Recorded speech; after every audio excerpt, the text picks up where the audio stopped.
This is the sub sound.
Hey, what's up?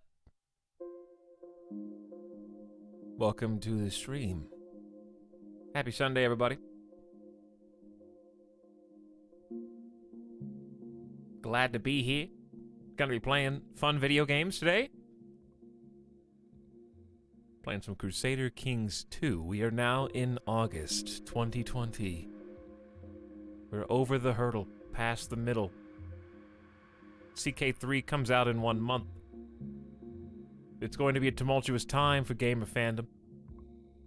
There'll be those who will get the game on launch and happily type on their keyboards and click on their mouses, playing full campaigns in a vacuum, full of joy. There'll be those who take to the internet. This is the gift sub sound. Trial. To complain how every Paradox game doesn't have as much content at the beginning of its lifespan as 10 years after it's been out and had dozens of DLC expansions, as if that was some factoid they just discovered alone by themselves.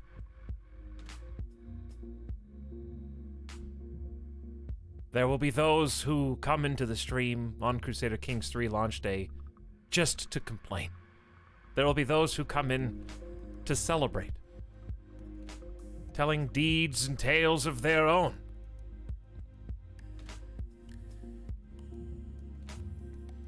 It will be a battleground all its own.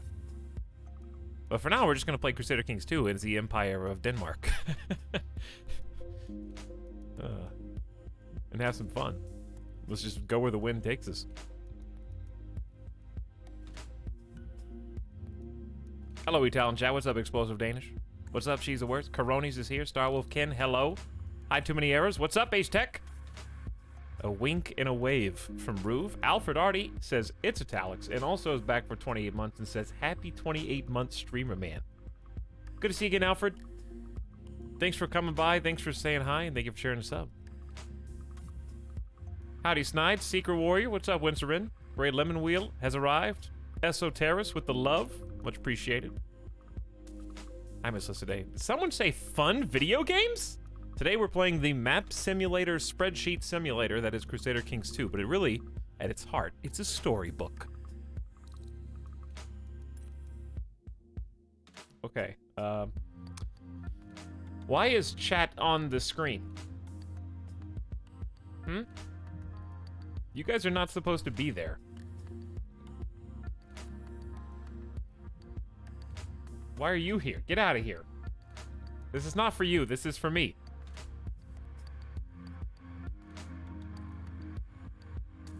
Anyway, hi.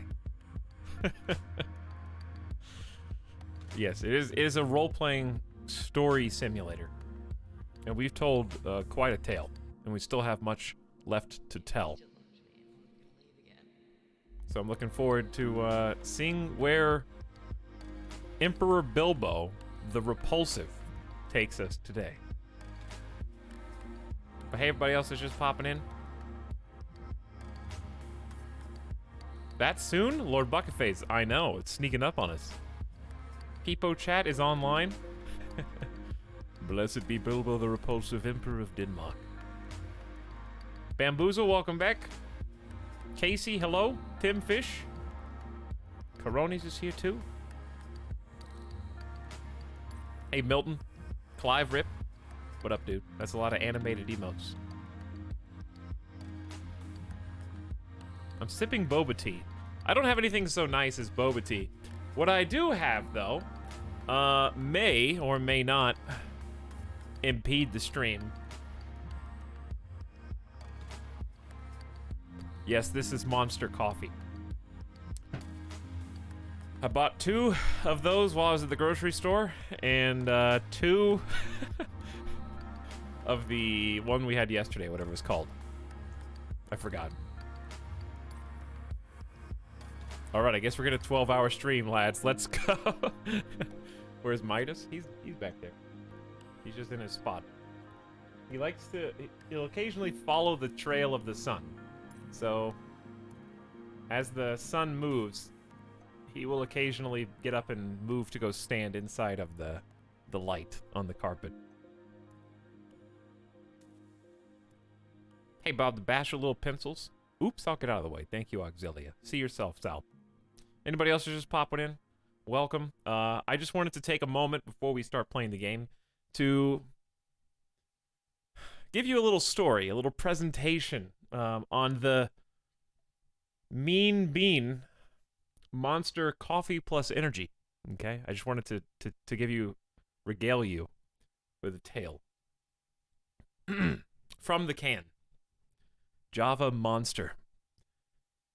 No foam, extra hot, half calf, no whip, soy latte. Enough of the coffeehouse BS already. It's time to get out of line and step up to what's next. Java Monster premium coffee and cream brewed up with killer flavor, supercharged with Monster Energy Blend. Coffee done the Monster way, wide open, with a take-no-prisoners attitude, and the experience and know-how. This is the sub-sound to back it up. Take-no-prisoners coffee. That's the only kind of coffee I drink. Enough of the coffeehouse BS already. This coffee is going to kill me. I didn't read it before I bought it. I just was like, it's on sale. It was on sale. So I bought it. Okay, because I don't have a coffee maker. I'm desperate. That being said, Monster, if this ever comes back, if there's ever like a sponsorship out there somewhere, I do kind of like Monster, but you have to confess at least 24 grams of added sugars is 47% of my daily allocation according to the percent daily recommended value of intake. I like to eat some cookies. I'd like to eat some little Nature Valley brownie snacks and stuff. I like to leave a little bit of room in my daily intake for like those things, you know, instead of just pumping it all into my veins with an IV at the same time. His hands are already shaking. Also, 20% of my daily allocation of sodium with 460 milligrams. So I'm going to be very thirsty after drinking this. 8 grams of protein just out of nowhere. So if you want to take this to the gym, go for it. And then, of course, has cholesterol. 15 milligrams of cholesterol. No trans fat, though. Good. I'm glad we're finally past the, like, trans fat phase where everything has trans fat in it. I remember Jack in the Box was especially guilty. What else we got?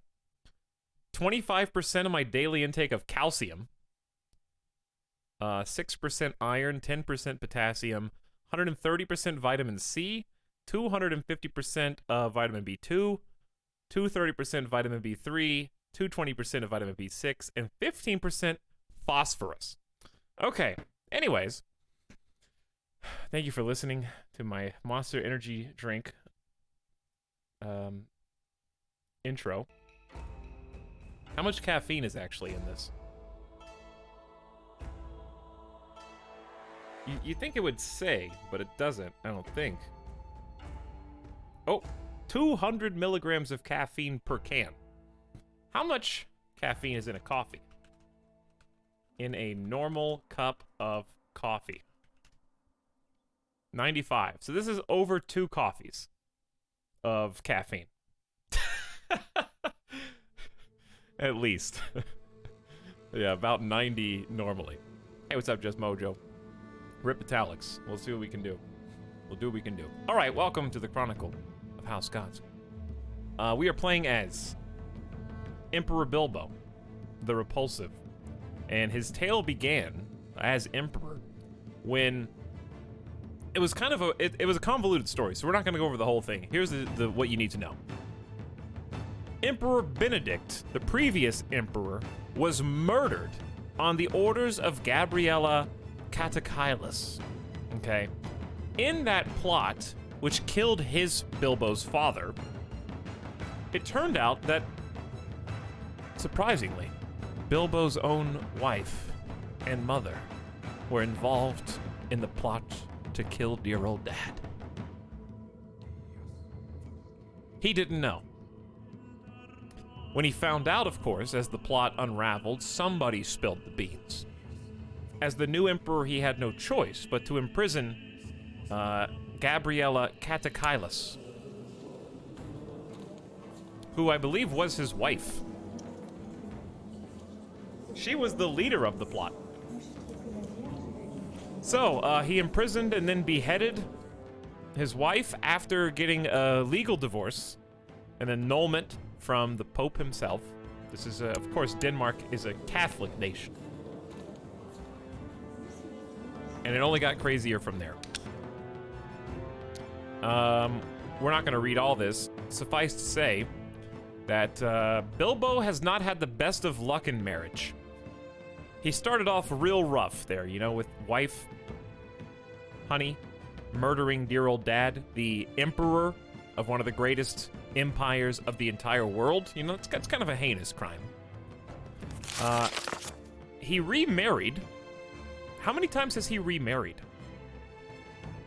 I think he's had 3 or 4 wives now.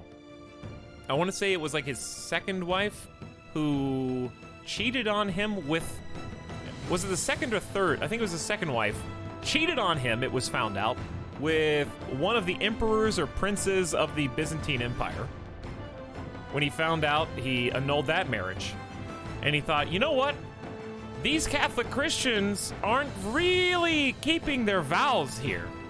This is not going so well. So he decided to look outside of his normal areas, which are quite large. Everything highlighted in yellow belongs to Denmark, including Egypt.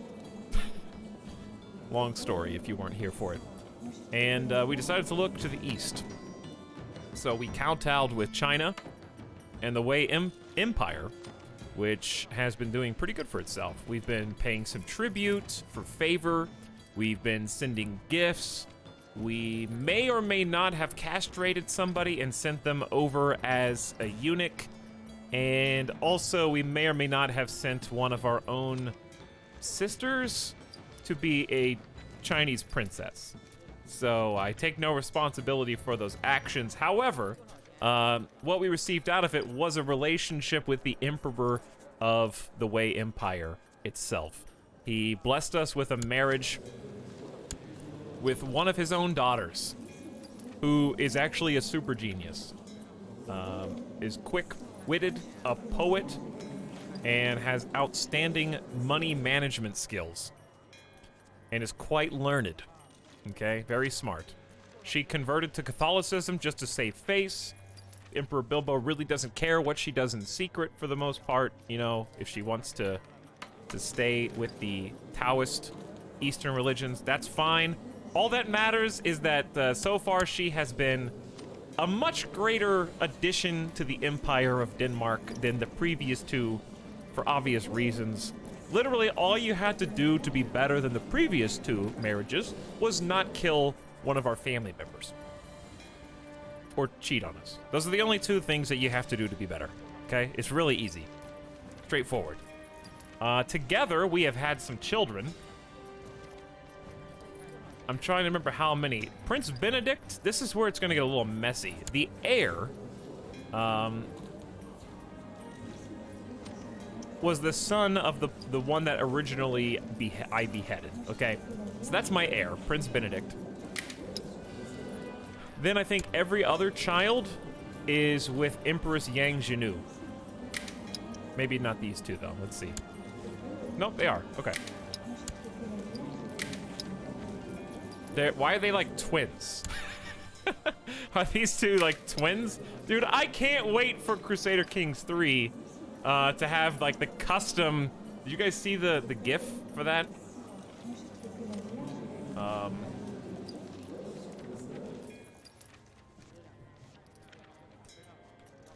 I don't know how to find that. If somebody knows what I'm talking about and wants to link it, then feel free. There was like a little video recently. It was basically like showing the range of difference in the characters because they're all 3D models now. So like ranging from frail to muscular and beefy. They have like a little leaf in front of their private parts. That's gonna be modded out immediately. Somebody's gonna mod dicks into Crusader Kings 3 as soon as the game releases. It's gonna be immediate. They have an actual character morpher in Crusader Kings 3. They do, yeah. And that's what. If you guys know where the link to that GIF is, feel free to link it, and I'll put it up on the stream. The mods are probably out now, but it looks amazing. What I'm trying to say is I can't wait until we don't have two identical portraits for my kids and they actually look visually distinguished. Very excited about that entire feature set. Anyway, I got distracted. So we have 5 kids. 4 of them with current wife. Now, chat, you'll have to help me. It's been 2 weeks. That's why I wanted to do this today, because I was afraid it was going to slip into the ether. I thought if I wait any longer, it's dead. And I'm not ready yet, because I'm attached to Emperor Bilbo. So, like, will we keep playing after Emperor Bilbo dies? I think that depends on how we feel. I would say that it's likely. I would say it's more likely than not.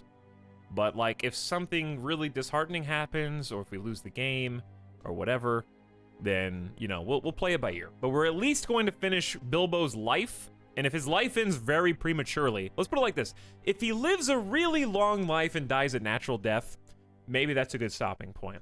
If he gets, like, assassinated in 2 years, then we're going to keep playing, obviously. Because I'm not going to end the stream after 30 minutes. I have the link. I don't want to get perched. Okay, I got you.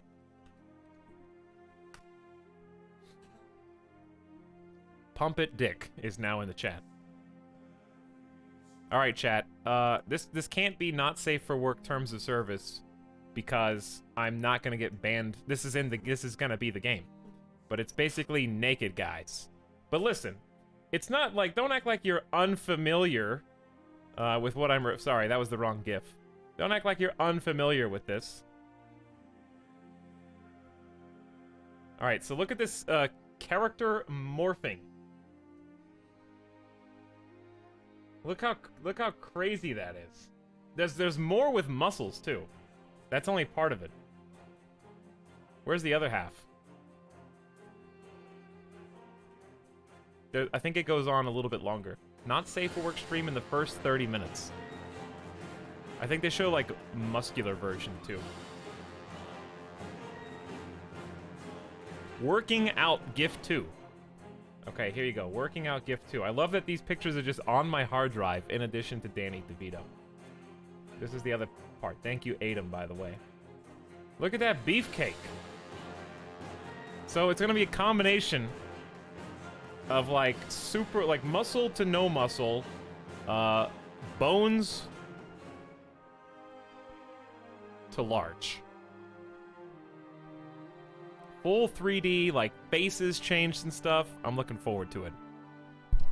Hi, what do we tap into? We were looking at how the character models are going to look in CK3. This For is comparison. the sub-sound. For comparison. Okay. Anyway. Very excited. Did we get any land as Emperor Bilbo? I'm trying to remember. It's been 2 weeks. That's what I was going to say. I know we had to put down rebellions. I know that we've had to go to war for the Pope in order to get crowned. So we had to get the Pope some more land. He's got 3 spots of land here, I'm pretty sure, and, dude, where's the Holy Roman Empire over here? It's gone. East France is here now, and then Bavaria, which is a heresy we should consider taking over, because we could do that, and they're right on our border. We've been focused on internal affairs, yes. That's what I thought. Okay, are there any other pieces of note that we should point out before continuing? The last thing that happened was, Denmark was attacked by the Greek realm of the Byzantine Empire ruled by Basilius Xenon, which is a big deal. The Byzantine Empire is huge, and they are in total war against us. Potentially up to 50,000 troops. So this is gonna be big time. That's why we're gonna stay paused for a minute, and that's why I let past Etal left it to me to handle this stream, because this is going to be the biggest war we've probably ever been in, because it's 1v1, except it's not, because we actually have allies, I think. Is this game like Total War? No. It's like, it's a grand strategy game. It's, you know how, like, Total War is, I would say, in terms of, like, fun, reasons why you play, let's put it like that. It's like 20% map, 80% battle. This game is like, the reason why you play is 92% map. This is the And gift overworld, sub-sound. and 8% miscellaneous, and then 0.5% battle. So there's really no focus on the actual combat as such. There's plenty of war, but really it's about the stories that your character tells, because we're really playing as one guy. So like, this is my character. And as we play, he develops various traits. So what I do is, based on his traits, I make various decisions and alliances, and, you know, you can, like, assassinate your kids to change the lineage and who's going to inherit the throne. You could seduce people for various end goals to try and, like, make certain pacts with people. You can join a society of Satan and hell and practice dark magics. Like, it's got like a huge ocean of possibilities in terms of stories to tell. And if you have all the DLC in Crusader Kings 2, you've got some weird alt history stuff, i.e., I'm playing with a DLC called Sunset Invasion. So in my game, the Aztec Empire has invaded Northwest Africa, and also, well, I guess just Northern Africa, and also Hispania. So the Aztec Empire is currently the biggest threat in the West right now. So we got all sorts of just wild and crazy events that can happen if you turn up all the mods. I mean, not, well, they have mods too, but if you turn up all the DLCs. So like, one of my kings confronted death incarnated as a human woman and challenged me to a game of chess for my very soul. And I ended up winning the game of chess and was allowed to live and cured my cancer. Like, it's just this weird storytelling generator that gets layers and layers and layers on itself as you go down the lineage of your own, like, dynasty, basically.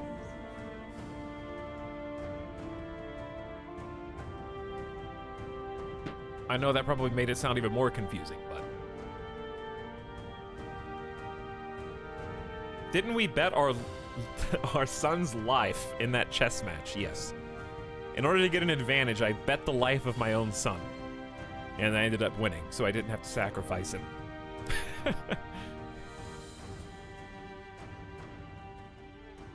Close, Double X, my lord. You get it on the third try. Okay.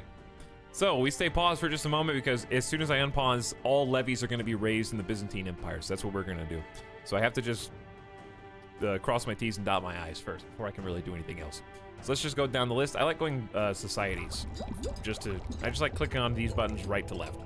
Moral authority of the Catholic Church is 99%. They're doing pretty good right now. Pope Lucius is the current pope. He is a zealous but just, temperate, and patient man. A detached priest, not really that smart, but seems pretty temperate, all things considered. Faction-wise, we have a small independence faction vying for release from our empire. About 12% strength, so we don't need to really worry about them. One thing Emperor Bilbo was able to do was consolidate his power and make the people love him. So that's the one thing his father could not do. So even though he is considered the Repulsive of Denmark, and even though he is kowtowed to China in particular, to not only marry into the Emperor of China's lineage, but also, I believe we have a doctor. Yes, we have a court physician who is apparently also converted. The physician is currently a depressed drunk. Also lustful, but he's kind, brave, diligent, a scholar, a renowned physician, which means he's very good in the medical practices, and he's quick-witted. So 28 learning is incredibly high. Anything above 20 is like, wow, just for context. I would say anything below 10 is like room for improvement. So if you want to kind of like figure out what are these numbers, what should I be looking for? Personal combat is kind of on a different scale. But as far as these go, the way I think of it is like 5 is like oof. 10 is like, okay, we can make that work. 15 is like, yeah, it's pretty good, dude. 20 and higher is like, okay, we're in business. So 28 is like literal genius, as far as I'm concerned. D&D 10 is average. I don't know. I never played Dungeons and Dragons. One day I will. But yeah, and these correspond to the different council spots, so they're color coordinated. It's basically like managing the realm, diplomacy, martial, so military tasks, money, intrigue, like secret plots, and then book learning, religion, and medical. Oh boy, more Crusader Kings 2. What's up, Naroxen? Moving on. So we have what, 363 favor or grace? So if we can acquire more, we get other like Chinese Empire benefits and boons. So occasionally we're going to pay some tribute. Now we could send an artifact, but they really want the good stuff. Like they want the tasty treats, you know? They want my like holy prepuce. You know, I'm not gonna give away the holy prepuce. I got the foreskin of baby Jesus in a bag, and it gives me secret holy powers. Okay, I'm not giving that away. What powers does it bestow again? A lot of prestige, 15% fertility. Did you know if you have the foreskin of baby Jesus on your dresser while you are, you know, trying to make babies? It's like there's a holy baby in the room with you. That's why you get that blessing. And then 0.5 health. I don't know where the health comes from there. Oh, that's a prepuce. Yes. He would love that, actually. I'm not going to give it away because that 15% fertility is a huge buff, actually. But 750 grace would be, that's kind of a lot. All right, moving on. Let's look at intrigue. We currently have auto-stop plots because that's what got us killed the last time. It is nice to know what the plots are against you and who's doing it so that you can punish them from an RP perspective. But from a game perspective, gamification, auto-stopping the plots makes the most sense. We could try not auto-stopping them just for a little while because we're actually in pretty good spots with all of our people. Like, let's look at our vassals. Sort by negative opinion. Literally only one vassal in the entire empire doesn't like us, and he's imprisoned. That is my kinsman, Count Bo the Cruel, who previously tried to rise up against me. I don't remember what he wanted. I just remember that he rebelled. I think he was Lord of Vestergotland. He was the, like, Count of Vestergotland, right? And he rose up for something. Anyway, he's in prison now. So he's literally the only vassal that doesn't like us. That we're in a good spot from an intrigue perspective. We got 5 prisoners, one of which, oh, he himself has been imprisoned for 13 years. I kept him in out of the goodness of my heart. He's in house arrest instead of in the oubliette because he's my kinsman. I don't want to be a kinslayer. So we're just leaving him in comfort, relatively speaking. Where's the other option? Declaim poetry. As you were, hang on. I know you. Where should I be? Should I be over here? I'm gonna be in the way no matter what. There's wars down here. Is there anything ever like in the super bottom left? I guess there is. Where should I be, chat? How about I know where to be.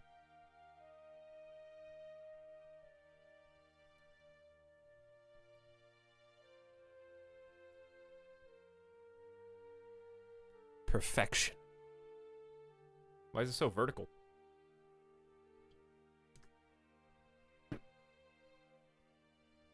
Yeah, I was on the right bottom all the time. Australia? Alright, super bottom left, but some of the menus go full screen. I'll just move as I need to, okay? I'll just tell you what it says.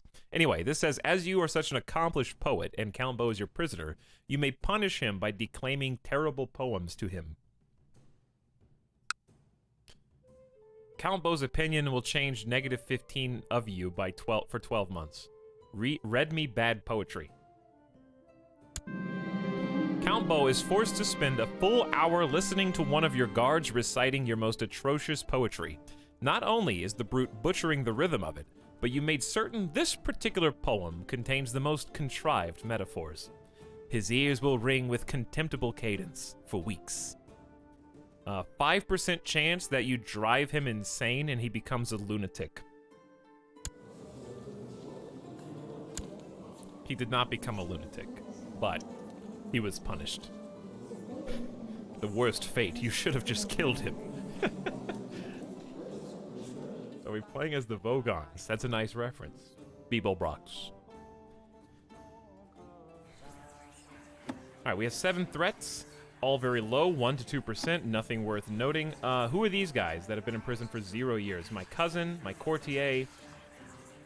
I don't know who these guys are. If they have no land or titles, uh-oh. It's a Catholic heresy. Well, just because I'm not a zealot will cause you to be considered a kinslayer. Can I demand religious conversion? There you go, okay. Cousin, I'm giving you a chance to live. I'm trying to save your life. So I'm not a kinslayer. If I can get him off of Fraticelli, I have a reason to release him. You know what I'm saying? You kind of like have to go around the rules. Oh, these are all Fraticelli heresies. Okay, I think we just put down a rebellion of Fraticellis. So I'm going to demand religious conversion of each one of them. It's a mercy, actually. Some of them I can't. Why can't I recruit this guy? Offer to release Dalmal from prison in return for his service. He joins you. Ooh, he does have a 22 martial skill. He's just a skilled tactician, but 22 is decent. When can I, demand... Who can I demand conversion from, I guess? That's the question. How old is he? 57? How many, better question, how many general spots do I have? 4. Woo! Well, we just went to war. We need to fill these. That's a good thing. This guy's got chest pains, but he's a flanking, brilliant strategist. So he gets a 20% bonus when he's on the right or left flank. Make that guy a commander for sure. Benedict might need to be one as well, but we got 3 open spots left. He's not your vassal or in your court. Okay, I see what you're saying. So the other guys were. Let's look on the character search. I'm gonna load my filter. all? Okay, so the best military minds in the land. We have a Wolfari the Giant, who's also brawny. I kind of just want this guy because he is a giant. And also he is gentle, kind, charitable, and diligent, and honest? What a lad. I will invite you to my court immediately, and then make you a general in my armies. And then we'll have 2 spots left open. So we could stick with what we got, or we could invite this top guy who's a 22. Who else do we have? We have an 18.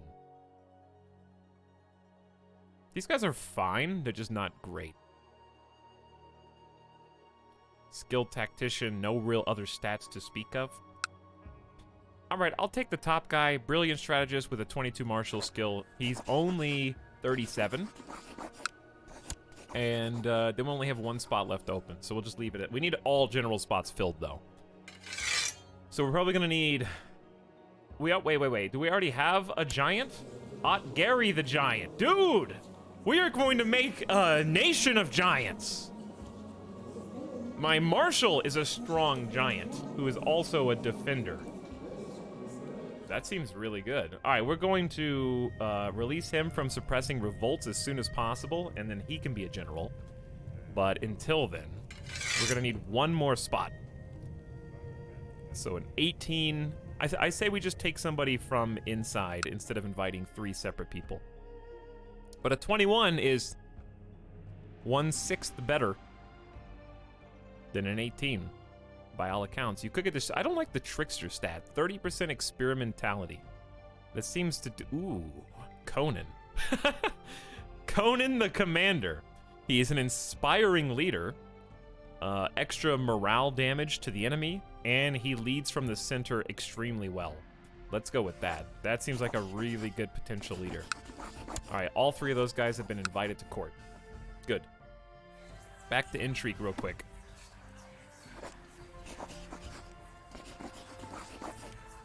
So, Lucio. I think I'm just going to execute the other 2 heretics as a show of force so that the Pope doesn't doubt that I'm still on his side. This will upset the lords of the Kingdom of Austrasia. Oh, that's actually not good. Austrasia is pretty cool. Let's not piss off Austrasia. Okay, well, we'll just release you then. Since Dao Mao is insignificant, no one will care if you cut off his head. Also, he's 57, which is basically dead in this time. The council says yes.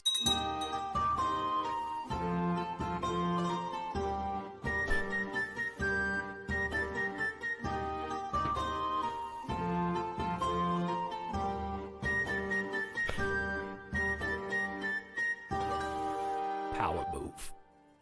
What's up, Van Helios? Lord Sir Will, welcome. Man, your work rate is insane. I just like these video games. Doesn't really feel like work. It feels like, which fun video game do I want to play today? I'm just addicted. Kinda sounded like the Coffin song. That is strange. Probably just a coincidence. Okay, so that guy's gone. Let's move over.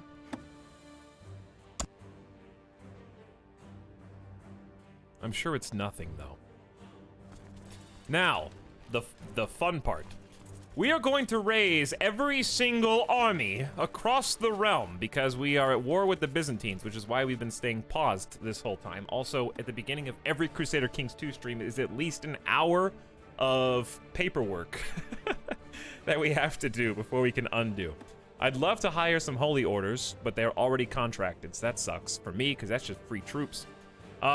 However, I just remembered that one of the benefits of marrying the Emperor of China's daughter is that she can personally raise an honor guard, which I think we did.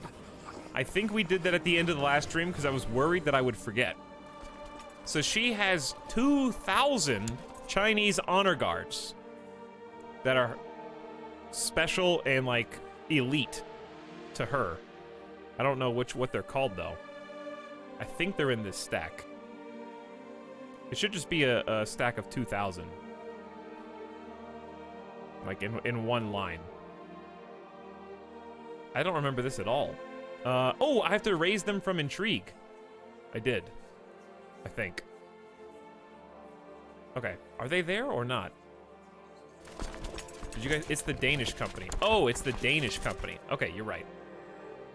So they come with 1,000 archers, 200 heavy infantry, and 800 pikemen. You're right. So yeah, they're in the center alignment. Looks pretty good, dude. A lot of bonuses there for the pikemen from Milano. Getting some tech. Okay. So the next step is clicking this button with, I guess, control held. We have 13,000 more troops that we just raised that are our personal troops. They answer to us. And then we've got 34,000 from the vassals that we lead as the emperor. So they're a little upset every time we raise them. After a certain amount of time, they're like, ah, man, I gotta summon all the banners. I gotta bring everybody together. But it's you have to. It's 34,000. We're playing against the Byzantine Empire. We gotta get them all. Since we have 25,000 gold, which used to be, what, like 100 and something thousand, 200,000? How much? We had a crazy amount of money. I spent it all. My wealth is gone. But we can hire some mercs. Did you ever play around with rally points? No, I have no idea how to do that.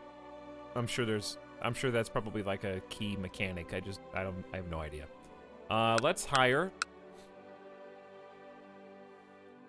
These guys are only 21 gold a month. How much are we making? We're making 71 gold a month. The Byzantine Empire isn't that big, is it? Chilla, please. Nah, they're not that big. They just stretch from Asia to Europe. No big deal. Just a small fry in the grand scheme of things. Just an even match perfectly for us. So yes, let's go ahead and hire another 3,800 troops from the Rus company, who are mostly light infantry, but a decent amount of cav, archers. It seems pretty evenly spread. So I'll hire them. That's 21 gold. And then I'll probably hire 2, because we can afford it. Yeah, 71 gold a month. Let's spend 50 of it so we still have 20 left over. Let's just take the top dog, the White Company. They have no cavalry, though. That's the biggest downside. They're all heavy infantry. I might take the Great Company, then. 0 light infantry. It's all heavy. Oh, they still have no cav. Company of St. George has a lot more archers, which I feel like we need. Okay, well, there's none of these guys have any horses, so just forget about horses. Let's just get these guys with, at least they have a decent amount of archers. All right, we'll hire both of those. And then, I guess, raise all the fleets. We're probably gonna need them. Dude, what plague is here? There's a plague here? Consumption. We got consumption in Egypt. Syphilis breaking out in Hispania and France. Measles. Okay. Getting distracted. Give me my levies. We're gonna need quite a few boats. May as well just honestly raise them all because it's gonna be a lot easier that way. Okay. Retinue is basically maxed. Good job. Tech. Any last second tech we can do? Well, it might be nice to go ahead and just get this cavalry upgrade, but I kind of would rather just save it. I don't think sitting on it is a very good idea, but I would like to. Economy advances. We can do castle infrastructure, right? Yeah, that's good. Castle Town 4 is pretty important because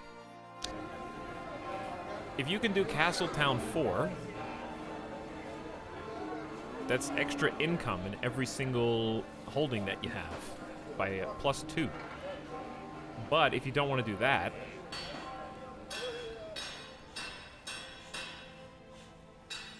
the other one was improved keeps. Improved keeps is pretty imperative just because this is what lets your garrison go up. Levy and garrison size goes up huge. So if we want more troops, we should get this one.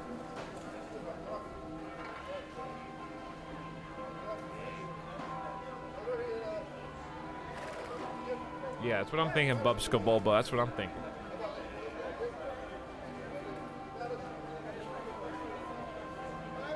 Somehow managed to spend 100k gold in like 4 in-game years. We upgraded, we built like 24 hospitals, and technology ain't cheap. Health is not cheap in this era. Hey, what's up, Mary Skipper? What's up, Mod Squad? Also, thanks for beginning stream subs, everybody. She's the worst, gifted a sub to Snide Kerfuffle. Welcome back to both of you.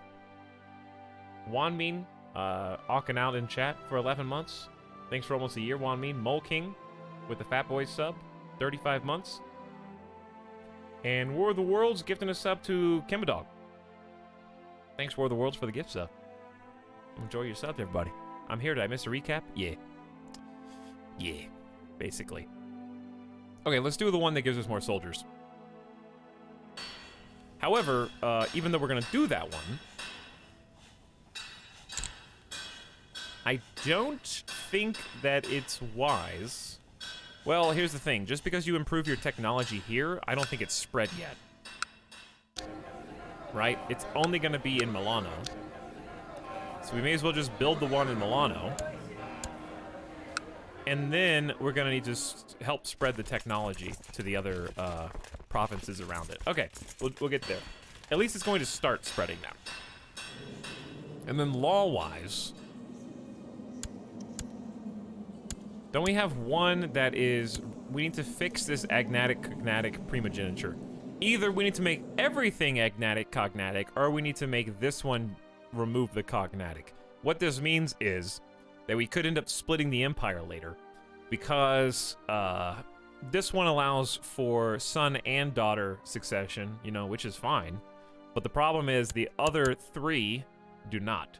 So if there ever comes a time where my oldest child is a daughter, but the other realms do not have both agnatic and cognatic succession, then the empire splits and the succession goes in 2 different ways. So I either need to make them all agnatic cognatic somehow, which is really tough, or I need to make that one, it's easier to change that one back than it is to change all of them forward.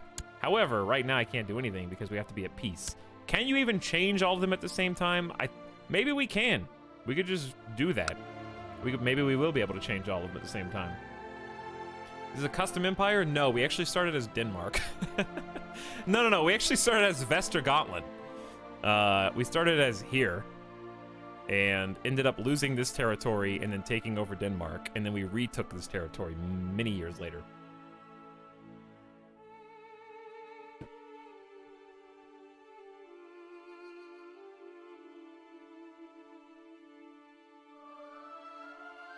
The Empire Strikes Back. Why are you guys already picking up the torches?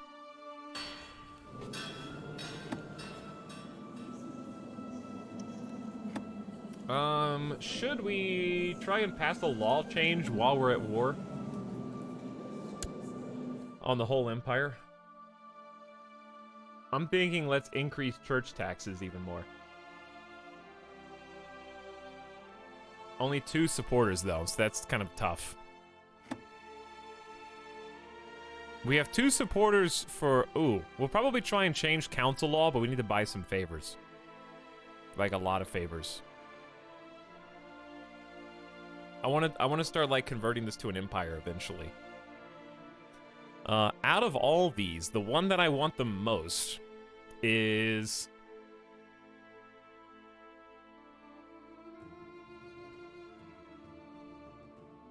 what would Emperor Bilbo want?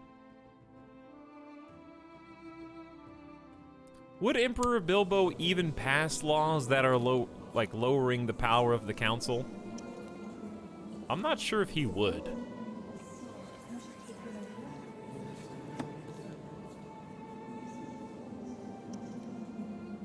He seems to surround himself with people to influence his decisions. I don't know if he would want them to be less powerful. Maybe the next king could do that.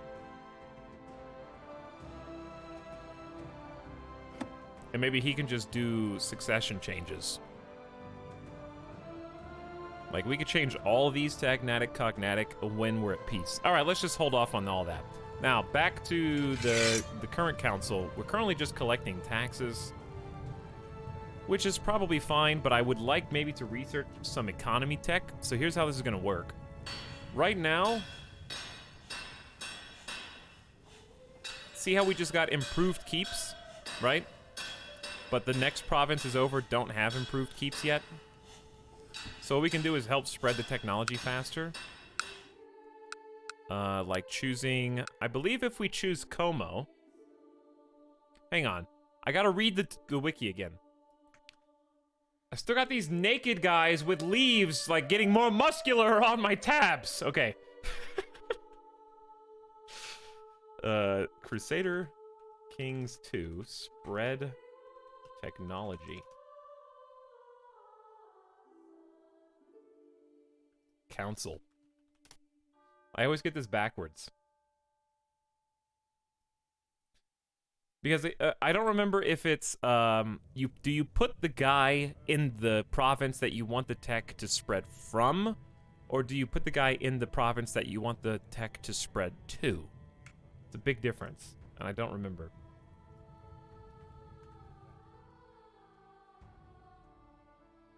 Use council missions to spread tech to your capital. Invite good counselors. Send the spy master to a location with high tech. Consider having other counselors use the study mission. That doesn't tell me. Spread economic tech throughout the realm. It doesn't really mention it. Oh no, different answers. That's what I mean. I feel like it's very confusing. Hi chat, what's up, Aginator? How's it going? But yeah, I've still got these very muscular... We got Crusader Kings 3 boys in the chat, just like bulking up and spreading out.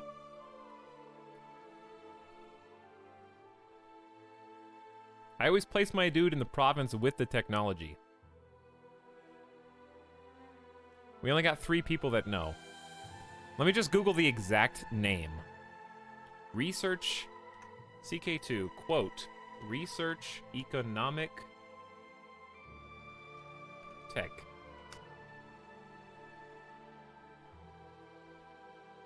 All right, we got a question. Silly question I can't find a definitive answer for. If I'm trying to foster spreading economy tech, do I set my steward to work in my capital province or in the province I want it to spread to? Top answer with only 4 points. Province you want the tech to spread to. Assign your steward to a province you want to increase its tech level as tech spreads from high-level county to low-level ones. The next person says, almost 600 hours and I have been doing this wrong the whole time. Next comment, you're not the only one. Alright, so it's the one you want it to spread to. According to strangers on the internet, you know, I have to trust them. So I'm going to put it in the next one over. So my capital's Milano with the giant shield. Okay, that's the one with the high tech. This is the one with the lower tech. I want the tech to spread from here to here. Therefore, guy goes there. Okay, we're all on the same page. Sounds like CK2, to be honest. Hi, Hippo, what's up? Yes. It's Crusader Kings, the game you can spend 600 hours and still have no idea what's going on. But you know what? That's what makes it fun. There's still a lot of learning. And it's always productive. Moving on. Proselytizing in Brescia? Where are you? Oh, right here? Fraticelli, okay, you doing good. And we're studying tech in Constantinople with Spy Master Holger. I think that's it, chat. I think we're good to go. All we need to do is command the troops and figure out how to get on the boats. So we have 133 boats here. I say we meet in Alexandria. In terms of number of troops, we have 16,000 troops. I don't think we have enough boats. So we're gonna have all the troops meet in Alexandria. And we're gonna go as one. 16,000 is a lot. 43,000 in Italy. This is why we moved the capital down here, you know? We're gonna have to split these up because we're fighting on multiple fronts. Okay, we're fighting purple. It's pink versus purple. Actually, magenta. Pink versus magenta. Okay, magenta bad, pink good. All right? That's all you need to know. Green numbers good, red numbers bad. Okay? It's really easy. I know there's a lot of numbers on the screen. Big number, better. That's it. It's more than that, but like, for baseline purposes, that's all you need to know. Are we the baddies? Actually, we're the defenders.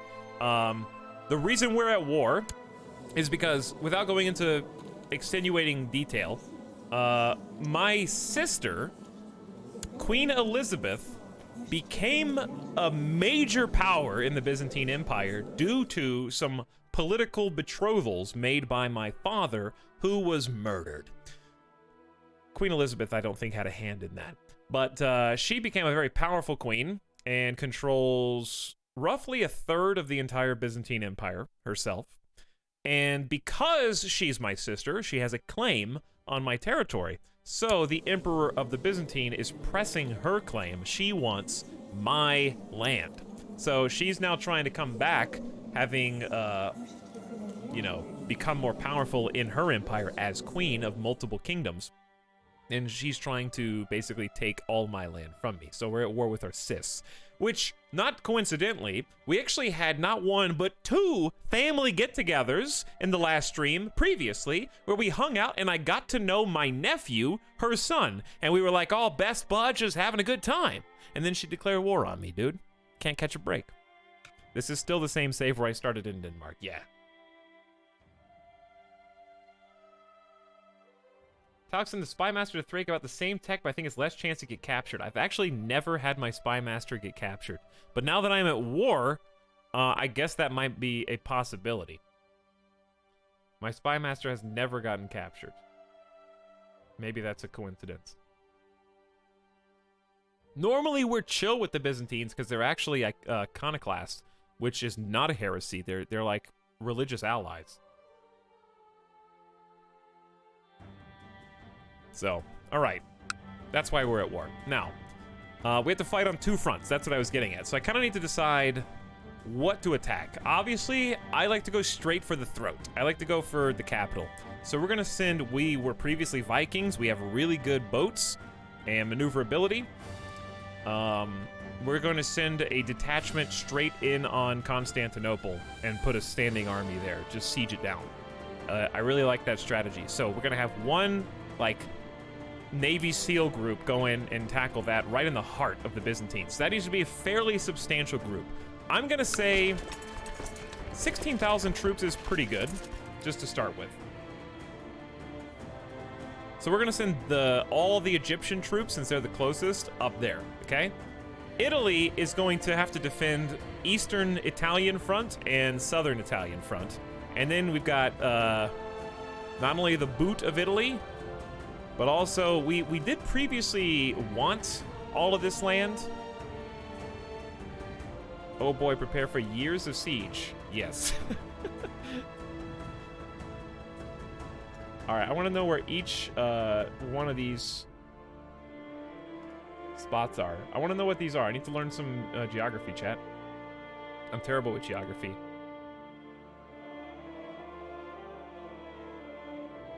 Okay, so obviously I know Rome is here because Pope's here, but then is this Naples? Which one of these is Naples?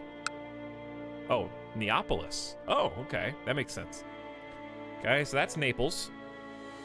And then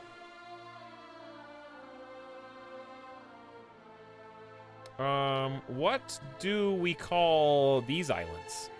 What do we call these?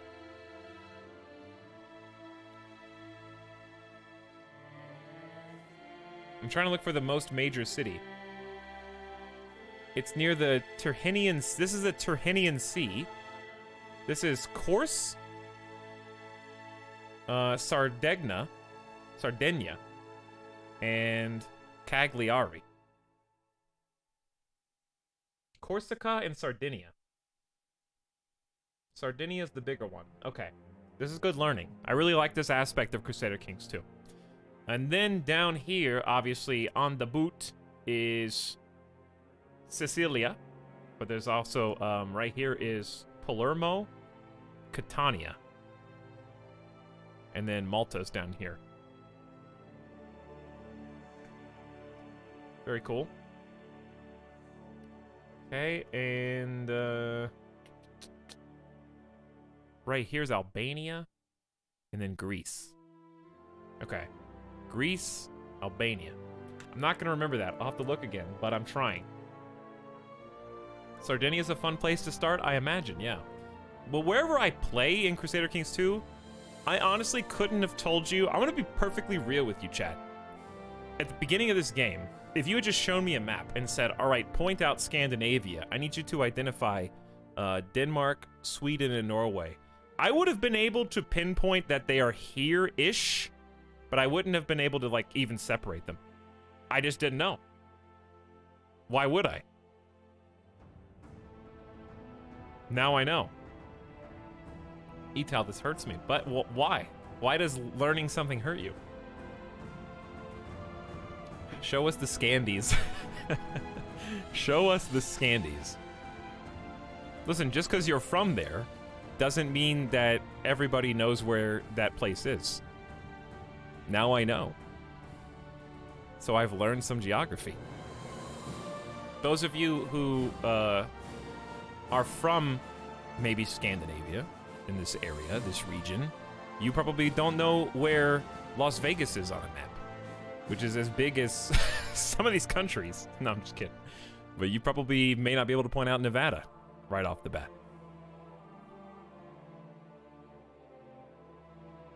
The state of Los Angeles. Would you be open to playing a map quiz game to test your geography knowledge? No, because I can spoil it for you. I don't know anything. Geography is one of my worst subjects. Period. Always was in school. Everyone's got strengths and weaknesses. My strength is writing and language.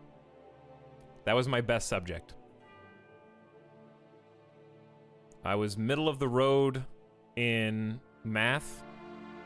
I was probably bottom of the barrel in like biology and stuff. I was decent at history. I don't know like history now, but I was really good at remembering the things that I studied in history. But not geography. Because here's the problem with learning geography, and I've been watching, like when Simcopter has talked about learning geography, and he made some really good points, because he's playing GeoGuessr. And he specifically said the reason why we can't remember a lot of the things we learn in geography is because the way that we learn them is wrong from the beginning. It's just, here's a map with lines drawn on it, which, by the way, doesn't help when I'm playing Crusader Kings 2 or looking at anything that doesn't have lines drawn on it. And, like, how am I supposed to remember, oh yeah, this is Albania. Okay, how do you know? There's nothing to distinguish this area from anything else, really. I don't learn about the area. I just learn which blank to fill the name in for a test. So what he said was, if you make geography, like, relevant, then you will remember more about it. I.e., you know, this is Denmark. Okay, what about Denmark? Well, let's talk about some of the natural landscape. Let's talk about, like, the products that are produced there. Let's bring in some physical items and let you make a mental association with this comes from this place and it's located here, for example. Here are, like, some examples of natural wildlife. We don't really learn anything about the places in geography, at least in North American education. We just learn, here's a piece of paper, fill in the blanks, and then we move on. So of course I'm not going to remember anything, because I have literally nothing to mentally associate the location of a place with anything relevant. Like right now, I'm always going to remember Denmark, Sweden, Norway, because I have played Crusader Kings 2, and it's a stupid reason, but I have something to associate those locations with in my mind.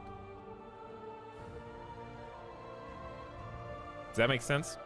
Other places exist outside the US? But yeah, why would I didn't remember where Egypt was. Why would I need to know where Egypt was? I know a lot about Egypt, but I wouldn't have been able to tell you exactly where the pyramids are on the map. Yes, the Nile Delta. If I saw a map that had the Nile on it, yes, I could show you where Egypt was, obviously. But if you had zoomed out and said, show me de jure Egypt. All right, chat, you may know Egypt is up here. Where does it stop? Where does Egypt stop and the next country begin? Yeah, no, I can zoom in and see the Nile. I know Egypt's like next to the Nile. Where's the outer edge of that border?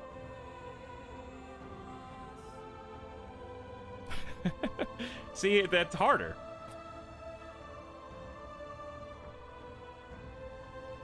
It's a little harder, but that's my point. But now I'm playing a game where I can do de jure kingdom, and at least I can see, however much this has changed, I can see in the game at least where de jure Egypt is.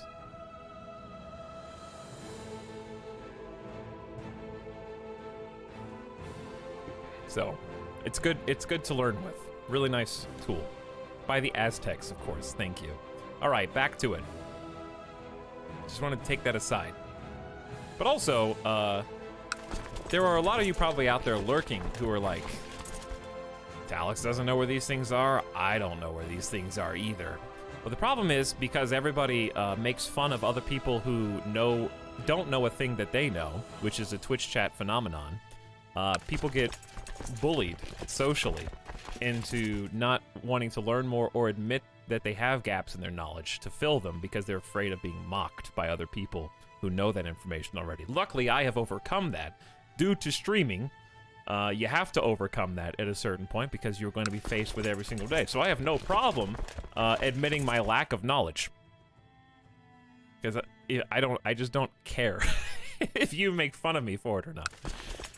I've gotten over that. I'm trying to select enough troops where I have like about half, if you're wondering. 43,000, trying to get like 20k. But I would encourage those of you who want to know stuff like that and are afraid of getting made fun of, who cares? Let those nerds make fun of you, okay? Don't let them get in the way of you making yourself better and learning, okay? So let's take like 15,000 troops. I really don't think there's going to be that many to the southeast, but maybe I'm wrong.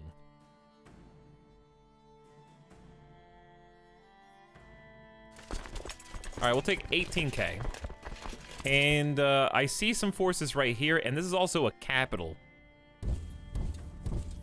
So let's actually meet up somewhere, hopefully where there's mountains. This is a nice choke point, because they cannot go through this. Looks like they're heading into Aquila right now, which is going to be problematic because that's on the mountain. But we have a supply limit of 30,000. We're going to group up everybody there. Now, here's the trick. How am I supposed to select... Oh, I know what to do. That's genius. They have a green arrow if they've already been given an order. Okay, so then we just need to get these guys. We're going to send you all to meet here because it's just so far away, and we'll get you on a boat. We'll get you on a boat, and then I'll get these guys. Dude, there's only like 2,500 troops. It's kind of sad. Okay, and we'll meet the rest in Shelland, the old capital. So now that we've given all those guys orders, what we're gonna do is just manual select. Oof, who's this? Not you. Not you. This is the sub sound. Wait, why are you not moving? Okay, you're in the right spot. You're not, you're not, you're not. So many armies. What I'm doing is I'm making sure these are all Italian armies. Okay, then we're gonna get everybody else on this side, so where should we meet? We can meet in Aquileia, or we can meet in Udine. I like Udine better because of the mountains. I like taking the mountain spots. They're really good defensively. So let's meet in the mountains first. As long as it has enough, well, supply limit's gonna be a problem. There's 21k here. So maybe we should meet there. Or we could just meet in Treviso, because it's kind of a choke point. All right, we'll meet in Treviso.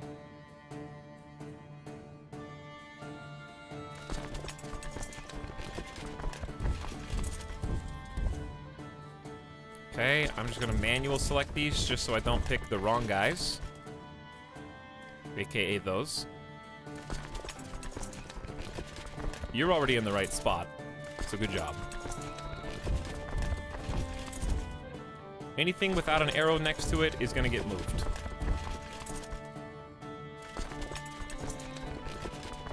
Okay, oh, these are the mercenaries.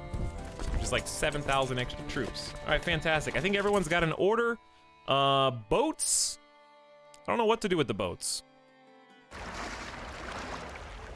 400 boats. That's a lot of boats. All right, we're gonna move some of the boats down here to Genoa. Then we're gonna move the boats on this side to Treviso, just in case we want to move. The Italian Empire. What's up, Code Effects? How are you?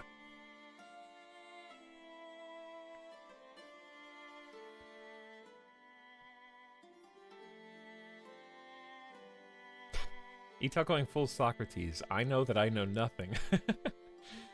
It's good to be self-aware, though. And there's nothing wrong with admitting your flaws or your gaps in knowledge. Because everybody learns something for the first time at some point. How dare you not know literally everything that chat knows?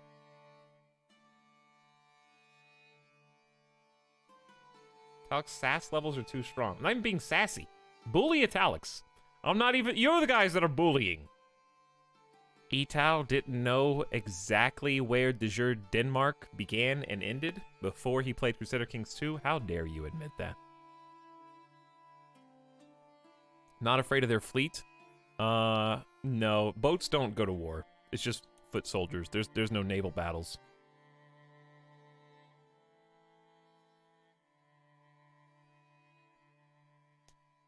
Is it Bully Etalyx time? Alfred? When is it not? Nah, I can take it because I can dish it, you know? I can dish it and I can take it. So that's what evens it out.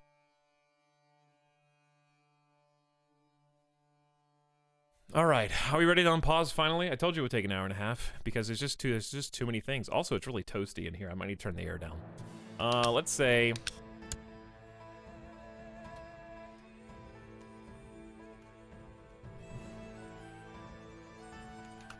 make a save. Bully Etalyx must be one of those days of the week that ends in the letter Y. Let's do it slow because we need to be... Oh, I forgot. We're currently doing a grand tourney. I guess that's just still happening while we're at war with the Byzantines. Wolfari fought his way to 3rd place in my grand tournament. The Steward of Ivrea. And fought hard he did. 3rd place. Hotgary? Ingilgersson's bravery won him 2nd place in my tourney. He is the Marshal of Denmark, so that makes sense why he would get 2nd, but I'm surprised he didn't get 1st. So his opinion of me changes by 10 for 15 years. That's actually really good for my Marshal. King Hugbert of Austrasia is trying to take the thunder from Count Arne Giesel, who only has a 15 martial skill, but a 57 personal combat skill. Commander of Cyrenaica truly deserves it. There you go. This guy is a Fraticelli Catholic heresy. That really makes us look bad. I don't think that's good. Didn't we have issues with him? He likes us now. The tournament is over and now it's time to bask in the glory. Well, I guess it's good that everyone enjoyed the tourney, increasing opinion by 5 years for 5. Wait, whatever, you know what I mean. And our prosperity increases slightly. Okay, I think the tourney's over. Good Emperor Bilbo, I accept your gracious invitation and will join your court forthwith. This is the sub-sound. These are the people we requested to come to court so that we could assign them to be a commander in our armies, which we're going to have to configure soon. Adelfo de Genoa agreed to become a Catholic, and now I think he's automatically released from prison when he does that. This guy said, yes, I'll become a Catholic because I get out of jail.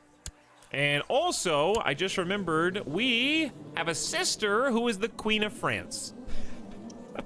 Thanks to good political maneuverings from our father, I think.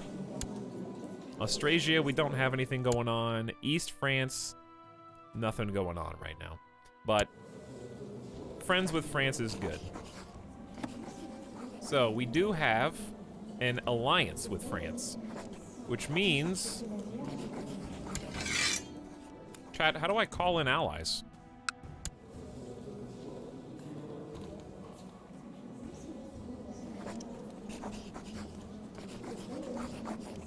King Robert is... Oh, he's already considering.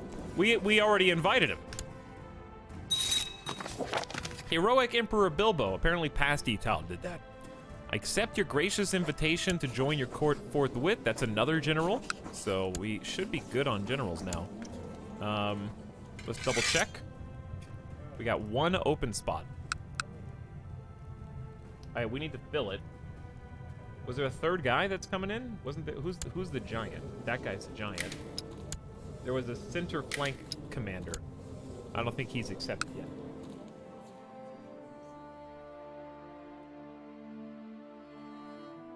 Hugbert.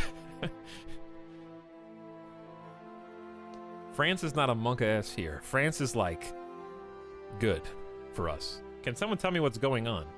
Yes, Putin. We're at war with the Byzantine Empire as the Empire of Denmark, who currently not only controls Denmark and other parts of Scandinavia, but also de jure Italy and de jure Egypt. We're at war with the entire Byzantine Empire. That's what's going on. Thank you, Guyver, for the 28 months of War Prime subs. Wolf Warlord, as well, with the Fresh Prime. Welcome to the stream. Summedat, back for the big 3-0. Hello, Summedat. And then Brainwash says, good advice.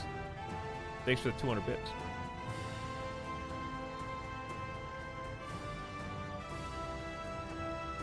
Do you also play fun games sometimes? I do, yes. The number of fun games that I play is proportional to the number of your comments that are worth reading. Jambalaya.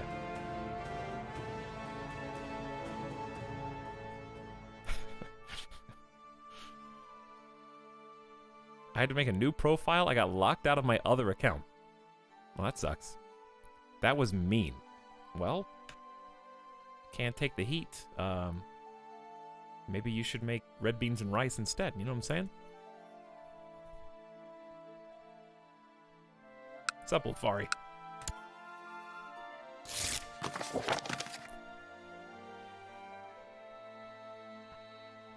Oh, damn, that sounds good. Red beans and rice does sound good right now, actually. Also, what's the other one called? What's the other one called? The good one. Dirty rice. Dude. Dirty rice sounds real good.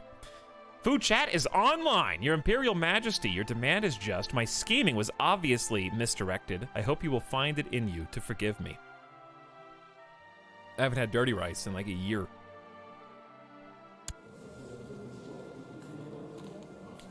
Not only was your scheming misdirected, could you, like, I don't know, stop being a heretic?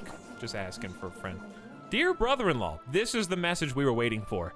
May you live in harmony and contentment. Of course, I, the King of France, King Robert II, husband to your sister, Princess Sophie of Denmark, agree to answer your call to to arms and join your war against the Byzantine Empire as you try to defend your lands from your evil queen sister. A lot of family drama going on right now. Okay, so all the blue soldiers that just got raised are France, and they're coming to help. Potentially 20,000 troops. Kind of a big deal. Most excellent Emperor Bilbo. I accept your invitation to court. All right, this is the guy who's a direct leader and an inspiring leader, and he's wearing a nice ominous hood. We're going to appoint him a commander, and then we're going to check and make sure that we're not about to get, like, dunked on down here. He's currently sieging, but that's okay. I don't know where other troops are. Can you guys stop whatever it is you're doing here? Killing friends for no reason? Howdy, everyone. What's up, other person? If we win, do we get Byzantine? No, we actually get nothing. We get to keep our pride. We literally are fighting this war just so that they don't take our stuff. But there is a benefit, which is if we win good, maybe we take out some of their soldiers and basically change the balance of power. Because they're almost even with us in terms of strength. So if we win some good decisive victories and take out some of their armies, then it's actually going to it's going to be a political win, because we're going to be much stronger than them on the other side. They're probably the only nation besides the Aztecs who can hold a candle to us right now. We're almost the most powerful in the world. My courtier is requested to join the Knights of Santiago in their struggle against the infidel, even though this will forever disinherit him. Go with my blessing. You got it.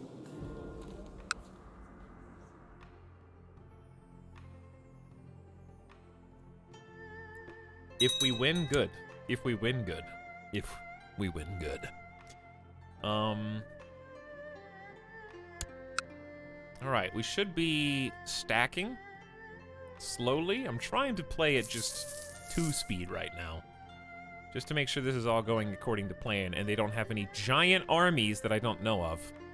If I see like an 18,000... Oh! Are we dying to attrition here? This can only... Oh, not by much. We're only in excess by a little bit. We need to split this army up into 2. So we're gonna merge everybody. Then we're gonna... They're at 3.2% attrition. We're gonna choose one and send them on over so that we don't die to attrition, because that's just embarrassing. So many armies. Hopefully they don't lose too many troops to attrition. It's embarrassing. Mismanagement. News from China. Intending to enforce their subjugation as a tributary state of the Wei Empire, Protector General Chen Rinxi of the Western Protectorate has declared war. Han armies are marching toward the realm of Maharani Dhruvadevi, and it seems possible that this spells the end of Mana independence. China is growing, I think, is what that means. So, this is the Western Protectorate. So just look at that now, and let's see how big they are by the end of the stream. This is the Chinese Empire that we've been kind of kowtowing to. Can we get a look at India? Hashid, Karnata, and then north of that, Muktarid. Slowly starting to form. WTF, is that Karen Empire Zorro? No. They are not. Karen Empire is pretty stout, actually, believe it or not. Okay, so, how... Supply limit's really good here. Let's just wait until we're at full strength. My liege, the people of Constantinople have progressed beyond our own tech level. I have managed to study their advancements, and the documents enclosed here should teach us and help us reach their level. 50 military, economic, or cultural tech points. So he just taught us culture. 50 culture. That's pretty huge. That's the equivalent of like a year and a half of study, basically. Okay, so we got 5,000 troops that are about to dump on this spot. How long till they get there? 24th of April, real soon. So we need to go ahead and group up our generals. Here's what we're gonna do. How do you, is there a way to, like, remove all generals from a position? without having to fire them? Like, how do I make this an empty spot? You know what I'm saying?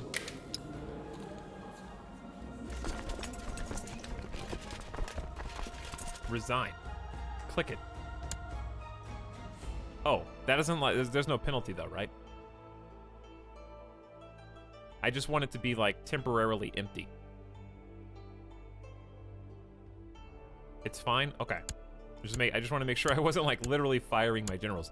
The reason I'm gonna do this is because it auto-selected them, and it's easier for me to make like appoint generals if they don't have a sword next to their name.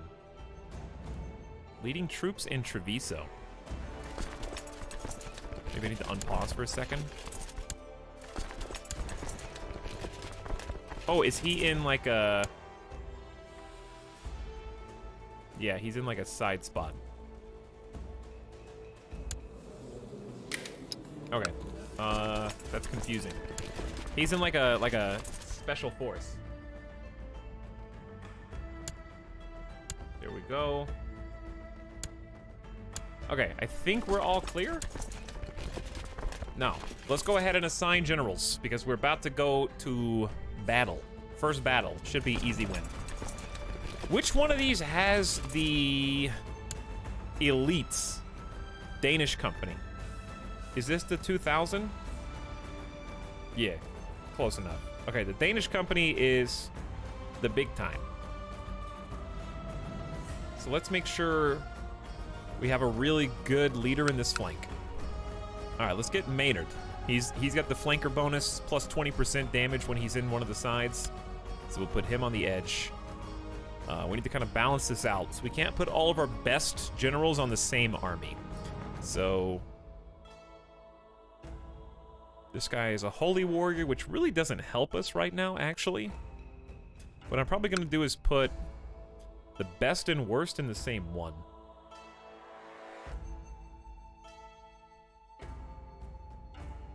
Tough soldier. We might have a better choice than this guy. Yeah, we do. Okay, let's replace him with the 18. Sorry to fire you like that, but that balances us out a lot better. Okay, this guy's a duelist, and he's aggressive. So let's put Edvard in there, and then in the center flank, somebody average. Wolfari. He's kind of got he's got a 21, brawny, giant, brilliant strategist. Pretty good force, pretty good troop. Okay, then the problem is we have too many armies and not enough generals. My goodness, you have beast generals. Well, that happens when you have multiple kingdoms under your purview. Down here, this is a pretty important front line. We don't need 3 generals, I guess, in every single army. Right? Organizer. Okay, organizers are fantastic if you need to move large distances, which we may end up doing up here. So let's put the organizer on this. It lets us just travel faster. Okay, then I would say let's get Gihomar. I don't know how to say that. In the center flank, we'll give you an assistant as well. We've got the Unyielding Holy Warrior, which is good defense and morale defense, which I think I'm actually going to put on this army. Because they're going to Constantinople, and they're going to plant themselves and just sit there and wait. Okay? We can also shift generals around as we need. Let's put default Benedict on here and then leave the other one blank, because that should be more than enough to finish these guys off by them, unless anybody else reinforces. Okay, then we need a second general here. We got 3 people still available, actually. Where'd these guys come from? Oh, these are the mercenaries. Okay, well, we'll let the mercenaries... I don't think they can be a general anywhere else. So that works for me. This is the sub-sound. Put the 2 merc leaders in. Better than 0, for sure. Okay, that's perfect then. I forgot that we had 2 bonus generals for that. And then I really want the Constantinople force to have someone else. I think we only have one choice. But it's this direct leader. So we'll put him in the middle. And then we'll put the unyielding guy. Okay, so we got 2 generals. We probably need 3, but that's good. Disperse all the forces. We're ready to go. We need to go to Aquileia. So which force is going to do that? I would say let the Wolfari gang fight that. We have to suffer a river crossing penalty. Did they have to suffer? Yes, both of them have to suffer a river crossing penalty. Are they just going to siege that? Why don't I just walk behind them with this group?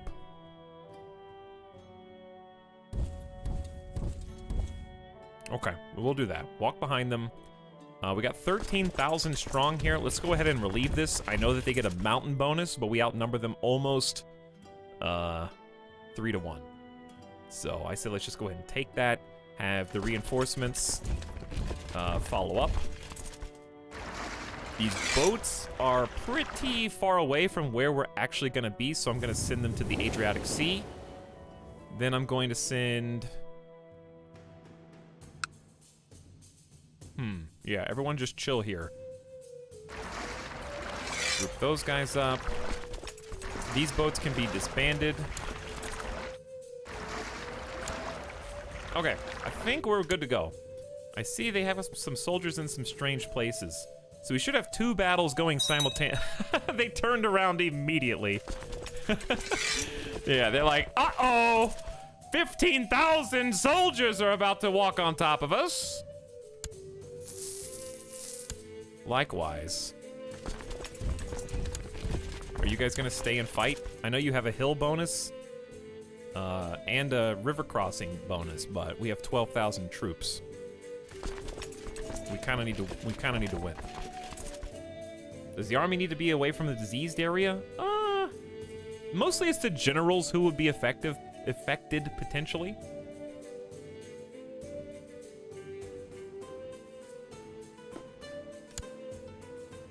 So we don't really need to worry about it too much. All right, there's like 1,000 troops. We can actually intercept these guys. The swords mean that we are guaranteed combat here. So we're gonna tackle these 1,900 before they even get to reinforce, which is gonna be nice. Who are they sieging? Isn't this their own territory? All right, well, we're just gonna all chill here. The abbot of a nearby monastery has asked that you make a donation toward the repairs of the monastery church. Surely it wouldn't hurt to ensure that you are in the monks' prayers. God will know that I support the church. Sorry, I can't spare the gold right now. It's 30 gold, you know? I am a charitable man, so God will know that I support the church. Okay, so we're able to intercept them here. We should squash these guys like bugs. Ignore that. Okay, the bugs have been squashed, and this is a pretty big battle, actually. They're missing 2 generals, so it should be easy, because they should be getting some big debuffs. Okay, yeah, the bug squashing is done. We lost 18 troops. They lost 1,200. And then I think this group is just going to march. So I'm curious where they are going to go. I think they're gonna try to run away from Chieti,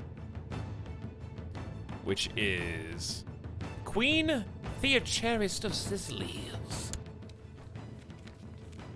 And we are going to intercept them. They do get a mountain bonus, but we outnumber them so much that it doesn't matter. So we're gonna fight them there.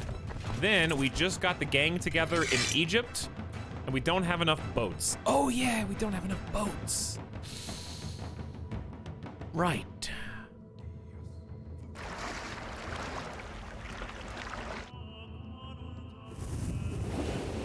Okay, they won't take very long to get there. Well, we could just send some of these guys down. King Hugbert of Austrasia has created the title Duchy of Cornwall. Good for you, I guess. All right, we're gonna create a new unit. How many do we need? Like 30. It's not that many.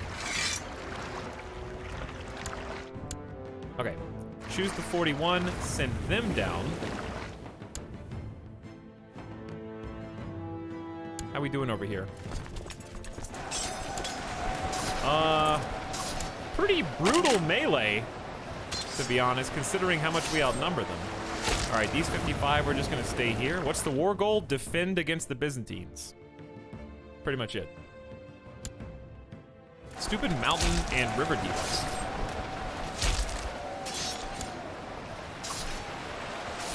All right, I think we're going to win. My liege, my mission to Wurzburg has been a success. During my visit to the court of King Gedalka, I seem to have managed to make him appreciate how peaceful and benevolent you really are. So we're trying to get beloved enough to get a non-aggression pact, or at least make sure that he doesn't, you know, get pissed at us. The Kingdom of Denmark is the claim they are pressing. Yeah. Okay, well, we're gonna win. Our center flank was routed. Chat, why is Bishop Hans, level 4 martial skill, the leader of the center flank? Didn't we organize this? Who are these guys? Bishop Berneri, level 3 martial. This one cost... Let's just see what happens. Perhaps it's time I ask King Hugbert to spend some time with me. Hey, King of Austrasia, did you know I'm at war with the Byzantine Empire? You want to play some video games or something? I just got this really cool game, dude. It's called Fall Guys. You'd love it. We're gonna play some co-op. Speaking of, I think we're gonna play Fall Guys on Tuesday. And it's potentially, I don't have any details yet, it's potentially going to be a co-op stream. Possibly. With someone we have, I don't think, ever played a video game with on stream. But if it doesn't happen, then it's all good. I don't know if we will or not. We're gonna play Fall Guys regardless. It's like a 50-50 whether it'll be a co-op stream or not. So I don't want to get your hopes up. I love the guesses in chat. I already have. But it's gonna be a fun time either way. So that's the plan. Now, I was disappointed to see that Fall Guys does not have private lobbies, because my original goal was like, hey guys, let's play games with the stream, and anybody who gets Fall Guys, because it's like 60 players at the same time, right? But they don't have the ability to do private lobbies. You can queue with like up to 4 people in the same party. But I hope in the future that they make it, because that would be a really fun community game to just have people from chat as the Fall Guys in the same game. That would be fun. Like marbles on stream, except you actually control the marble. Fall Guys is free with PS Plus, that's true, but it's not cross-platform. So, you will not be able to play PC with PS4. But yes, it is free on PS Plus. Or $20 on PC, which is what I'm going to be buying. Now, if we end up playing solo, here's what's gonna happen. I'm just gonna be like, all right, guys, get ready. We're all gonna try and queue at the same time, and maybe you get into a game. Doubtful, but I don't know. That's what we'll try. Good thing there's only 2 of us in chat. All right, King Hugbert, come hang out. Let's figure out what went wrong here. Okay, we just killed another 1,000 of their troops, and now we are on the way to Zaklumia, which is another capital of some form. Is a capital of the Kingdom of Croatia. Stream snipe. That game would be really hard to stream snipe, and also very encouraged. Merge some units, check on my boys so we can actually invade Constantinople. They have a lot of troops down there, but they've got more hiding. So we gotta be careful, because I don't know where they're gonna pop out. We're dominating that battle. This one was a little messier than I anticipated. But a victory's a victory, even if we lost 4,400 troops to their 3269. They fought valiantly. They had hills and a river to defend themselves with, so they're very entrenched. So that's why it was so hard to kick them out. Hugbert was happy to oblige me. That's a lot of people. First big bloody battle, 4,400 losses. Oof. Now that I have some time to spend with him, the reason I couldn't send both armies in to fight, which you might be thinking, wow, that would have been so good. Then you would have 24,000 and definitely have won. Yes, but the region itself could not afford to supply that many people at the time. Now it's up to 34,000 because I think the season just changed. But before it was, it would have resulted in a lot of attrition. So we wouldn't have been able to like feed and give them water and stuff. So they would have died of attrition. Potentially.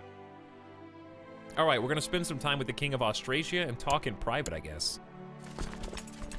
These guys are locked in, coming to fight us, so I guess we'll just stick around and kill these 1,000. These guys are heading towards, what capital is this? Oh yeah, Croatia, I just said it. And these guys should win momentarily. Good win, another 1,100 dead. So, boats have arrived, and we are going to merge. We're gonna board the boats, and we're gonna send the boats on a special op mission to Constantinople. We need to merge all these armies together. Are there any generals? Where did my generals go? No, they're there. Where? Yeah, they're there. Hold on. Speaking of they're there, this counselor is no longer suppressing a revolt, and we're going to use him as a general in one of these armies. In my opinion, throw him in the mix. He's a good defender. He's a brilliant strategist. Throw him in the mix with the Constantinople Special Ops Army. That's really good guy to have on there. He's a level 35 martial skill. That's awesome. All right, what's going on over here? Looking good, looking good. Micromanaging all these armies. I think we just chill here and siege. They got what? 7,000 troops.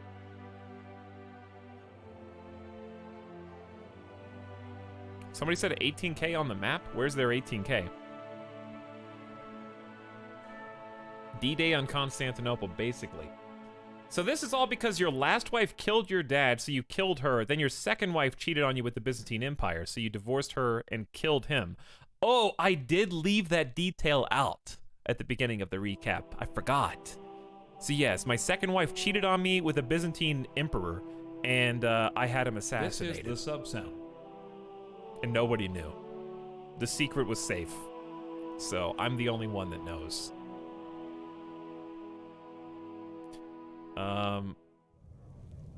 My spy master was not a level 15 at the time. I think it was my last spy master. So yes, I got revenge on the guy who cheated on me with, wait. I got revenge on the guy who my wife cheated on me with.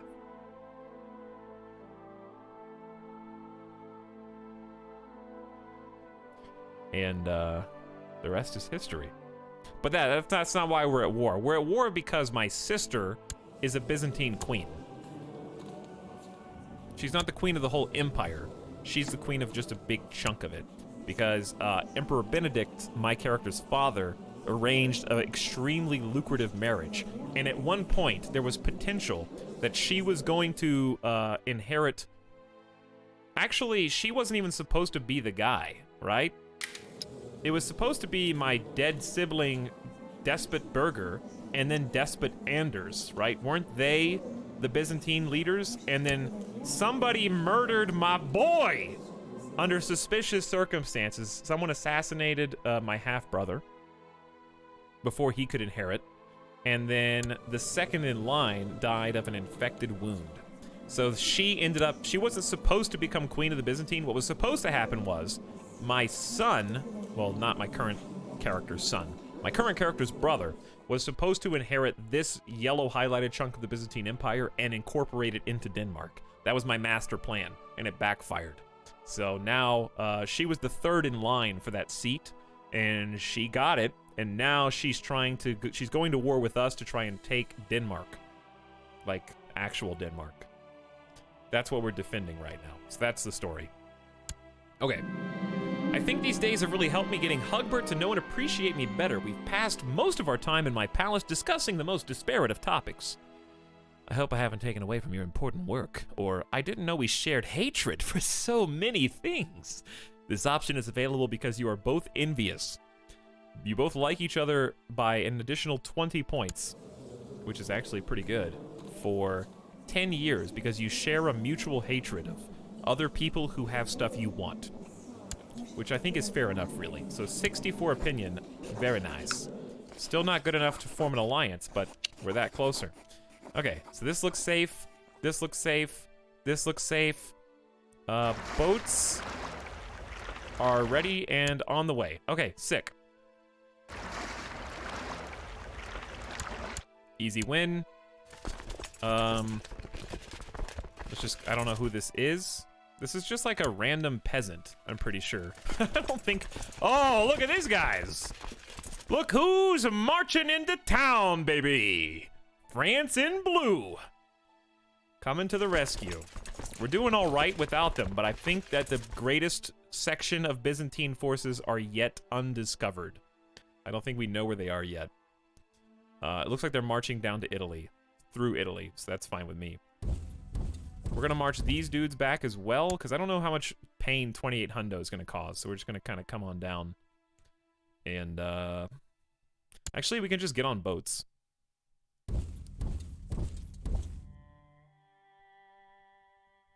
We could just... we're already locked in. Well, we've already got 190 boats right here. I think we should use the boats. I think that's our advantage. These guys are going around, but I really think France might be good enough to help. Okay, so we are now sieging in Croatia. Good. We got special ops almost to Constantinople. And we are sieging down here in Chieti as well. Now, we could rush these along, but I say, why hurry? 22,000! Okay. Pause for a second. Hi. Hello, 22,000 troops. Come on, bring it. I'm in an entrenched position on the mountains currently sieging you, so I welcome the attempt. By all means. Mountains basically give you a double bonus.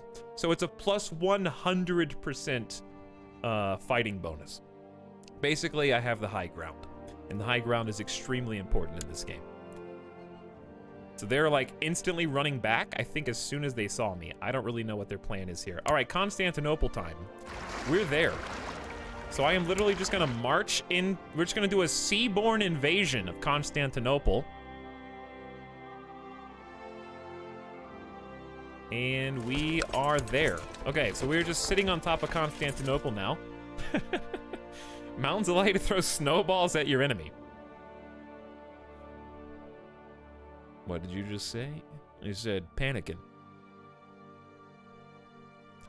This little green bar is our morale, so once that builds up, we'll be a lot stronger. So that just kind of indicates how entrenched you're going to be, basically, before you break. France is still on the way. Looks like they kind of walked around me. They're thinking about what they want to do. They can't decide. AI doesn't know. I guess we could stay here in siege, but I don't think this is a strategically beneficial position. These 4,000 are not really going to cause too much problems. We could just go hunt them down. There's not really anything wrong with that. It'd be faster to get on the boats. We kind of just need to watch the 21,000 stack. France is getting their hands dirty a little bit. Let's check Constantinople.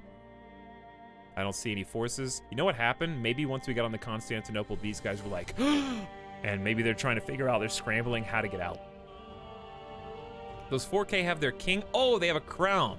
Ruler personally leading the troops. Well, guess what?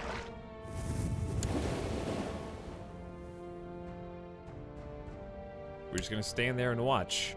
They're not even sieging. Are they? What are they doing? Why are there only 18 defenders in Treviso? What happened here? Who did this?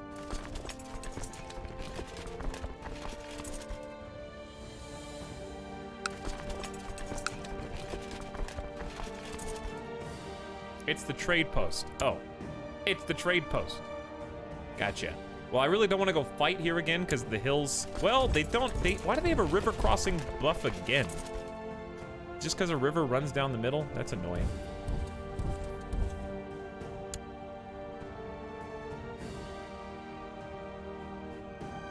Okay, well. Hugbert won a war uprising. Damietta has been converted to the Catholic faith. Looking good. Zooming out, trying to see what this 23,000 stack is doing over here. I have no idea. We got 10,000 Franks on the scene. Yeah, they still gotta... I'm not gonna fight that. Because even though we outnumber them 2-1, it's just too obnoxious to bother. Alright, making sure they didn't, like, sneak into Egypt or something.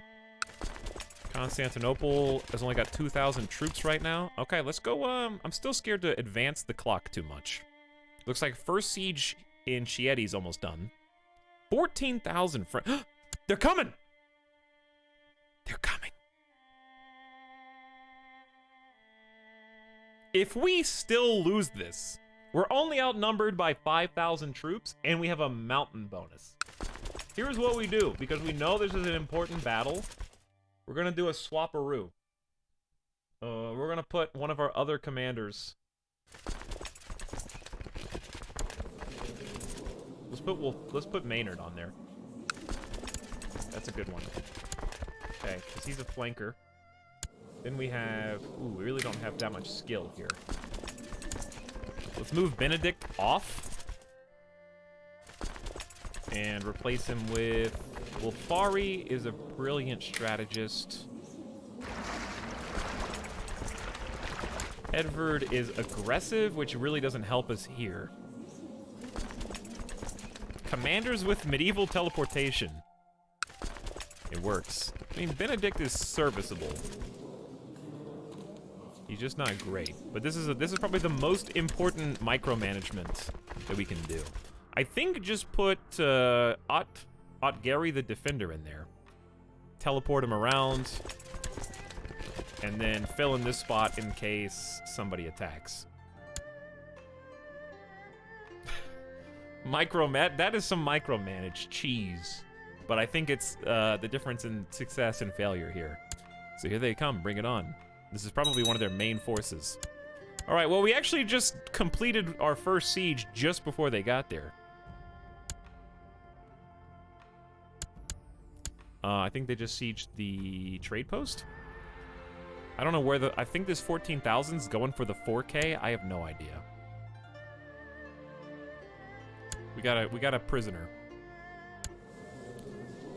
who is currently born in the purple. An honor bestowed only to children born of a ruling Basilius or Basilissa of the purple chamber of the imperial palace. Their succession claim is stronger than that of older siblings born before their parents ascended to their throne. Interesting. We also captured some child. 2 kids. All right, big battle time. Let's look at the stack up. All right, we're the defenders on the bottom. We have about 5,300 light infantry versus they outnumber us in light infantry by 1,500. We have 300 more pikemen than they have. They have 2,000 more archers than we have, 1,200 more heavy infantry, and like 100 more cav. Wow, outnumbered by a lot. And the 14,000 could have been useful there, but we have the mountains on our side. So we fight with 100% extra strength and extra defense. And also, is that a narrow flank with the red? Which is good. Narrow flank means it's much harder for them to get on our sides and gives us a defensive advantage. So let's unpause and see how it rolls out. Right now we're all shield wall tactics. They got 2 skirmish. It looks like we are slowly chipping away at their center flank. We just went into melee on the left. It just broke out into This level 2 versus level 35. It's not even close. Now we are flanking, routing both the center and their right flank, and then it's 3v1 to finish them off. That should be a GG right there. And we're chasing them down on horses to try to kill as many as we can before they get away. All right, done. They lost almost 9,000 men. We lost 1,725. One for the history books. A brutal defeat for the Byzantines. Not even close. Shot us up 20% war score by itself, yeah. That's what a level 35 Marshal can do. Mountain's kinda OP as well. That's what having, like, not only is he 35, he also stacks Defender. So he gets an extra 25% defense for his entire flank, which is huge. So throwing him into the mix was incredible. And then Maynard himself is a flanker, so he gets an extra 20% bonus to every stat for his whole flank. They'll write songs how Denmark ruined the Byzantine Empire. All right, big victory. And what I'd like to do here is usually chase them down, but we really don't have that much of an advantage. We were already outnumbered. Sure, we cut down 8,000 of them, but like we only outnumber them now by 2,000, which is not statistically significant here.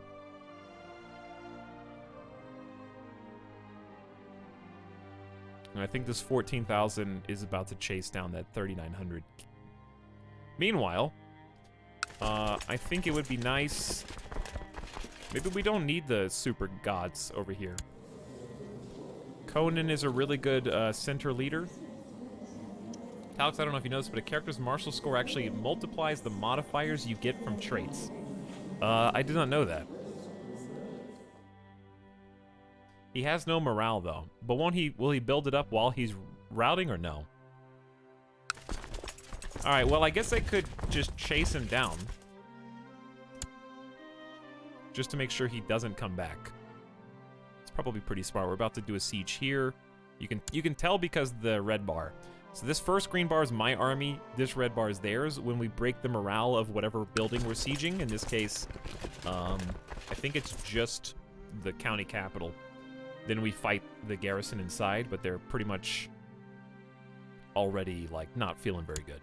So when this gets to 0, every 12 days it ticks down.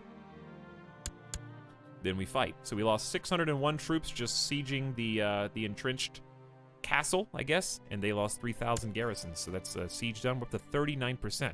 Sieging their little capitals is a really good way to do this. They brought some extra friends. I wish France would actually do something here.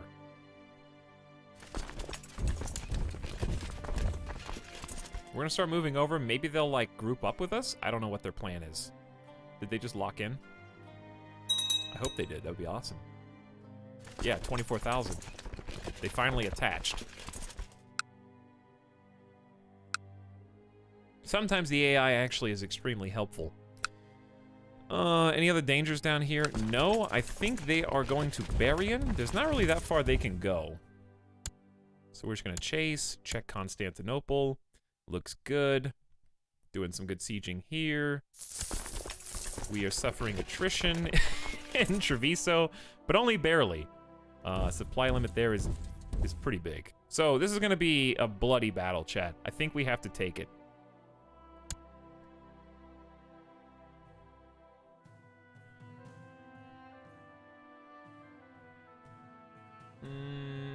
I'm gonna put Maynard on the left flank. There's gonna be 25,000 versus 13 on mountains and river. I'm not very confident, but we can't let them exist. You know? They can't just be all up in there existing. But I don't know, maybe it's not a good idea. Maybe we should just sit back and watch.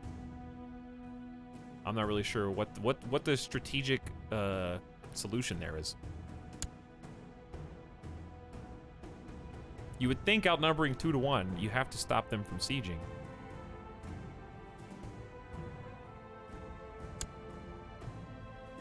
Where'd they go?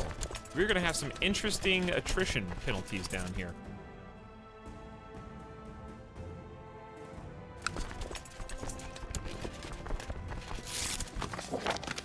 Why are there 1,400 troops there? Who is this? I didn't do that. Were they not grouped? Great Emperor Bilbo. To the Great Emperor Bilbo from Condottiere Roberto of the Lombard Band. The inability of our previous employer to provide our contractual pay has caused us to look for employment elsewhere. We would serve your Imperial Majesty if you would have us. What? Huh? You know what? Guess who's still here? Waiting for orders.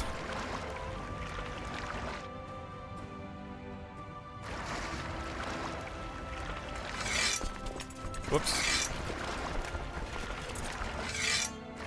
Mercenaries will mercenary. But like, what are they doing now?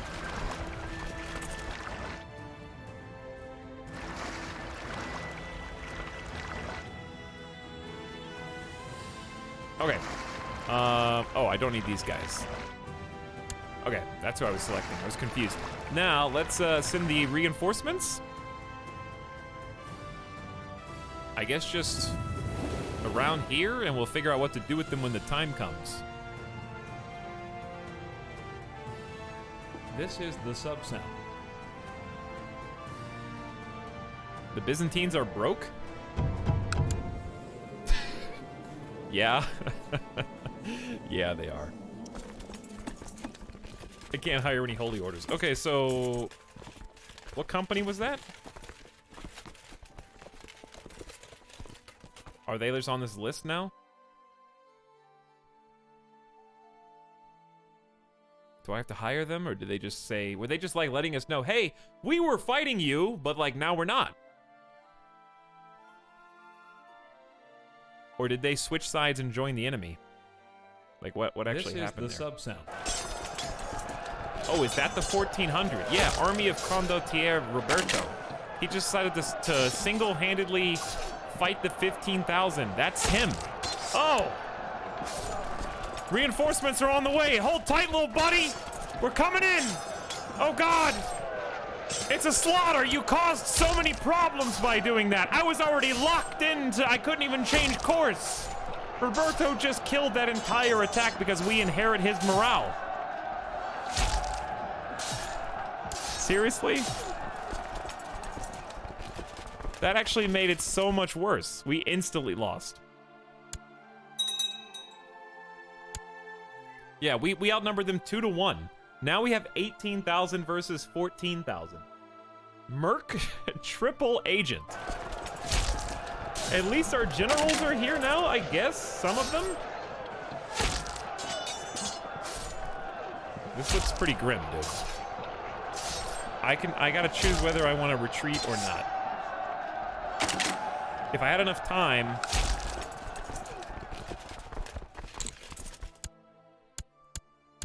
I would send these guys on the boat.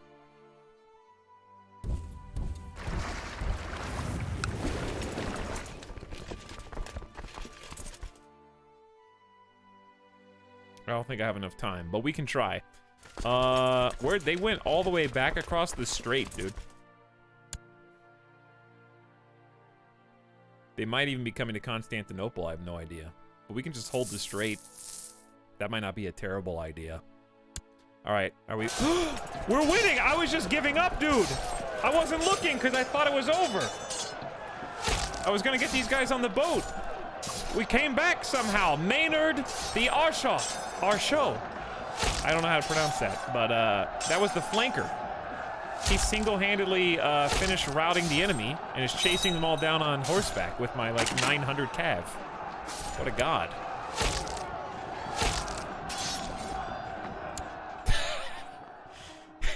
Is that my side? That's the definition of Pyrrhic victory. Holy crap. This is all because of Roberto. But a win's a win, I guess. 9,500 deaths. How many of those were mine?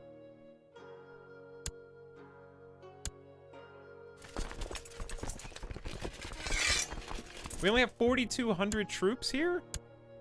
Didn't we have, like, 10,000? I think we lost like 5 to 6,000 Danes in that fight. This was a 9,000 strong Danish army. We lost like 4,700 men by ourselves due to that idiot. Like, I couldn't have even turned around. There was no way. This is the sub-sound. The Franks were like... The Franks behind were like, I don't think this is a good idea, but I'm already committed. Let's go. The French armies were like tagging along for 1 a.m. McDonald's trip. They're like, we're gonna come out of this changed. You know? We're not getting it at our best right now. But hey, you want a Big Mac? Let's go. I'll get 2. 9,000 dead.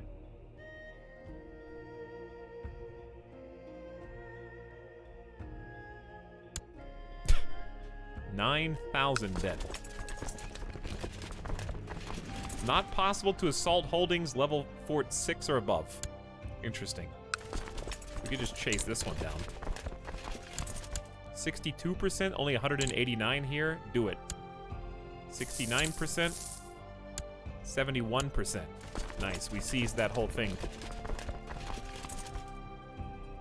1 a.m. McDonald's is the closest I've ever been to the Bermuda Triangle. This is the sub-sound.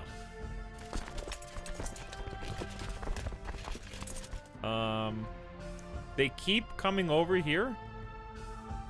Honestly, I think we just sit here and guard. It's very boring, but I think that's our best play. Let's change the generals. Put Maynard back on that force to kind of even out this 13 loser. Sorry, you didn't deserve that. But you guys aren't very good. I think they got injured. Yeah, he got an infection. He's become... Dude, you're infirm.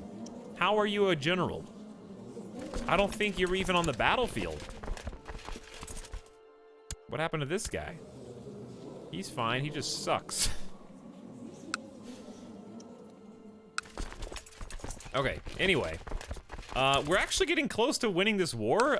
Good siege of Constantinople, and I think we're gonna have peace. Blessings on you and your house, Poet Bilbo. Just Poet Bilbo. We propose that Prince Ingilbert and Asta Bostata marry. Shrewd, diligent, humble. Is it because of your 17 diplomacy skill? Probably. Do I like the King of Burgundy? Yeah, I say sure. You got it, buddy.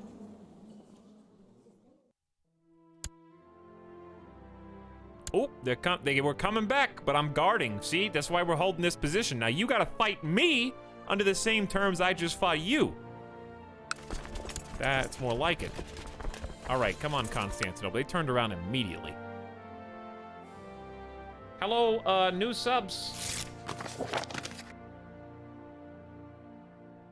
Some of you from 39 minutes ago, Court Jester says, oh, hello, Court Jester. Thank you for the 5 months of Prime. Casey is petting the Peepo, who's been here, but I guess the sub just popped. Thank you, Casey, for the tier 1 19 months. Amalgamaire in here for 7 minutes ago. What's up, Amalgamaire? Thank you, Ryvon, who says, I bought Pop-Tarts for the first time in over a decade, refrigerated them, and liked it. Well, I guess I am corrupting the viewers, little by little. Thanks, Ryvon. Parkside is back for 22 months as well. What's up, Parkside? And Ziora, welcome back for 6 months. Appreciate you half a year. Wow, this game has gotten way more complicated. Yes, it has. Yes, it has. Hey, Tal, sorry I've been gone for 4 months. Hi, chat. Hello to both of you. What's up, Jackson? Get your popcorn ready, dude. Movie popcorn sounds amazing. My liege, I am pleased to report the success of my mission to Brescia. The majority has been converted to the Catholic faith. Your humble servant. Hey, thanks, dude. Good job. You can also research cultural tech. I'm curious, since we're kind of on a tech binge right now, so for context, our capital used to be in Shelland, but we moved the capital, resetting our tech levels in a number of areas, so we're trying to kind of catch up. Cultural advances, we have a lot of majesty, legalism, tolerance, no popular customs, a lot of that stuff that we could move. But I am really interested in converting every single spot on the map. Any green spot is not Catholic. What is this? Why does this have a Denmark? What? Why does the Kingdom of England have the Denmark flag? We have one bishop here? What? Who? I mean, that's the seat of your power. He's your suzerain?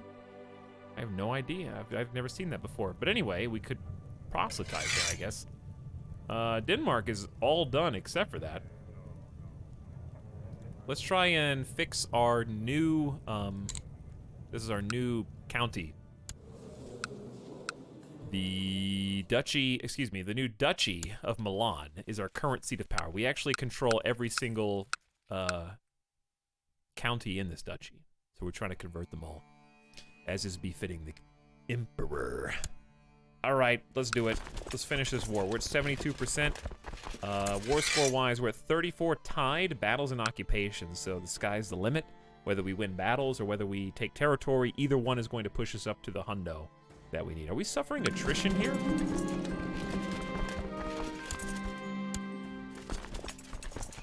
Supply limit's 18K, but we've been out of supplies for 10 days. I think it's fine.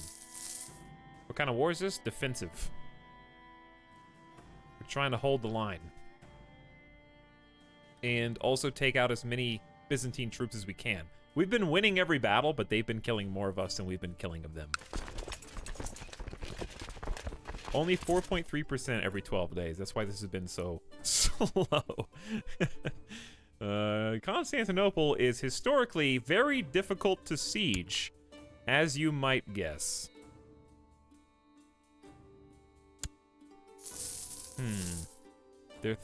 Ooh, careful. Careful, chat. We're in a bit of a pickle here. Alright, so even with their morale broken, we still lost 1,700 men. Push us up to 83%. Now, if we want to, we can speed run the other ones and possibly lose a bunch.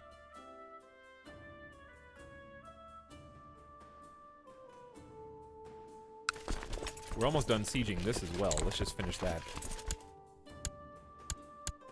88%. Next one's 2,000. Maybe we should just go in here and start taking territory where possible. I think they've got another troop moving in. So we could speed run and probably finish the war and sacrifice more troops. Which is probably worth it. Just so we don't have any more gruesome battles. We don't get to keep any of the territory. So that's the sad part. But we do get to say, screw you. Come get me if you can. Are you really coming?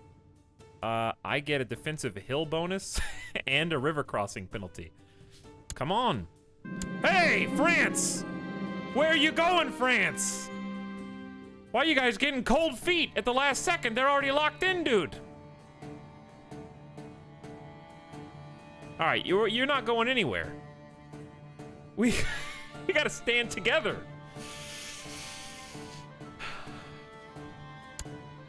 They're gonna get here before they can leave. All right, I think we fully sieged this already. So I've been kind of standing here for no reason.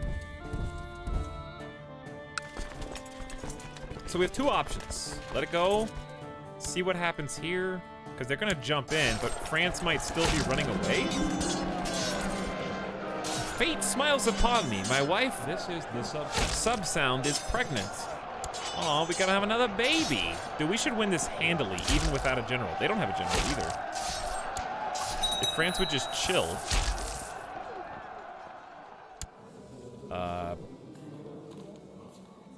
Duke of Ulfari the Just, Duchy of Cyrenaica, and Duchy of Thuringia just perished of consumption at age 53. It is the year 1069 of our Lord. So I guess this is my new vassal, this 7-year-old child. It looks like he split the inheritance, which is why I guess we have multiple vassals now.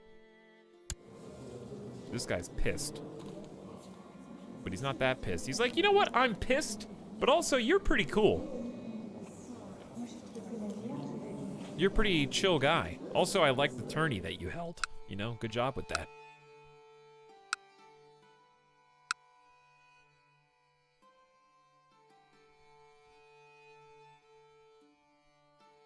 France, look at the time. I left a load of laundry running at home. I actually did do that the other day. I forgot that I did the wash cycle and then went to bed. Whoops. Clothes were still wet in the morning. It was all of my clothes, too, so that made it even better. All right, let's finish this. France. If France leaves, we have to kind of watch this battle closely, because if France retreats in the middle of it, we're gonna have an issue. If France doesn't retreat, we kind of just win. Look, they went into melee and that guy insta-broke.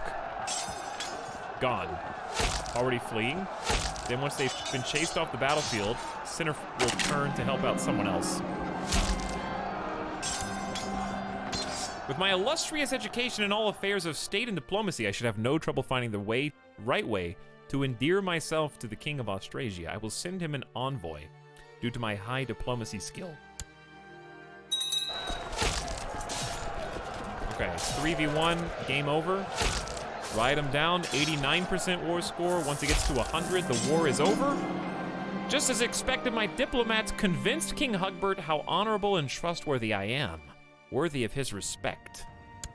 Dude, Hugbert is like, Bilbo's awesome. Dude, we just got another siege in Constantinople. Your half-sister, Queen Elizabeth, has asked me to spend some quality family time in Trapezou.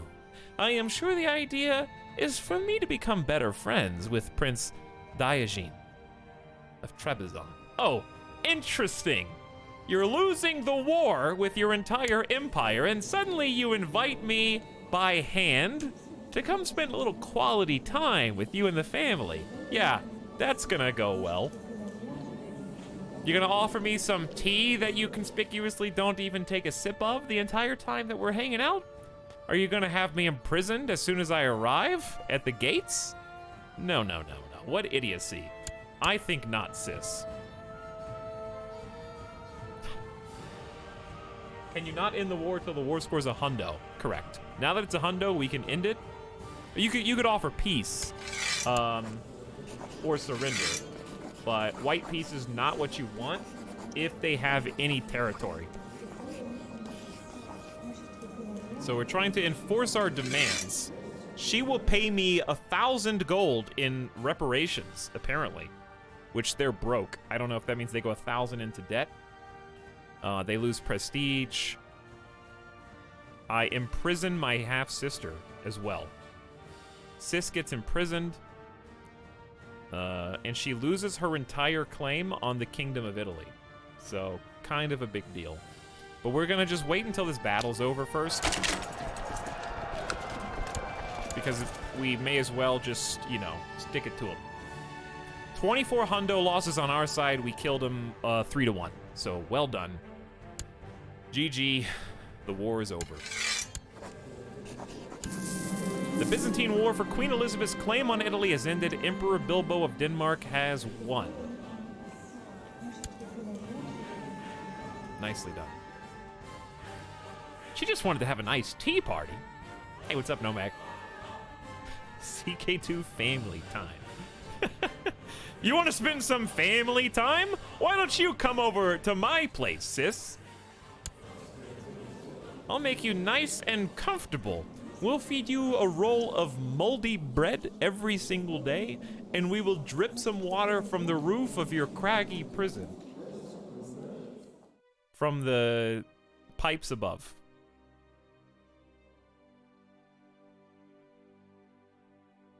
Now, she is family, and I gotta respect that a little bit. Form an alliance with me. No. I remember she wouldn't form an alliance. I will first read her some poetry. She never read my poetry. Queen Elizabeth is forced to spend a full hour listening to a child reciting some of your most repellent poetry. Not only is the young imbecile void of rhetoric skill, but you made certain this poem is particularly trite. Her delicate intellect will be tarnished forever. 5% chance she becomes a lunatic. She did not become a lunatic. But now that you've done that, I will be nice to you. Bo has been in prison for 14 years. How much will you pay for a ransom? 250 gold for a queen? Realistically, chat, what would happen in this situation? If this was IRL, if this was actual history, what would happen? They surrender. Queen Elizabeth willingly gets taken into custody for losing the war just to make peace. Like, do we actually just insta-ransom her back for 250? What would actually happen?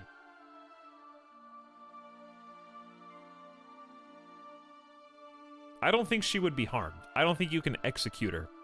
Forced abdication of the throne. That's probably the most likely.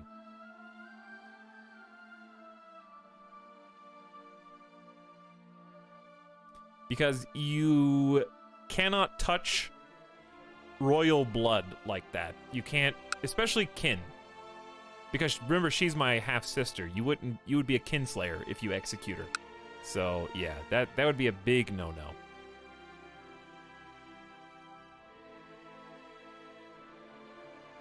Executing your own sister, the queen of another country that, I don't even think it was technically her war, because it was the other emperor was pressing her claim, which I don't think she has total control over. Right?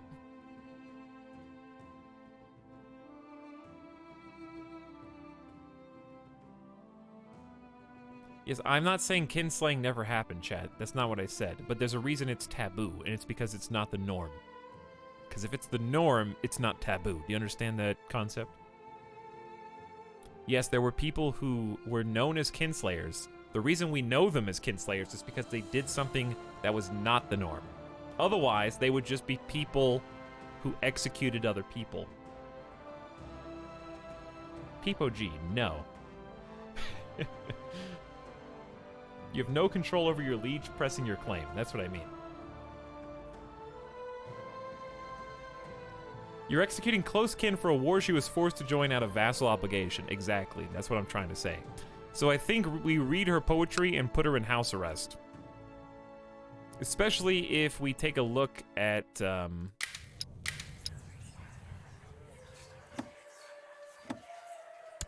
my opinion of her is still actually... Wait.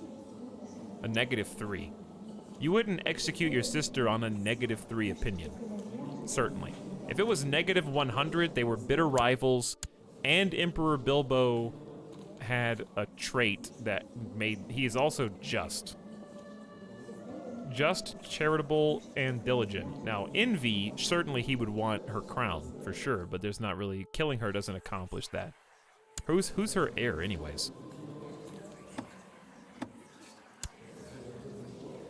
Oh, my nephew, of course. Okay, yeah, let's just put her in house arrest. There's no world in which Emperor Bilbo would execute his half-sis, who he doesn't even hate. I don't know whether I would ransom her or just put her in house arrest for like a year, though.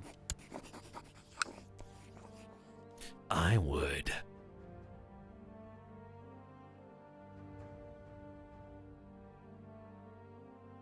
It would have been rough if she had actually gone insane because of that poetry. That's a risk I was willing to take. All right, now what we have to do is kind of get all of our soldiers to go back home. So we need to get them in friendly territory.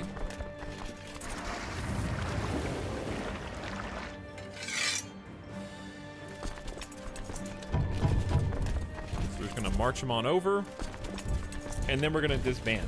Where did the Denmark troops literally never got to fight? Because I think I just forgot. There they are. I almost sneezed. Maybe I'm allergic to them, maybe I'm not. I can't tell. It was this close. Either way, good fight, good war. Well done.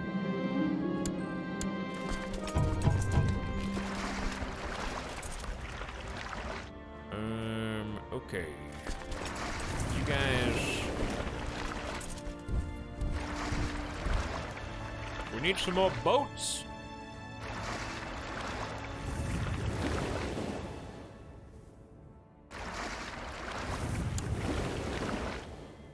What'd you get out of that war?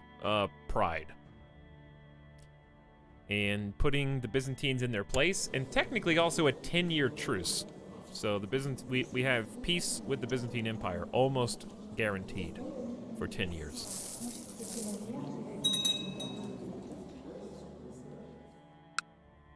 But also, we get an RP reason to possibly declare war on them for some territory, since we spanked them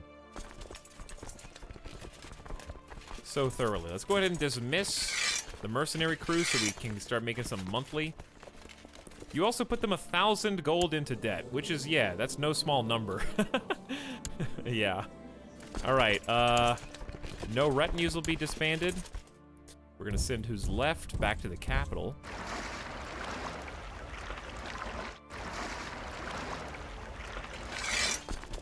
Go ahead and get on there. You guys go ahead and get on there. These troops, no retinues will be disbanded. Good. Put all the boats down so that we don't piss off our vassals. So we're just letting all the troops go home. You know, see their families, have fun with their kids, make some home-cooked meals, all that good stuff.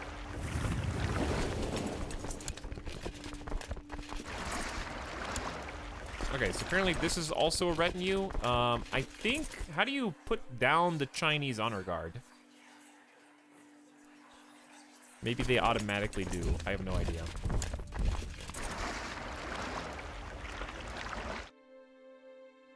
Yo, add me on Steam so we can play Crusader Kings 2 with Etalyx.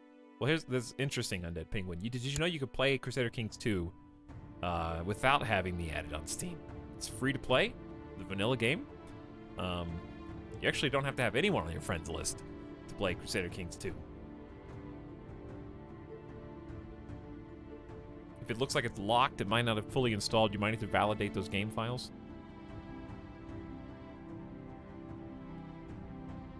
Cass's belly. We handed them their asses. This is a Pet the Peepo moment. Totally Kiwi, thank you for the 22 months, by the way. You here at a good time. No retinues. I like to double check this because if you I disbanded my retinue once on accident and it was a miserable time. So I always double check.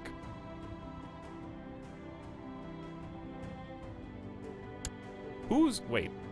Oh, yeah. Hold on, you have to do this. You push this button, right?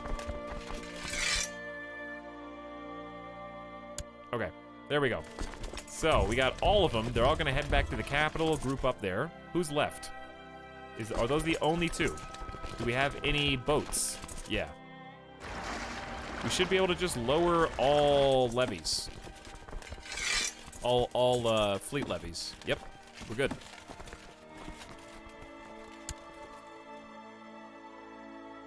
Oh, Kairatop the Mod Squad. Petting the people.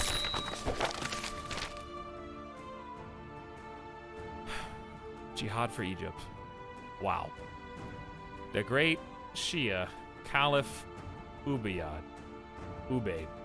has decided to call a jihad against the Kathirs in the Kingdom of Egypt. He urges all righteous Shia Muslims to take up arms against the depraved Emperor Bilbo of Denmark for the glory of Islam.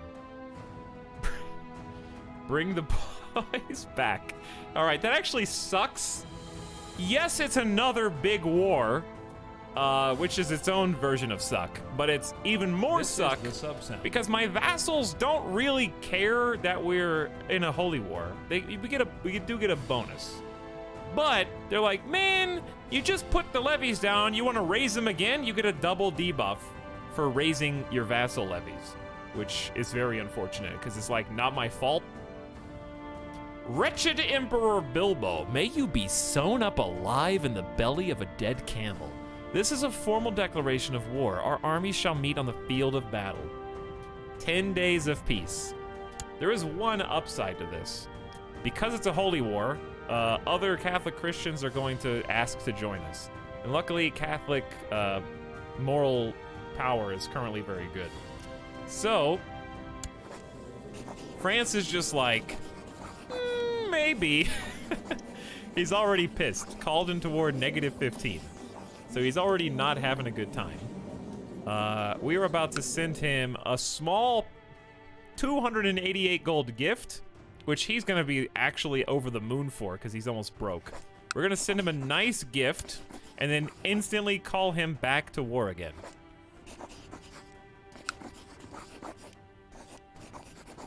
Maybe. Request that King Robert Ironside join us in the Shia Jihad for Egypt. Come on in. All right, so. Did we make friends enough with anybody else? No, I don't think so. Australia doesn't like us. East France doesn't like us.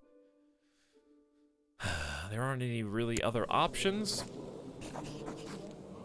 But yeah, we should get at least some other people asking to come help. Idle council members. Not for long, you're about to be a general again.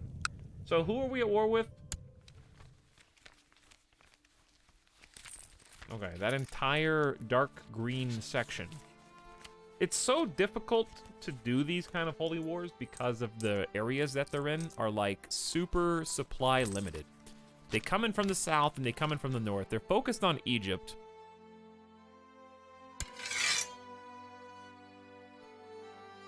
Dude, another CK2 stream. What up? Yes, the good news for us is that this is a Shia jihad, so we don't have to worry about Karen or the Abbasids joining them because they're Sunni. So separate jihads. Now, it's possible that both could declare a separate one, but we don't have to worry about Karen. Now, they're going to be walking through Karen to get to us. So really what we want to do is kind of hold Farama and hold anywhere down here that has big supply limits, like just around here, fighting on the open plains. Here's a present totally unrelated to the upcoming war. Now get back on your boats, men. Actually, exactly what's going to happen. Oh, only 1,700. Can you guys stop hogging all the holy orders? We're going to hire these dudes. Monthly cost 0, 1,700 free troops. It adds up. The levies are stretched a little thin right now. How big is this army? 38,000. All right, we'll call everybody then, I guess. Wow, this sucks. Hi, hey everyone. Hey, what's up? We are all going to jump. This is 11,000 troops. We're gonna jump down here to the Tawo, which is quite a distance. I got an idea though. This is the sub-sound. Got an idea. Because we actually do have some boats. It's only 42, but I think it'd be faster. This is gonna take ages for everyone to walk across. Now you guys can just go. You're basically already there. We have a few boats on this side. Okay, now the reorganization. You know what? Just raise all the fleet levies. All of them. Because I don't want to press C on every single province. 25,000 troops. Raise the Chinese honor guard. That's really useful. It's just an extra 2,000 elites. All right, that's 27,000. Where's the staging area? Genoa's supply limit's 40K. This is why we held on to Genoa when everyone in chat was telling me to let go of that domain. Okay, we gave up Noli, but we held on to Genoa, so we would have a staging ground for all this. So I think if we really want to do this fast, we need to do, I would say, everyone from here over meet in Genoa, and then everyone here over meet over here.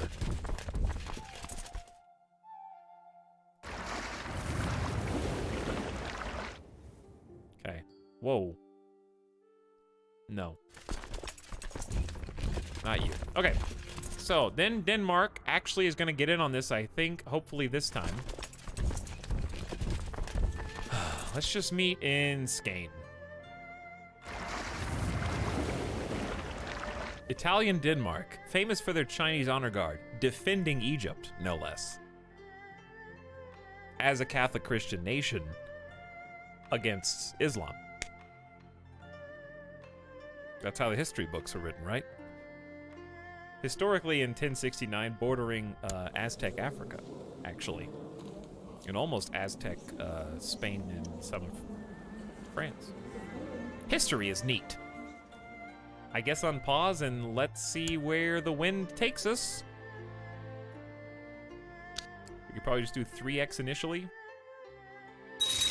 Of course I will honor my obligation again, even though it's only been 10 days. You just did so gosh darn good in the last war that I, King Robert the Ironside, will answer the call of Emperor Bilbo the Repulsive because he's such a cool dude. But yes, the good news is about the jihad is they're a little further. Uh-oh, this is all ding-dongs. Each ding-dong there was someone joining against us. I hope that some Catholics answer my prayers and decide to willingly join us in this holy war. Is there a way to convince them to do that? I don't know. We built a barracks here. Let's just go ahead and build up the castle fortifications. We're trying to max these spots out. Yeah, they just got some big friends. That guy's pretty tiny. 1.8K, 3.2K, and 800. All right, no big deal. Whew, I thought that was against me. Oh, speaking of. Is my general fighting? He will be. This kid's got 2,000 troops, another 1.3K, 3,000. It adds up, chat. 5.5, that's a lot of bad guys.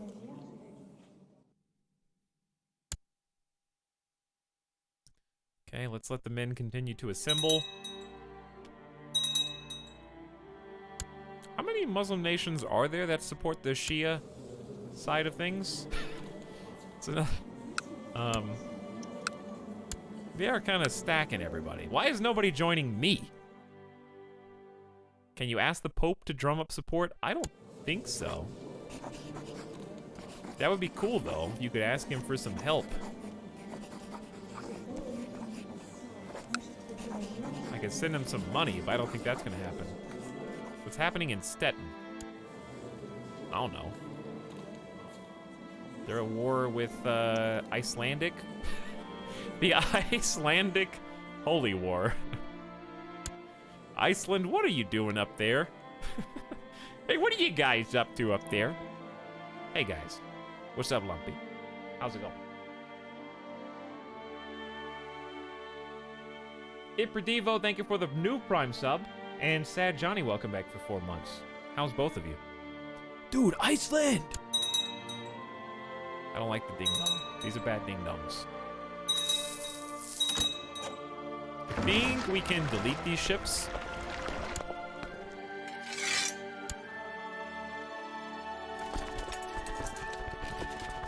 Okay, so we have a few too many. That's fine.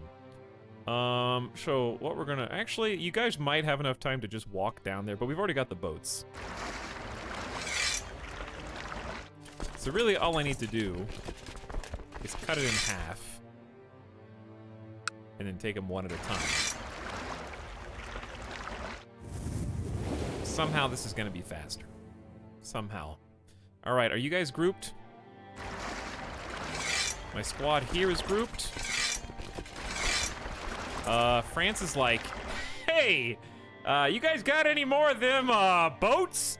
I don't really know how I'm supposed to fight the Muslims that are all the way over here.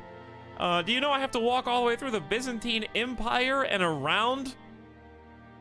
We don't have any boats. We've only got like 6 coastal counties, apparently. Okay, well. Dude, I think it would be so fun in Crusader Kings 3. I'm gonna try and figure out what the other, like, major... I know that they've got support for a bunch of the different religions. Obviously, we're getting our fill of Catholic stuff in this one. But it'd be really cool to be, like, Aztec pagans doing blood sacrifices. It'd be really cool to be, like, Buddhist or Taoist. I wonder what are the other ones that are gonna be, like, the most fleshed out?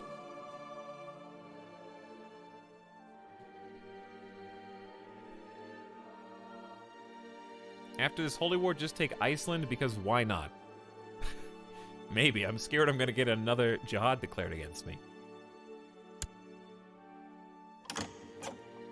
What?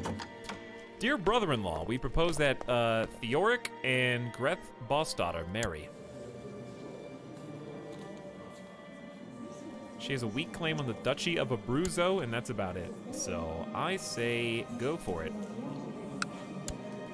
Just poet Bilbo, says the Pope. Peace be with you. Your cause is righteous. Please accept my offer to join you in the Shia Jihad for Egypt. Pope's got almost 5,000 troops. Come on, Pope. At least you're putting your money where your mouth is. Even playing some of the heresies are fun in CK2. That's cool. Welcome, Pope. But yeah, taking Iceland would be pretty fun. I honestly didn't even know Iceland was in the game till last stream. Alright, no sign of enemies yet. Maybe our other...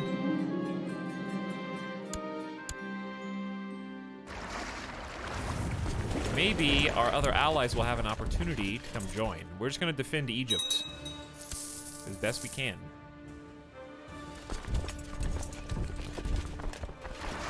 Need some extra boats. Let's try and coordinate. We're gonna go to Farama. I think that's gonna be one of the main battlegrounds. Farama can support 20,000 troops. In CK3, you can almost totally customize your religion. Well, that'd be cool. Looking forward to that. Your courtier, Karen Bostaughter. Why are they marrying every Bostaughter? Weak claim on the Duchy of Abruzzo. Why are you trying to take people that have a tiny claim on Abruzzo? But it's just Burgundy. I'm gonna help out my bros. A daughter was born to you, Emperor Bilbo, and your wife, Empress Yangjinu of Denmark, named Bodil. Asta. Gunhild. Erica. All right. We're gonna go... I'm just gonna click randomize 12 times. 1, 2, 3, go. I don't know how to say that. Next one, Clara. Okay, Clara. There you go.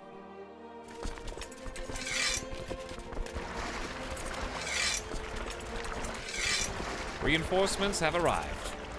We should send these guys probably to help from the south. Are they really gonna crawl? Aztec have really consolidated. These were all independent states after they had a huge rebellion. I think they brought them all back in line.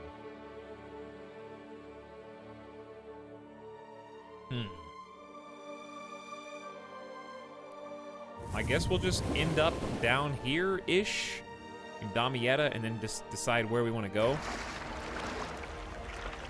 Oh, the French did get some boats.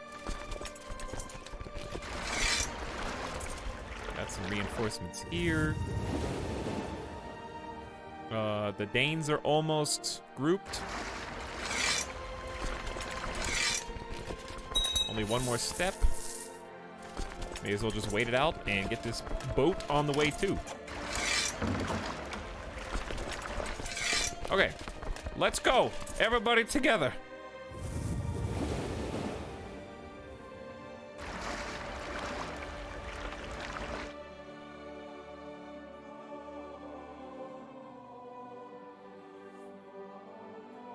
I have not watched a lot of this series, but I think the geography is a bit wrong.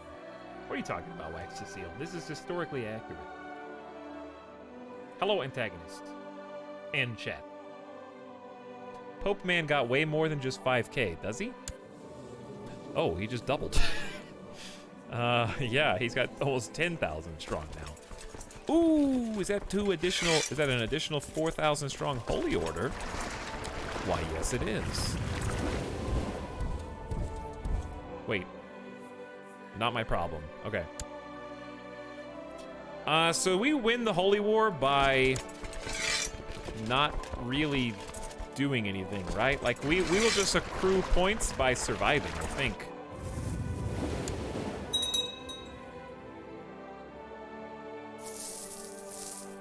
If I'm not mistaken. Battle Pope is online. Some king wants to talk to you. Oh, you're right. King of Austrasia wants to join the war. He leads 13,500 strong.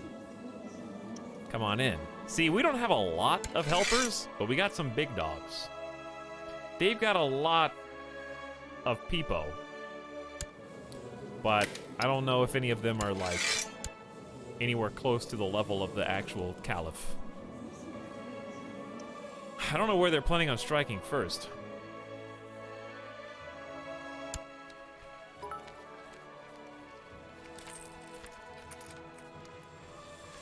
These are just raiders. That's unrelated to the current effort. Peepo, you say? I did. As long as you hold the target of the attack, you get victory points. Yeah, it's just Egypt. Okay. Let's just look and check the location. Wait, who? Oh, are you guys on the way? Yeah. I'm just making sure my armies are coming, you know? Okay, I guess I'll just send this rogue holy order to Benghazi to take out these random Aztec raiders. There can't be that many additional people. These guys aren't joining, they're just random raiders. Every single one of these has like 2,000 to 4,000.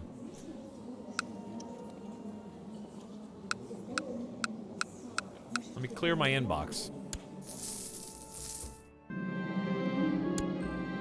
Okay, so we're gonna have like, what, 11,000 down here, which is okay. I would like that to be even better. We're just gonna go chill in Nubia. So we have the best vision. Nubia's huge though. So it's gonna take a while.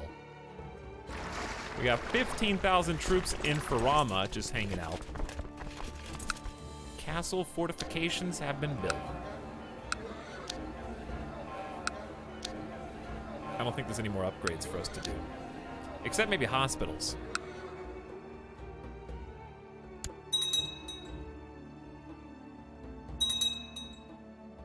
They just keep coming and they just keep coming. How? Okay. All right then. Hey, by the way. That was not supposed to be a pun, I'm sorry. I was gonna say, can I ask for an invasion of the people that are currently at war? 5,000 grace. It's not gonna happen. +2 anyway. I was gonna see if we had any options to do something besides send an artifact. Because it'd be pretty cool to get like a Chinese strategist for this. That'd be pretty awesome, right?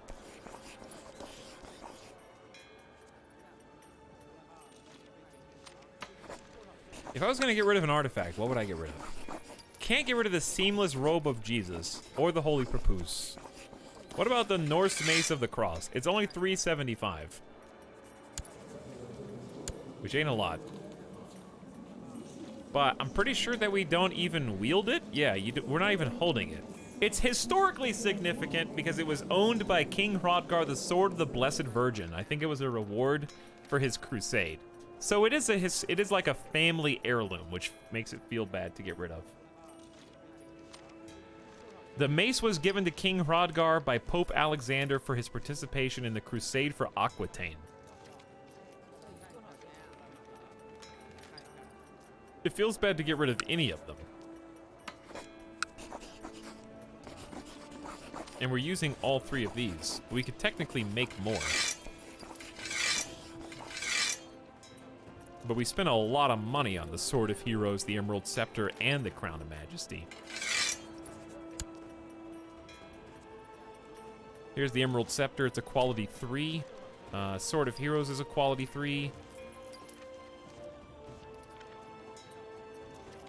We got some sick loot, but we can't do much with it right now. Okay, anyway, how should we split these forces up? Egypt's kind of hard to defend because you have to do north and south simultaneously. Let's get, Wolfari by himself can probably handle this, but we'll give him a friend. Go kill these guys. Just random raiders. Heaven's Vengeance, quality 4. Yeah. What we may do, I'm expecting big resistance here. We might just move forward 1.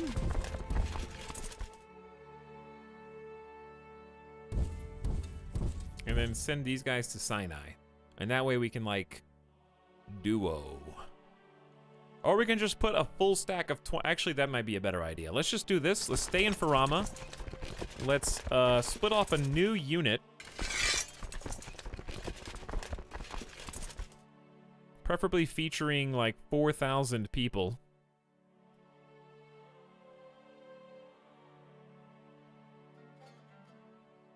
These are all tiny. Is there not, like, a grand total here? Let's just get some leech levies over. Okay. So we want about 4,000. It's good. Pretty evenly split as well, as it happens. Not very much cav. But yeah, we're going to select this unit, reinforce the 16,000, and then we're going to send the other group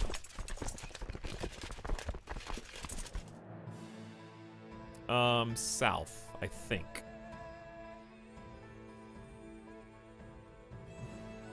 I'm scared of separating my forces by too much. What's going on, Etalyx? Hey, constant conflict.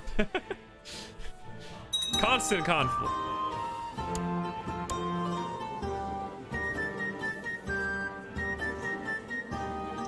Okay, then.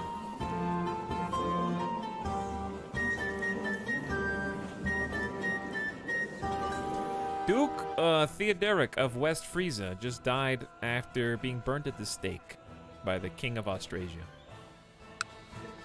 Rip that guy, I guess. Constant conflict. We just had a war against the entire Byzantine Empire. Now we're at war against every single one of these people. But we have some friends in high places. And they're on the move. Oh, I forgot that I had troops here. What do I do with these guys? I guess march? Can the Danish fleet actually split? No. Not yet. Well, too late for those dudes. There's just 3,000 troops just sitting there, I guess, for no reason. Hey, the first soldiers, dude. Turned around immediately. All right, it's probably time to do some generals. So here's what we're gonna do. We're just gonna go find every guy and resign.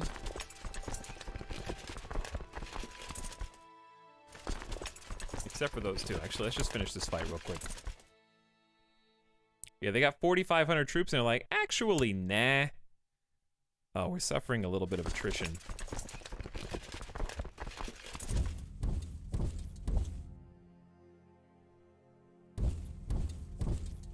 Okay, we'll move these guys out. I think we just landed there.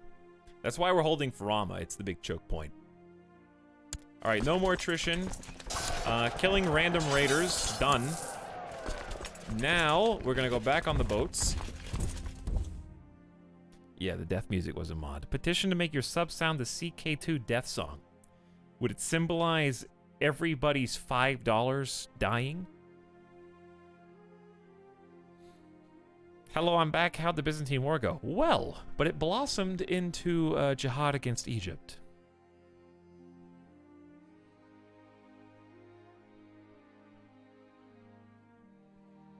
Yes, sure. Every time I get a sub, a brain cell dies. I think. That's the sound it makes when it cries out.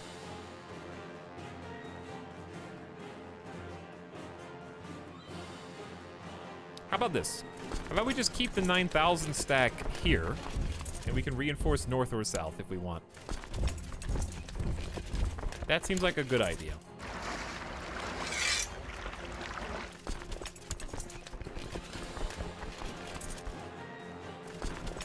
Okay. So now we just wait, I think? This might be a painfully long process. They'll make a move eventually. We got another 4,000 back here, just in case. We might just leave them in Bilbays so they can respond to wherever they need to respond.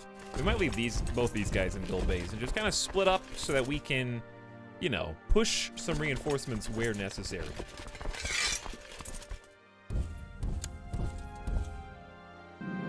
I've always been better at talking through my pen. Maybe the best way to show my good intentions to King Hugbert is to dedicate him a poem. Okay. I will write about his deeds. I will write about his realm. I do not feel inspired right now. What are your deeds? He just killed my friend at the stake. Write about, what is he? He's envious? Humble. So why don't we just write about his realm? I don't think it's gonna work. But we'll see what happens. Everyone knows I have spent years and years directing the work on my book. Today I am presented with the final product. Smiling broadly, I can't help but swell with a sense of well-deserved pride. I forgot we were writing a book. The Confessions of Emperor Bilbo. 100 prestige. What are you confessing to? Did you just confess to having the Emperor of the Byzantine Empire assassinated? You're supposed to release that after your death. That should be a post-mortem confession. Probably not while you're alive. It's been added to the treasury. Let's see. Quality 3. Learning +2. Fertility -20%. This supposedly autobiographical work tells a moving tale of a young emperor struggling with temptation. It offers some advice on how to avoid and deal with such issues before it's too late. Original owner, Emperor Bilbo, quote, the Repulsive.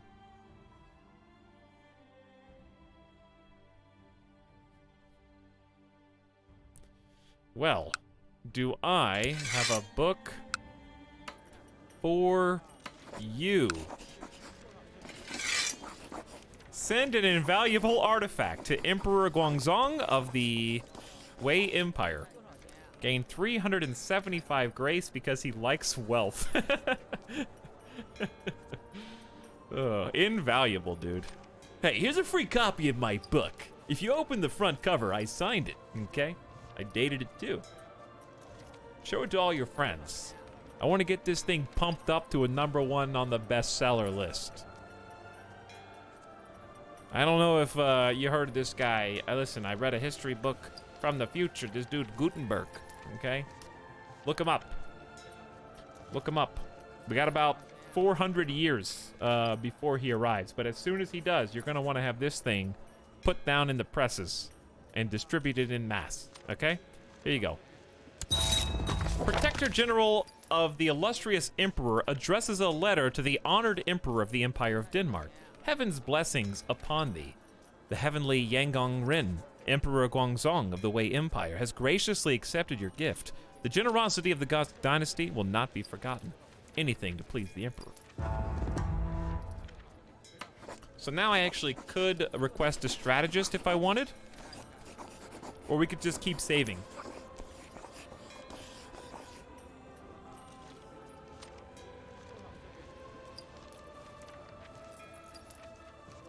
Hello, Brimo. Welcome to a stream. How's it going? I did get a haircut. Thanks for noticing. Didn't the book cost a ton of money, though? Yes, but you know what else costs a ton of money? Boons. I just don't want a 20% fertility debuff, and I also feel like the poet who has read his prisoners his terrible poetry to punish them would equally, as a kowtower to China, literally, he's completed a journey to China to show subordination to the Emperor and married the Emperor's daughter, would probably write a book and send it to him like, yeah, I did that. I made this. I spent the last 10 years of my life on this thing. You know who'd appreciate it? My father-in-law. He'd probably send it to him. So why not, you know? All right, so a strategist is a military genius. Masters the art of war. Request to have a commander proficient in Chinese strategy join your court. He will teach your existing commanders about Chinese military tactics, granting them special commander traits. Very tempting right now. We've been at a lot of wars. Siege engineer is more for offensive. We can get a Chinese artifact, which costs 500 grays, or we can keep saving. Or we could save up for a scholar bureaucrat. We'll reduce build cost and build time. I don't think we need that. Province modifiers, a trade contract on the Silk Road. I feel like a strategist would be good. This game just looks like so much information. It is, but if you're ever interested in checking it out, Crusader Kings 3 is about to release in a month. That's a good starting point, because I'm playing with, first of all the DLC that Crusader Kings has released over the last 9 years.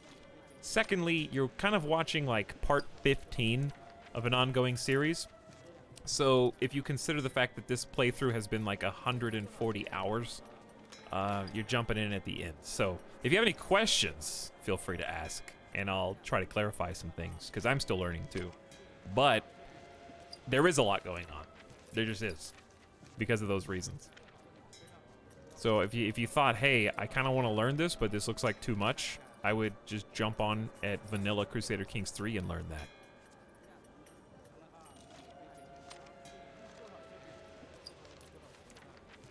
Hey, Death and Cremation, how's it going? It's going good. How's it going for you? Very well. Having a lot of fun, playing some good video games. By the way, we're going to be streaming, I think, tomorrow and Tuesday at least. I need to take a couple days this week. Tuesday, I wasn't planning on streaming, but then Fall Guys is coming out. So we're going to play that. But I need at least a couple days to start actually unpacking some boxes and stop procrastinating. But there's so many games. I want to play Satisfactory again. It's been 2 weeks since last time we played this game. We need to finish Pikmin this week. I want to play 7 Days to Die. Too many good things. I wanted to play more Total War. I want to play Sudoku now. Somebody in chat was suggesting Picross if I liked Sudoku, which I did. So maybe we should just stream some Picross sometime. I don't know. Somebody in the Discord suggested that.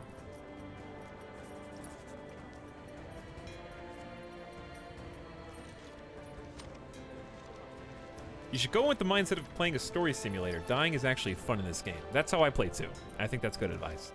Alfred, what was your question? I do remember those streams. Let's ask for a strategist. Protector General of the Eminent Emperor addresses a letter to the magnificent Emperor of the Empire of Denmark. May good health be with you. The heavenly Yangon Rin has graciously fulfilled your wish. The skills of Li I don't know how to pronounce the I. Is it Huai Guang? Huai Guang? will be at your disposal in the war room as well as on the field of battle. Send my most sincere gratitude to the Emperor. Let's check this dude out. He is not a genius. I was promised a military genius. All right, what? Skilled tactician. He knows the way of the tiger. This character is well-versed in the way of the tiger, focusing on speed, maneuverability, misdirection, and when and how best to commit troops of various types in a decisive engagement. Movement speed plus 30% and flanking plus 20% is a crazy stack. He himself is brawny and a game master. We found a gamer. Narrow flank plus 30% is really good on defense. So, he's fast. So he just became a commander. Did we even have a commander spot open? I assume so. He just filled in the last one. Sick. And he'll occasionally teach. Dude, gaming.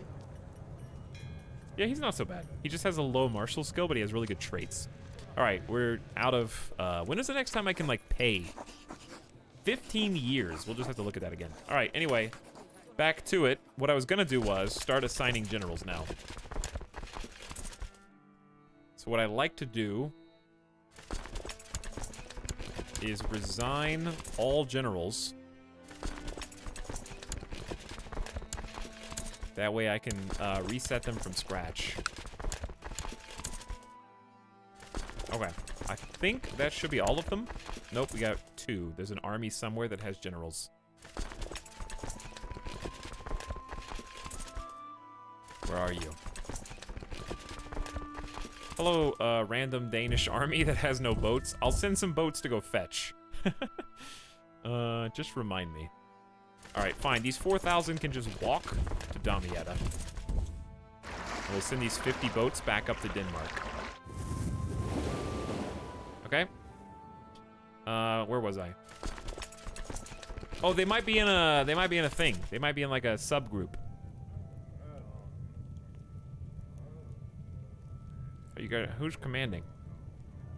How do I find them? How do I find these guys?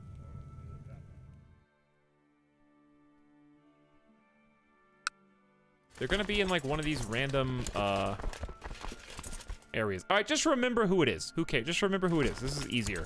So it's Otgary,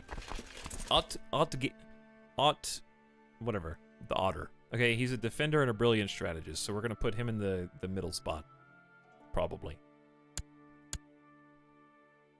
Then we're gonna put, yes, I'm winning. I am winning, Sneaky Turtle. I think we need a new command.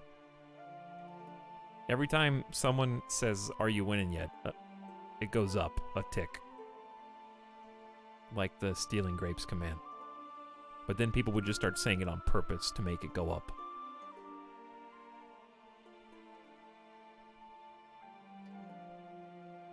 But welcome to the stream. Are you triumphing my spawn? I'm trying, Windsprint. I'm trying. Alright, let's put, like I said, a couple of neutral people. Let's get the... Actually, let's get the guy. Get the guy. And then... the new guy.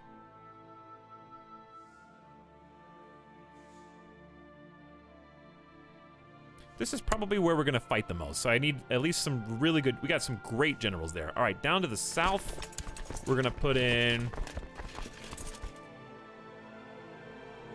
the direct leader in the center. He's really good from the mid. We're going to put...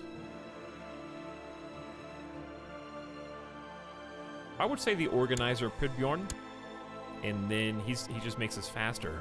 And then Wolfari is a good counter to that. Okay, and then we'll just change other generals as needed. Let's just unpause. We got to get through this. Oh, my steward just died. A natural death at age 72. Oh, man. While not exactly teeming with excitement, King Hugbert seems to have taken the poem I have dedicated fairly well. Plus 10 relationship. We're at 89. Please form an alliance with me. No, he says. He says no. Okay, well, who's going to be the new steward? We don't have, well, I guess that is a loyalist. which has to count for something. He's an indulgent wastrel. He spends money quickly. That's what I do, too. 19 is the best in all the realms, so I guess I'll take 17 and a loyalist. So let's go for it. Banan, what's up, Syntax? Good evening, how you doing? It's sunny in Etalyx today.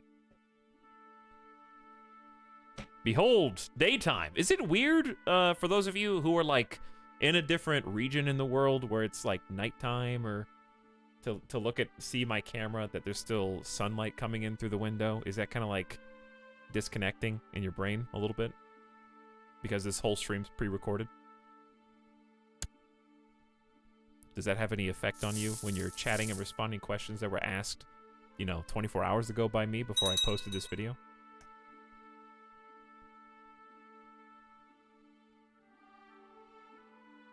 Does it make you realize that everything you're typing in this channel is fruitless? And I just look over to pretend like I'm looking at chat, but really, what I'm watching is like things you might not know videos on YouTube by Mr. Scott. What's his first name? I don't remember. Yeah, chat's probably going to respond to it, but since this is pre-recorded, I won't be able to read that answer.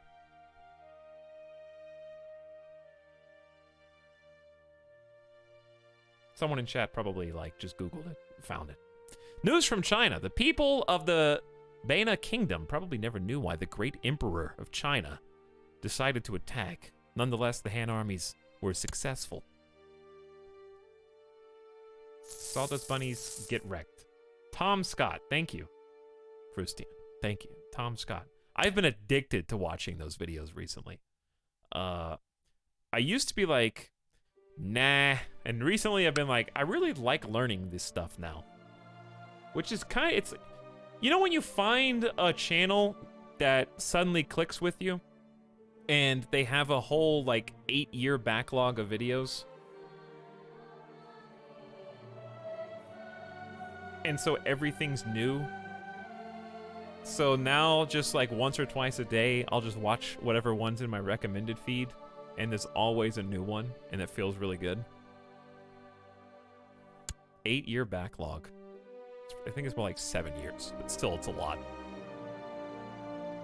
And then one day it's gonna stop showing up in your feed and you're not gonna know why. And it's because you watched them all, and then a little tear rolls down your cheek. Somewhere an angel got its wings because you watched every video that that person had made. Collect taxes. Do we need that? We're at plus 90. Maybe we should just administer the realm for a little bit and improve the domain. Either that, no. We were researching economy tech. That's what we were doing. We're trying to get improved keeps over here. I don't think it's working, but we're trying. Okay, well, regardless of if it's working, do we have any more tech we could do? Just Cav, Noble Customs, Popular Customs. We're trying to get Majesty up, so let's just hoard. All right, unpause. Where are they? Where are the people who want to kill us? Sometime in the future, there will be the last Etalyx stream. Well, I hope it's on my own decision-making. You know, I hope it's because I chose to make one last stream, and not because, like, I don't know what could possibly happen. Like, Amazon accidentally forgot to back up their Twitch servers, and somebody like hacks in and deletes the entire website and there's no backup. So I don't think that's even physically possible. I was just trying to come up with a circumstance that was unrealistic so it wouldn't be depressing. My liege, the people of Constantinople have progressed beyond our own tech level. I have managed to study their advancements, and the documents enclosed here should help us reach that level. All right, so he's just got us, he stole 50 tech points, and he got culture advance up another 50. So, pretty good. Any bad guys yet? 0. Weird. King Hugbert just passed away! He was slain by a mayor in personal combat. This dude. They just dueled each other or something. I don't know. I just was improving my... He was 24 years old. How does this mayor kill a king in personal combat? Who's the new king of Austrasia? King Engelbert. I love that name. Engelbert kind of likes me. He's pretty chill. Pretty relaxed. We need to... Now we have to form a non-aggression pact with him again. So I guess... start swaying him. Where's my diplomat right now? Also in Austrasia. No, he's in East France. King Gadalka the Great? My cousin just did my cut. No. Why does East France not like me at all? Because he's ambitious? And he wants control of the Duchy of Thuringia. East France may end up being a problem, but they're really tiny. So we're actually just going to stop sucking up to them and just go back to Austrasia and try to be bros. But another plan, actually, is since we do not want Aztecs to ever declare war on us, they surround us from so many sides, I'm actually just going to send my diplomat back. This has never worked for me, but we're going to try and make friends with the Aztecs, just to kind of make sure they chill.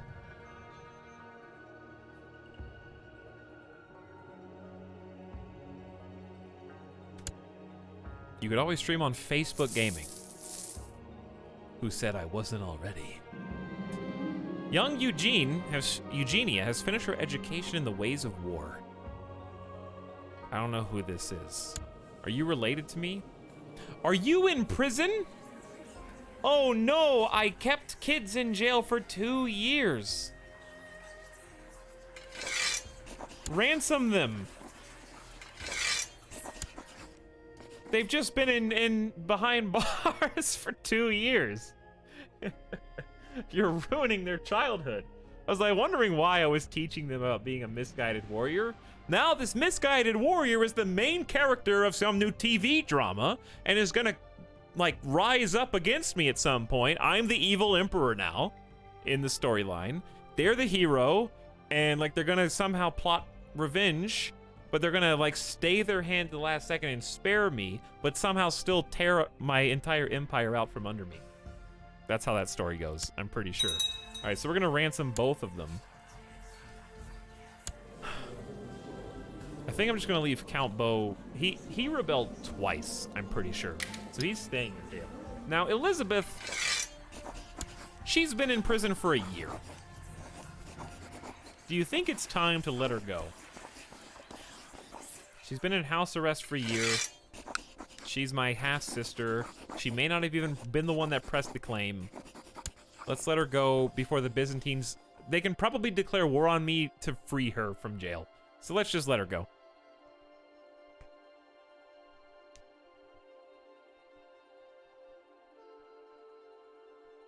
Middle school is essentially a prison anyway. Well, why do you think they teach you how to unlock lockers? Okay? They're just mentally preparing you. You gotta figure out the combination. They put all your stuff inside of a little mini jail.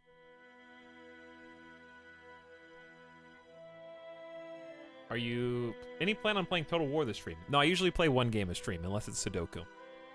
And then that can just pop in whenever. But typically one game a stream, and then I rotate. We got like a revolving door of games. But I will be playing again sometime this week. To the diligent poet Bilbo, your wisdom and mercy are legendary. I accept paying your ransom for the safe return of someone who's probably like my daughter. And I'll pay the ransom for this person. And zoom in so we can see if there's any enemies. Nope. Queen Elizabeth is paying her own ransom. Dear half-brother, tales of your misdeeds are told from Ireland to Cathay. I begrudgingly accept paying my own ransom. Hey, sis. Next time, don't lose, okay? Next time, just don't lose. Wait, I can do dynastic meddling for 100 piety to try to help my heir improve his character. I worry about Benedict. If he is going to represent the prestigious Scots name, his bearing and behavior should be impeccable. Wow. He is possessed by the devil, stressed and gluttonous. He's also ugly, noteworthy, paranoid, and cruel.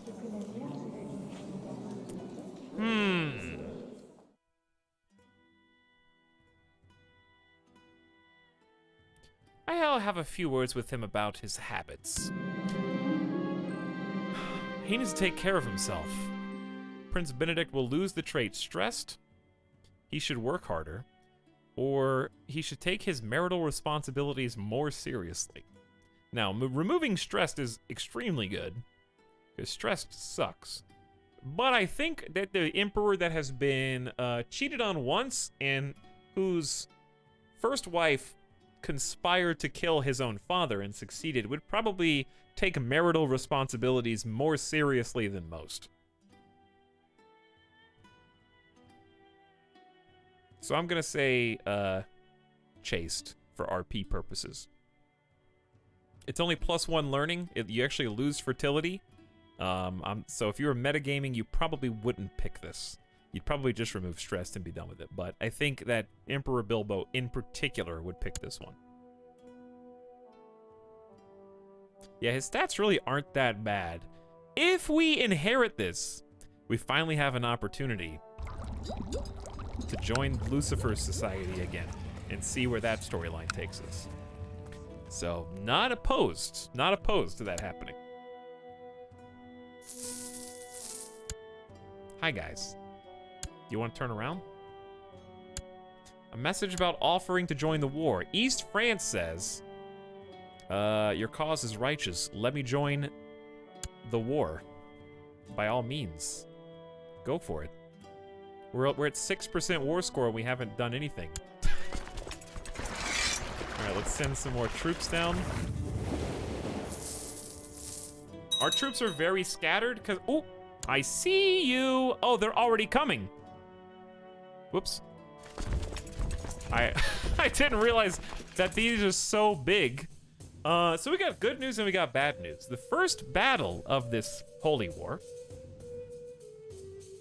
we have not only a river crossing buff, we also are fighting in the desert, so we get a 15% bonus to that. He outnumbers us by about 2,000 troops. We have 5,000 waiting in the wings that can walk in to reinforce. I think we got this in the bag. We got 3 generals here, led by Conan, who is a direct leader and an inspiring leader. Wolfari is a giant of a man, and Pridbjorn is an organizer. So let them come, I say. That's why we kept like these 5,000 here, and then we're gonna move the 6,200, because just in case there could be even more in the fog of war that we don't know of. So we wanna like position and maneuver reinforcements to respond. Rip King Hugbert. Okay. So, look how long, this is on 3 times speed and it still takes this long. These 6,200 can just fight these 3,100. So, are there any generals left over? I'm just gonna put them... I know he's aggressive and he gets a debuff, but it's still better than the alternative. Alright, 2 generals should be fine for that. They got 10,000 Pope units. Battle Pope has arrived to fight, I guess. I am pleased to report the success of my mission to Bellinzona. The majority of the population has been converted. Prince Archbishop Edvard, I'm gonna miss you when you're dead, because right now you've been doing a fantastic job proselytizing. This is the sub-sound. All of Italy. This used to be an entire Fraticelli heresy, and now it's almost all Catholic. So, good job on that. These guys are coming in to help, and so are we. This is gonna be big attrition debuff here. I don't know exactly what's gonna happen. Look, bring it on. In the desert. All right, there's the first volley. 3,100 coming in to reinforce. Where'd the rest of their troops go? Hi, Elistra. Thank you for 35 months. Who says hi? Thanks for the sub.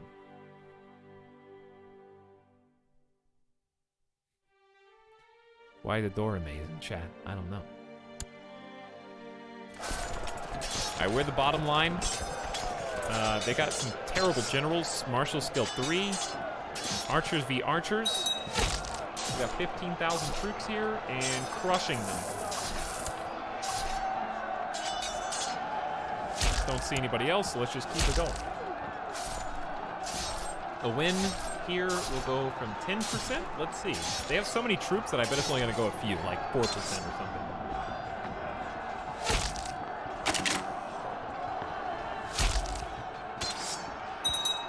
Where did these guys come from? Is that just random Aztec raiders? Yeah. All right, we're chasing them out, routing them. 13%, so not much. We lost 2,200 casualties, so there's 77 hundo. That is a very good win. That's why we're keeping these guys down here to the south. That is exactly why. 4,000 trying to sneak past.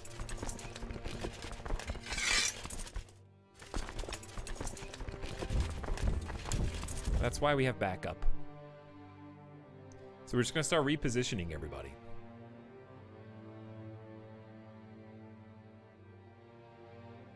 And watching and waiting. All right, get the Aztec Raiders out. Let's go back to 3 times speed. Your errant subject has been converted to the Catholic faith. Just a random baroness.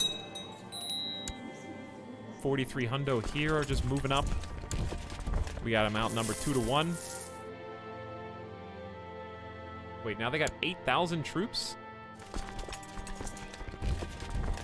Why do they have 8,000 troops all of a sudden?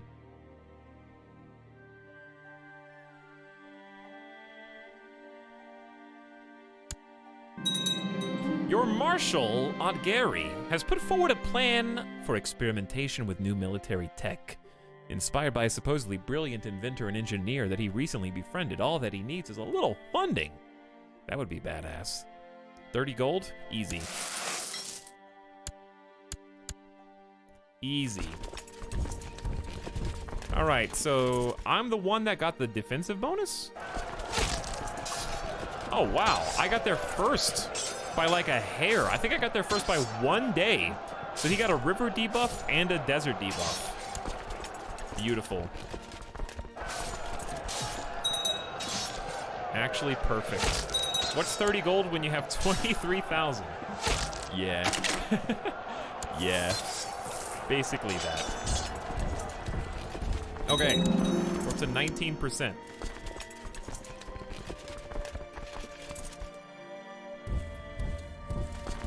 And we're gonna kind of just box this area in so that we can respond to all threats. How did they get through? Oh, they're retreating. Okay. Shattered retreat, too. That's what that is. That's what all of them are. Never mind, I'm dumb. Raiders have arrived. Keep has been built in Lodi, which is going to give us more garrisonable troops. And Castle Wall upgrade is another levy size bonus, which is great. Anything else? Count Bo the Cruel, my cousin, died in my dungeons. He's finally dead. At age 65. He was in prison for like 16 years. I think we had him in house arrest, though. Working till 9 p.m. sucks sometimes. Yeah, that doesn't sound fun, Elistra. VIP chat is online, apparently. Dorame for Battle Pope. Oh, I see. So who inherited? Count Bo, your kinsman, who actually really likes us, so that's a big improvement. 72 out of the gate. Your new Chinese general, Li, has been teaching your commander Maynard about Chinese strategy. Maynard has learned the way of the leopard. This character is well versed in the way of the leopard, focusing on how best to use the terrain to one's advantage, and how to use novel siege weapons to defeat a fortified enemy. Plus 50% siege perks, and he fights in forests and hills 20% better, which is crazy. So there's the first teaching that we've received. Oops, construction of something just completed and I didn't see what it was. One child lacks education focus, your daughter. No intrigue to speak of. Indolent can, etiquette can be both diplomacy and intrigue. I like both those options. I wish there was a stewardship intrigue combo, but there's not.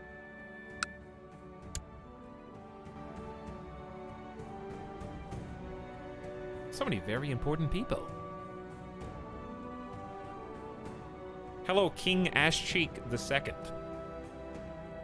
Like, I don't know if that means there's a King Ashcheek the first, or if you're one of the two cheeks, or both. I assume you're the second cheek. But how do you know which one was first? You know what I'm saying? Royalty in chat.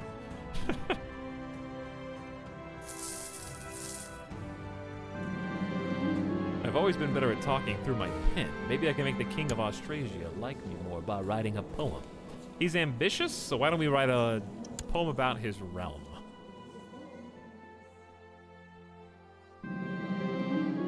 It's a game I enjoy watching way more than I like playing. It's just not the same without commentary making sense of it all, and I'm too lazy to make my own commentary. Should I just turn off the stream and, like, commentate it to myself? I just read everything out loud, even though I'm offline. Far from liking my poem about him, King Engelbert informed me that he was in fact insulted by my poem. He thinks I'm trying to mock him with my work. What a sad little man. What do you think about that, Midas? He's over there. I don't know why he's over there, actually.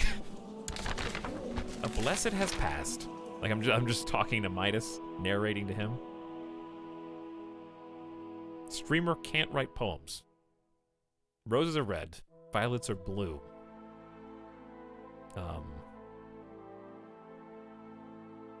Yeah, I can't write poems.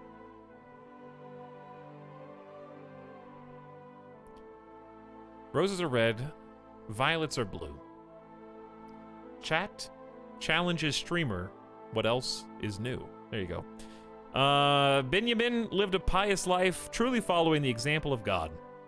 He passed on the 8th of March, and people have long wondered if he would be considered a true Christian or not.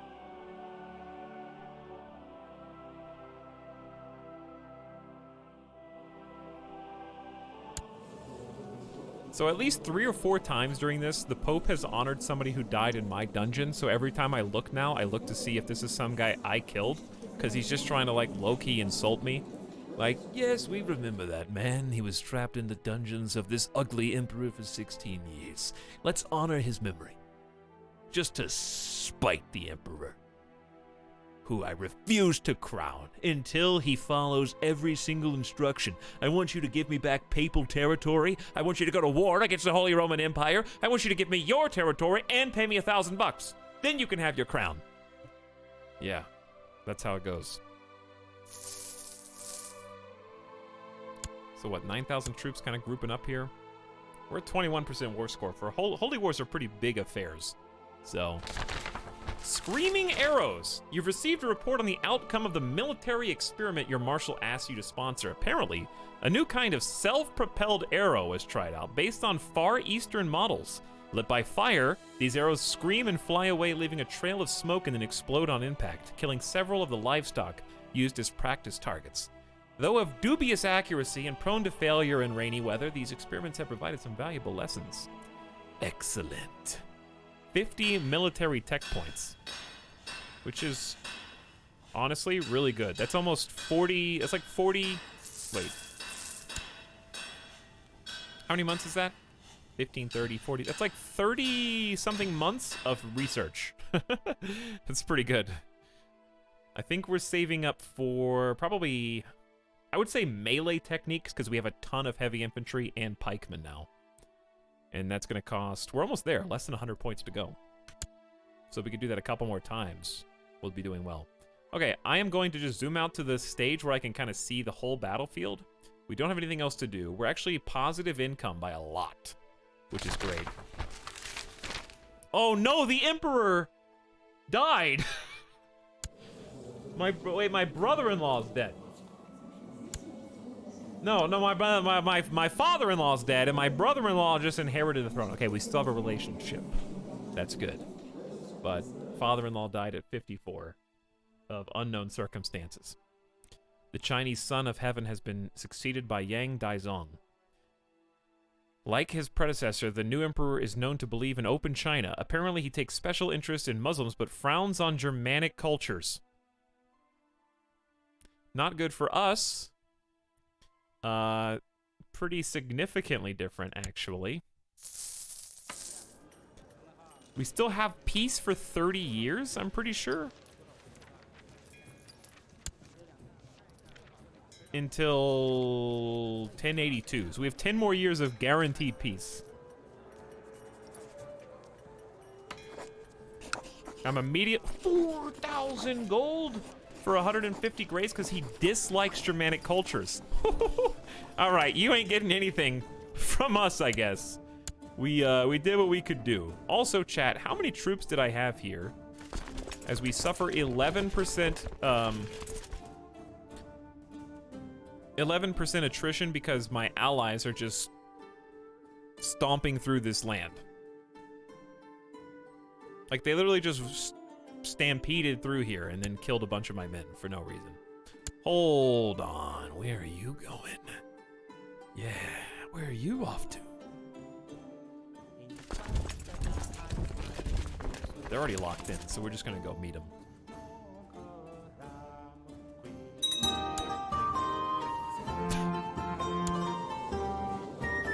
Mom's dead!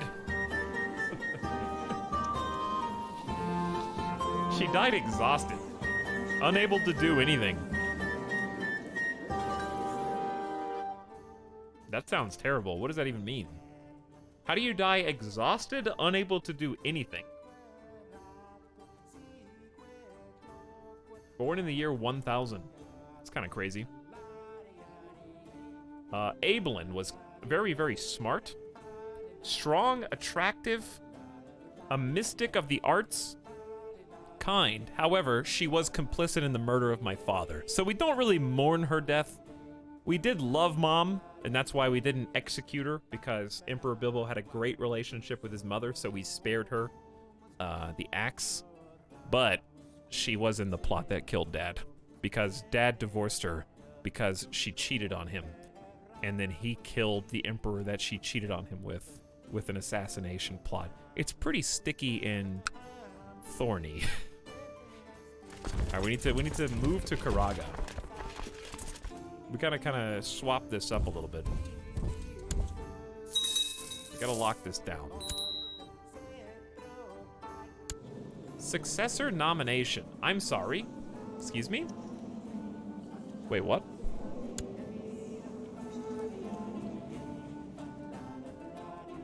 Did I just inherit what was left of the Holy Roman Empire?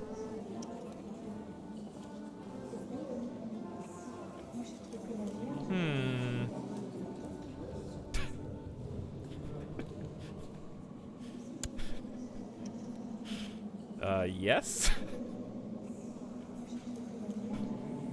I don't really know. I don't really know what happened there. Surprise! It's the Holy Roman Empire, I guess. How do you see the history of... How do you see the history of the thing? I don't know where de jure Holy Roman Empire again is. They didn't have much? Didn't you make a viceroyalty? No. Holy Roman Empire still existed. But this is the Holy Roman... Hang on. Holy Roman Empire does still exist.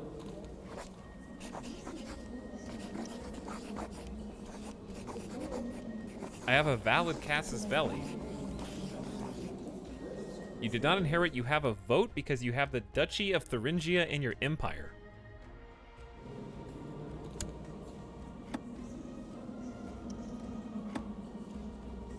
I don't have a vote. I don't know what's going on. This guy has a vote. I can...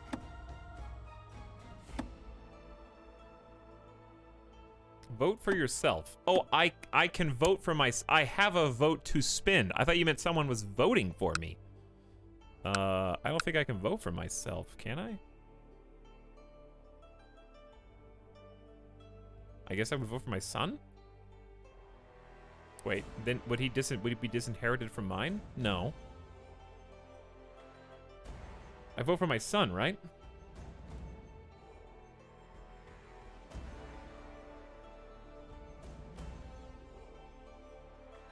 You're an elector. Yeah, that would be the better way to say it. Okay, heir to the Empire of Denmark, I guess. View electors. He is not supporting your candidate. Is there a way to make him? Through force? The Pope can vote on this? Pope, who are you? Why won't you vote for me, Pope? I can buy a favor for 11,000. Can I pay the Pope? Will the favor last long enough? Like, will he keep his vote on me, or will it only last for a short amount of time? Buy your son into power. I guess it's worth it. Don't ask chat. Just experiment. Let's just experiment. Buy a favor. I don't even know what all a favor can do. But having a favor from the Pope, you could use it in other ways. Let's just go ahead and buy the favor and see what he says. Let's just... I don't know, dude. It's kind of wild. All right. Yes, I know we're suffering attrition a little bit. It's fine. We're all spread out now.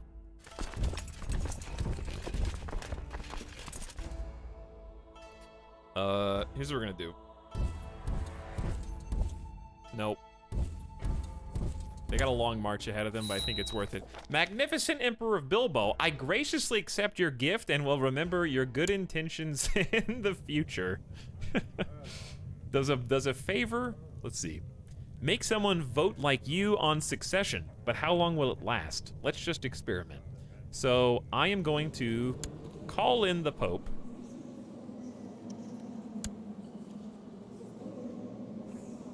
Call in succession support. He will vote as you do in succession for 10 years. It's a reasonable amount of time. Well, look who just took second place in the succession rolls. Who is this? Your vassal, Duchess of Ferrara. Would you like 311 gold, Duchess Eustache the Just? What about your kinswoman, Duchess Ida the Fat? 582 gold. Now, if 10 years runs out, plot to kill that person.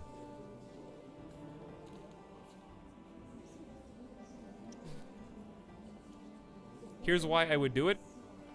Because, oh, they're Catholic now. That changes things. When did the Holy Roman Empire become Catholic?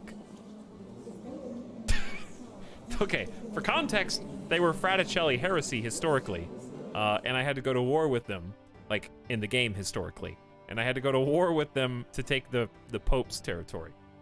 But apparently they have since converted. I think I vaguely remember that happened. When did the Holy Roman Empire become Catholic? In my game, they were a heresy. Let me put it like that. Check the ruler history.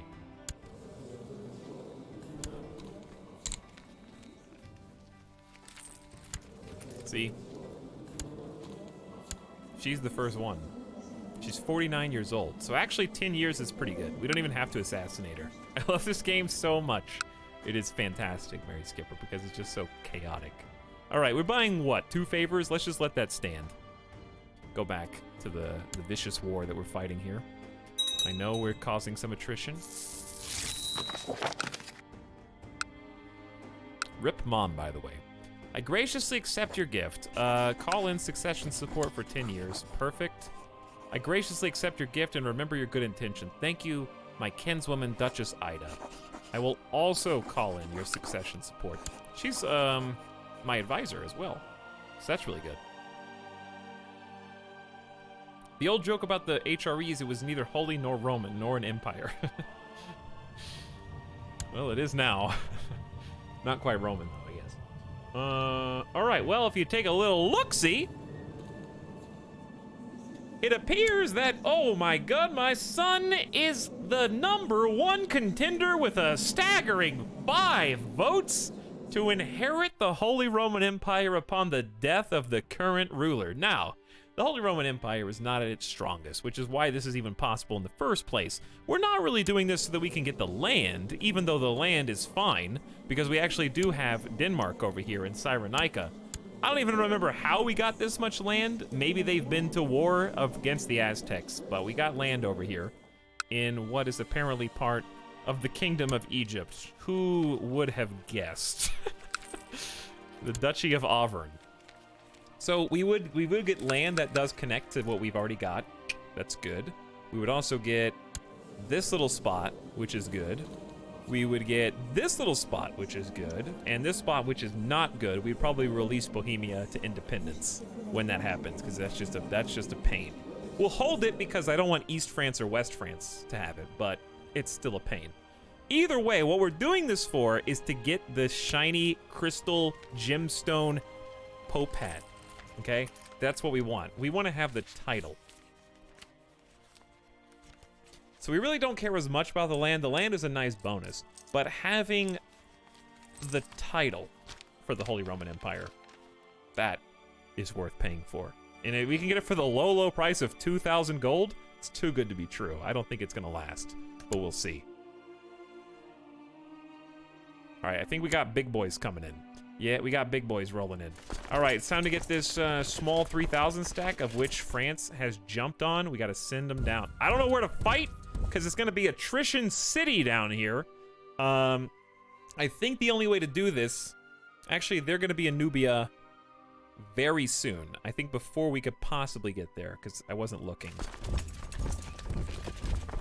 Yes, they will get there before us. Okay, well, these are huge. I can't catch them all. So if they want to siege Nubia, that they're gonna get the benefits of that. So what we need to do is group up.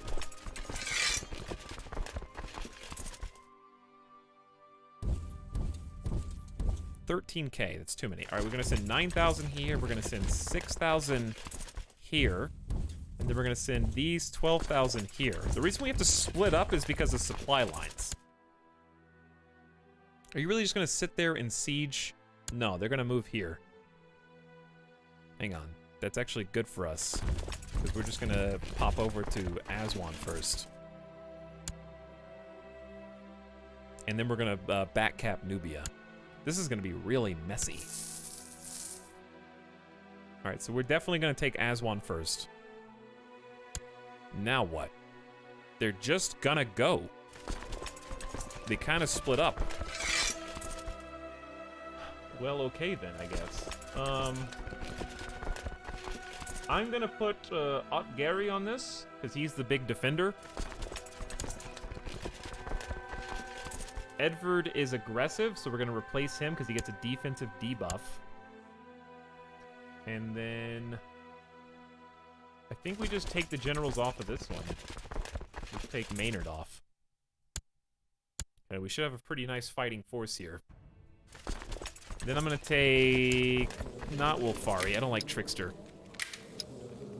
Where'd I go? Conan, inspiring and direct. Fridbjorn is an organizer. All right, we'll just leave it the way it is. This is fine. We're really powerful. So, oh, they got 24,000. Chat, this is, what am I supposed to do when this is like only able to support 27,000 people? Whoever wins, everyone loses, I think.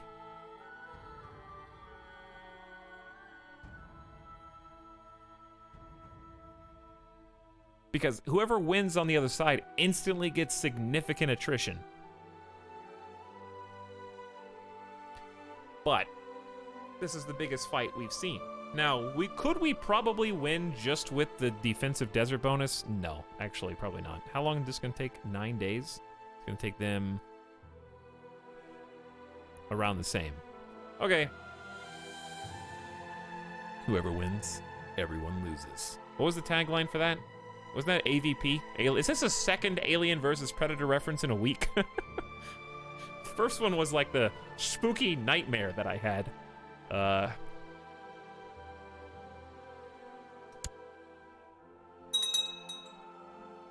They don't care really about raiders. They're not gonna do much. So, it has begun. Why will I suffer a river crossing penalty? What? I should move to reinforce the troops that are already on defense, right? I should not be getting a debuff. I was the first one here.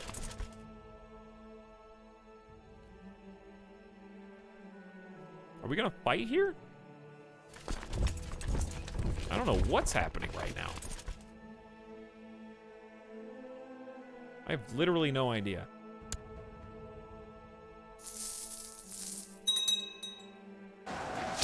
Okay, no, we're 32,000 versus 21,000, and I think they're still retreating into this territory? I don't know, but they just got squished. Now, as soon as this battle is over, we have to instantly try and retreat as fast as possible to avoid attrition damage. Fate smiles upon me. My wife, Janu, is pregnant. 1, 2, 3, 4, 5. This is kid number 6. We are creating a very healthy lineup of dynastic heirs. Which is good because the bloodline is close, or is important to us, close to our hearts, because we actually have a bloodline. Founded by the Burger King, Sword of Jesus. How do you get other people in this lineage? Like, why is Benedict not on this? How do you get more people?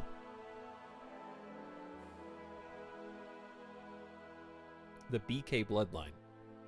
It's just the founder. Well, this is such a large window. Why is the window so big? Anyways, pregnant again. 1 gone, 2 gone, 3 gone. My wife seems to be going through a particularly harsh pregnancy. Maybe it'd be best for her to retire for a few months from public life and think of her health during this delicate period. You can own several bloodlines. Oh.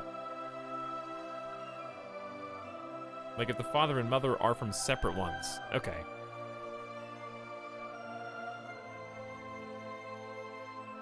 What would Bilbo do?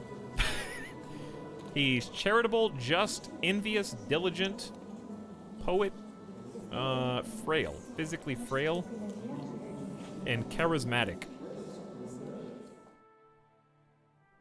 Is taking leave is a bad thing? It says she can think for herself, as if this is a bad thing. Difficult pregnancy. She's going through a particularly hard pregnancy. Actions that would normally be simple or beyond her abilities. Spouse opinion plus 15, because we love her so much.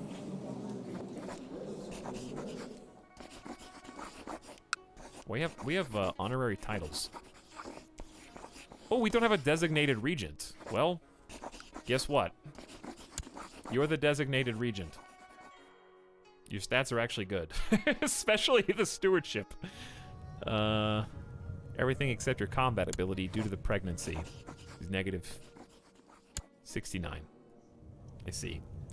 What other titles do we have to hand out? My marshal could be the lighthouse custodian. He's the only one that doesn't have a hundo. Honorific title for our super lighthouse of Alexandria. Go for it. When she thought for herself, she started eating a whole lot, but it made her healthier. All right, take your leave. We'll handle it. Oh, boy. We lost 2,200 men in that battle. They lost almost 12,000. And then we all start dying to attrition. This is the sub-sound. We also captured some generals. Oh. At least 4. Someone else is here, so we can't leave yet. Who's this? Get that guy.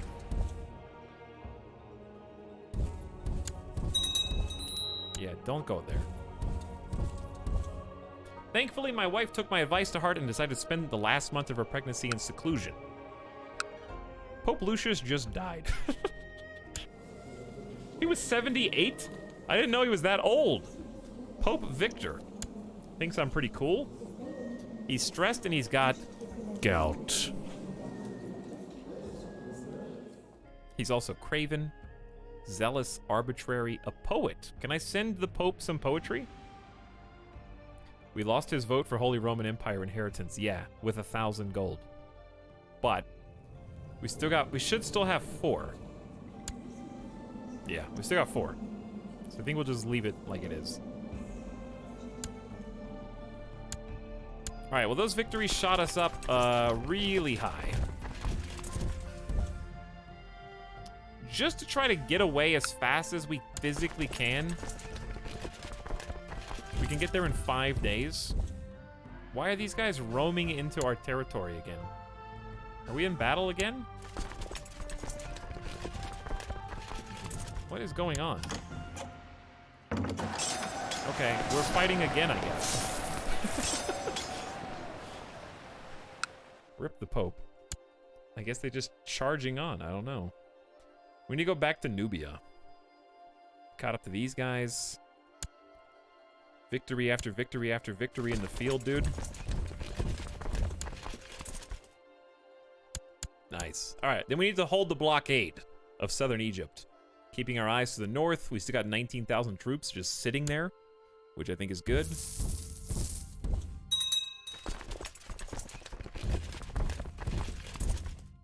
All right. We're back in position. There's a lot of friendly troops, dude. They're picking on the wrong target for a holy war. We're sitting down here with 40,000 plus troops guarding the Egyptian borders from the south. We've been teaching your commander Edvard about Chinese strategy. Edvard has learned the way of the tiger. Move speed, retreat bonus, and flanking bonus, which will help against his defense debuff a lot. These guys are crazy now. That one strategist is insane. The downside to spending all of your resources on a strategist is eventually all these guys are gonna die, and then you get reset to 0.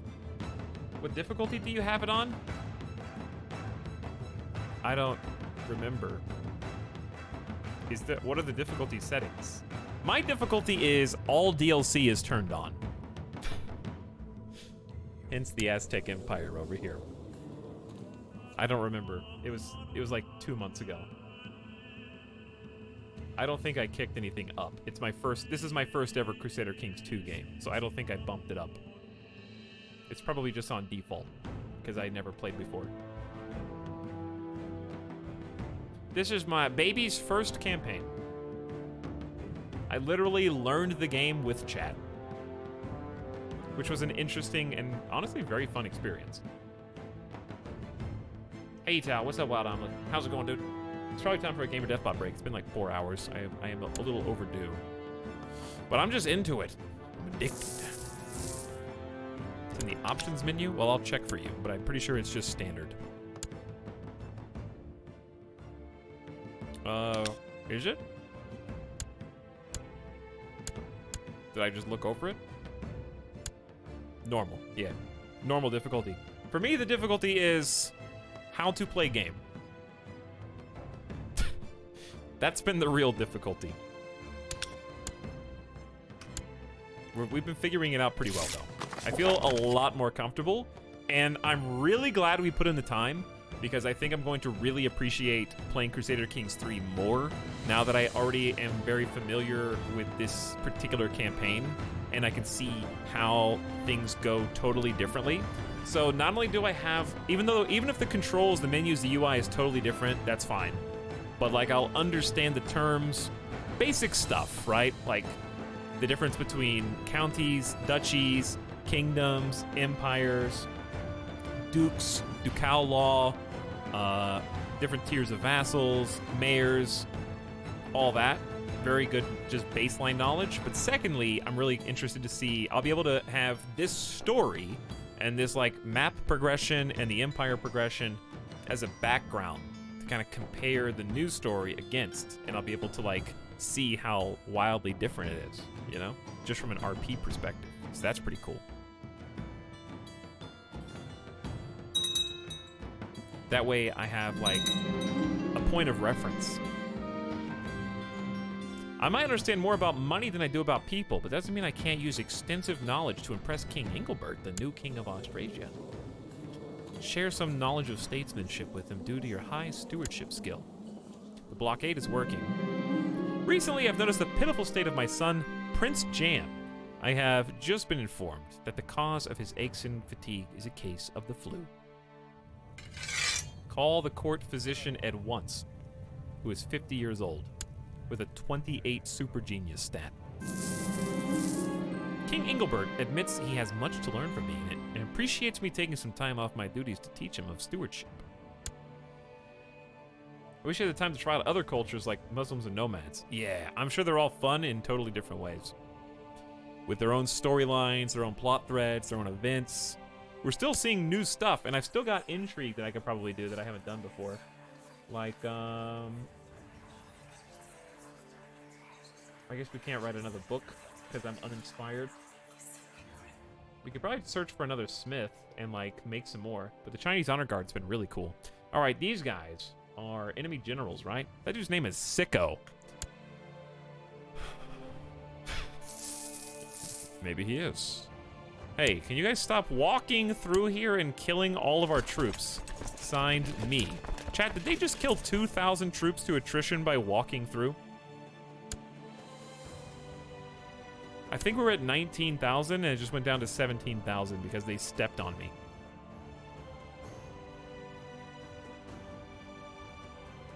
I hope the AI, as far as attrition goes, I hope attrition's just toned down a little bit. It's so aggressive.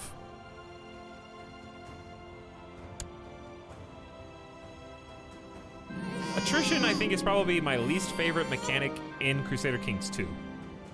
A son was born to Emperor Bilbo, named Ludwig. Well, we already have Prince Jam and Prince Bo. Why don't we name him Prince,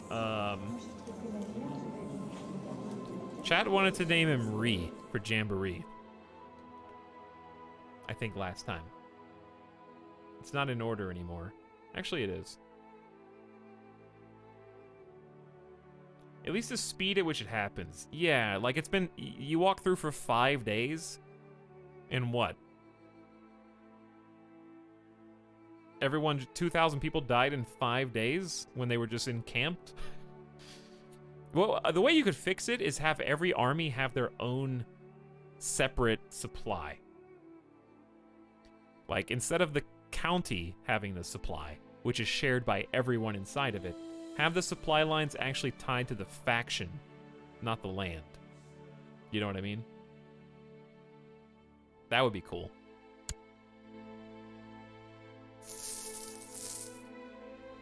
The Alliance Non-Aggression Pact between Ida no longer has any marriage ties. Duke Noob has inherited. Oh, she died. She was another person I had a favor from. Uh-oh, my plan's falling apart. Died of poor health. Therefore, an advisor's seat is open. Well, Grimald, Duke of Cyrenaica. I think this is finally my opportunity to make good. Cyrenaica has historically been really annoying to keep track of.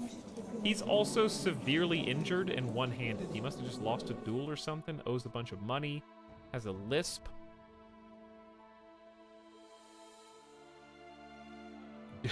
Duke Noob. He's gonna come in as a zealot instead of a loyalist.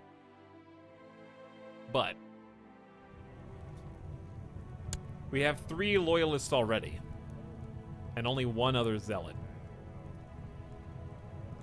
Now, Duchess Sille of Yeland could also come on the council. His mood's gonna be very improved. Why does Nightbot have a check mark instead of a mod symbol? Sawdust Bunnies, do you really want that command to be deleted? You got it. It's gone. Yes, and he could change to a loyalist when he's been an advisor for some time. But yeah, Cyrenaica's been so tough to get a grip on.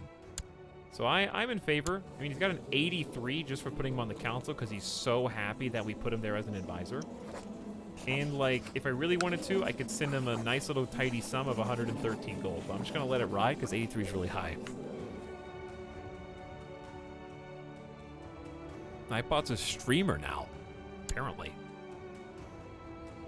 Well, rip Duchess Ida of poor health, I guess. Prince Benedict has inherited 2 baronies.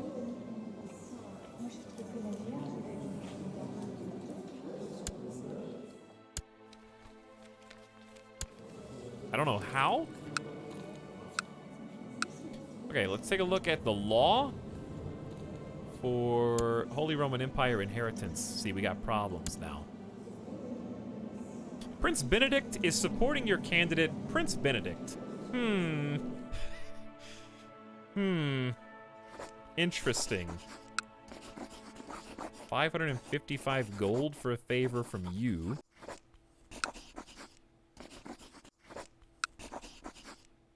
I wish if the favor was no, then you could take, it would just gray out this text. Well, Pope is very expensive. I guess even though we're running out of money quickly, we are making some bank. Monthly balance of plus 22 is pretty good. And that's with all the armies and the levies raised. All right, can this war be over? I graciously accept your gift. Thank you, Duke Noob. Would you please vote for me with the succession? Your daughter needs a focus. She needs stewardship and diplomacy would be nice.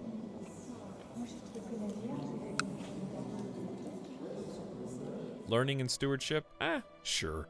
Thrifty.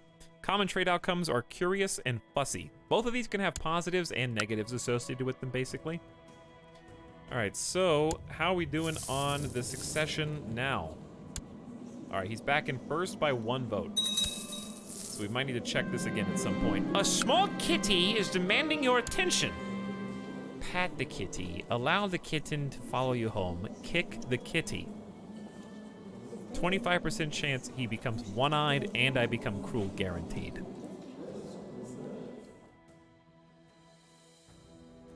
%20 chance of gaining kind, or allow kitten to follow you home. Kick it. Wow, chat is evil tonight. What would Bilbo do? He is frail. He's scarred. Crowned by the Pope. A poet. Kowtow to China. Diligent. Envious. Just. Charitable. And disfigured. Chat would probably say charitable means he would let the kitten follow you home.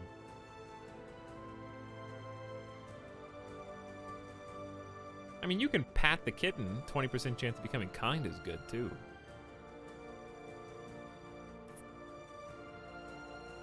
There's probably like 1,000 straight. I think it's either pat or allow the kitten to follow you home. Disfigured envious would kick. All right, but what does the envy have to do with that?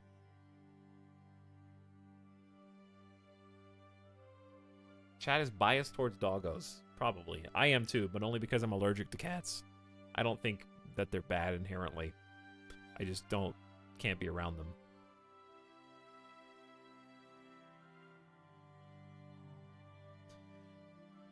I think pat the kitty.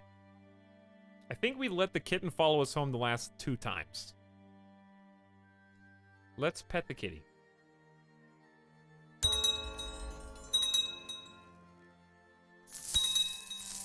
What do we just erase to become kind? Envious. Is envious the opposite of kind? Kind. Me. Pet the Peepo cat. Okay. Well, that's actually really good.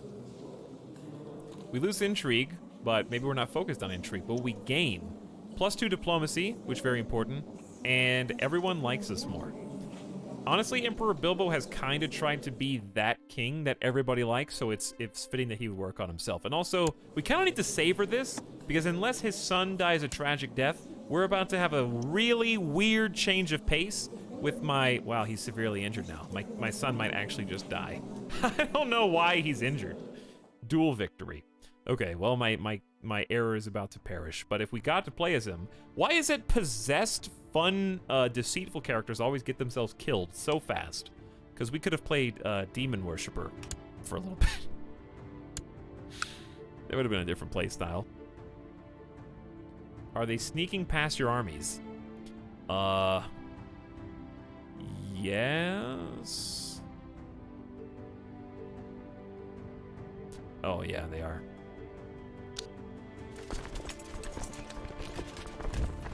And they're dying of attrition.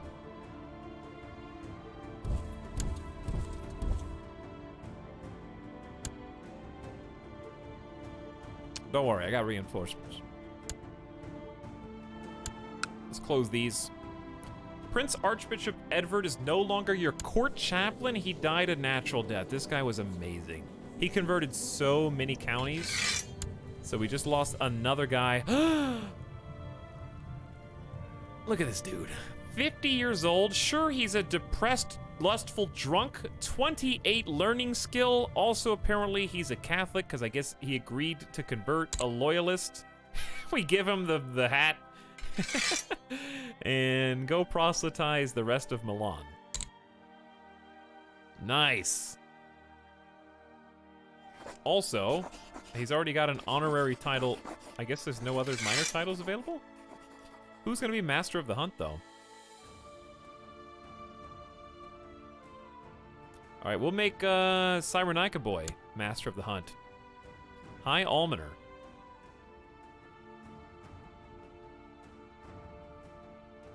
My son loves me. That's awesome. Okay. Anybody else on the council? We need to make Otigeri. He's fine. We got High Almoner is the only one open. So usually what I do is I give it to the highest ranking person who is on the fence about me.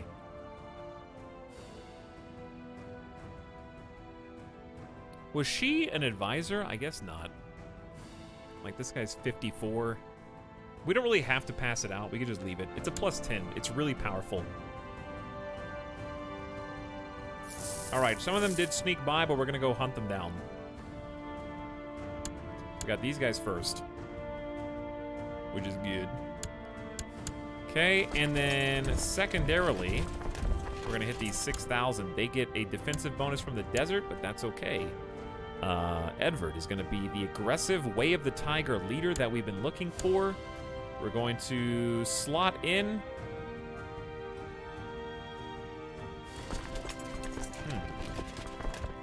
Let's put Conan. No. Wolfari and Benedict. Actually, probably just Wolfari will be fine.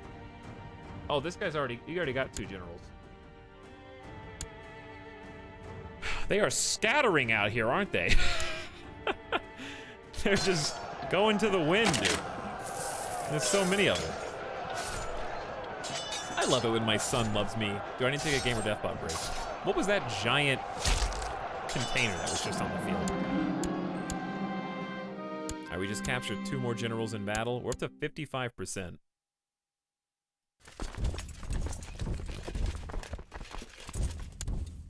All right, we're gonna block off Karga. They're dying of attrition,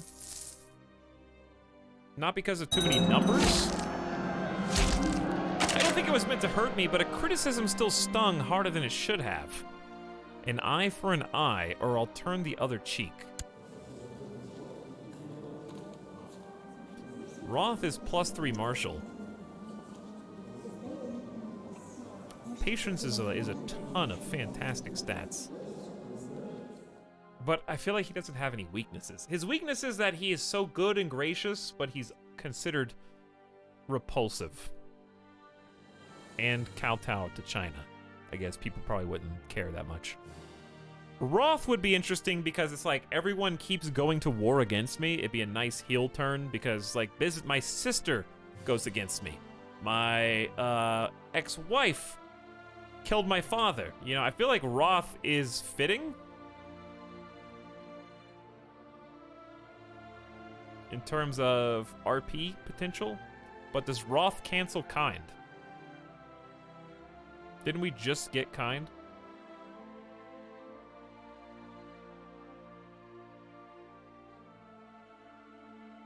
Does that, Patient would make him like a saint of saints. Fine, we'll go for patient. I think RP Roth would be interesting. Cruel is the opposite of kind? Okay, thanks. Yeah, it's only a 45% chance as well. Shmur, shmur. Alright, didn't get it. So it didn't matter anyway. It was just a potential. So we're dying of attrition. We need to get out of here fast.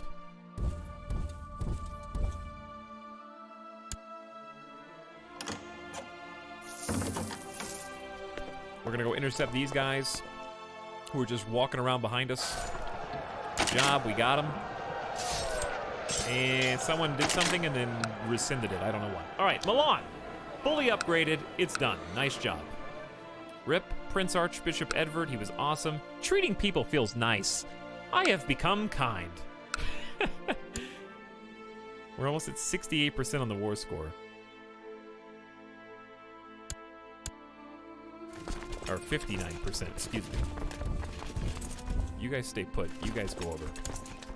So, nobody's attacking us from the north yet. We got some allies up here, I guess, that found some? I don't know.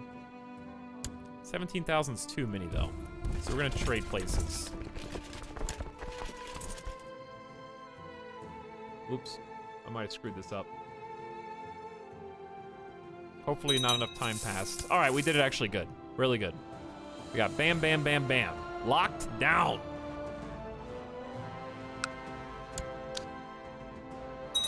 We're gonna go 4X and look for... Duke Ascaric has formed an alliance with Prince Jam. I'm sorry, what? Oh, I gave my non-inheriting sons the Duchy of Shelland. I gave my second-born son and firstborn with my new wife Old Denmark capital, which is a really good territory, so. It's like an I love you. Are you excited for Crusader Kings 3? Oh yeah, we were talking about that earlier. I mean, we were looking at the boys. Sorry to assault you with this. They're covered, it's fine. I'm so ready to have like Crusader Kings 3 character morph.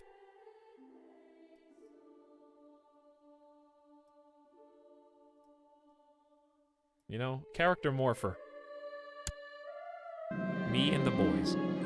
Amir of Cyrenaican Revolt has given me bizarre and repulsive evidence concerning Duke Johann of Ivrea's sexual preferences. How should I use this juicy information?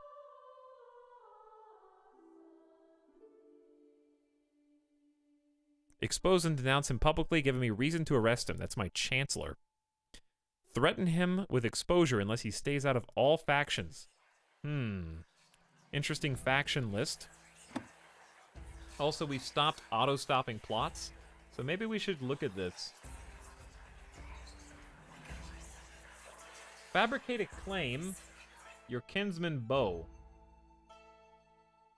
is trying to fabricate a claim on the Duchy of Modena.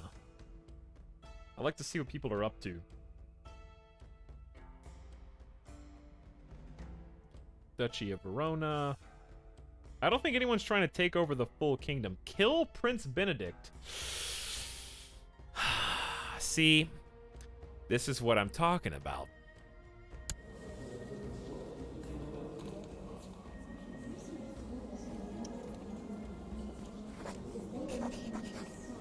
My wife is currently trying to kill my firstborn son through a plot. We'll give her the opportunity to abandon it. Then I will auto-stop the rest. For peace. Okay. Well, I'll just keep this information to myself, because honestly, he's on my council, and my council is really rock solid right now, and also there's no factions. So, and also I'm not zealous, so I don't think it matters. Your strategist Lee has been teaching Commander Benedict the Way of the Tiger. Benedict won't get to use that information for long at age 53, but hey, another person with Way of the Tiger is fantastic. My attempts to sway Engelbert have not been in vain. He likes us a little bit more.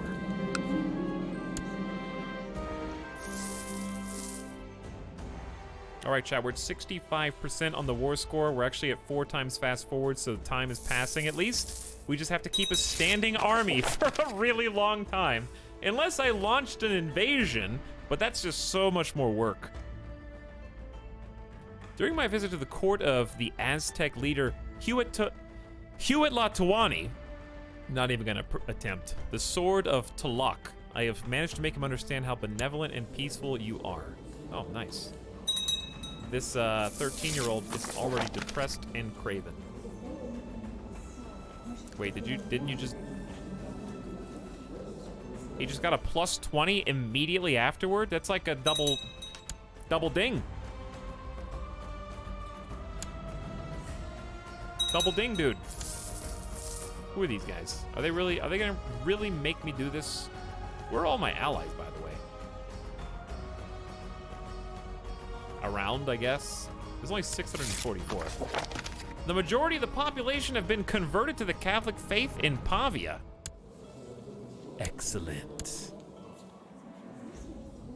The number of heretics grows thin. Now Parma. 69%.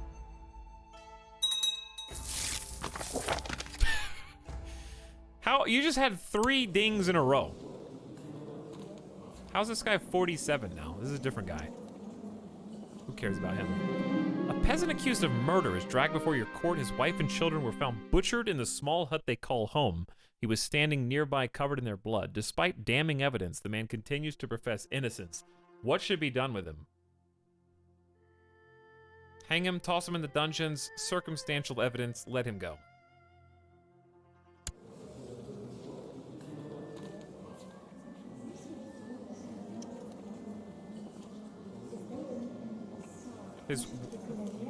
The man's wife and children were found butchered in his home. Throw him in the dungeon. Recent events have increased your grasp of stewardship. +1 for amateur steward. Oh, we're still on rulership focus. I forgot about that. What should be my focus? There's no valid ambition. I guess just leave it alone until you know what you want to do. Because you have to lock it down for 5 years. All right, they're kind of sneaking in. You have to trust the Pope, Battle Pope, to handle this eventually, right? There's not that many people, though. We could split off a contingency of like 8,000 men. And just go kill them. All right, I have to take a Gamer Death Bot break, chat. We haven't done a manual save the entire time.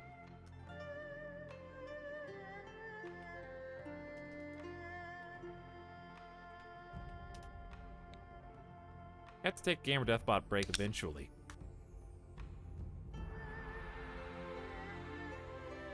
So, I'll give you a nice overview of the map. Grab a drink and a snack. Love the tunes as well. But I'll give you something different to listen to for a moment.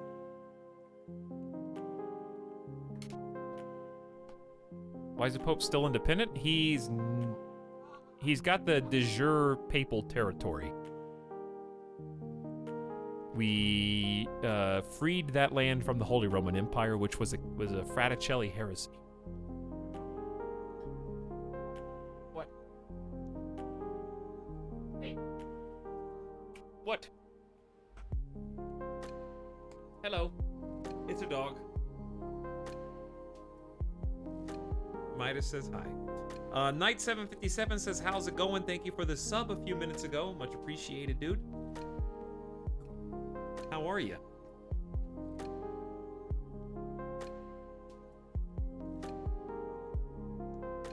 He wants a snack and he wants to go outside and he wants to be good, I guess. Is that true? Do you want to be good? Bless you. That was a big sneeze.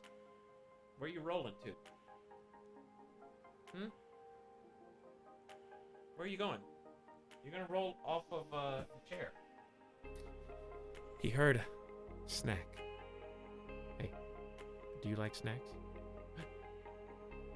Hey, do you like snacks? Hey, what do you think about snacks? Do you like snacks?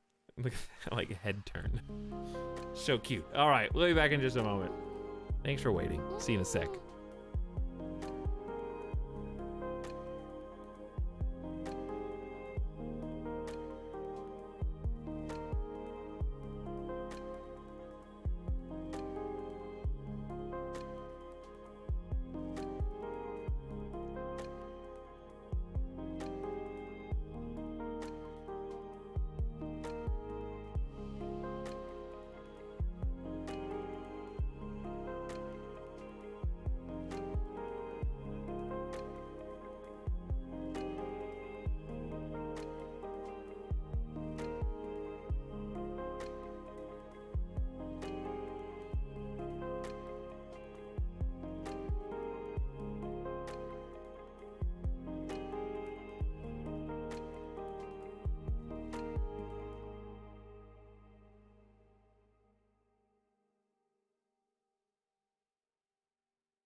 You okay there, Worm Dungeon? What year did I start the game? The earliest DLC year.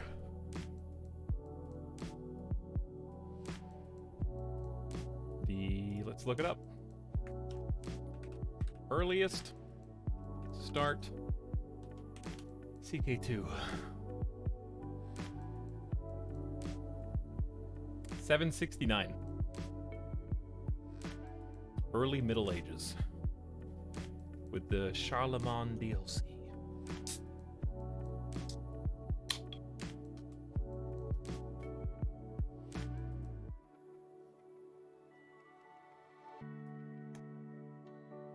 Okay. Anyway. Whew. I did some, squats.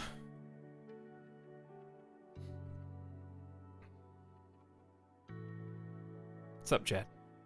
How you guys doing tonight? Anybody do anything fun this weekend?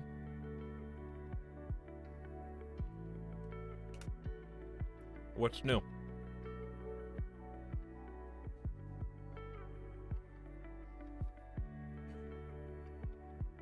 Doing work, staying home. All right.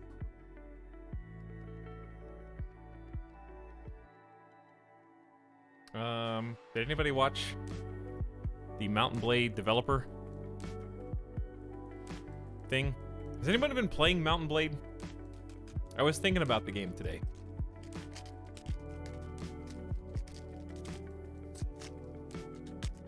Has anyone been playing Bannerlord still? Has it, like, changed at all?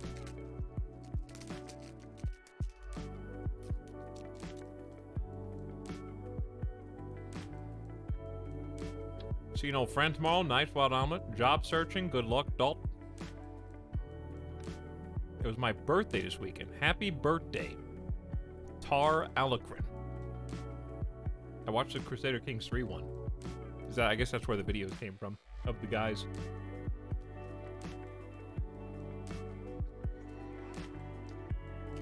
Bannerlord's not my cup of tea. Warband's the only one that exists. It's crazy kind of how fast opinion soured on it, but I think it's still a good game. I just think it needs some love, you know?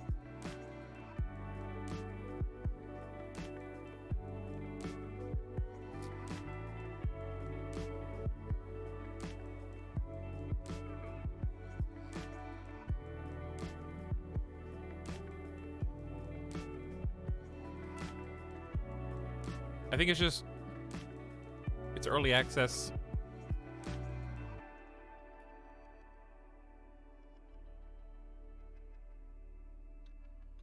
Which is fine. I think, my problem with it wasn't so much that content was lacking, it's that certain late and mid-game elements seem like they were put in to be spiteful, you know? Things that have since been patched.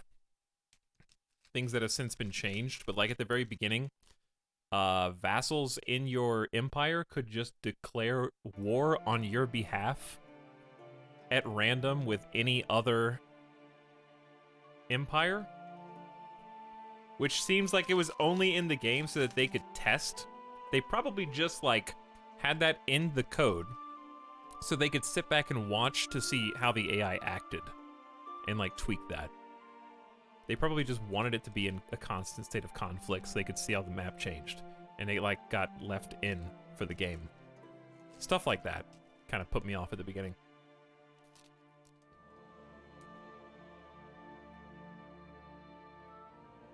Tox, what's your favorite game? Knights of the Old Republic.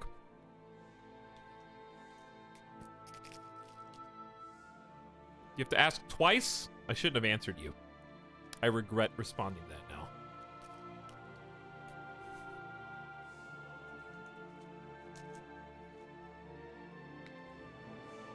What up? Even worse, they can do that even if you restricted declaring wars for your vassals.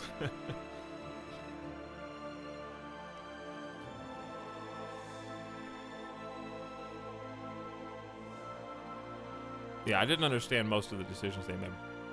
I feel like your answer of KOTOR has been pretty consistent. Well, I get asked that question a lot, so it's not like my favorite game changes every time someone asks me.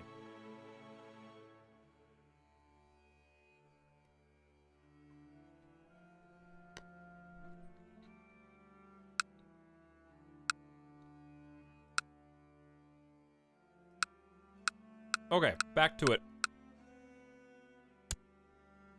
We're kind of just waiting out the clock.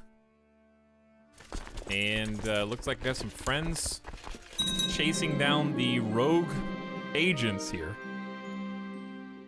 Pick a new favorite game. God, it's boring getting the same answer. What do you think? How do you think I feel reading the same question?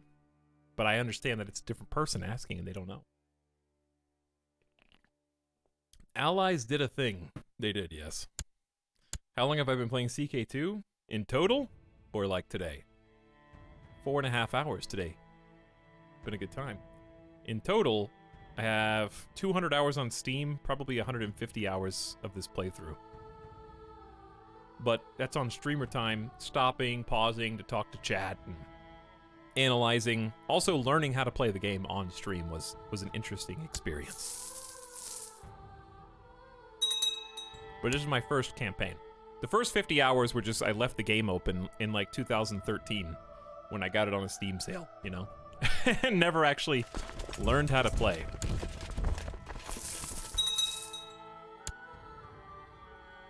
We're just gonna leave this 8K here just to kind of make sure nobody, if you leave, you ain't getting back in right now.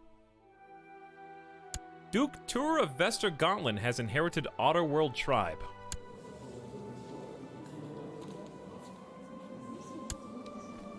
I have no idea how this kid... Let's actually take a look. Duchy of Vestergauntland history. Granted it to Bo the Cruel, who I threw in prison. I revoked the title, gave it to Berneri the Careless, and then he just died. In an accident. Okay, there you go then. He died in an accident. It's always an accident, isn't it? I feel like you picked it up really fast for learning on stream. Yeah, I mean, it took a couple... I think it took like 3 streams before I started to feel confident using the UI, and I'm still learning stuff. What's your favorite game that isn't KOTOR? If you narrow it down, that gets easier to answer. Like, certain years or decades or something, maybe. But then again, I forget. You know, like, what games came out in 2009 versus 2010? I don't remember. But, favorite games in recent memory? Death Stranding, God of War. Crusader Kings 2 has obviously been phenomenal.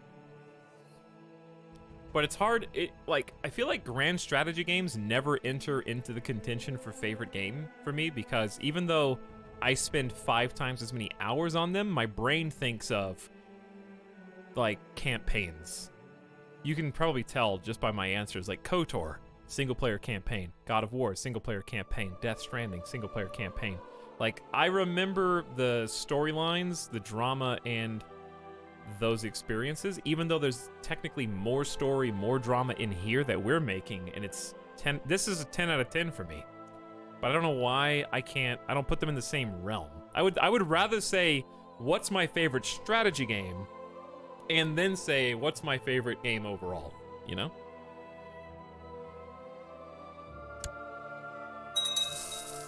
But there's probably too many favorite games to list. I don't know what my favorite game this year is. What's the best games this year, chat? Animal Crossing. Probably Animal Crossing. Came out at the perfect time. Phenomenal game. Feel-good experience. Your ally just got stomped. Well, hopefully he can come back and sit with me in this 10,000 stack. Ghost of Tsushima. When I get a TV, I'm gonna buy Ghost of Tsushima and play it offline.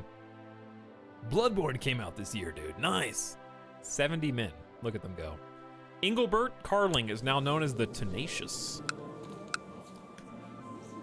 All right, we're at 75% war score. All we have to do is not lose Egypt. That's it. As long as, see, it just went up 2%. There are many legends about the great man whose blood I share. A particular story's been circulating at court, focusing on an epic feat where the Burger King proved his strength of character. The more I hear, the more I wish to emulate him. Become Craven.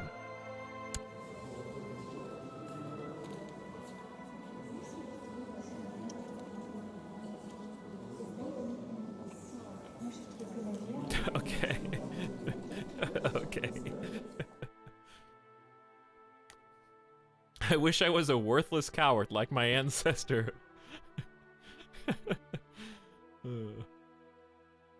I make my own fate. I get a +5 vassal opinion for 5 years. I can't, in good conscience, take this trait. They cancel each other out. It's vassal opinion +5 for 5 years, and then -5 for the rest of my life.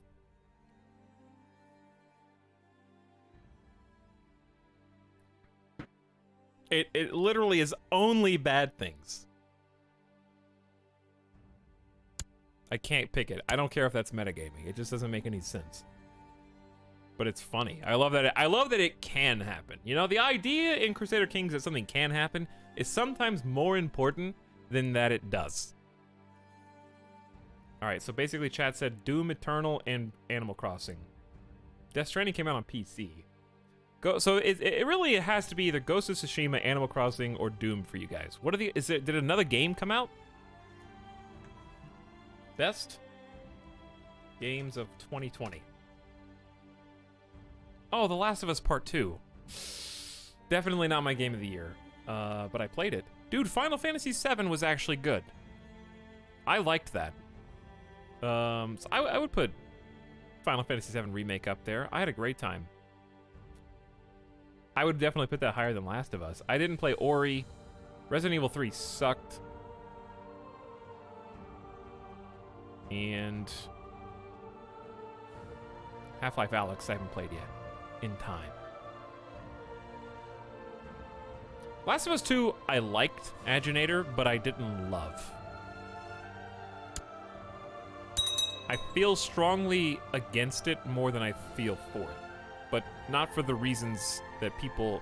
Not for the online meme reasons. It's kind of a nuanced subject that I went at length about after we beat it. So, if you're curious, you could just skip to the end of that stream. The final stream. Because I feel like if you just say, I didn't like The Last of Us 2, people will automatically assume it's for the reasons people leave angry Twitter messages on, like, the creators' tweets. You know? It's not. In short, it had nothing to do with the characters. It had everything to do with pacing and storytelling delivery. I hated the pacing, and I felt like it was dragged out, and I felt like I don't like getting to certain points and then being ripped through a wormhole to different time periods. Put it like that. That took away from the whole experience for me. I might understand more about money than people, but King Engelbert might like a little stewardship knowledge. You got it, buddy.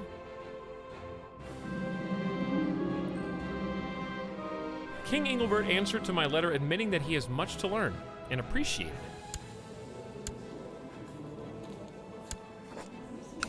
Still won't take a non-aggression pact, which is just the baseline. Why are we suffering attrition penalties here?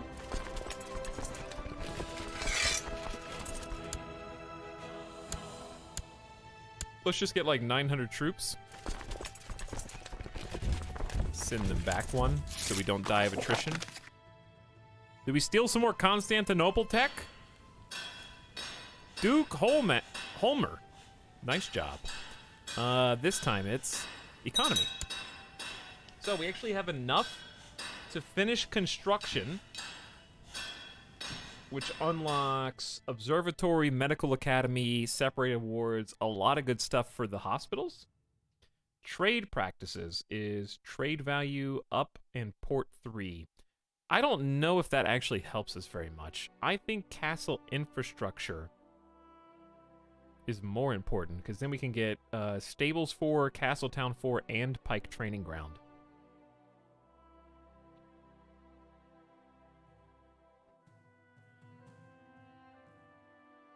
Council's pretty pog, it is. Alley Trash, what up? Welcome to the stream. How's it going?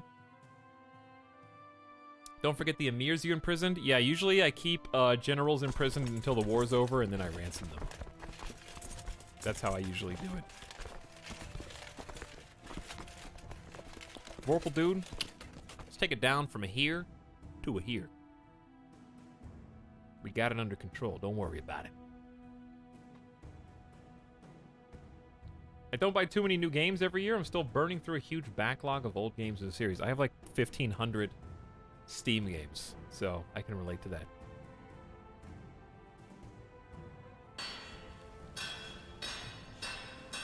Honestly, not anything that we do right now is going to be good because we're trying to rebuild up our tech from moving the capital from Denmark to Italy. So, more taxes are always a good thing. We get some pikemen bonuses being in the Duchy of Milan, so pikemen are good for us. And stables, just we don't really have very strong cav in general. So for all those reasons, also castle tax goes up a little bit more. I dig it. We just improved keeps. We're not going to get there for the foreseeable future. Let's just go ahead and finish off castle infrastructure because we're already spreading technology into Como. So that gives us extra tech that we are capable of spreading and increasing the rate of development of. Meanwhile, in the capital, where the technology just got researched, we have 3 choices here. So we're going to start with Castletown to increase a little bit of taxes, and then we'll just go from there. Duke Johann is no longer your chancellor. My whole council's dying, dude. Another died exhausted, unable to do anything. Suspicious. One of my commanders is pretty poised to be a good diplomat. I don't like removing them from their ability to command, though.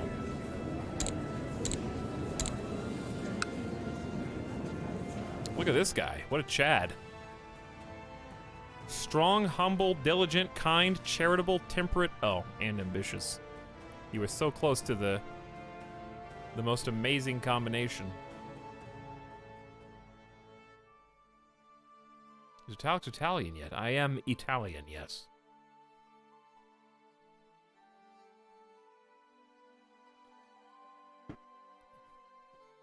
He already likes me plus 30. It's only a problem if we give him land. But I like to pick people who I can give land to so I can make them loyalists afterwards. I could just pick someone for their loyalist perk, even if they don't have the best diplomacy skill. A 16 is still fine. I would say it's average. So I'm just going to pick him so that we weight the council in our favor for now. And if we need to fire him later, he's not got much else going on. So no big deal. So we were trying to improve diplomatic relations, I think, with Engelbert. Other options include fabricating claims and just performing statecraft, but I really don't think we need those things right now.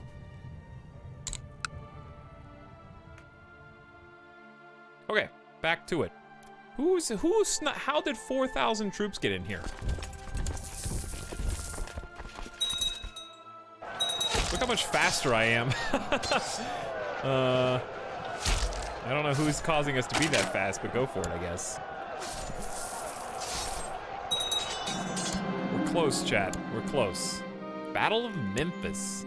We just captured another dude in battle. We're gonna go back up here, and Duke Goselm has inherited the Duchy of Verona. Died of cancer at age 19.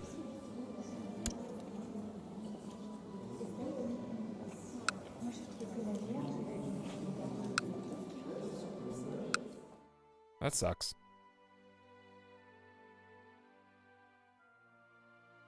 The Italian Empire. Poor guy, yeah. Okay, we're almost waiting this war out. We're doing good. We're converting counties to the Catholic faith. And we're winning. Oh, don't speak too soon. Peasants have risen up in Padua, led by a disgruntled former soldier. which is right here. Huh. Well,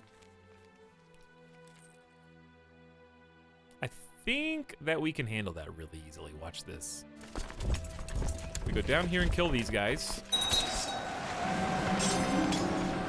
Amir of Cyrenaican Revolt tells me that the mayor of Bucyrus is preaching his false religion in Al-Mahala. What is his false religion? Judaism. They're pretty similar. I think that the emperor that's literally married and kowtowing to the Chinese Empire would probably just say, let's chill, guys. Everybody calm down. He's got some secret Taoists in his empire.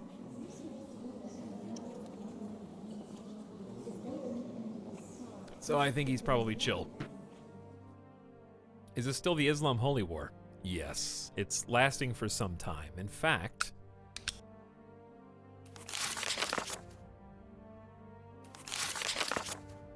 it was declared in 1069. This has been a 7-year war. 6-year war. Math is hard.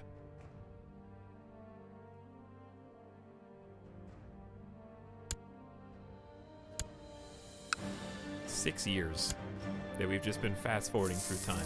All right, anyway, I was gonna go put down the rebellion. So we're gonna go back up to Farama, board the boats, send these boats up. They're dying of attrition already. We're gonna go somewhere where there's no river, right there. Oh, those guys are retreating. I thought we were dying for a second. Fate smiles upon me. My wife Janu is pregnant. Listen. Emperor Bilbo likes making babies, and so does Empress Yang Janu. They love each other. I guess she had to get used to the mask really early in their relationship. That makes 7 kids.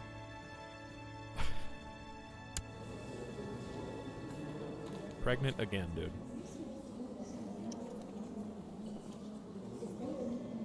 That makes 8 kids total, but 7 kids from one person.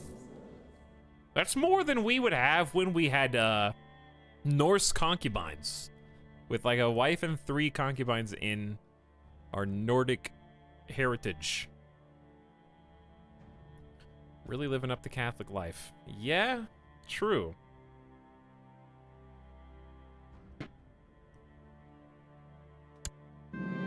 Even more peasants have risen up in Padua, reinforcing the ongoing revolt. Never seen that before.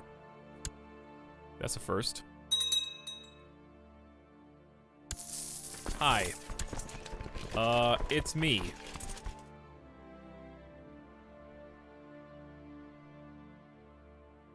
Why are we suffering attrition? We're just barely over. All right, fine. Here, new unit. Gotta micromanage this. Go up there. Okay, so what I was gonna do was generals. Let's take Edvard Wolfari. Huai Guang.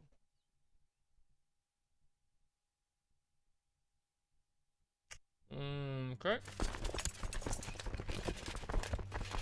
Where are you? 1, 2, 3. Build up some morale. And this is going to be a farmland battle, not hills or mountains.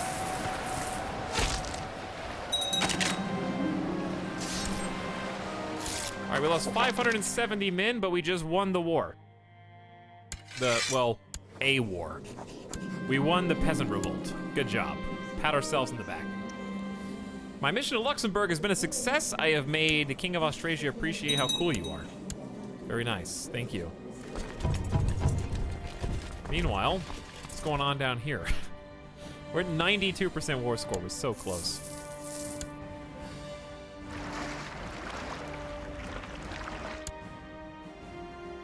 I can taste it. We're at 4 times speed. 95. Last night, Huyan and I ended up having discussions till dawn about altruism, the value of everyday kindness.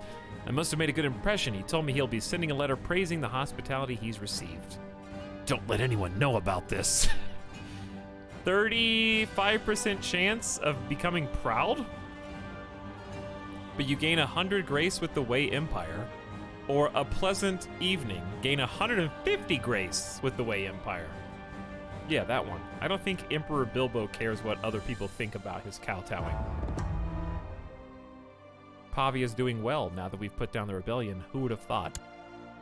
Who would have thought? Who are those guys? I don't know. They're dead now. Some dead men. All right, we're 96. We're back to peacetime almost.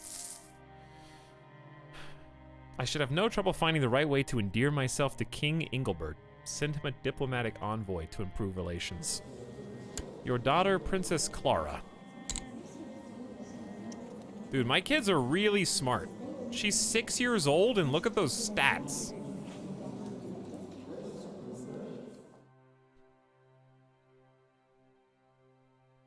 She's quick. Okay. Quick to me says...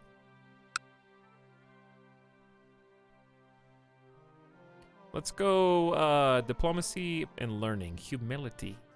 Tutored by the servants at court. Could be timid or affectionate. My diplomats were able to convince the king how honorable and trustworthy I am. That's a plus 15. He's up to 73. I cannot buy myself a non-aggression pact. Has it been 9 months already?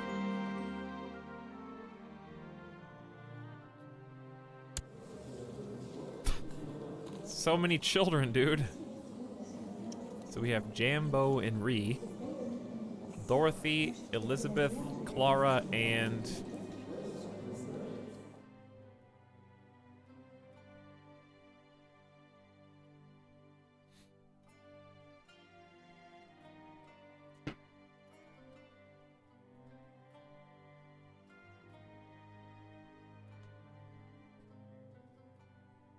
Average fertility in 1800 was like 6.5 childs per woman. But what was the infant mortality rate?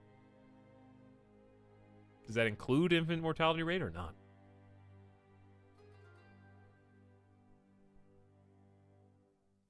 $700 guys into 7,000. Not good.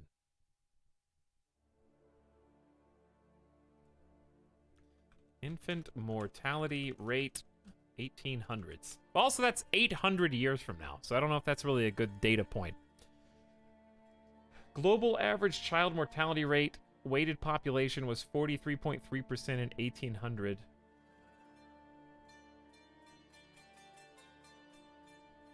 Focusing on global inequality, we see that 1800 health was bad around the world.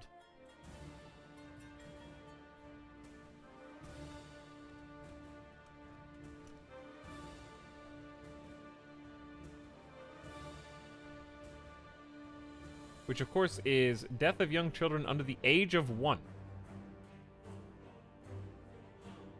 43% Monka S.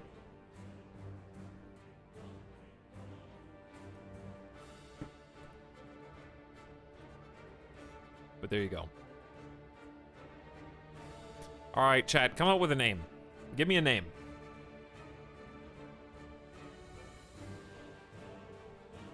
The fact that this many of our kids have survived is something of a miracle, I guess.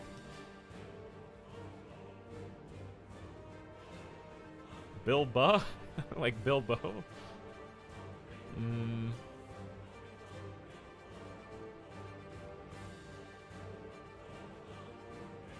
D? Sister of Ree? Okay. Princess D. It's got a nice ring to it. I really hope King Ingilbert's doing well. I sure wish I could suck up to him some more. Why don't we just ask him if we can do any favors? I really am good at sucking up to people. He's more than happy to talk to me and seems to have some questions for me as well. Why is there a 52 hundo strong army right now? 99%, we may not even have to fight them. After decades of providing the county with building mats, the stone quarry in Cremona has been shut down as it no longer provides quality stone. Well, that is too bad. I'll be honest, I wasn't aware that I had a quarry. I guess it was like a trait. Apparently it was a trait. Chat, they took one county and I went down to 12% war score from 99!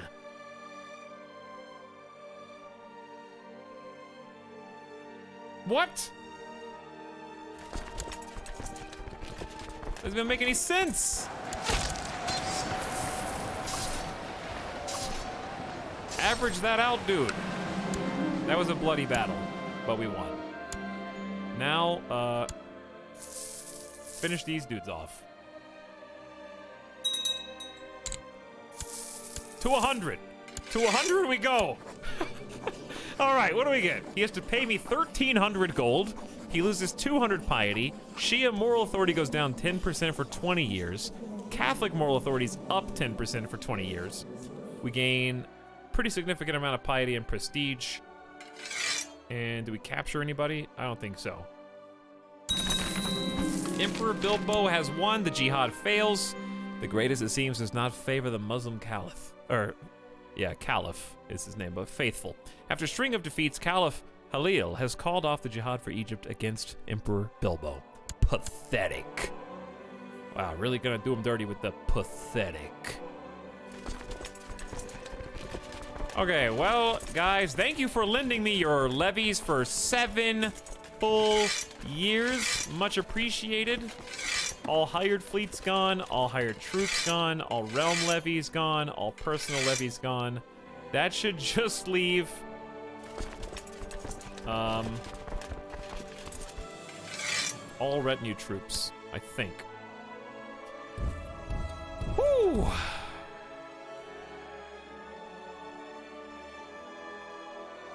Remember when we had 250k piety and prestige? Yes, I do. Now we've got 10,000 prestige, which is still good.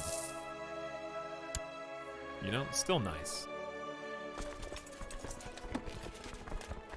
So where's the rest? Oh, that's my whole retinue. Private retinue for the king. Denmark is safe once again, chat. See the realm prosper. 5 years of peace. Global revolt risk is reduced.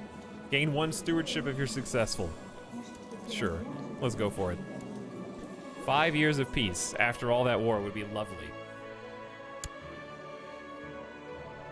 Let's try. It never works. Almost never works.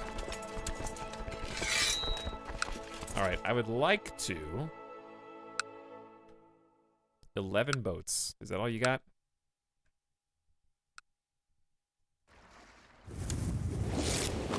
Esteemed Emperor Bilbo, I wish to forsake my old religion and lead Kanem Bornu to rightful place among the civilized realms. I humbly request Denmark's assistance to ensure a peaceful transition into the Catholic faith. Are you kidding me? The entire nation of Kanem Bornu, 17,500 strong, below the Aztecs, just hit me up on Discord. It's like, hey bro, you got any verses for me? I'd like to learn a few memory verses. And you got any of those extra Bibles laying around? Printing presses are not available yet.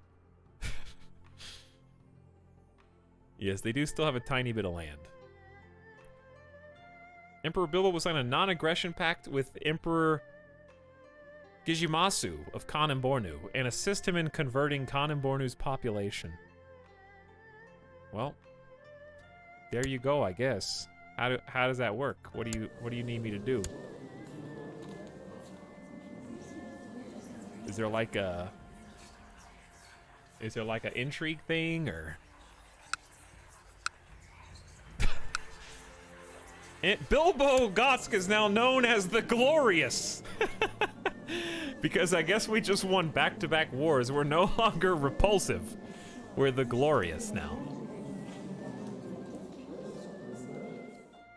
Pretty sweet. Cyrenica just changed hands again? No. Yeah. No, wait, what? No. Yeah, he inherited a duchy from this guy.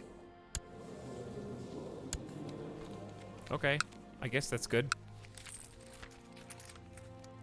General Lee has taught Benedict the way of the dog. Benedict now has the way of the dog and the way of the tiger. Could you have taught this to one of my younger generals? Leading the center plus 20%, attrition minus 50%, and an extra 30 days of supplies.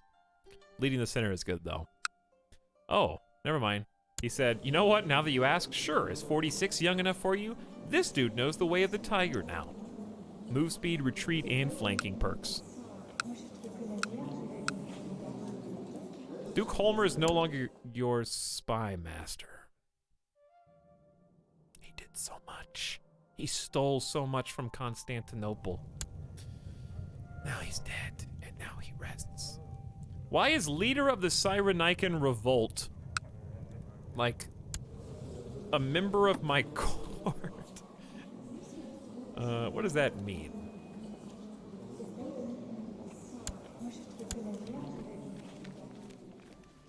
Are you actually revolting right now? It's a sub-revolt in a duchy. Well, Amir just owns these two territories then. Like, he already has a county, a barony. He's revolting against his liege, but he still thinks you're cool. Yeah, I know he's not revolting against me. I'm just saying, like, is there a problem with my vassals if I endorse the leader of the Cyrenaican revolt because he has a 22 intrigue skill? Kinslaying lunatic. I guess I could make my son the spy master, but my son is not only possessed, deceitful, paranoid, and cynical. He should be. He's a plus 100 opinion of my abilities, you know? And he'd be a loyalist. My own wife wouldn't be a loyalist. He's a duke. I think it could make for a cool story, though. What could possibly go wrong? It might make for a cool story. He's qualified. So we are going to go... I'm going to send him back. What disease is over here first? Hold on. Camp fever. All right, my son. How about you just scheme for a little while? Marshal Lotgary the Giant. You take a look around for at-risk revolt areas. I think this is the one. 7%.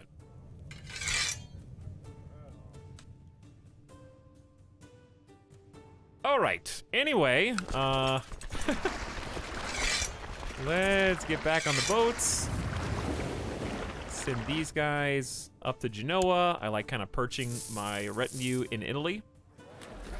The conversion of Kanem-Bornu. You receive news from your missionaries only a few days after the mass baptism of Kano. Although the priest writes that he does not feel entirely convinced about the sincerity of the barbarian's conversion, the ceremony went well and Kanem-Bornu is now officially Catholic. By aiding in the conversion of an entire score of pagans to the one true faith, you have accomplished a feat worthy of the apostles themselves. 400 piety and 5% moral authority for 20 years. Bro, I need to spend that piety. Do I have anything to even spend it on? Wait, shut the gates is an option? Wait. Italy? Italy's chill. Alright, Italy's fine. We have hospitals over here. What is this? Slow fever. Dude, I build hospitals all over the place here. Even gave him a sick house. Alright, Liebeck doesn't... You can have a sick house, Liebeck. I forgot that one. Lawland, the reason why it doesn't cross the river, because Shelland, Lawland, and Finn have the most elite of the elite. A tier 1 in every department. Separated wards are potential tech that we could eventually get to. That is 30% disease resist. Put that in your capital. Alright, now that we're not at war, it's time to do some 25 gold releases.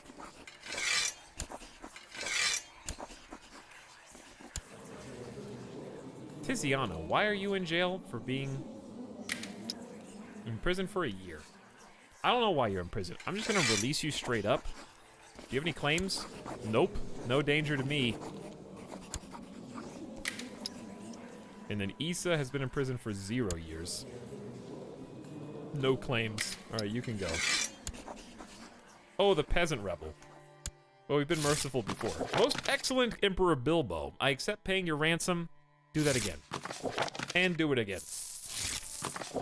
Thank you. Nice doing business with you all. Okay. 5 years of peace, yeah? Gotta put the boats down. Gotta put all the boats down. Auto-saving. There we go. And rebuild the retinue.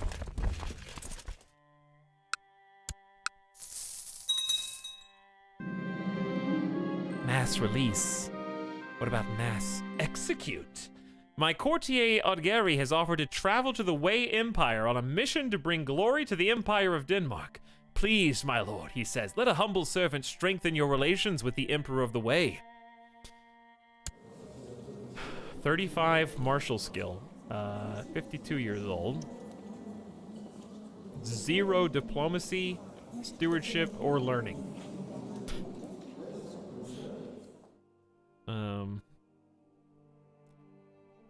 The Emperor dislikes Germanic cultures. I don't think this is gonna work at all.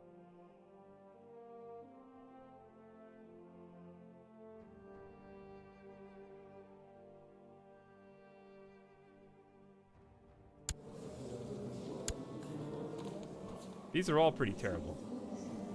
Send him? Just let him go anyways, just to see what'll happen? He's certainly not qualified. He's wroth, zealous, greedy, deceitful. Maybe if he respects strength, he's a strong giant. He's your marshal. I mean, he is trying to go bring glory to the Empire of Denmark, so what a brilliant idea. Go with my blessing. Let's just see what happens. How about you go yourself? I already went, actually. I have the kowtow trait. Let's just see what happens. Hopefully we don't need him because we're at peace for 5 years. That would be ideal. Aubrey of Luxembourgian Peasant Revolt is okay, I thought that was against me. Perhaps I could help increase King of Austrasia's opinion if I send him a show of good friendship as a gift. Patient, arbitrary, deceitful, temperate, trusting.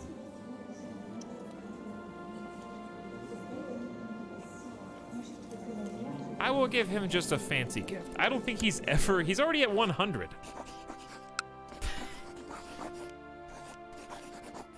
Not a good idea. He's already plus 100. It's okay. I saw it, chat. Oh yeah, I have to appoint a new marshal, huh? Well, Maynard will take over in the interim, still 26. They're gonna be glory hounds. Edvard is the one with Way of the Tiger. And would be a loyalist. We have 4 loyalists, so we could weight the deck. We could just say, forget about the 26. Go with the 18, just because he'd be loyal to us, and we can get some things passed.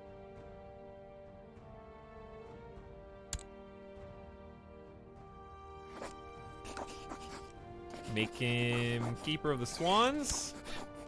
Everyone's at 100 right now. Yeah, I don't know what political concerns would cause Austrasia, who is also a Catholic nation that we have a great history with, to not take a non-aggression pact. It's just saying we're not going to go to war against each other, Austrasia.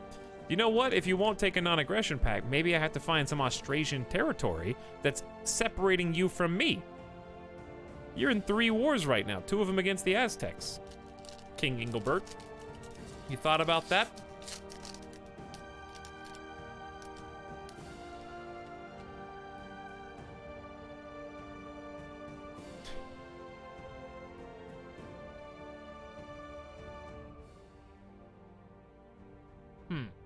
I'm thinking. Boy, am I thinking.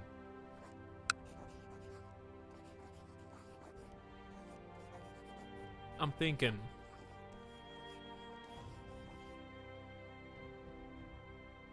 Fabricating some claims. Or making some claims for my friends.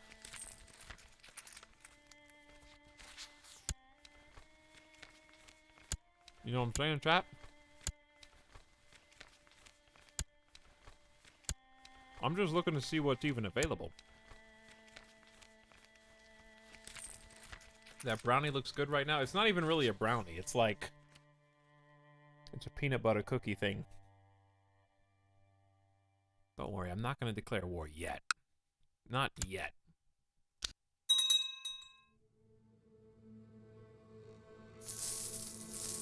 Oh, never mind. What, like you wouldn't take it? You'd take it if it was a brownie, but you won't take it if it's a peanut butter cookie thing?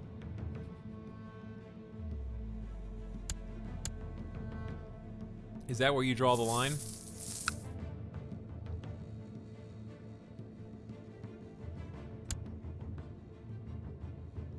Carling spotted. There's a lot of Carlings still alive. Hold on. Move that out of the way.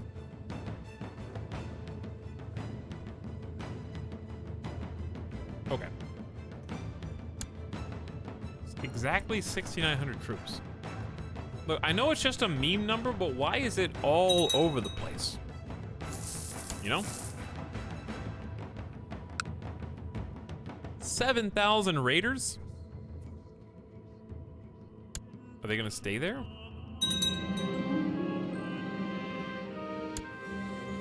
Chat, West France just died of an infected wound. We had an alliance through marriage with him and my sister.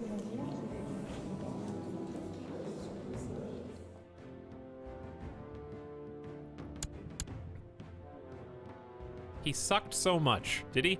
Severely injured, infection, one-legged, cruel, lustful, deceitful, scarred.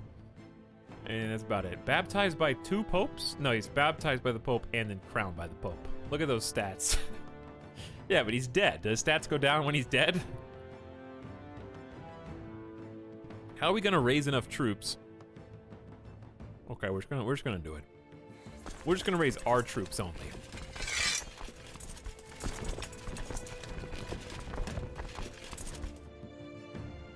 What sucks about this is, have you guys ever tried going through, what are these, the Alps?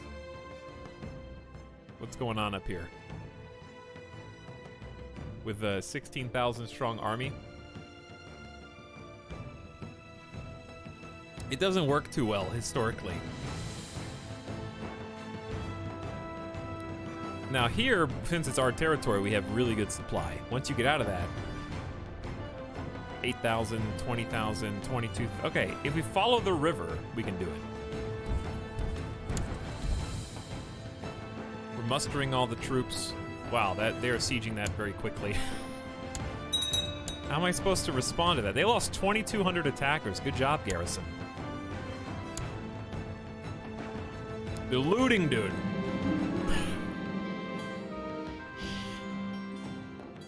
I am not surprised. Fate smiles upon me. My wife, Janu, is pregnant again. And another one. And another one.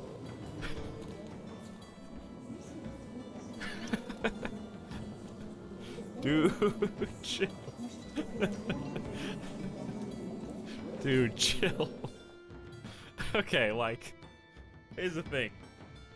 This is gonna cause some real interesting, like, family dynamics. Number one, trying to remember all the names of my children. If you told me turn off the game and take a quiz right now, I wouldn't be able to do it. Like, if you said, hey, Etalyx, your current character, name all your kids, I'd be like, my children. Yes, those who are most near and dear to my heart. Yes, what was the inheritor's name again? Okay, I do remember that one of them was a meme name. We named one kid Jam, one kid Bo, one kid Jamboree. I wanted to have a party, dude. Those are the only 3 children I remember, because I made it like a mnemonic device. Is mnemonic even the right word?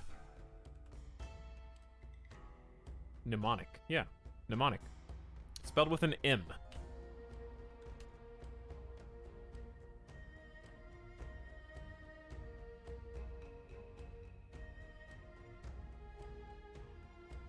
Name them 1, 2, 3, ABC from now on. But anyway, what I was going to say was their interpersonal, like, Brady Bunch relationship is going to be pretty important because whenever I die, I feel like there's so many claimants that things can only go downhill. You know? Either way, Robert Ironside is dead. My wife is now a widowed queen. She's the queen mother. They had a child, so King Reginari of France is 15 years old and thinks I'm alright. He thinks I'm aight. Oh, an alliance? Cool. They haven't been too gung-ho about calling me in yet. That was easy. I thought that was gonna be like, I don't know, way harder? So let's follow the path. Okay, they're actually taking the river the whole way. Good.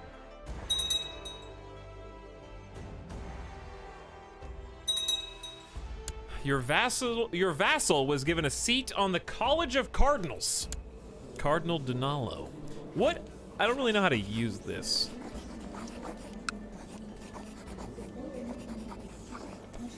I know that eventually he can become the Pope. Who is the Preferatus? Dude. Why is this guy so highly regarded? Hold on, go back. My best cardinal candidate, 775 is a really good score. Opinion of Liege is a plus 91. Italian culture is a free plus 200? Did the devs really put in like, who's gonna be the next cardinal? Oh yeah, you're Italian? Okay, come on. Right this way. We'll take you to your VIP seat. I guess that helps having your...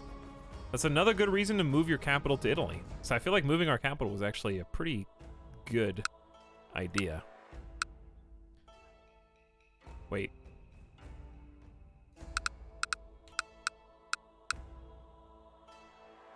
What?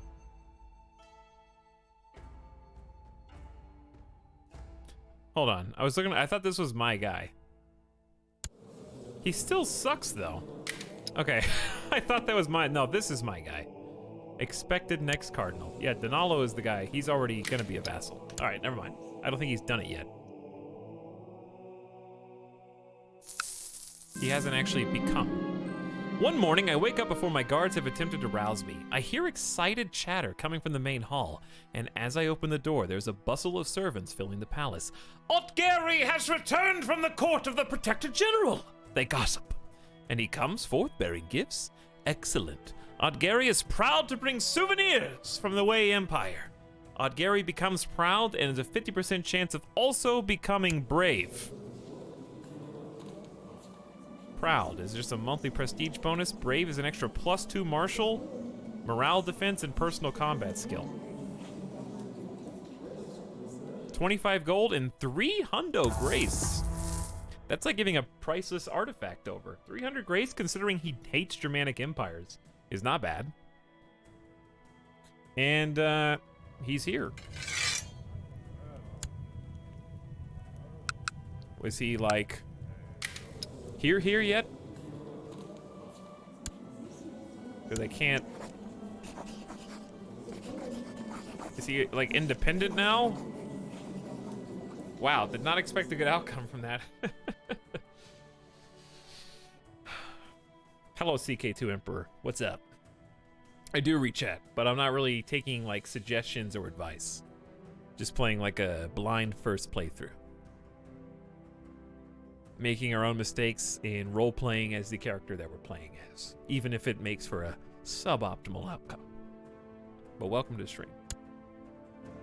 I mean, your name, I only say that because your name is CK2 Emperor, you know? That indicates a large level of dedication.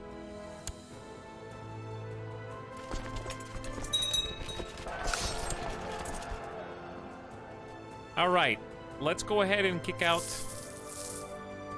Strykar's host,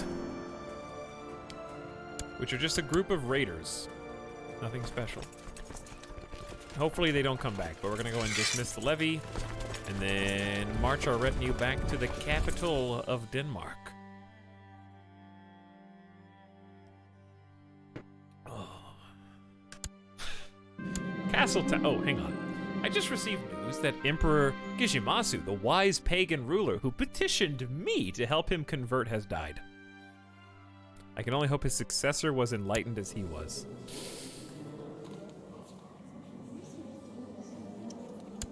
Is he? Just undo the thing I just did on accident? I don't think he is.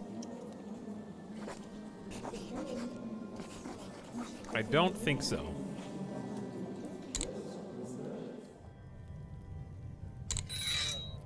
Why not try and make friends? All right, Castletown. In Milano. We can now build, oh, I forgot that I have a mod installed. We literally haven't built a single thing from this mod, but I guess we should try it out. It's like the personalized castle one. Haven't even used it once. But first, I'll get both of these, whichever one's faster first. Got some fabricated claims. Guy is now an official cardinal. People are trying to kill each other. Alliance and non-aggression pact with Robert is gone. We talked about that already. All right, next. I think, what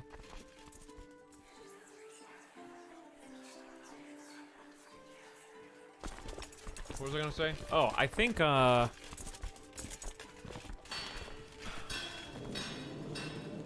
trailing off. There was a notification that stirred a memory in me, and I was like, I need to remind myself to do this thing later, and I don't remember what it was. Oh, well, whatever. It'll come back to me if it was important. We're gonna have so many children to steer. 8 diplomacy? At 12 years old, not bad. Well, we'll just lean into that, I guess. You've got a positive trait there, and it'll kind of buff it a little bit. Maybe it was something chat said, I don't remember.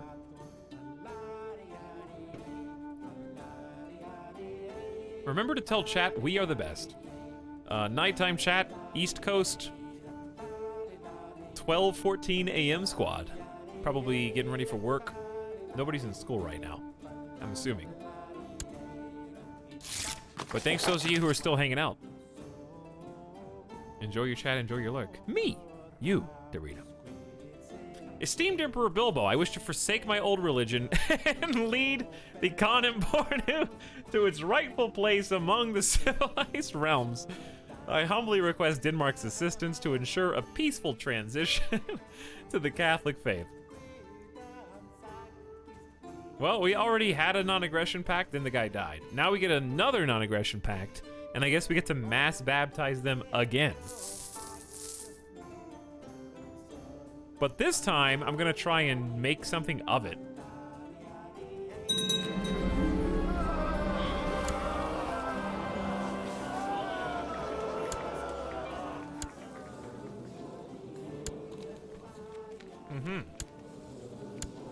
think this one's a little different because like every pagan temple that they just had has been converted to a Catholic church, I think.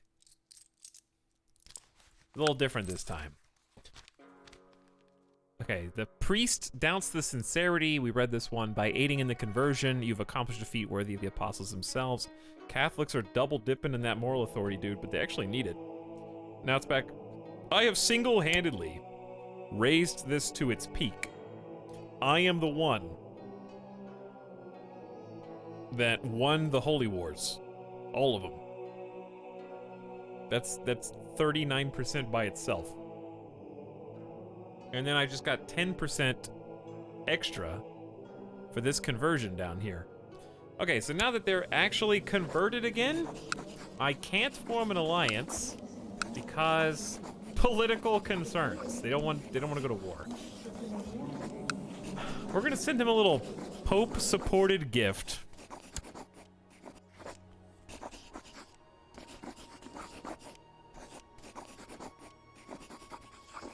So here's what I'm curious about.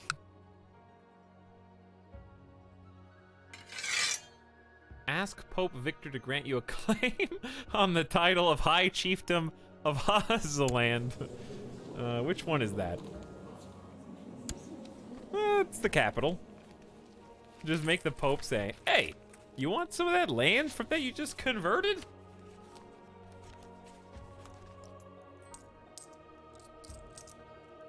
What a gamer move, make him Catholic so you can take all his land. Is the Pope your vassal? No. Pope is independent right now. I cannot make the Pope my vassal.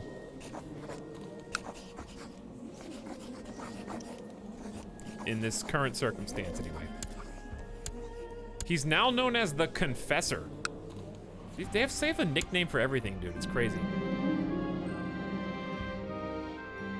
I think they're having some battles breaking out now. Probably, yep, against the Great Conversion.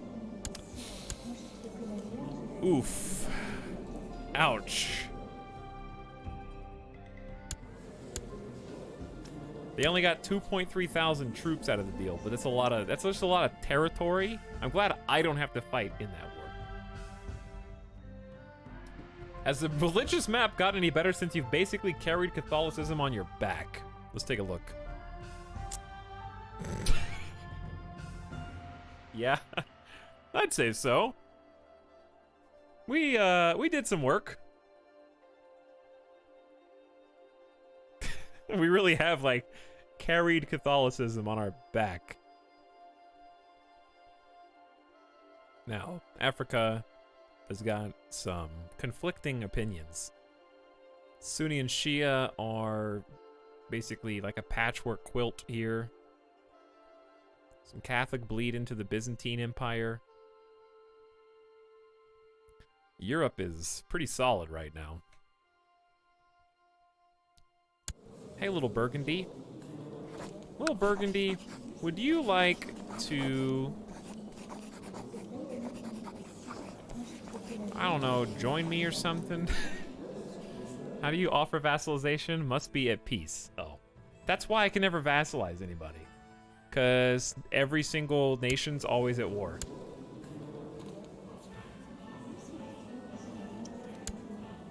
Who else is Catholic over here? Do I have any, like, tiny baby Yeah, I do have some baby Catholics.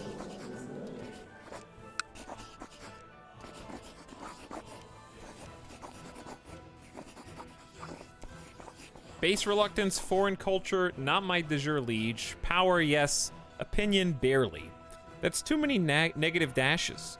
1, 2, 3, 4, 5, 6, 7, 8, 9, 10, 11, 12, 13, 14, 15, 16.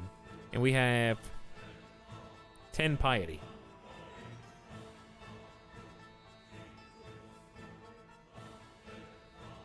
It's only 2 pieces of land, but I mean, only 2 pieces of land back then is a big deal. Imagine asking France to vassalize. What about Dude. They're at war, right? why vassalization sucks. Do you really think these guys are ever gonna not be at war? Dude, why is Ostergotland up here? Burgundy is just chilling next to us. If Burgundy could stop being at war, that would be worth... They're at war with the Aztecs, though.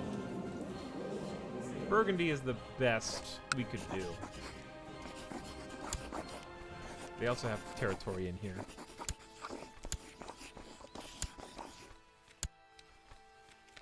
They have a ton. Okay. Anyways, sorry. I'm getting like my eyes are watering. I'm drooling at the prospect of uniting Denmark in Auvergne to Italian Denmark. Look at that giant juicy morsel.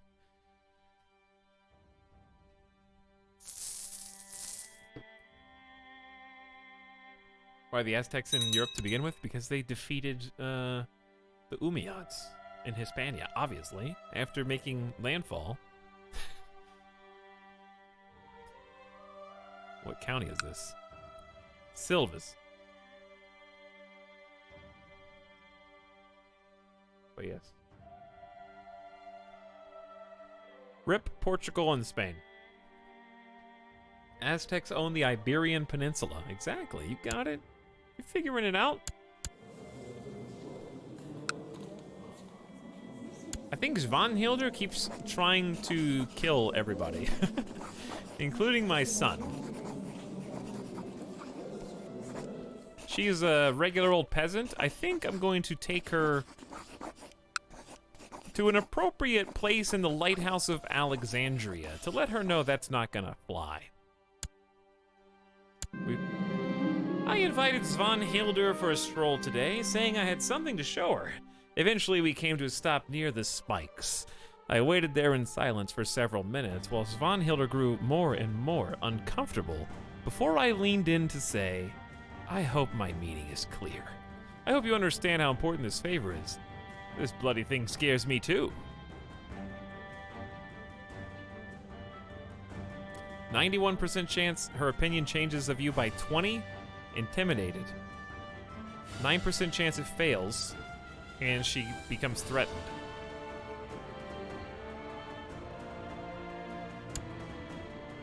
I hope you get my meaning. Wow, we've really been up there with the spikes for a long time at this point. It's been like 2 weeks. How long until we're not needed to be at peace anymore? My marshal tells me, oh, I guess I could have looked. I don't think there's another pop-up. I think I have to look to see what actually happened.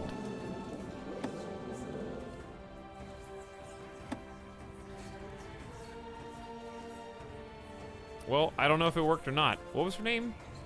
She in my court, right?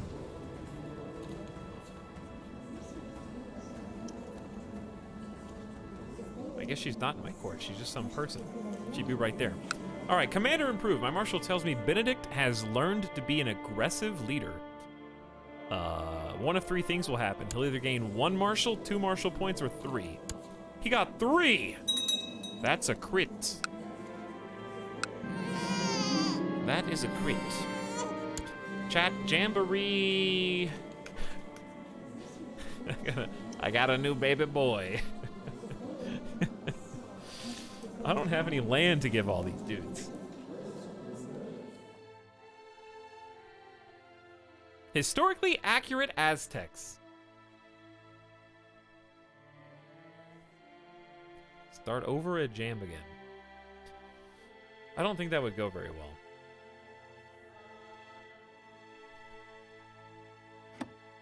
We've got Prince Benedict, Jamboree. I guess we could go for Burger King. Burger King 4?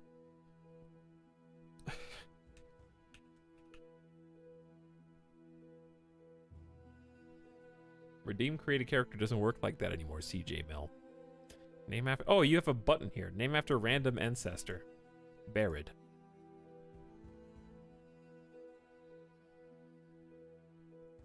Oh, I guess we do have grandparents on the other side. We could name them after the emperor. Name him after the emperor of China before he perished. Right? Father-in-law died since the last time we had a son, yeah? Who's this? Dude, I had twins? Did I just have twins, dude?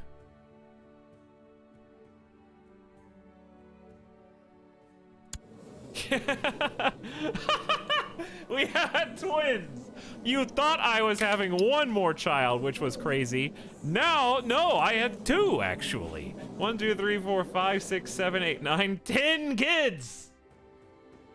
There's gonna be TV shows about this family, dude. Any family with 10 children is going on like HGTV or something.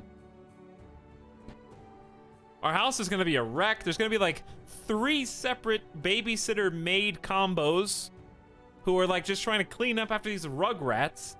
How can 2 parents ever raise 10 children? Like, for real, you can't. Nannies. At least 3 nannies, for sure. Like, that's 2 kids per adult in the household. Father, mother, 3 nannies. Yes, there would be a lot of servants. I'm just making jokes, but the eldest is 29. Wow, yeah, it's a big age gap.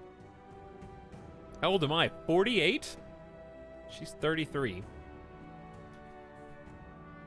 I guess that explains a lot. Normally, by now, this is the first time we've had like 3 wives in the game. So, when, you know, the Emperor's daughter was younger than our previous wife, who was excommunicated by the Pope for cheating on me with the Emperor of the Byzantine Empire, which was a low blow, so I had him killed. So we're having children over a longer period of time. All right, name him after father-in-law Gongren. That's fair. And then Gongren, both of you. No. I mean, do we not count Emperor Benedict? I guess we already have a Benedict. Let's go Burger.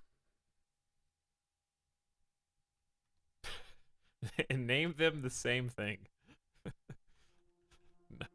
Let's name him Burger. Okay. Burger 4. What's going on here? Oh, they're doing a war down there for the religion succession. Here's what we can do. We can actually offer to... Oh. I actually can't offer to join his war. Okay, never mind. I was thinking of like total war for a second where you can use that diplomatically. Chief Minister of the Chaste Protector General addresses a letter to the honored Emperor of the Empire of Denmark. May peace and unity always be in your realm. To strengthen the relationship between our nations, my master has sent me on a mission to your domain. It would honor me to visit your court and discuss politics with your diplomats.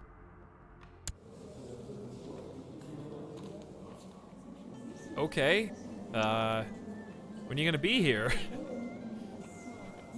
The servants of the Protector General are always welcome. I have no time to entertain guests. Yeah, that one wouldn't be bad. Say absolutely. He's a socializing, ambitious, honest, diligent, shrewd, mastermind theologian.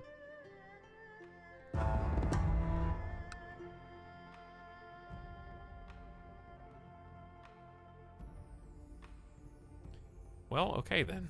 What's going on? I really want... Did I even have an option to vassalize Khan and Bornu? I think I did, and it wouldn't... Political concerns or something.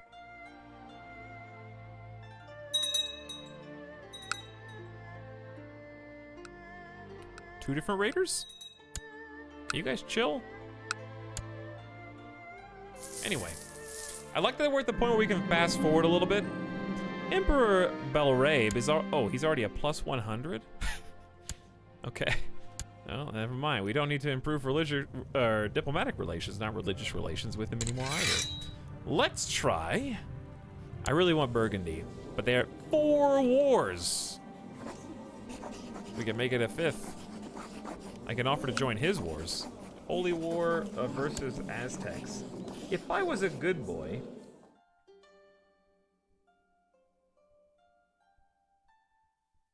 then I would probably help them, but I'm supposed to be at peace. So we're going to stay at peace for a minute.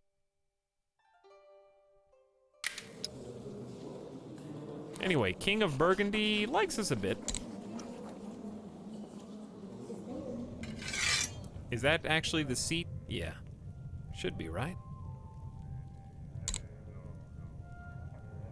Yeah, we could win versus Burgundy, but it gets a little muddy with claims. It'd be easier to vassalize them entirely than individually claim every piece of their land over decades. As I walk in the gardens with my guest, Chief Minister, I don't know how to pronounce that S, Sielu Yuking.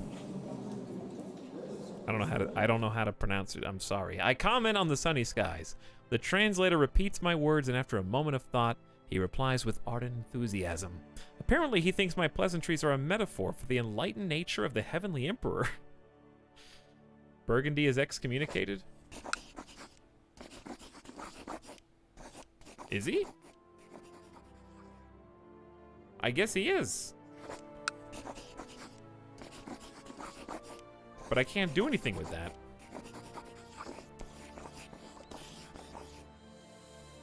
I never knew talking about the weather could be so fruitful. 300 grace! The chief minister returns home having interpreted your polite comment about the weather as an elegant compliment to the emperor. Words of your wisdom and eloquence are sure to reach his ears.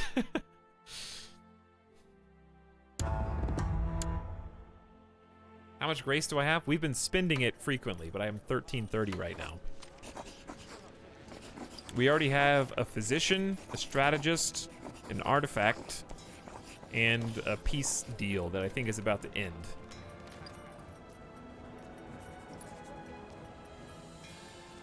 "4 years. And a marriage, actually. So we can just hold on to this for now.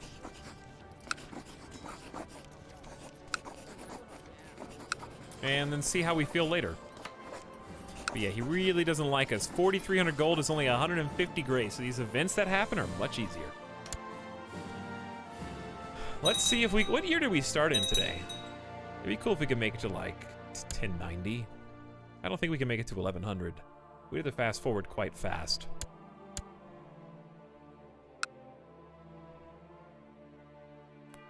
Duchess Caesarea has inherited because this guy died of poor health at age 17.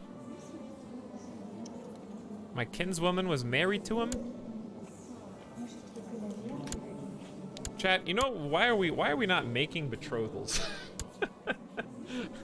We have so many kids. Oh, he's already married. Well, that's good. Okay, but you guys aren't old enough anyway, so we still got time. Yeah, we still got time. Just kids for he's already betrothed. The heir of Treviso.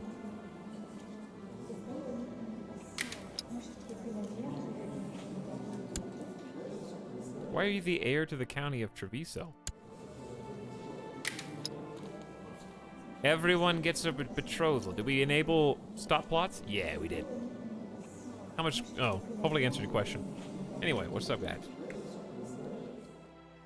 I was gonna ask you guys earlier, did anybody watch the, or did anyone play, because I got some questions about this like a couple weeks ago, the Super Hot expansion stuff. How much more content is in the Super Hot, like, free DLC thing that they did? Is it worth going back to and playing? Wasn't it like an hour and a half or 2 hours, or is it more?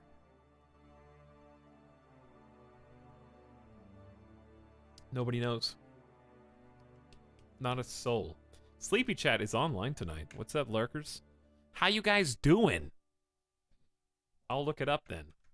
How long is Super Hot DLC? Super Hot Mind Control Delete. I guess it is its own thing. You can download it independently.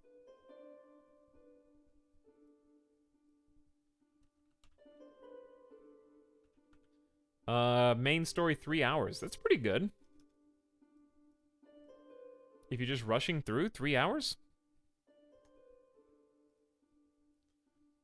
Lurker chat is online. Lurkers arise, Peepo chat. I'm chilling playing Total War Warhammer 2. Nice.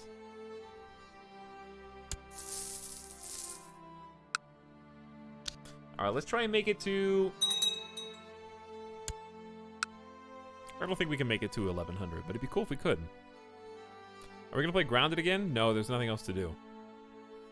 I got to the point where I could kill spiders back-to-back consecutively. And there was no more story for after the first hour. So we're not going to play Grounded again.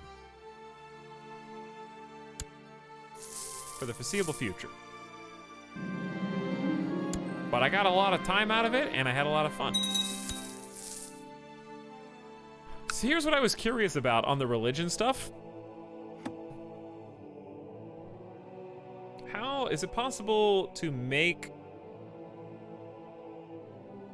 your guy, like in this case, it was Cardinal Donalo. Is there any way to sway the votes for certain people? To excommunicate the next in line for the papacy? Did someone call for lurkers? I have arrived. Alright, here's what I want to do today. I want to play at least until Bilbo's dead, which hopefully be like 60 to 70.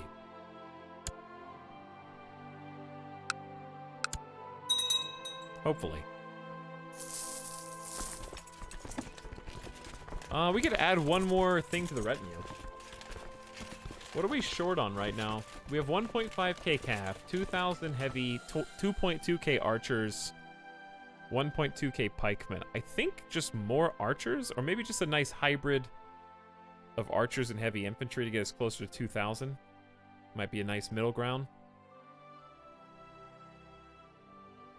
Okay, just wanted to make sure this was topped off. When's the next Sudoku stream? Chat was, people were suggesting playing Picross if I like Sudoku. Maybe we'll play some Picross in the future. I noticed the pitiful state of my son, Prince Benedict. I've just been informed the case of the flu is racking him right now. Call the court physician at once. My firstborn son is trying so hard to die. He's got the flu, he's stressed, he's possessed. He lost a hand in a duel. So he's been dueling people. Picross will be an excellent Jeff stream. I don't doubt that, Dirk. You can request from the Pope that he appoints one of you guys cardinals. Yeah. Oh, I see what you're saying. So you just want to stack the deck in your favor. Okay, that makes sense. So one cardinal is whatever. You're trying to get a bunch of cardinals to control the Pope. Okay.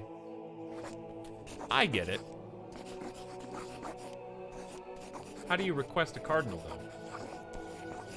Oh, you just, hang on, you just have to, like, fund. So, like, my best cardinal candidate is 798. The expected is 1290, which is extremely high. Is it nominate bishop? I don't know why I thought it was something else. Let's see, what does it say? Choose your selected courtier as the next bishop for one of your churches. That's not a cardinal. Why are lurkers asked to unlurk? That was like 5 minutes ago. Using cup and some string? Do you always ignore incoming marriage proposals? Not on purpose, but they're not very important usually. 9 times out of 10, it's some random courtier that I have who has like a quick stat or something.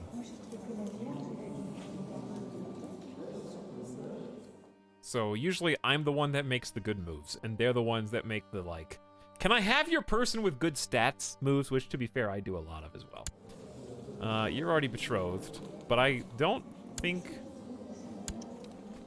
you just have the Duchy of Friuli. She's 18, he's 15. Who?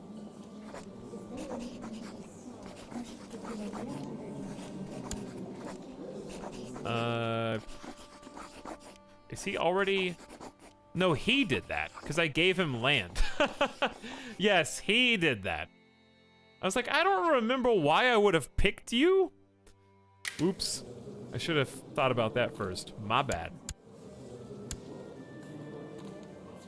All right, Prince Dorothea. Preferably someone who's not 62, please. Let's just look around. Who do we want a long-standing alliance with? Well, my nephew is not touchable because we're not going to be able to arrange an alliance with our own nephew family. Now, Engelbert does have a child who is already betrothed. Ah! Okay, then, Chad, if you have one of your children as the queen to another nation, does that improve your odds of vassalization at all, or no? I'm near the end of my current CK2 run, and I don't want to end it because it was the first, and it was so much fun. I know how you feel. Bro, this is the first time I ever truly tried to pay attention to this game, and I'm lost. Maybe you should have tried, I don't know, the last 14 times that we streamed it, Dirk? Preferably in the first, I don't know, 3 or so. That might be a little easier to interpret what's going on. Or if, like, you see something that you don't understand and you ask a question identifying the issue, then maybe that could be clarified. But I can't really do anything about a general, I don't get it, you know? I just, nothing I can really say that'll change that. Listen, you gotta tell me how to help. I just want to fix things. Okay. Do you have any other kids?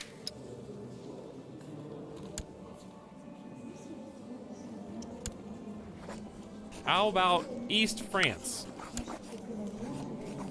How old is she? 4. All right, my 6-year-old son. Prince Ree of Denmark.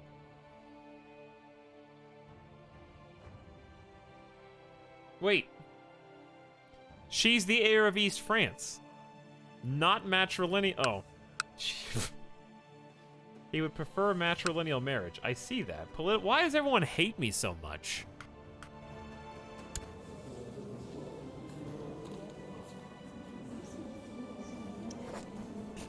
All right, what if we marry your not inheritor? Would that make you feel better? No. So what? How do I win?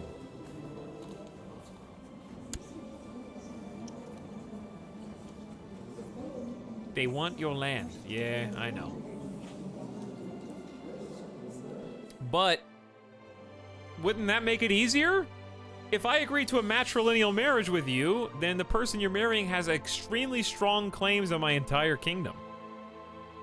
Wouldn't that be better? They don't have to get just de jure. They could have the whole cake and eat it.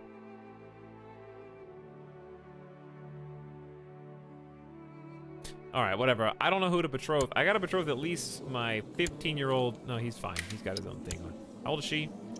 13. So we got 3 years before she's actually an adult in the game.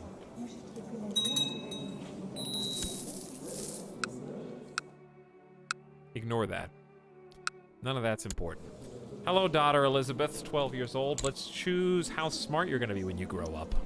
You eat your broccoli, but you're affectionate, and I like to just generally improve their worst stat. So we'll just fight against Fussy. Can develop into patient, greedy, or paranoid. Kind, content, or trusting. That's fine.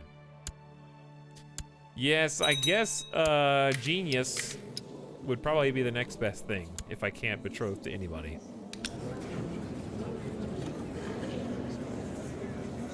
But, hold on.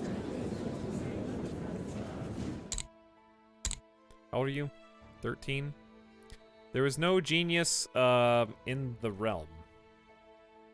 Outside of the realm, either. Everyone's too old. I mean, this guy is 16. He'd wait 3 years. He has the claim to the title of France. Uncouth, content, baptized by a bishop, quick, attractive.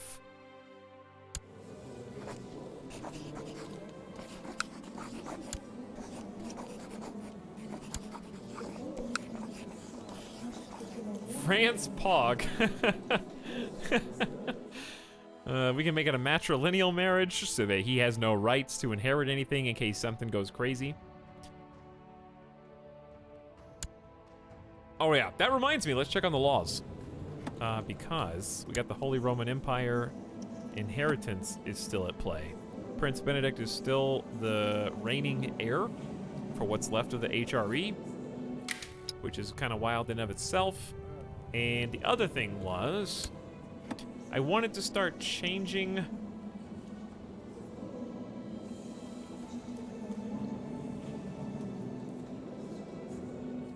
what do I need? As the law absolute, one of these must be true.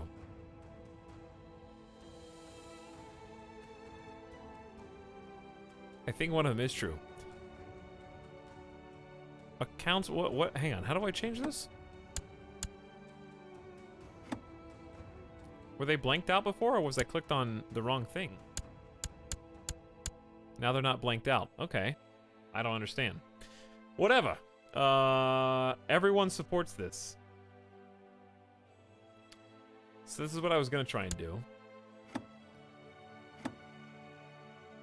Don't we have a problem with Thuringia? Yeah, so I have a choice to make. Either we change... Wait, I can't change Egypt. No vassals are fighting each other, no count or higher tier has a bad opinion of you. We were going to try and change to agnatic cognatic, because Italy is agnatic cognatic, and that's our seat of power. So I was going to try and change everyone else from agnatic to the other one, and that's actually almost doable.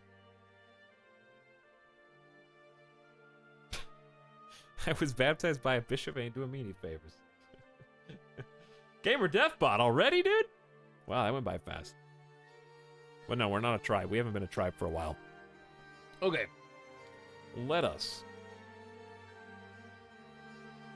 Let's go ahead and just try and shift them all over. Can you pass one law per kingdom? I assume so. Let's just try it out.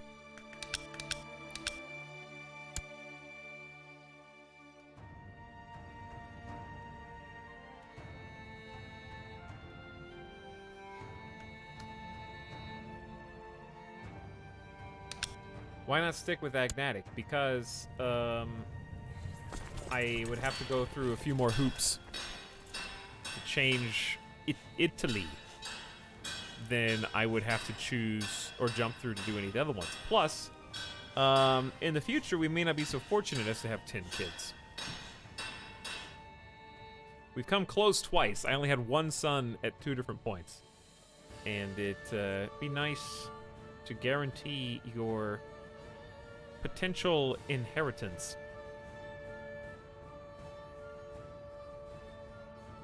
But for me to change, oh, I can change Italy, I guess. Which one doesn't? Oh, I was looking at Holy Roman Empire. But I don't know. I just thought it would be a fun change of pace to change some succession. Actually, these keep changing. No, they're not. They're fine. I could have sworn that something besides Egypt was grayed out.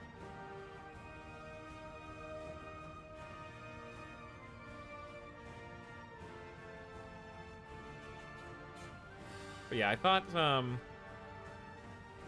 basically there was a situation earlier, which is now mostly resolved,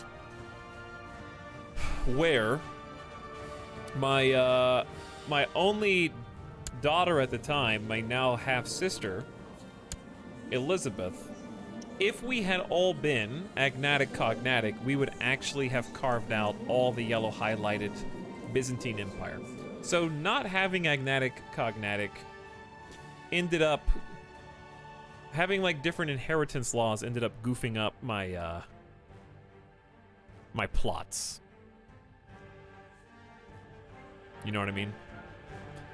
So because she was the third in line to inherit that land. And if I had been able to do things differently, she could have inherited and just been the queen of not only that land, but all of Denmark.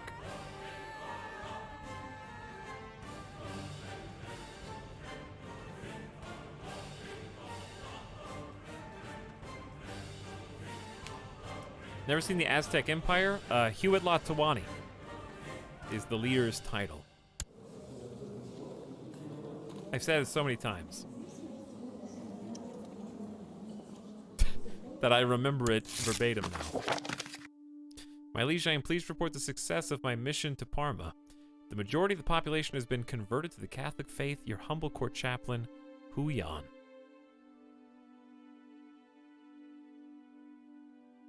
15 piety.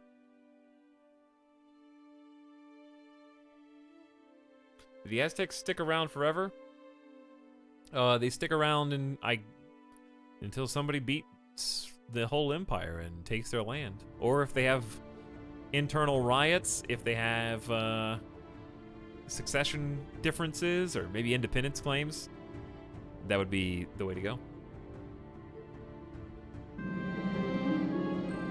Bishop Reginari of Aubon has usurped the title Bishop from Arnfaz. Why do I care?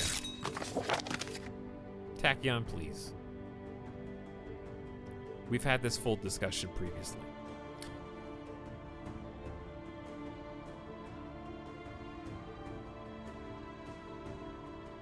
I said that it's a dead language. Chat goes, nuh-uh, they still speak it. I go to Wikipedia and see how it's iterated over centuries, and it's not said exactly the same as it was back then, and it's been transliterated into English characters. Okay, that's the whole conversation. We just had it again. I have decided to accept your suggestion of a matrilineal betrothal between Princess Dorothy and Bohemond. So this is the matrilineal one that we just matched. Duke Raffin of Modena. Everyone's trying to fabricate a claim on my son. I don't know if they're succeeding, but they're trying. All right, kiddo. Prince Ree of Denmark. I'm gonna go etiquette because he's got low diplomacy and intrigue. I feel like I pick etiquette 50% of the time, roughly. No, I want this discussion again. Has it been 5 years yet? I'm kind of ready to go to war with somebody. Although the great conversion of Khan Bornu was a success, my work to help Emperor Balarabe savage people to turn them into proper Catholic converts is not done yet. Speak for yourself, you Viking. Money is always useful. Lose 100 gold for 300 piety. Send money to help him to convert. I'll send more priests to proselytize the realm's remaining pagan provinces. Can't spare any funds. I mean, we have 24,000 in the bank. And they're not really wealthy, so here's some cash. King Engelbert is rotting in a dungeon. I doubt I can do much to improve his opinion of me right now. Who's, Did he get captured by a peasant revolt? I think the King of Burgundy got captured by a peasant revolt.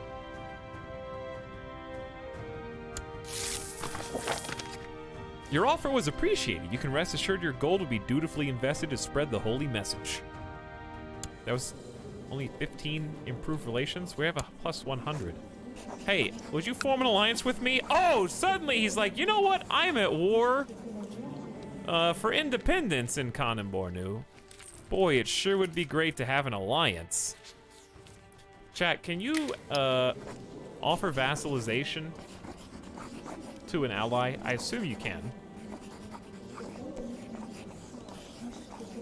But he does not have a lower rank than me. He's an emperor. So what would be the best way? Yeah, that's what I said. Thank you for repeating what I said, chat. I said that.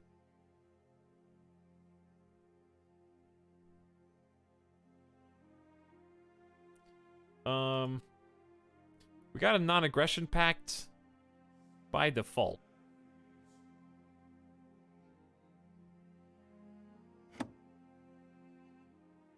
Yeah, there I am.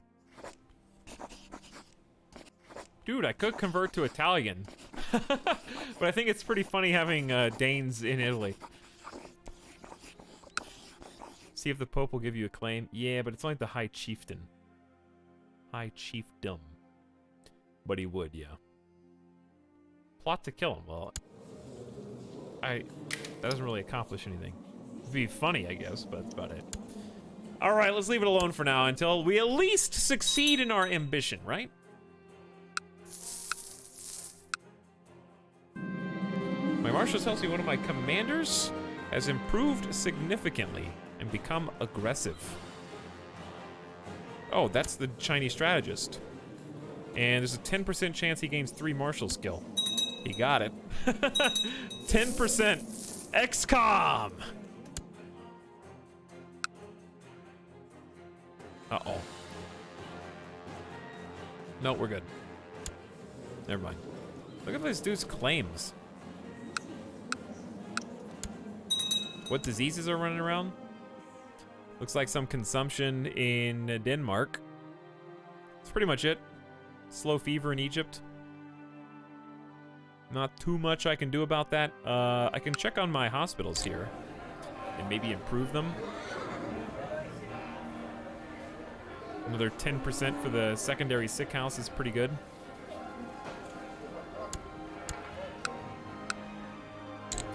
Fustat is already like full up. Bilbase is full up. Not even a single hospital here, so I guess you can have it. Damietta's got nothing. We'll just get a baseline. And then Alexandria is 100%. But yeah, we'll give them some default hospitals that kind of surround the capital. That'll slow it down a little. There you go. Benghazi's getting looted? Can you guys do something about this? There's only 1,300 troops. You guys could just take care of it. You know that? There's no man better at increasing the church's opinion of me or teach me to become a more pious man than my court chaplain. Talk to the church for me. Teach me to be pious. Go talk to the church. Go have a nice chat. Did we win against the Byzantine? We did, yes. We did. How old is 57? All right, maybe it's time we spend a little of our 12,000 piety. You guys ready to do a little gamble? Let's gamble on a holy man. 19.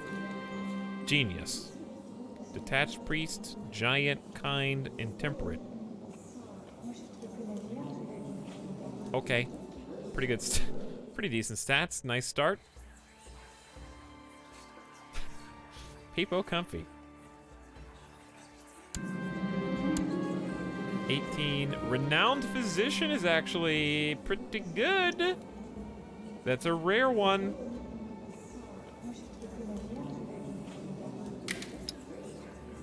I feel like I'm collecting physician Pokemon right now, dude. All right, he's not what I asked for. Excellent, excellent. Scholar, mystic, and detached priest. I don't know how valuable these are. But we'll back it up. We're getting some, wow. Is it rare? Another renowned physician? But he's not very talented, so be gone. I feel like I'm gonna click the wrong one, so I'm clicking like slowly. Wow, never mind. I'm getting tons of renowned physicians. 25, mastermind, zealous theologian, also a poet. I think that's the crit. That's the crit right there. I don't think it gets better than that.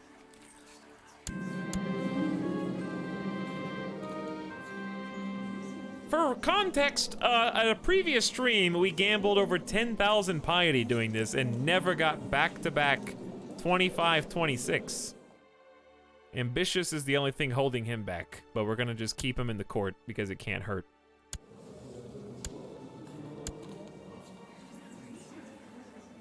I don't think we have to, like, do anything with them. 23 genius? How am I rolling all these, dude? Do I have cheat codes turned on? 23 scholar genius? Shiny physician. Dude, this one's a foil.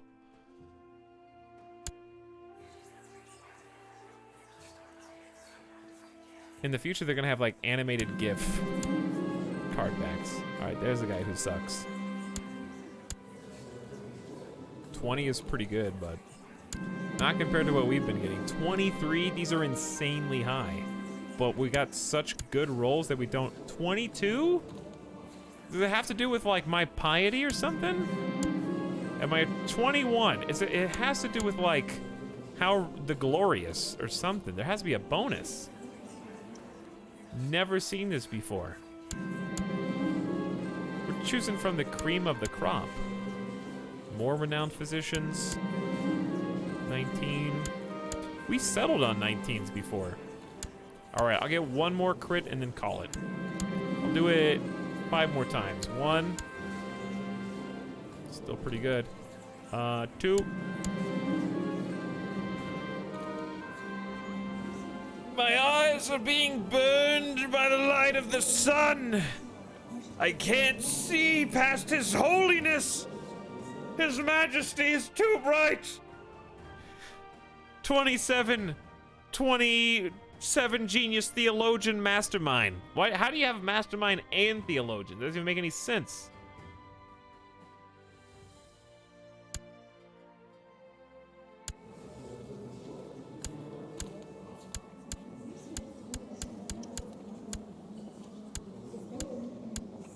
I hope I didn't skip anybody, but there you go. You're raising the IQ of the world by spawning geniuses. I think we have some backups now, you know? I think we got some backups. Okay, well, where were we? 5 years of peace, right? Conversion of Lithuania. Weren't they already converted? They have been converted to the Catholic faith. A group of priests sent by the King of Austrasia performed a great ritual during which they have converted the entire population. With this act, Lithuania has forsaken their old pagan gods. Yo, Lithuania. You guys wanna, join me? Hey, Tux, do you play other Paradox games? Presently, no. I have played Hearts of Iron a bit, and I played a lot of Stellaris earlier this year. So, we played my first full campaign of Stellaris was beginning of this year. And I'm planning on playing CK3 when that releases. Lithuania is big. What war are they in right now? Attacking in Lithuanian invasion of Ruthenia. A little far away for me to help. But yes, let's see if we can make something happen here in a minute. Psychic Rock Boys, they were a lot of fun. Alright, I'm getting kind of hungry again. Might be a good time to get a water. Are we gonna have a CK3 launch party? Basically.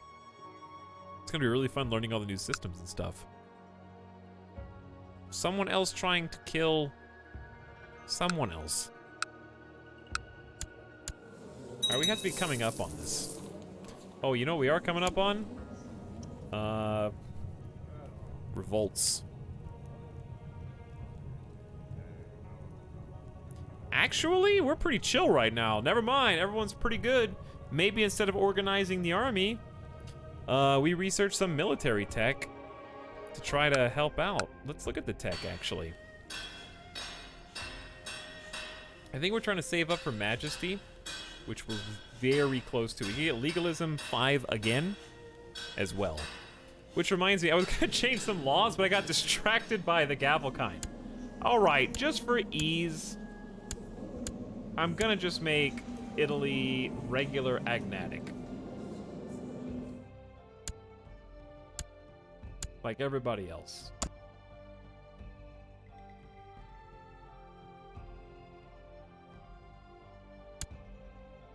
We can change it again in 10 years or something. Because it's just too risky that Italy breaks off from everybody else. Now, back to the laws of the Empire. We should have done this already, but I think it's time to go ahead and pump church taxes up even more. Council says, absolutely, sir. Is there anything else we could get you while we're voting on the docket for today? The only other things that I would even be interested in is maybe vice royalties, but I don't think I need that right now. I think we're doing fine. We could finally raise status of women. Only took till 1080. Effects. Women related to the ruler were allowed to hold the office of spy master, then chancellor steward, then chancellor steward marshal, and then all jobs allows absolute cognatic succession, female commanders. There you go. And more. Female rulers do not incur negative opinion modifiers, allows change of gender preference laws. Sick. So if we do that, we can't do the taxes. We're making good bank. 84 gold per month is pretty nice. Let's go ahead and start that train then.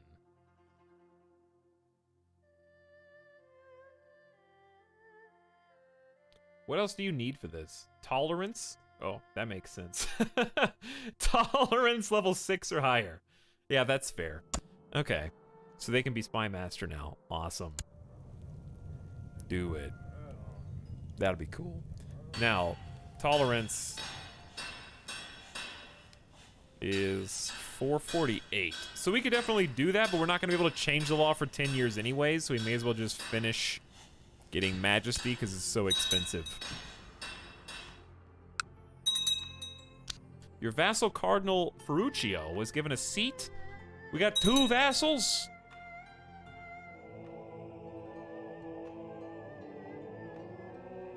I think we got 2 vassals on the Cardinals.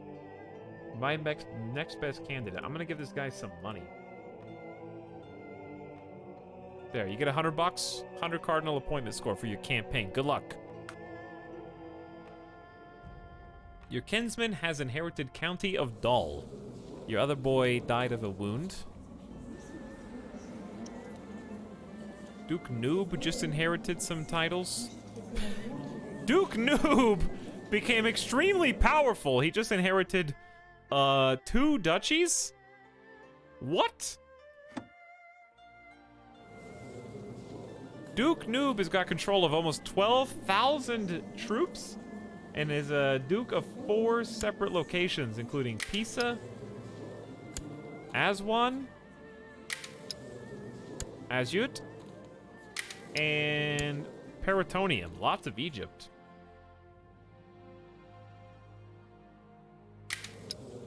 Yeah, I can see why he's mad.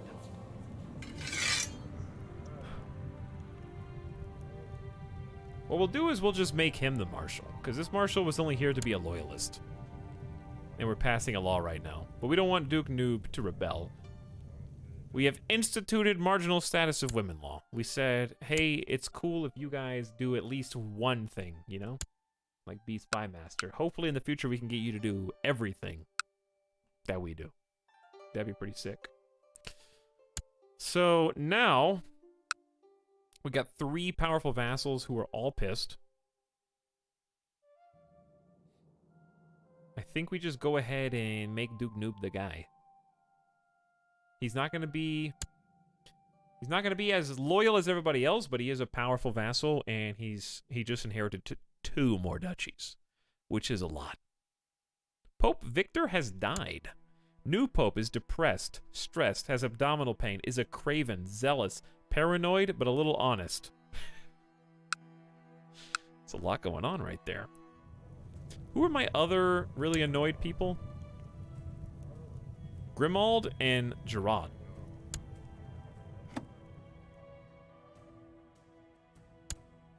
He's got 3.2 thousand. That's really not powerful, I'll be honest. 5K, now we're talking. But he really doesn't have any stats to back it up. Okay, so what I'd like to do is go back to the minor titles and kind of feed this marshal a couple of honorary ones at least. High Almoner is... Wait, Seneschal is the +10. Let's make him Master of the Horse. I think that's the only one we can give him.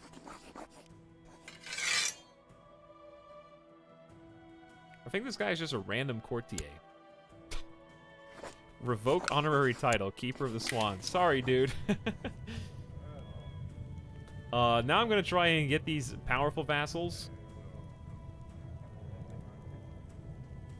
To be a little happier.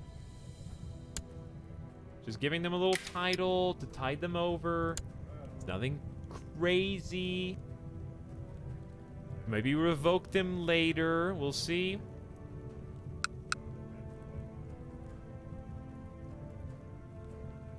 I wish I could give him 2. I don't know why I can't. Alright, anyway, move on. We gotta be coming up on 5 years.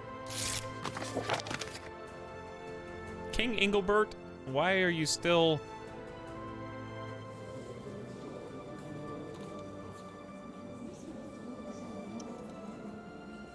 Oh, you're the Chancellor. Oh yeah, he got imprisoned and we were still trying to improve relations with him. Right, of course. Okay, yeah, he's in jail. Uh-huh. That makes total sense. Now that you mention it. France, my nephew doesn't have anybody. But he'll do a non-aggression pact. Thank you, my boy. Chat, why does parsley exist? Why does parsley anything exist? Alright, I need to get a snack.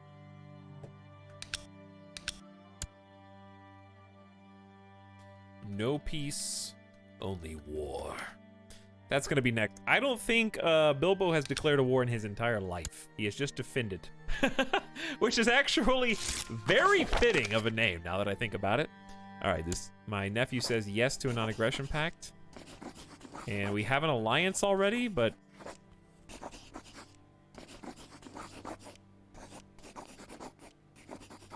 I don't think... He's defending against Huela-Tuani. War score 85% in favor of the other guy. Can I even request to join his war now? I don't think I can. I have no idea. No! Not again, dude! Just let me have Egypt! I've had it for 200 years! The great Sunni Caliph Hussam has decided to call jihad against the Kafirs. He urges all righteous Sunni Muslims instead of Shia to take up arms against the depraved Emperor Bilbo of Denmark. Allah is merciful. Filthy freak Bilbo, damn your 7th grandfather. This is a formal declaration of war. Okay, calm down there. Hang on. 1, 2, 3. Who was that again? Is it because it's the number 7? Is that why? Like the number 7 being so significant?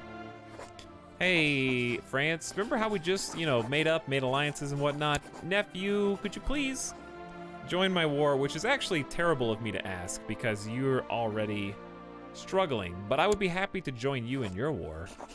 It's just...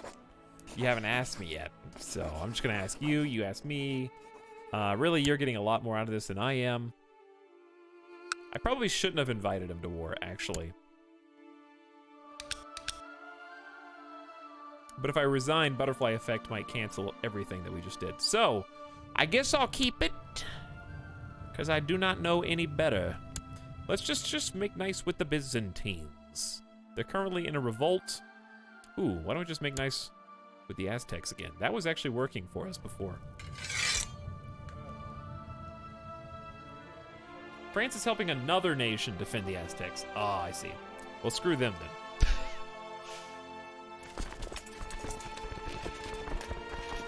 Well, here's the good news about this war. Karen is much closer. But I think they have a lot more friends. Alright, that's the Shia Muslims.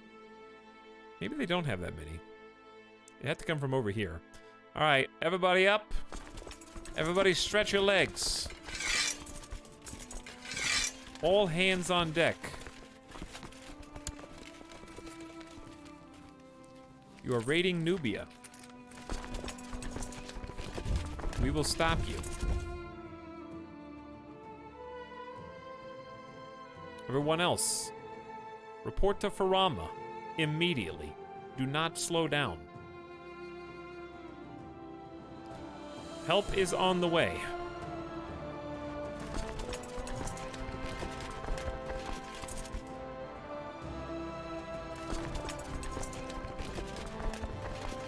Okay, hold on. Trying to grab everybody here. Go to Genoa. All Danes go to Skane. And then we need the boats.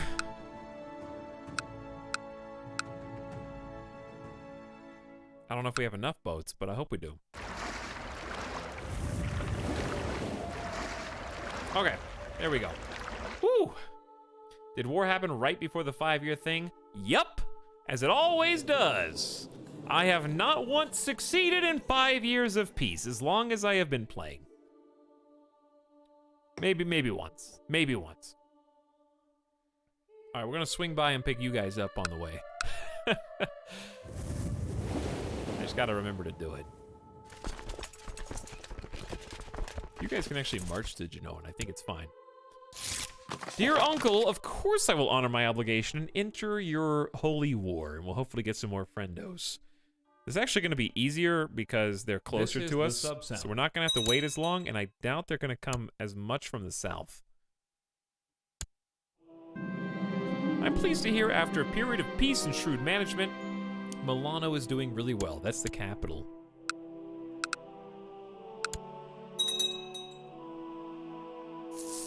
Lots of bad guys joining the war. Well, I'm sure they're just misunderstood, but to us, they are not doing us any favors. All right, we're getting the troops together. Not really sure how you guys got left out there, but just meet us here and we'll come get you.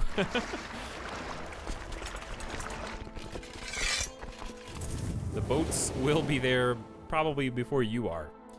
And then everyone else heading on over.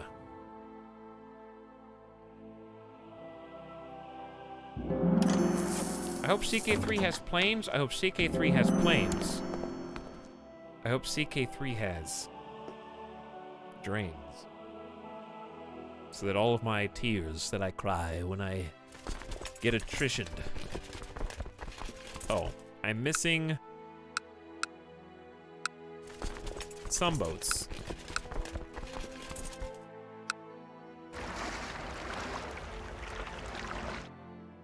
We are missing some boats. No idea what Karen is waiting for, but here's an extra 10,000 troops. We can actually support 20K. I think the perfect amount as long as nobody walks through Farama.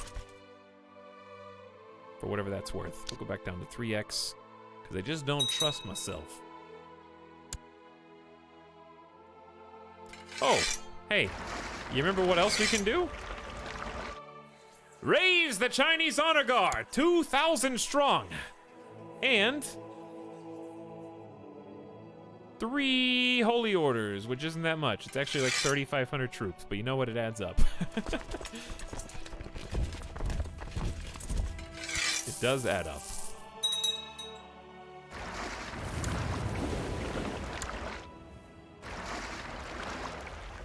All right. Get over there. Thank you. All right, merge together. We have 327 boats, which now we can embark. We're gonna go back to Genoa, pick those guys up. Group these armies together. Literally no generals. And then we're gonna go free Nubia, even though we have to cross a river. I will give you an aggressive general and another aggressive general, and then we're gonna swap things up. So we're gonna start here, Maynard, with a 26 martial skill. Put you on the strongest flank. Pridbjorn's got leading the center plus 20% from Way of the Dog. And then we got Way of the Tiger for extra move, flanking, and inspiring presence. What a squad this is. Dude, I hope CK3 reigns. I hope CK3 complains. I hope CK3 stains. Mods people leave. It's usually a good plan. Good evening, Kairatobi. How have interviews been going? Still studying intently. Shaq as a genie, welcome back for 26 months. I think you just subbed, but thank you for just subbing again, you know? Welcome back. Thanks for being here.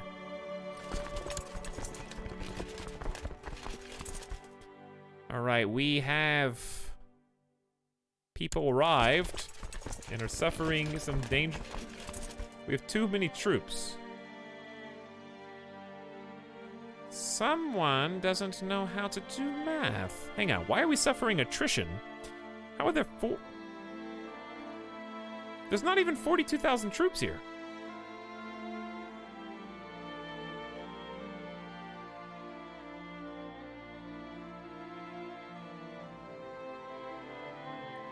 I did well on one of them, but the SpaceX one, I didn't know you did a SpaceX one, was me talking to some 200 IQ robot, and I couldn't get a read on him, and I'm anxious about it. Okay, for a second I thought you meant an actual robot. Like, SpaceX is so high-tech and advanced that you were talking to a literal artificial intelligence to determine your aptitude. Anything's possible at this point, I guess. Then I was like, wait a second, no, you meant like the guy was extremely smart and you couldn't get a read on the interviewer.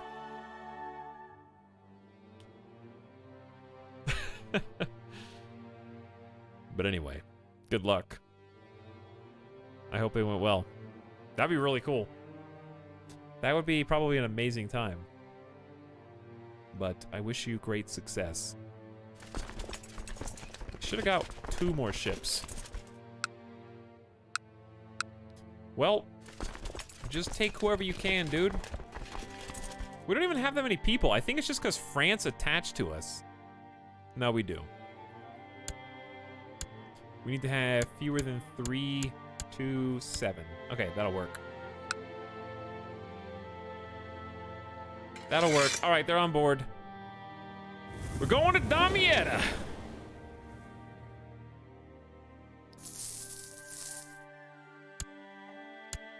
Kicked out the raiders.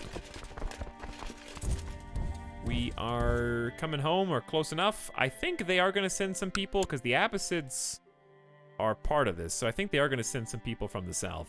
So we should probably just stay here again. We're going to need a lot of backup. Incoming as we speak. Okay, these boats have arrived too. These 2 Danish armies are in the different place? Oh, they're in a different place. Those are 2 different counties, actually. Merge, embark, and away we go. All right, 32,000 troops just arrived in Egypt. We're going to go down to... Oof. Really, we need, like...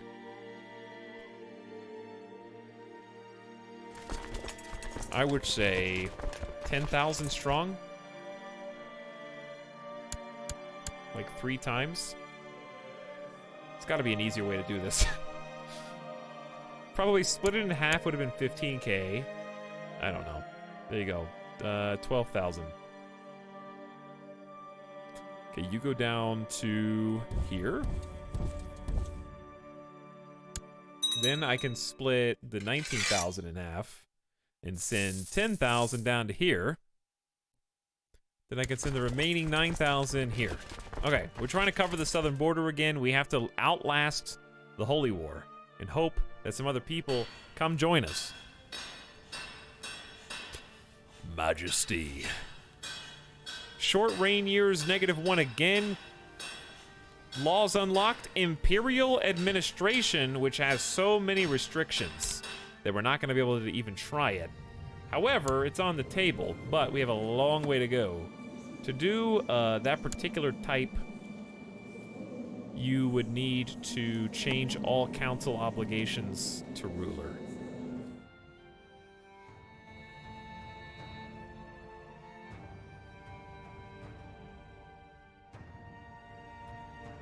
Dandy Kitten, are you offering to be a crash test dummy? Hey, what's up, Charkoff? Enjoy your lurk. Yeah, I feel like that's why I'm allured to it. It has Imperial in the title, Def 2. That's kind of what I want. All right, let me get a snack. I'm pretty hungry. I want to keep playing because I want to finish... I really want to finish Bilbo's life, which is at least 10 years, I think. I mean, he could die a natural death at 55.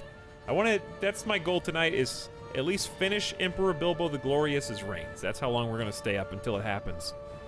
Could be 72 years old and we have a 16-hour stream.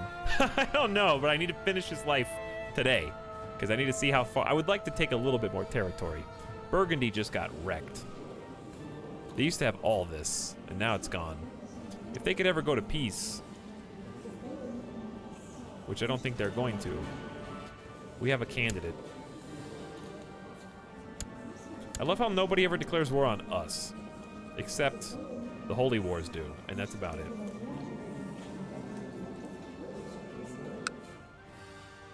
False religion.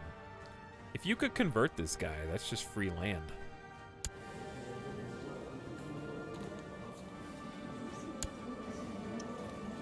What about Stettin again? Still at war? War for Iceland. Alright, let's get a snack. 50K! You talking about my army? Oh, channel points. I got excited for a second. I was like, yeah, dude, we have 53,000 in our army. How'd you know?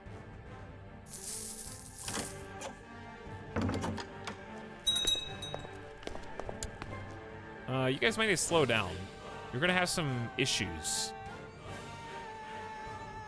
All right, there's 26 messages. What? Your cause is righteous, says the entire African empire of Khan and Bornu. Please allow me, the Emperor of Khan and Bornu, to join your Catholic holy war as the Denmark nation and empire in your righteous defensive jihad. Things never said in history. I want to do Iceland CK2, but I feel like nobody would notice me. The AI just forgets that you're even on the map if you start Iceland. So it's kind of nice when isolationists play through, you know? Try to see what happens in a vacuum, whether you can make Iceland a world superpower without ever conquering any land, you know? Pretty cool. All right, 26 messages, extremely popular right now. It's going to be mostly people joining the jihad for Egypt, by and large. It's people that want to fight against us.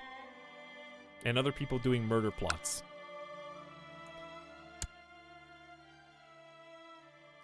The wife of my son seeks to kill Prince Benedict the Chaste. This is a different person. But I think we stopped. We finished a couple sick houses. More people joining. We built his stables. And all that's left is a pike training ground for an extra 60 pikemen. Doesn't sound like much, but it adds up. And we have read our mail. All right, just a ton of people. All these guys joined the war against us. But it's okay. We've got Khan and Bornu on our side. All right, snack time. Snack time, then war time.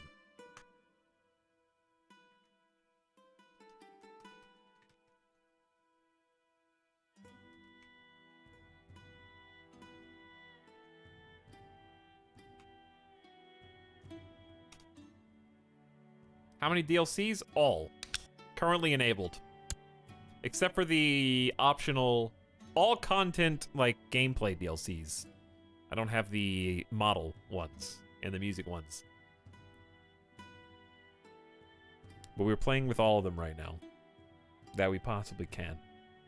Alright, let's do the Denmark War thing, and then I really want Bilbo to get at least one nice chunky piece of land before it's all said and done in his lifetime, you know?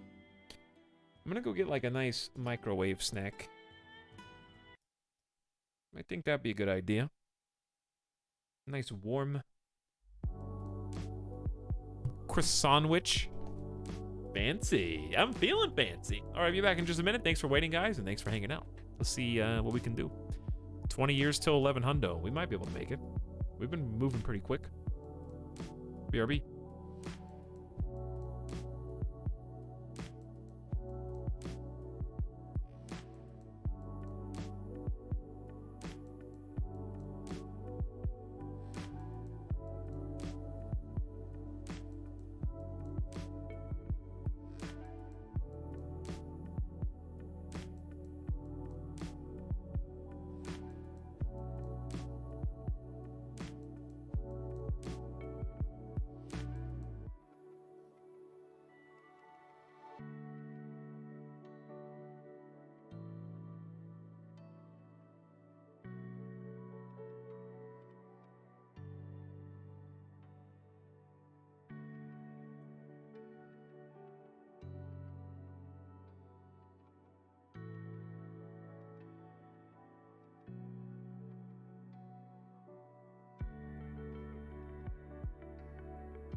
I got more than a snack. I've got a poor attempt at a meal. What happens if I crush egg? You don't crush egg. Egg crush you. Let me stretch.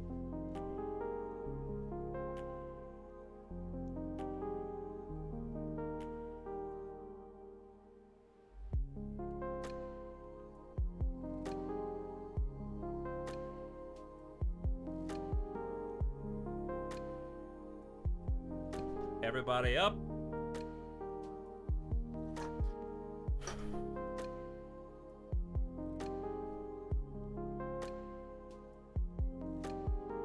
Go open the door in the background to prove it's real. No. I live in a one-room house. And I don't like to ruin the illusion that it's bigger than it is. And that there's actually, like, more than just a computer and a PlayStation 4 and Nintendo. It's all I've got. I actually just walked off screen and there's a fridge right here. And a microwave. That's all I've got. Like a little soda fridge under the desk. And a microwave.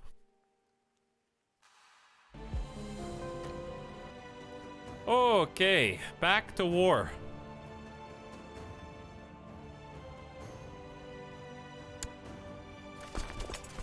Alright, we're gonna have to slow these guys down.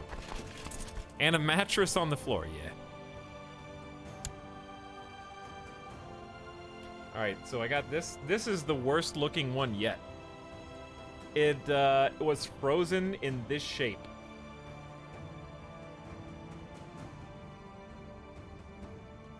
Note how the egg is sticking up.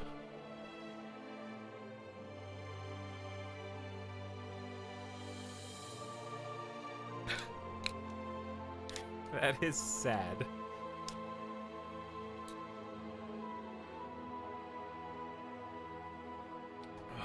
Let's take a larger image of that. It's in paper towel because that's how you have to, like, microwave it. So ignore the messy paper towel. Chat, you wanna... Hey, you want a bite of that?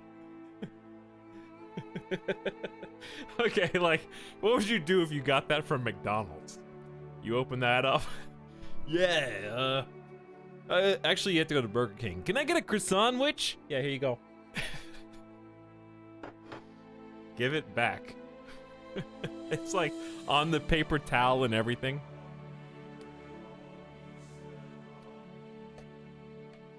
Like they hand you a plate of paper towel and this.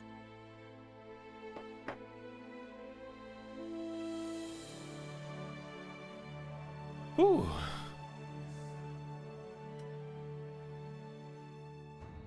Anyway. Hopefully these guys are hanging out and not dying of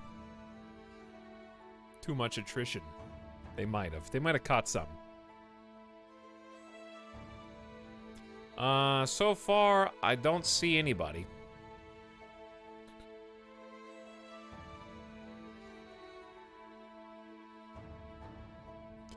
Realistically, here's what should happen. This 91 should go down to Nubia. 2500 should not be the spearhead. I just missed that. I was literally gonna click it. Okay, I see 5200 on the way from the south. I'm just gonna take a bite and see what happens.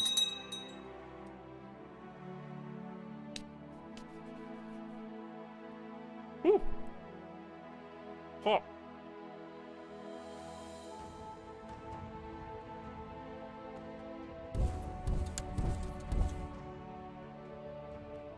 So, hopefully we get some offers for people to join our holy war.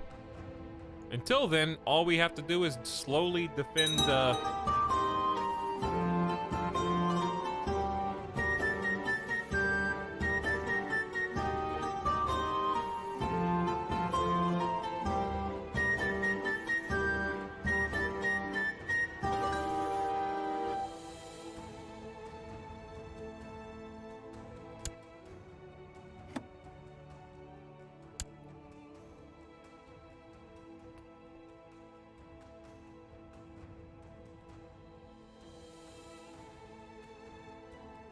My son was assassinated.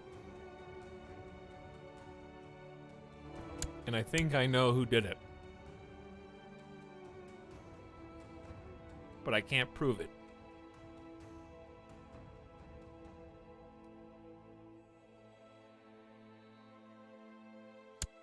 Whew.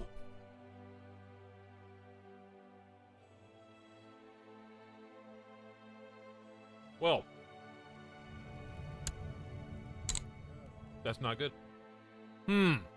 Every time I have ever switched to intrigue to spy on people, I have never found a single thing.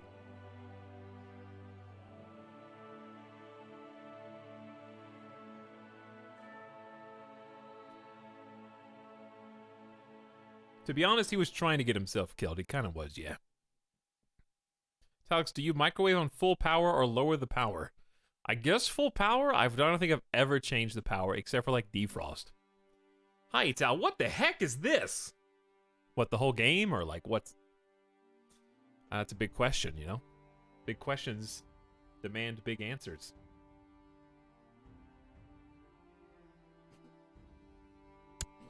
Anyway.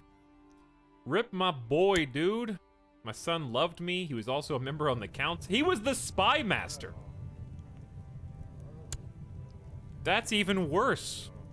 Well, if the Spy Master gets himself killed... I don't know what you want me to do.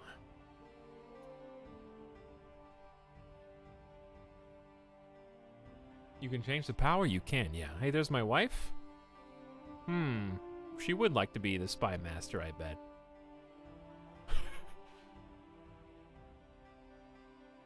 Well, I have my suspicions. She wouldn't even be a loyalist. Let's take the guy with the flu. He's a lunatic. Kinsley. This is not a good choice, but he is a loyalist. I don't think he'd be very respected, but he's supposed to be the Spy Master. He's not supposed to be respected.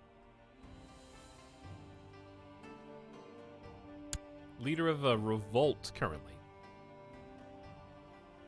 Maybe it's because he wasn't scheming that we couldn't discover the plots. Maybe we should scheme for a little while now. Just so that maybe we detect those plots. Well, we got a new heir. We'd be playing as Prince Jam of Denmark, who is currently 19. Now, what sucks about this is he got married on his own, and his match was not good.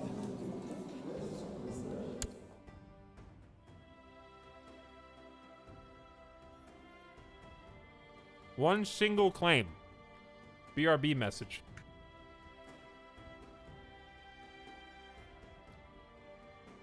He doesn't know. Ruined. Were you trying to sabotage the stream? He knows. Chat trying to sabotage the stream. Name a more iconic duo.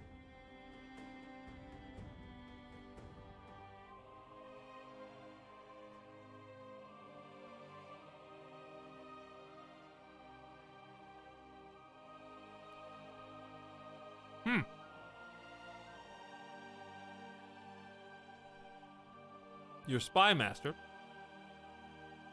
was killed while investigating a rumor about a plot in Milano. That's the capital where my wife lives. Like, that's all the circumstantial evidence you can provide in court. I'm here to present my case. I do believe my wife killed my son, and I can prove it. She lives in the city where it happened.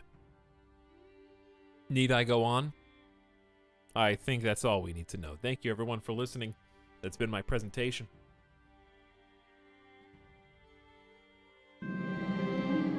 I just received news that Emperor Balarabe has died. Also under suspicious circumstances. People be murdering right now.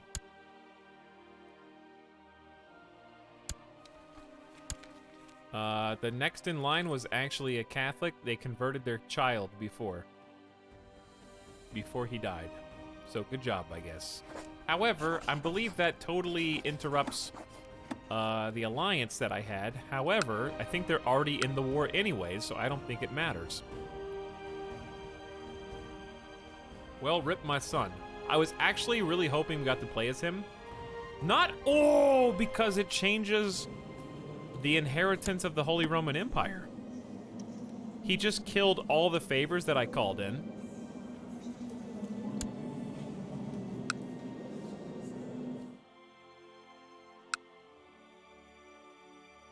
We paid like 4,000 gold. Can I even nominate Prince Jam?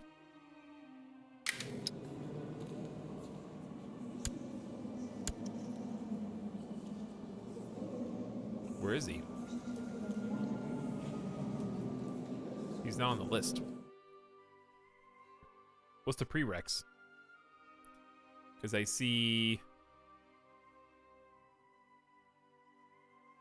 Prince Bo.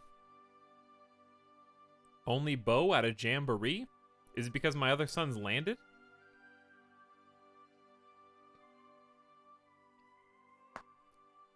I don't actually have the Holy Roman Empire. We get a vote in who inherits.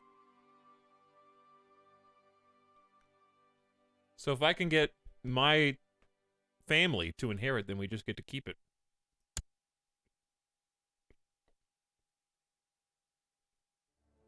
They always ruin my plans, dude.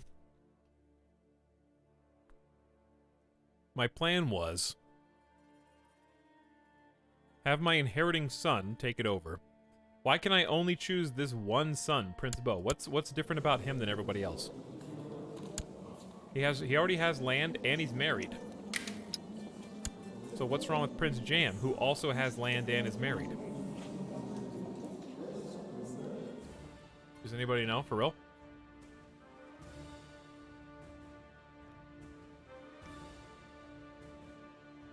It's the land he has.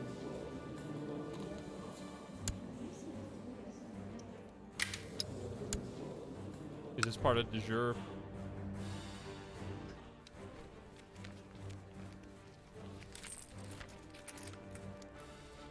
You have to have land in the de jure place you're asking for. Okay.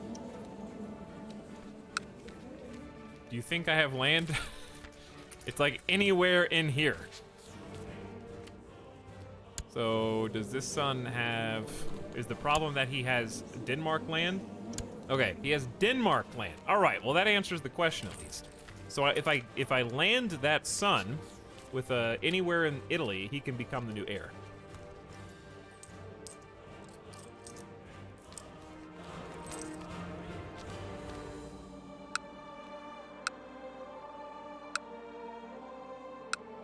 Like, all I have to do is die.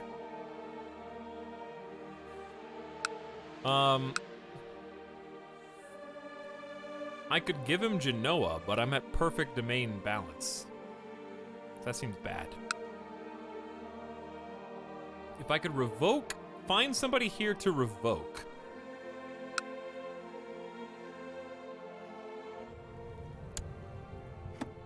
That would be beautiful. But everyone likes me. It would be amazing if there was like a Fraticelli heretic here. But I don't think there is. The only places that are still Fraticelli, let's see.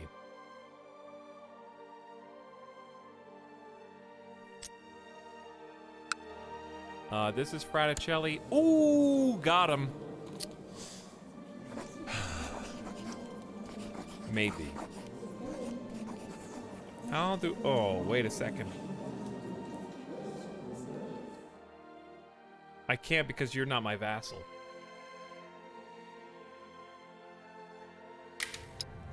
Okay, so I'd have to, like, tell Duke Grimald to transfer his vassal to me. What was that kid's name?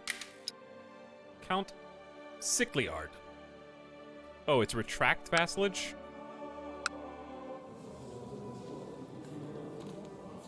Retract a vassal from one of your direct vassal. Yeah, they will not be happy about it. Okay.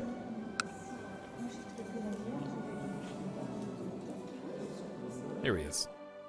He would say yes. This is a breach of the feudal contract, and you will upset your other vassal's -5.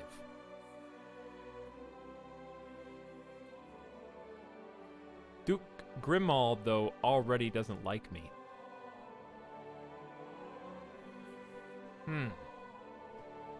Chat, what would you do here? Would you take the -5 vassal hit and say, we can handle it, it's no big deal? Just to try and get a foothold in the Holy Roman Empire?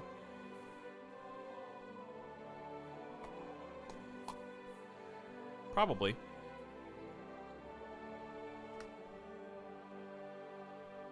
No, I like having friends. There might be another one, too. It's here. Here. She's not Fraticelli, though. So the reason why I'm looking for heretics is because once I retract his vassalage, I can retract his title and his land. Alright, we've never done this before, so it's a new gameplay mechanic, so let's just do it because of that. It is -20 for him personally, and other vassals -5. Revocation allowed, yes. We gotta see what he says, though. We have to ask for permission.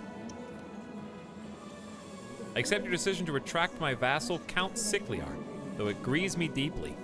Alright, hello, my boy. I'm gonna revoke your title. Only Fraticelli will object. Council says, yeah. See you later, nerd. And he says, peace be with you. I humbly accept your decision, though it grieves me deeply. Then I say, hey, I got this land right here. Huh. Interesting. My son, my inheritor, Prince Jam of Denmark. Would you like to have the candy that I just stole from that baby's hand? I just swiped it right out and gave it to my kid instead. Saluzzo. He stole a child's house. I stole his whole county. There you go. So we've added the county of Saluzzo to him. Then, now we've cheesed it where we can go in to Holy Roman Empire and nominate, hopefully, him. Is he here? Uh-oh.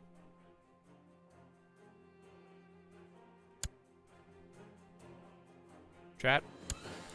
Wait, yeah, wait. Did I wait?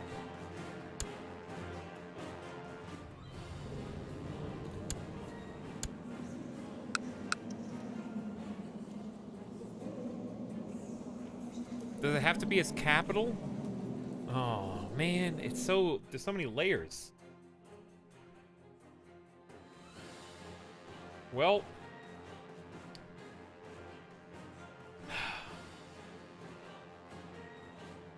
That is gonna make things more difficult. Dude, I got another pita. This is basically my dinner.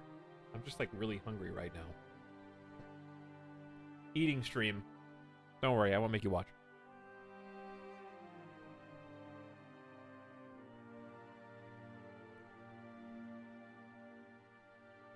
The problem with just make Bo do it, Team Leadfoot, is because we're trying to bring it all under the same name. We don't want to split it up into two different kids in our timeline. We want the same kid to be the emperor of it all.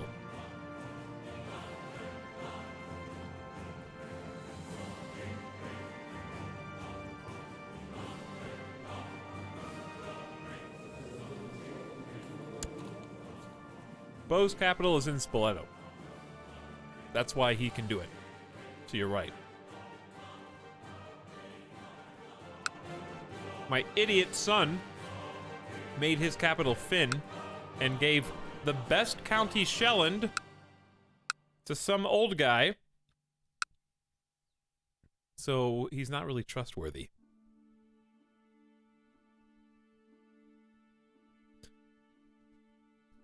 So I don't know. I don't think we're going to have a play here. Okay, here's the play. It's called Piss Off Your Family. You have to make Bo do it, and if Bo gets it, is he still going to be subservient to me, or is he going to become an independent empire?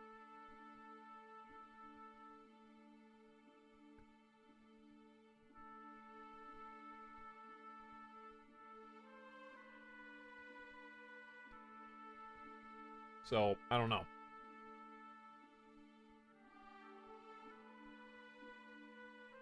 Okay. Well.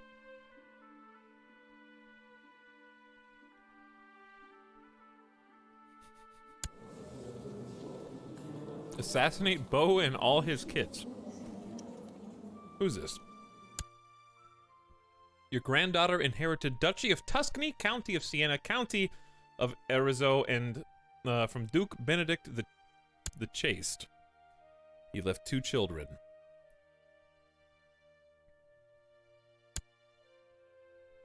Well, good luck, my child.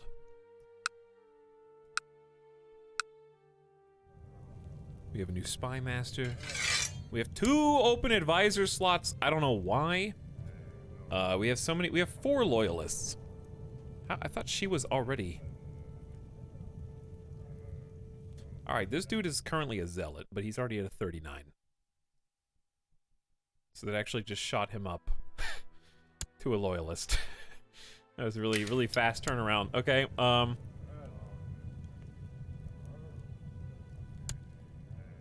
which one is Grimald? He's the one with, he's got 3.3k. He would still be a zealot. As long as he's not an antagonist, I'm okay with making the vassals on the council because they'll be happier with me, and I can make him even happier by sending him like 175 gold.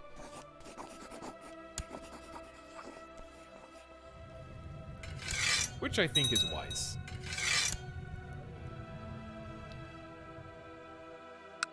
Alright, wait. Where did these guys? They came on boats? Dude. How did they sneak by me on the boats? Okay, why are we dying here?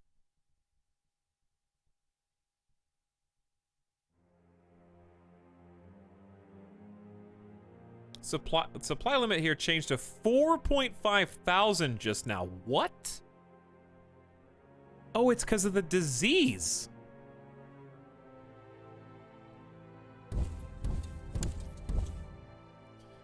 That's not good.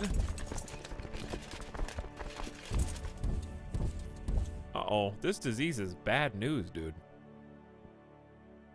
We're kind of like stranded out here.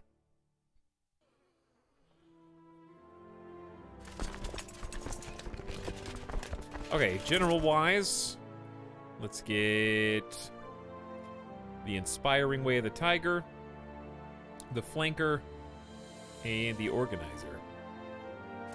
Go kill these guys. I don't know how many are gonna die, but we're getting there. We're escaping slowly. All right, we win a battle too out of the deal, so it could be worse. We're back to no attrition at least. Oops, now Nubia's got attrition. Oh, barely. It's like 0.4%. It's fine.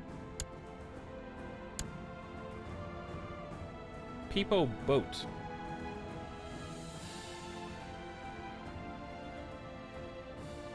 Hello, Crockett Lemons. I don't know what that means, but welcome to stream.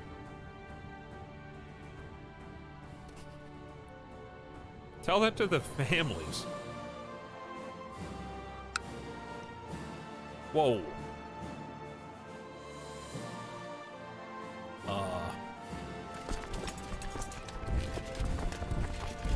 Uh-oh.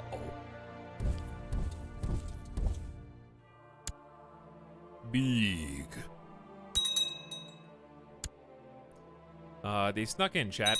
I think we had to take why did we take everybody down?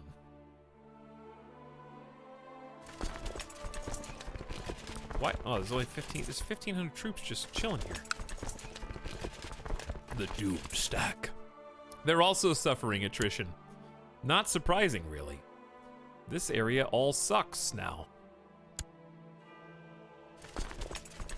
Of course, they're going to my weakest spot first. We're gonna have to cross a river to get to them. Wonderful.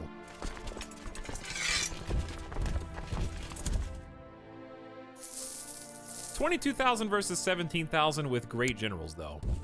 All he gets is a river bonus. I think we just have to fight it. I'm gonna split half of these guys off. Go north. Split half of these guys off, go north. And try and fix this. I think they're gonna come in and reinforce. How are they going so fast? They're going like every 3 days. But we've already made, I've already retreated. Uh-oh, that's not good. That was really fast.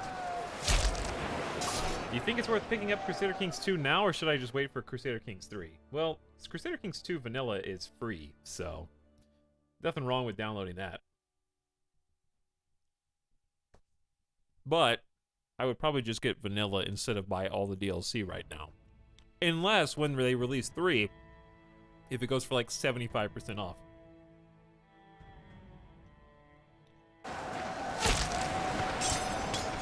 Oop, might not be over yet. Oh!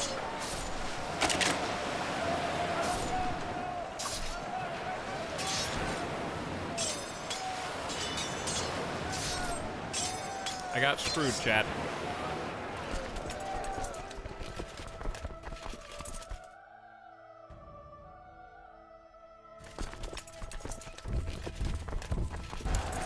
May as well just finish the fight now because they're all already dead. We lost 15,000 men to their 8165. All because they got that like 4,000 reinforcement. We should have had that easy with all the like generals that we had.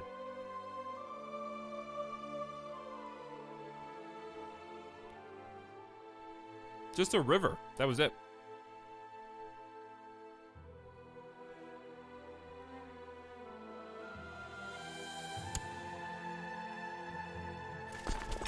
They didn't capture any of my generals, so it could have been worse. The Aztecs like us a little bit more. Man, that sucked. That lowered my war score by 10%. Thousands dead.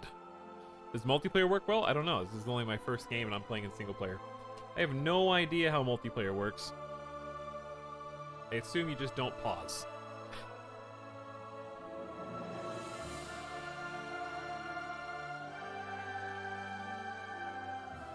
The real problem is these guys have over 1,000 special troops. This is the sub. They have 3,000 light cav. And I think I'm just getting run around. This game with no pausing is gonna be, yeah, it'd be very stressful. Multiplayer is host pick speed, so everyone yells at the host to slow down or speed up. I'm not surprised by that.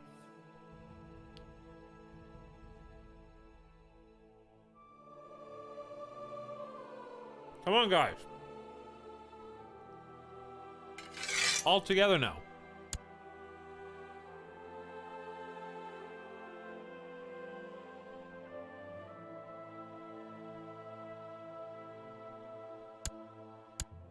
Put that guy in the center flank because he gets a bonus. Conan, though, does have the direct leader and inspiring leader. That's true. But Benedict has this one extra martial point, and Way of the Dog, Way of the Tiger are just so good. All right, put Maynard on the flank.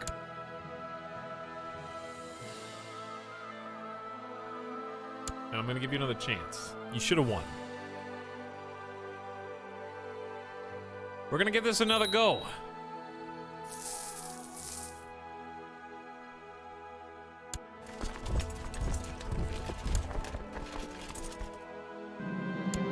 Widespread rumors say that the Pope leads a most wicked lifestyle, quite unsuitable for any priest and even more so for one in his exalted position. We must pray for his eternal soul.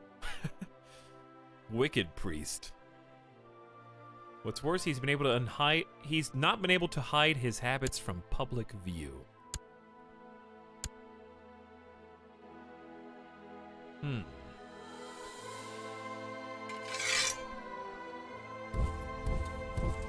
Alright, I know we have too many troops, but we need help. So so we'll have to suffer the attrition.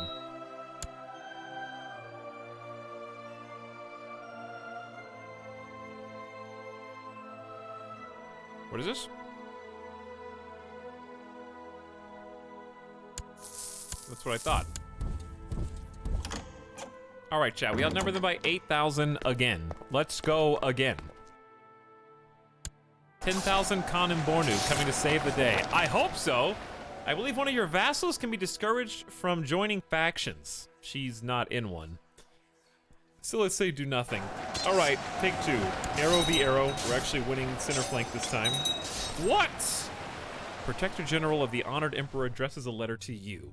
The Heavenly Yangbo, Emperor Daizong of the Wei Empire, is most sorry to hear about the death of Huyan Zigu, your courtier. Oh no, he died of severe stress at age 59. He was the 28 learned super physician. However, we've prepared for this moment. We were ready. We recruited the finest theological minds in the world via gambling, and have found mastermind genius theologians. We found detached geniuses. We found ambitious, which we're not going to use. We also found some renowned scholars, but not both. So what we're probably going to do, I think, is just put this particular mastermind genius, who's going to be a glory hound at first. But we're going to award him a court tutor, and possibly also court physician. If we didn't make him court physician,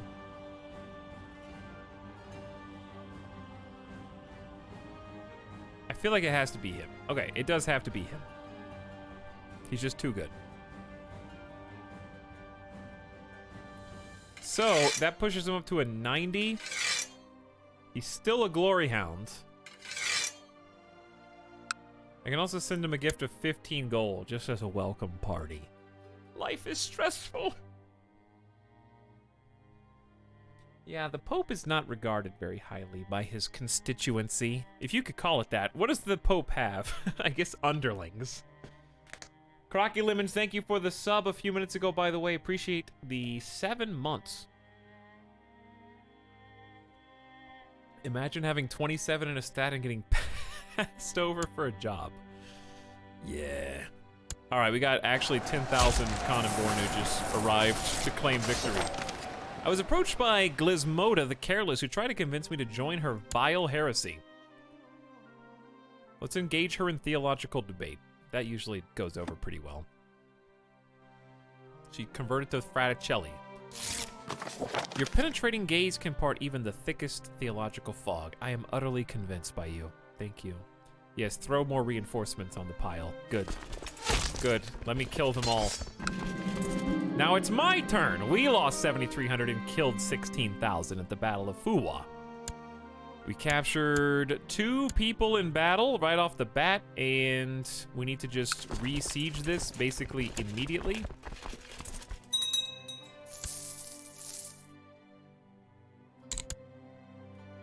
$60 guys. All right, we're back in the positive now. Who's running? Who's not running? Who's fleeing here? I don't know what's going on.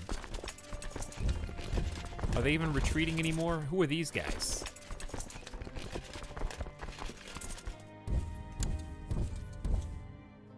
Coming in from the south. All right, we managed to... how are they not retreating further than that? Maybe they got away first? What do your dungeons look like? We had just cleaned them out, so just 3 people. Nothing crazy at the moment.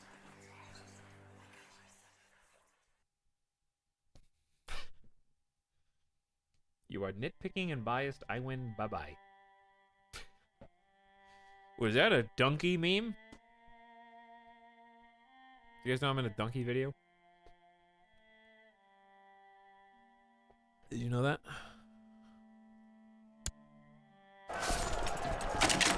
True story. Which one? Donkey killed me in Rainbow Six Siege. I'm in a kill feed. Etalyx, #1 Donkey fan. Someone in chat was like, "Really? I thought you were like a co-op or like a voiceover." No, I was a kill feed log in the Rainbow Six video. That's some good Etal lore. Not that many people know, you know.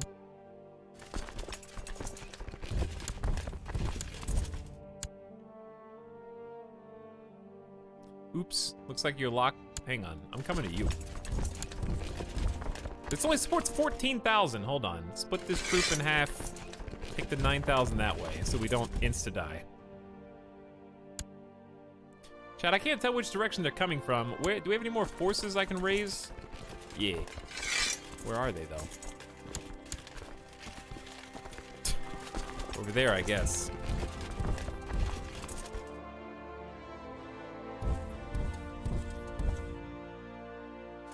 Really don't need to be locked in here. All right, honestly, both of you just turn around and go back to Farama, for real.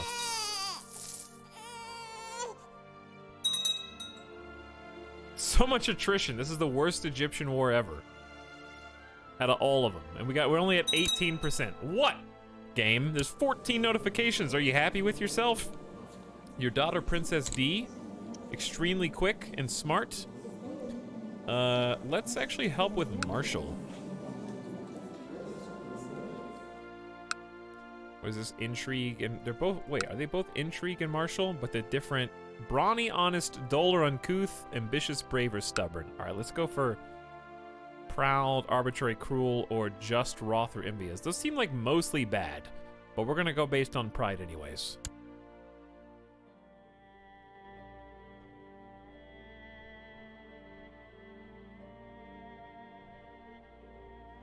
I don't know what Donkey video is. It's a YouTube channel. It is a YouTube channel. I don't know how many troops I sent south, but now we've only got 12,000. I'm pretty sure it was like 14. I don't know. It's pretty bad. So the new plan is camp until they go away. The second new plan is train troops in whichever home province makes the most troops, which I assume is Milano. One can only assume. 2,000 strong levy there. Let's go train troops that increases it by 40%. Since we're at war, I think that would be nice.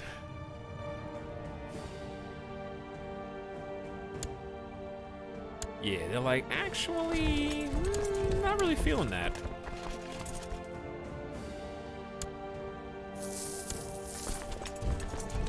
I really don't want to go here either because the supply limit is significantly lower. What? Please let me marry Esther because she's got a 15 martial, 15 stewardship, and a 13 learning skill. Go for it, nephew. I'm not gonna, I can't help you out. Speaking of helping you out, my daughter is 17 and is betrothed to Bohemond of the Teuton. Who did this? Oh, I did that, because, wait, who did this? Did I choose this guy? He's celibate. Why are you betrothed to someone who is celibate? True love, I guess. I don't know. I did.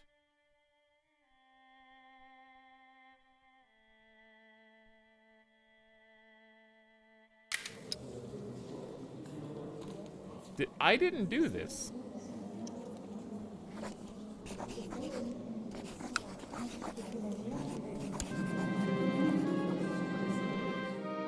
Groom, deceitful, kind, charismatic. I worry about Dorothy. She should take care of herself, try working harder, not be so lascivious. She should try working harder. There you go. Diligent. I just made you even better.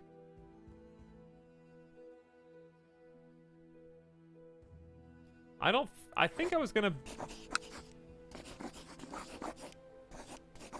Did I? I don't remember doing this, but like, I would definitely break this betrothal.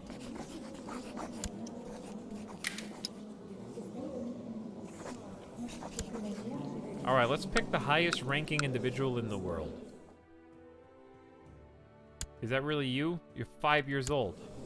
Okay, eligible, I guess. Oh, he's got some Byzantine. Just do the same thing I did last time. Do like a matrilineal marriage and make another one of my daughters extremely powerful. They'd say no this time.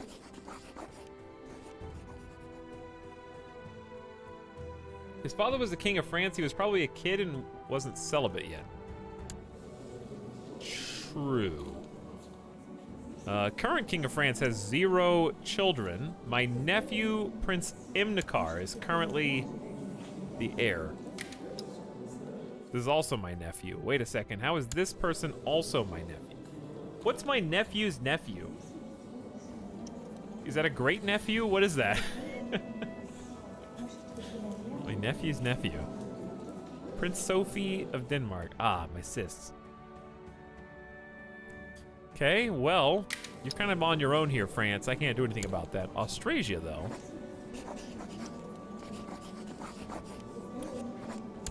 Already betrothed.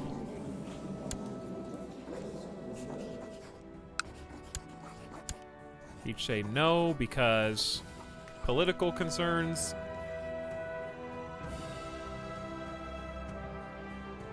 Syntax squid, please. Troublemaking in my chat. What's the link in your profile? The link in your profile says 37 timeouts for Syntax Squid. Why are you VIP again? Can you remind me?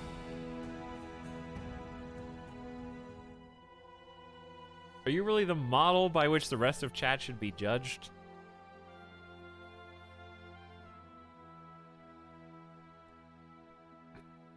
$37, baby. I make funny picture. I make funny picture. Oh, okay. Yeah, you're right.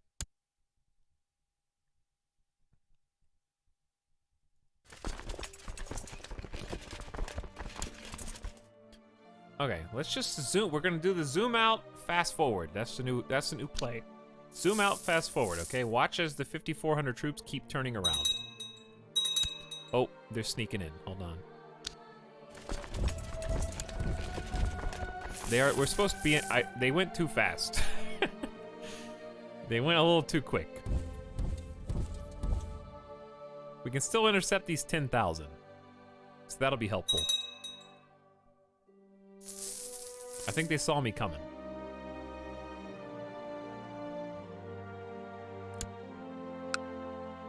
What? Let's see if there's anything important here. I'm not gonna read it unless it's important. Mostly it's just them telling me what plots are available. It's like a reminder of who's trying to kill who because they're auto-resolving them. Rip my court chaplain, though. I miss that dude.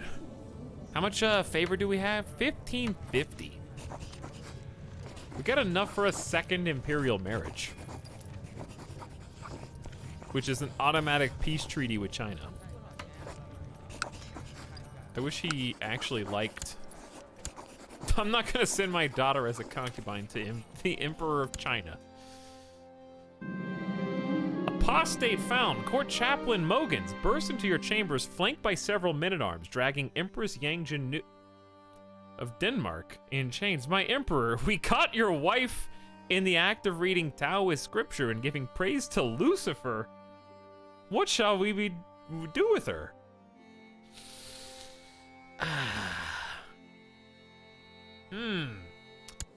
Mogan's the Purifier. Why did... Oops.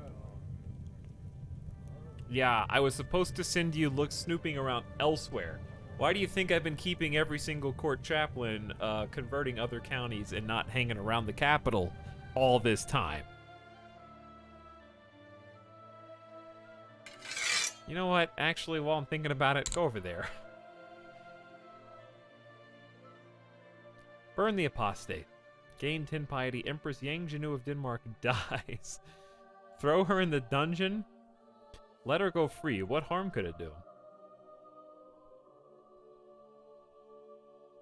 Emperor Bilbo's opinion of Empress Yang Janu changed by -100.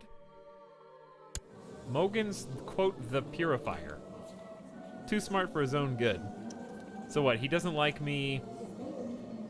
So just because she's accused of apostasy, she still gets a -100 opinion from me for 10 years no matter what. So like, the game has already written it that she has a huge stigma in my mind. No matter what choice you pick, my character now hates her instantly.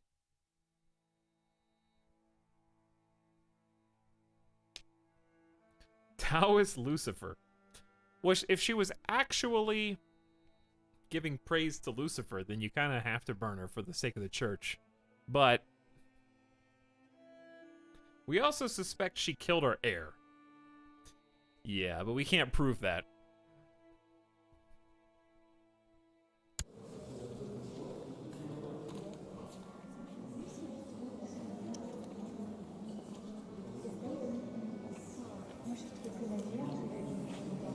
Time for the new bride.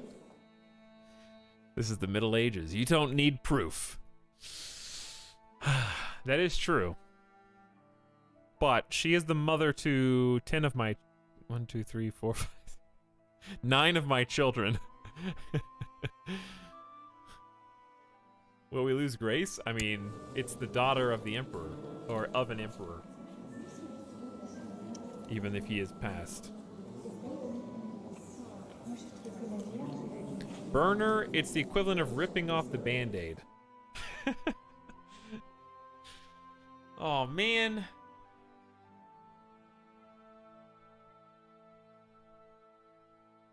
That could throw everything into disarray. Chat, what do you really want? Is that what you want? You want to burn?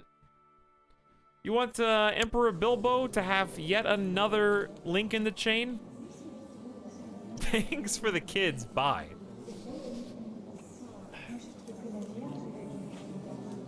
I think Bilbo has a history of not killing his kin, even if they're not necessarily related by blood. I think he would put her in the dungeon like he put his own sister in the dungeon.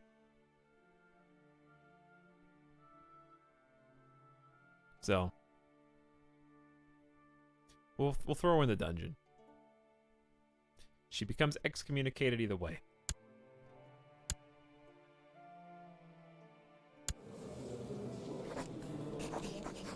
Read her some poetry. Just read her some poetry. We'll put her in house arrest, like usual.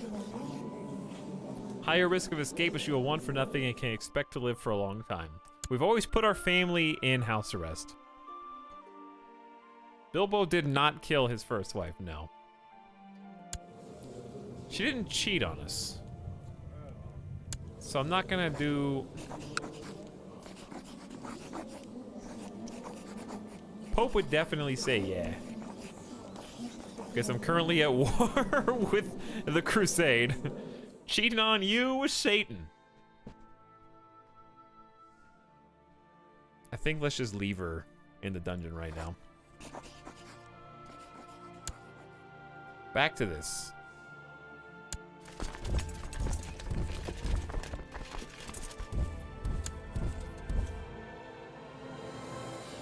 And now some more of this. Is that really what you want to siege? Where are you guys going? To Aswan? Alright. I'll be there first. Nerds. Wherever you go, I go faster. I love watching the AI continuously, like, change their mind. They don't want me to have the bonus. I'm boxing them out.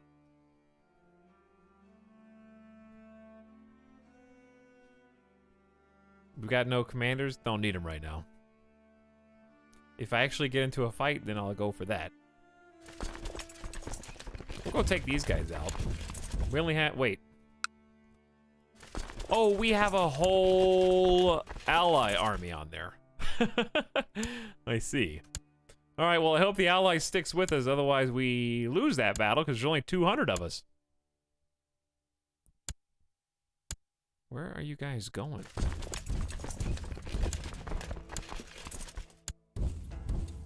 Should I just go fight them? I guess I'm just gonna go fight them.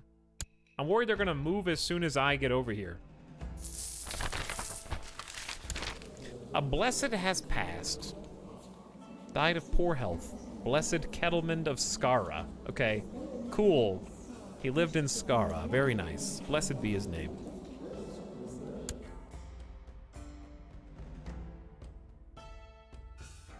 Where's the green screen? I don't know. Probably the same place you were for the last 6 streams. Welcome back.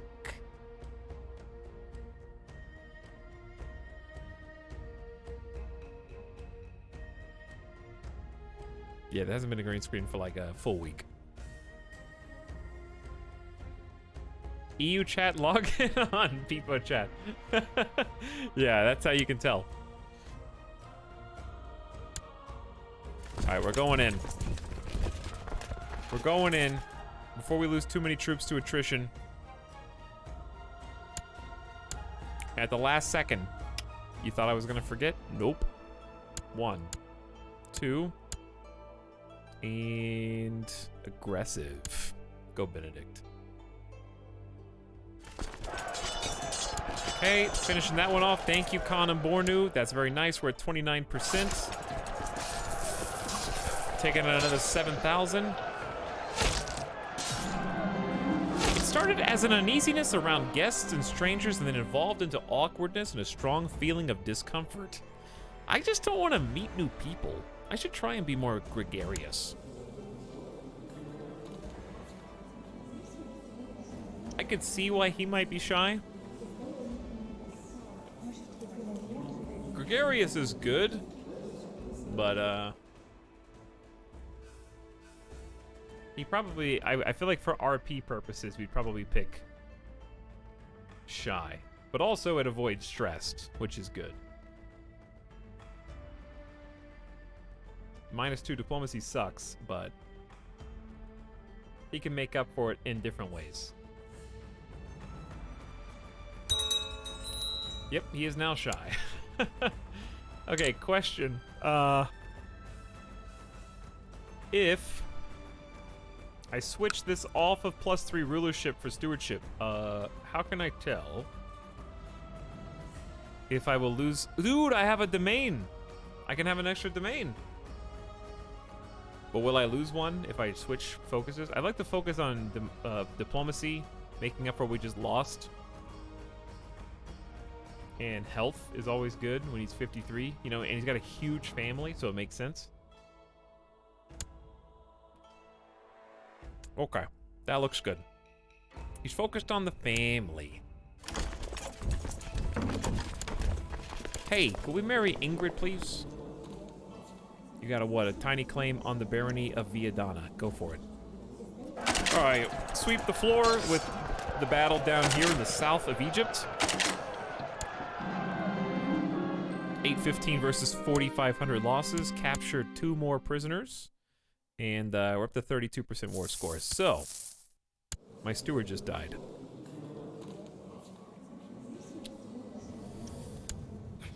Stewardship is difficult to come by. Your son, Prince Bo, has a 15.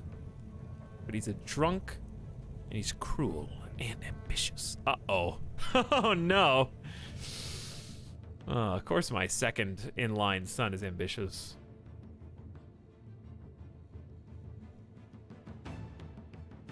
I'm allergic to moderate chances of success, says Nightbot. Fair. Go big or go home, baby.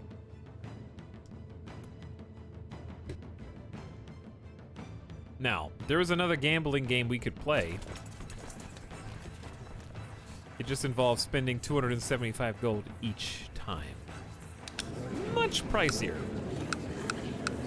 But, listen. Ooh, there actually is one. We got a genius steward, potentially. who likes us. What a god of a 19-year-old man. 17, 17, 23, 10, and 18. Weakest skill is a double digit.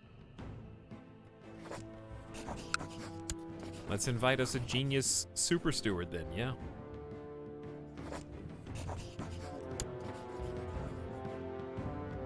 Okay. Offer to join war. Khan of Stettin. That's gonna be 0 help. But it is what it is. Princess Clara needs some direction in life. Really good at diplomacy. Has a buff for it as well, so that helps push it along. Successor nomination for HRE.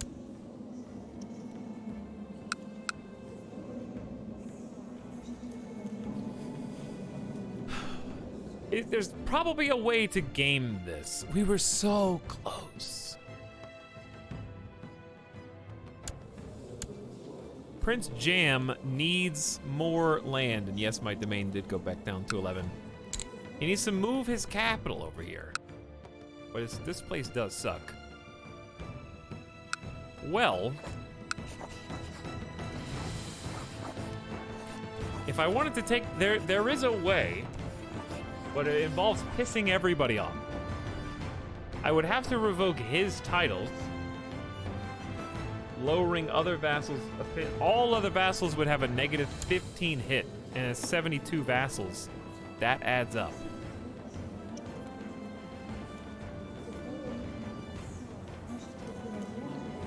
Could shake the very foundations of the council, for example. But if I could revoke his seats, force him to move his capital down below, then we could make him a candidate for the Holy Roman Empire.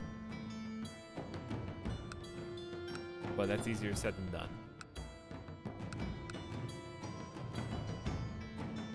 Are you using any mods? The music mod, the My Castle customization mod, and font. That's it. This is my first game of Crusader Kings 2. How's the Denmark been? Seems fine.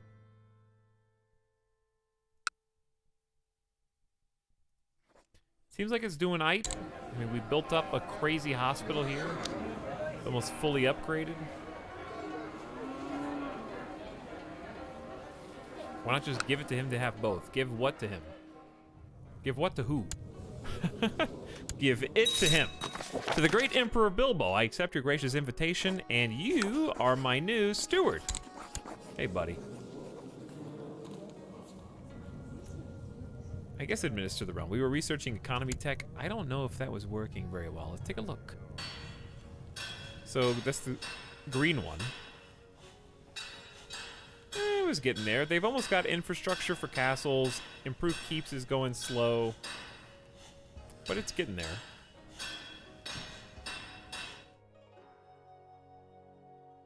I think we should possibly stir up some taxes.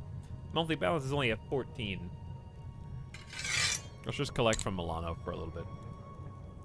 Hello everyone. Togs, what start date? The earliest one. Charlemagne's. 769? Somewhere in there? I don't remember the specific. It was more than 15 weeks ago. Maybe even 20. So we've been playing for a while.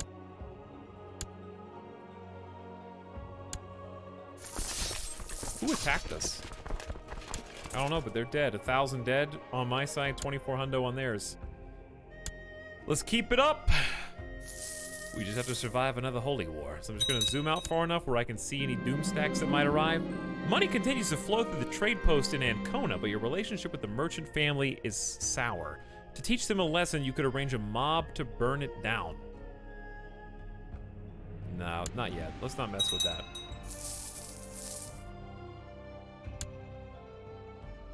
Who's that? 5,000, 5,000, 7,000. We're good.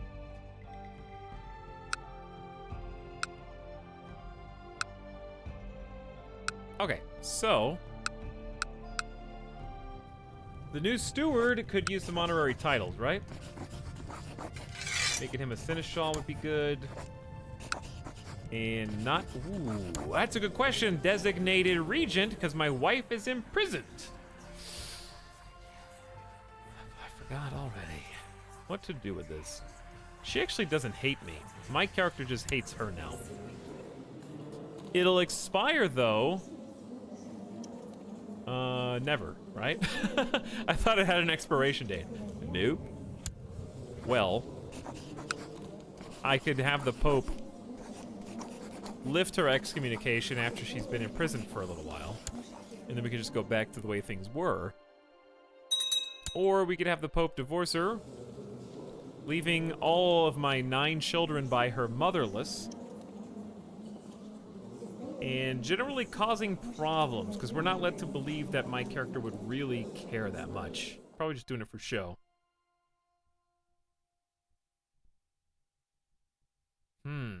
I'm also kind, charitable, diligent, and just. Well, just could go cut both ways. But would the disfigured, charismatic, scarred, formerly known as the Repulsive, guy who found somebody who was willing to put up with him for 9 children, not find it in his heart to forgive the person who understands him the most and listens to his poetry, because she's a fellow poet, dudes. You know, think about that. He's right. Alright, we're trying to block these dudes off. They are just going to throw themselves up against the wave again, which gives me a nice desert bonus, so we're just going to fast forward through these battles. 2,000 dead, though, still hurts. Alright, that was just like saying if guy was in a faction. I hate that they can retreat into your kingdom, though. I hope that doesn't exist in Crusader Kings 3. Like, these guys are running away from me further in where they can cause problems. Well, this is Karen.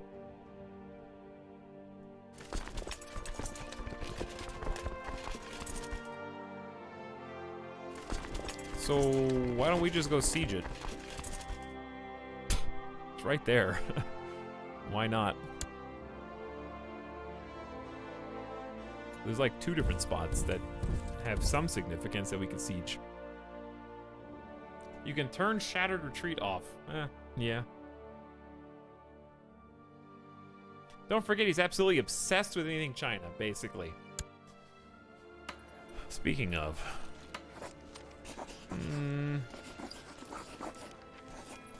Master Engineer sounds fun because we haven't done it before. Siege Engineer also is probably great. We have 2 open commander spots. Oh, hi, Odd Gary. I did forget that you came back. It might be nice to put you in Lightfoot and Cav Leader. Duke of Damietta is a Great Pox lunatic, but he knows his stuff. Steward of Denmark is pretty sharp. Alright, fine, we'll put Ornag in there. Alright, yeah, we're good on this. Which reminds me. We kind of need some generals here. Hold on, do the other guy. Gary, the defender. We'll put the inspiring flanker. And then the crazy guy. Super siegers. Look how fast they're moving, too. Oh, hi, everyone. I'm here to siege the capital of Karen.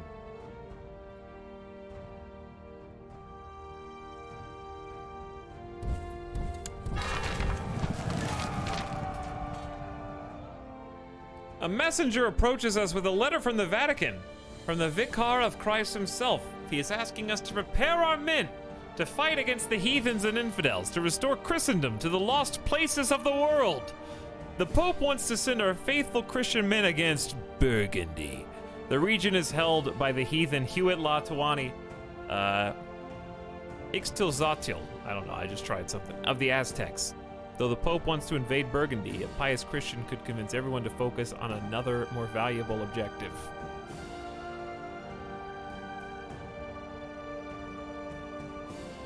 I think it's only de jure Burgundy. Should be the de jure... Yeah, the de jure Kingdom of Berg. Which is, like, attached to us. But I don't think we would get all of that. I don't even think the jihad is going to be done. He's calling a crusade during the jihad.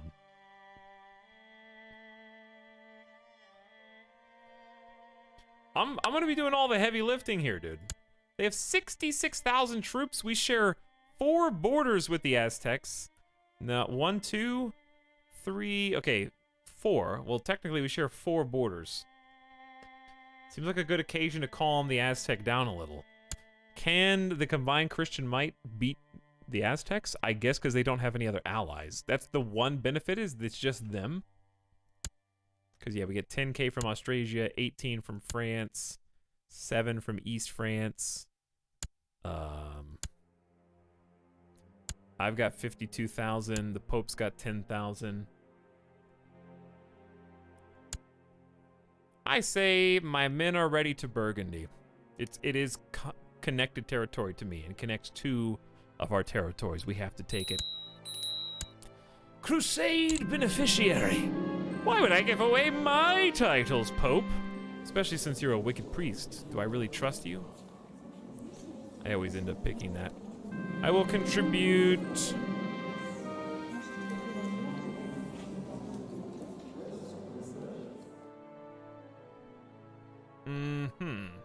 You're just buying piety and good mood. How old is he? 59. I'll donate a nice, cool 2,464 gold. 0.9.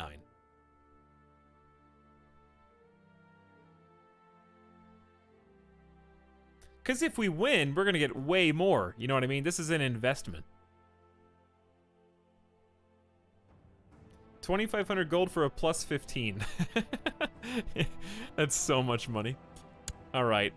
There you go. Have at it. Because if we win, we're going to get an insane war chest. Dude, new crusade. This time, though, we actually get to go on the offensive, which is nice. We got to finish these guys off first. And that's easier said than done.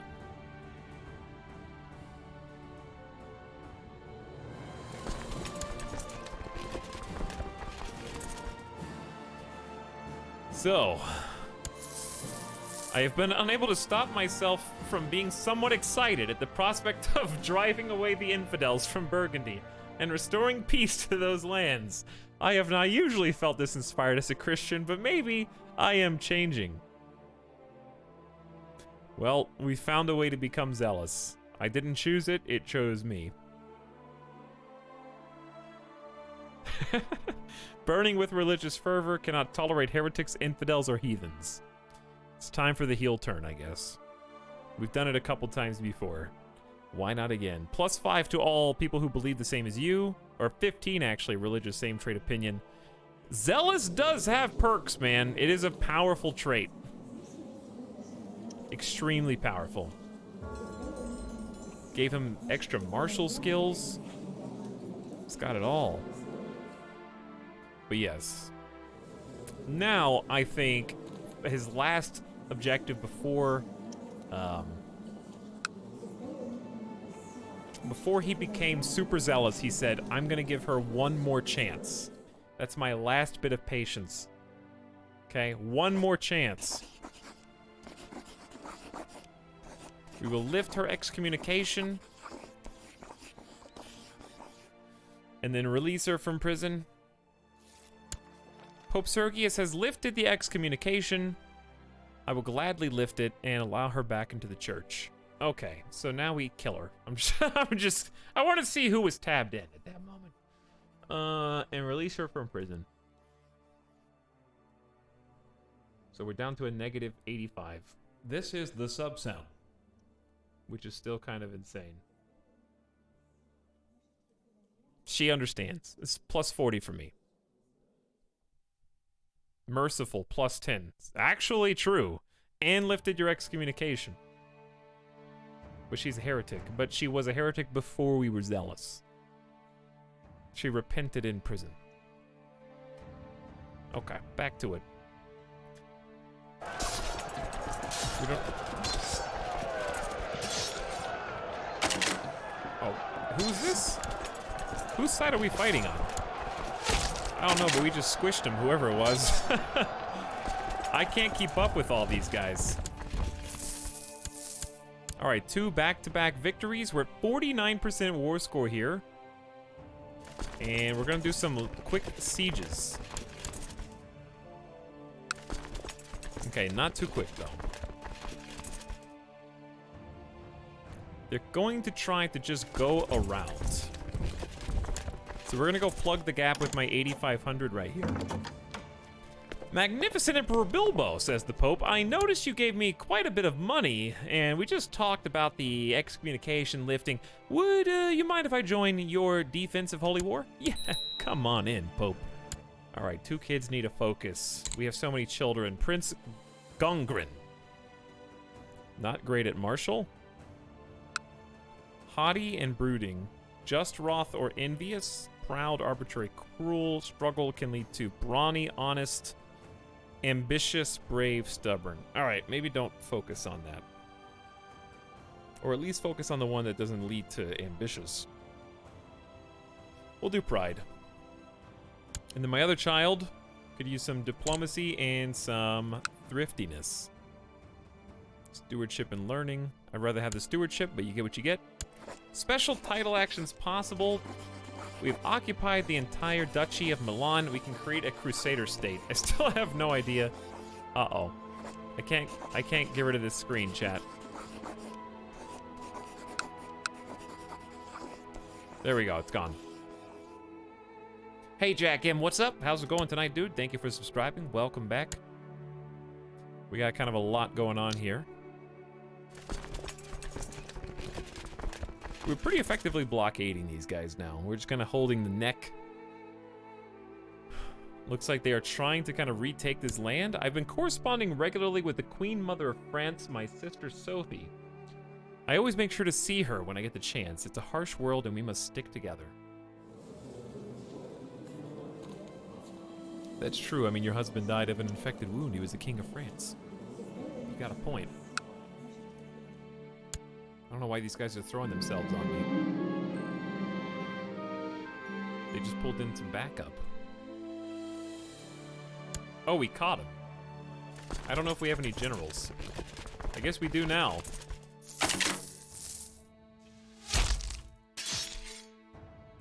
So, 52%. I wonder how much the sieges will or won't affect us, because we just got another one. It doesn't look like it changed at all.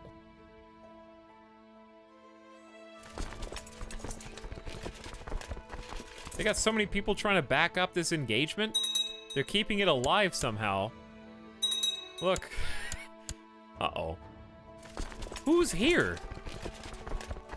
What? Who is here?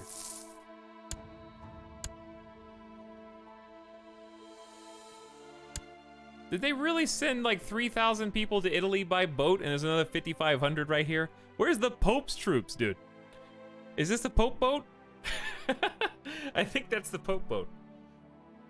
You're going to be the only one fighting the Aztecs in the Horn of Africa since it's separated from everyone else. I know. It's gonna be really messy.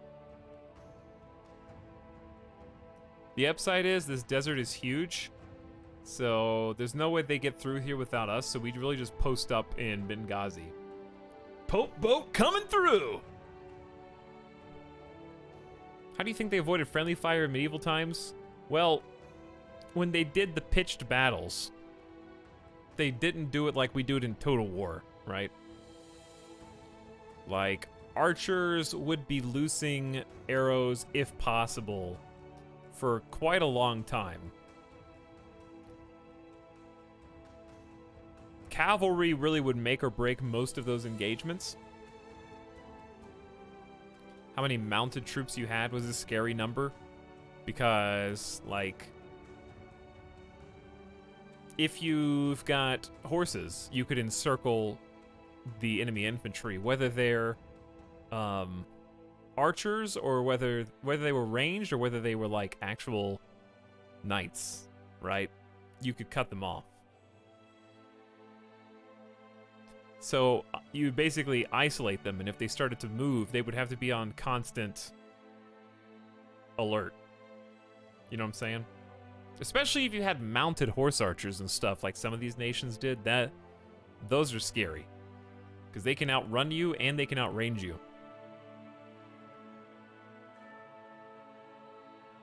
But yeah, they wouldn't really fight like we do, where you shoot over the backs of the guys. They would be probably either shooting at the other archers if possible, or just like fire as many arrows as they can into the encroaching infantry lines, and then they would basically sit out and change places. Unless it was a siege, right?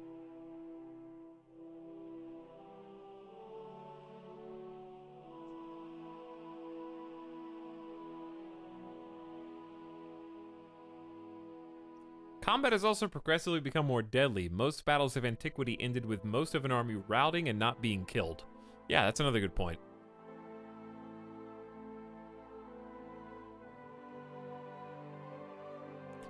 So, I don't know why they are so determined to throw their bodies into our forces, but I have enjoyed the easy victories. Not gonna complain. And we're still sieging.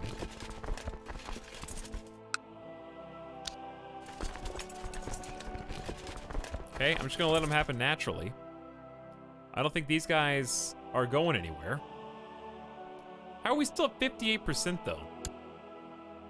We're at 0% occupation.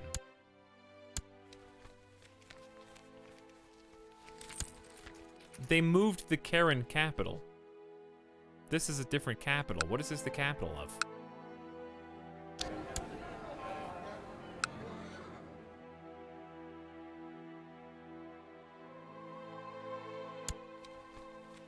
Of just this little area?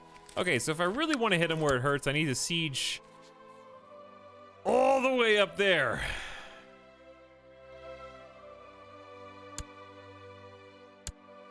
Yeah, we're still stuck at 58%. We haven't gotten a single point for occupation yet. We've only got 11% for battles, even though we've killed like 10,000.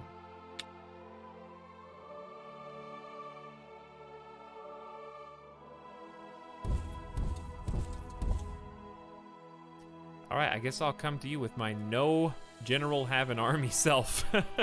We shouldn't need it, 11,000 troops strong there. Alright, speed this up a little bit. Whoops, defeat, what, where was the defeat? I don't know why I've got enemies here. Hold on.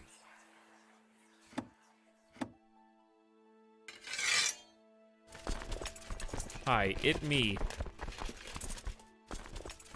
The mercenaries that we're going to hire for like a couple minutes.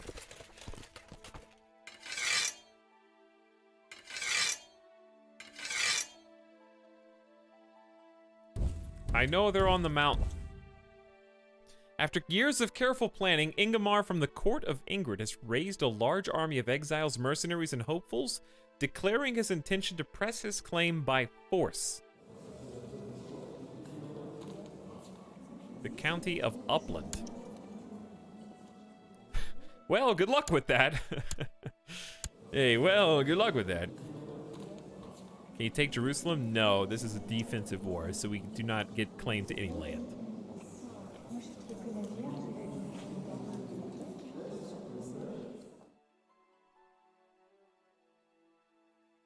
Spawned at 0 morale. Who are you talking about? These guys? Yeah. But, they'll have some. He fast. I'm trying to figure out where he's going. I introduced my two friends hoping they could get along, but apparently one of them was not interested. Okay. Kind of odd. Almost done sieging. Actually, I think we are done sieging here. As much as we can. Do we need a leader? Does that have anything to do with it? Alright. What's Upland? We still don't have Suck, nor will we ever. I'm just kidding. There's too many different tracks to keep going in my mind right now. Finding all these guys is hard.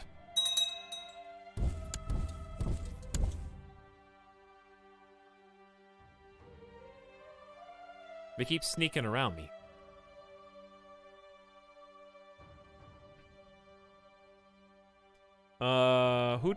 Gary just learned another Chinese strategy, Way of the Dragon. 20% to all damage. They focus on perfecting their authority over the troops and embodying the centralized decisive command over a battlefield. That's pretty hot. Duke Grimald is revoking... I think we're having some infighting. My spy master just got imprisoned, I guess. By Duke Grimald the Just. Wait, why?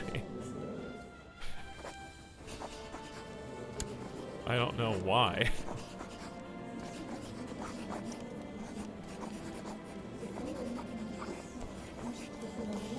How do you... He's my counselor. A counselor just... What?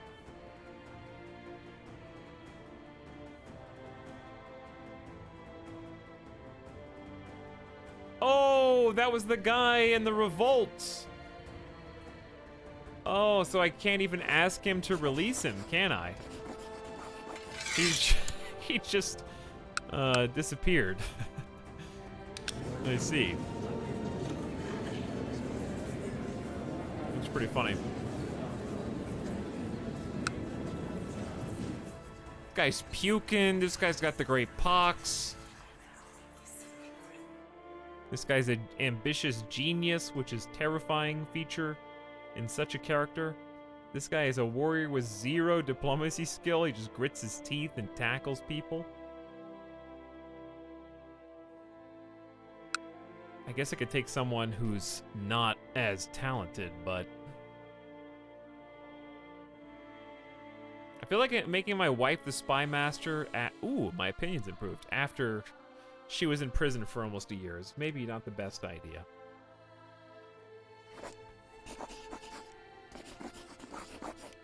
Only 15 gold will raise her opinion by 36? Okay. Do that. And then make her spy master. Right? Her opinion will change of you by 10. All right, honey. You're going to be the first ever lady on the female spy master position. The first ever lady on the entire council. It's setting a lot of records here in Denmark. But the only way we can go beyond that is to get tolerance up more.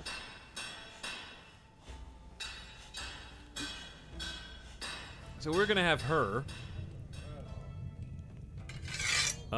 Actually, I feel like using her to study technology in Constantinople is a dangerous proposition right now.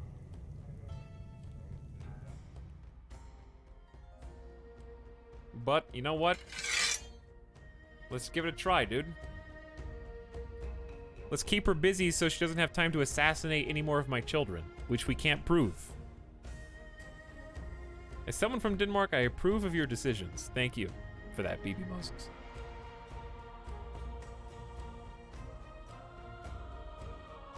Rip Countermere. I think another... Did I just get another cardinal?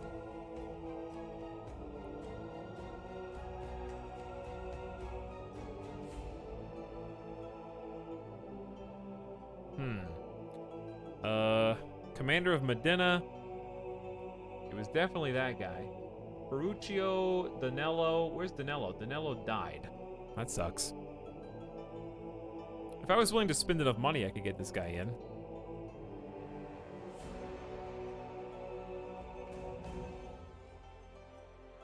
Is it worth 700 gold for this? Probably. Big campaign, dude. How's the lab? I don't know. I think it just disappeared. For the sake of the story, I'm pretty sure it died with that character. Fabricate a claim on the Kingdom of Italy. Well, that's not nice.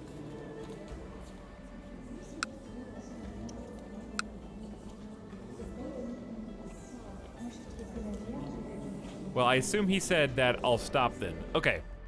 In that case, he can live. Let's get this war over with. We're at 61%. When is the,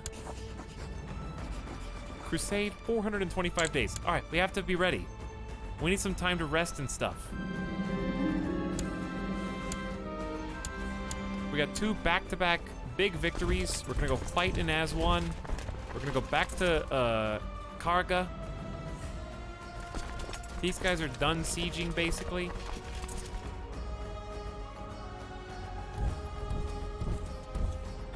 Maybe I should just go on a mission over here.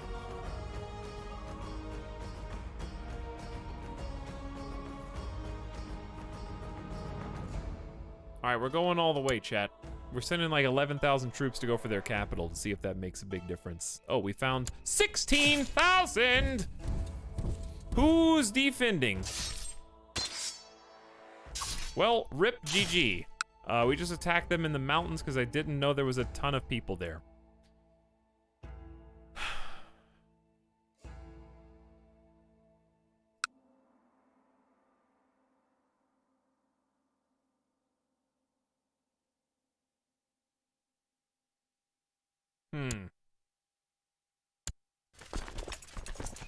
We also don't have 2 generals.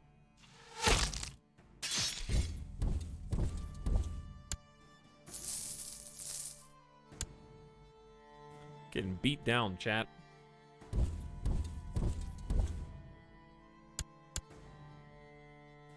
Uh-oh.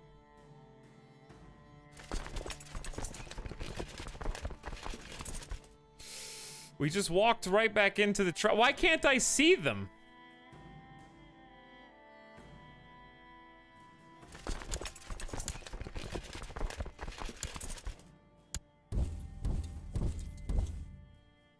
They got even more troops. Yes. I think I just killed my entire army.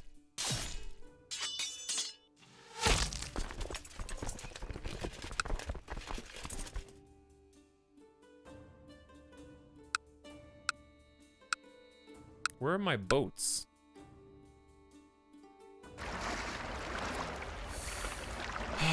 Well, maybe if we did this the way, sorry, I'm just having trouble processing what it is I should be doing right now. I like how you made you guys walk away then walk back. Yeah, it gave them some time to build morale though.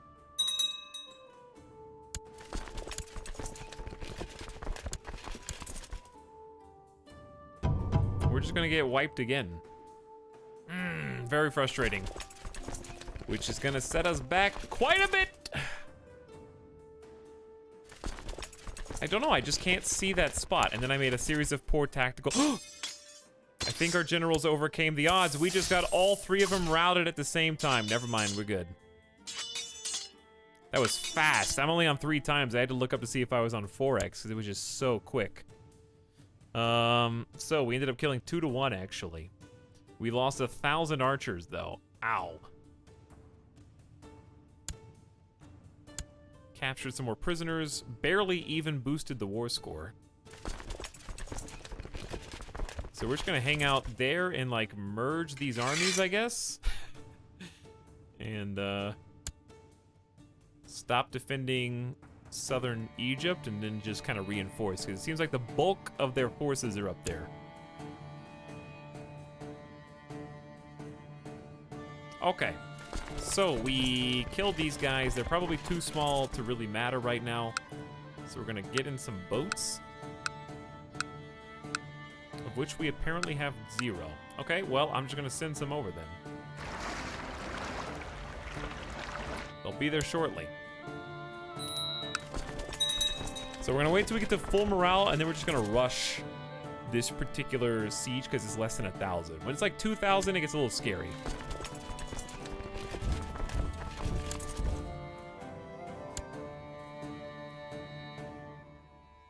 Okay. So, we should be blocking them off. There's nothing they can do. They can't get to us. Because they can't go... We're at the choke point perfectly. 69%. Come on! This is doable. Who is this? Chief of the Aztecs? Why are you improving relationships with those guys? Doesn't make any sense. Are we making money? Oh yeah, we've been making money for a while. Right, this is the first time the whole stream that we are not making money. We've been making about 90 a month before the war, but we just started paying some mercenaries.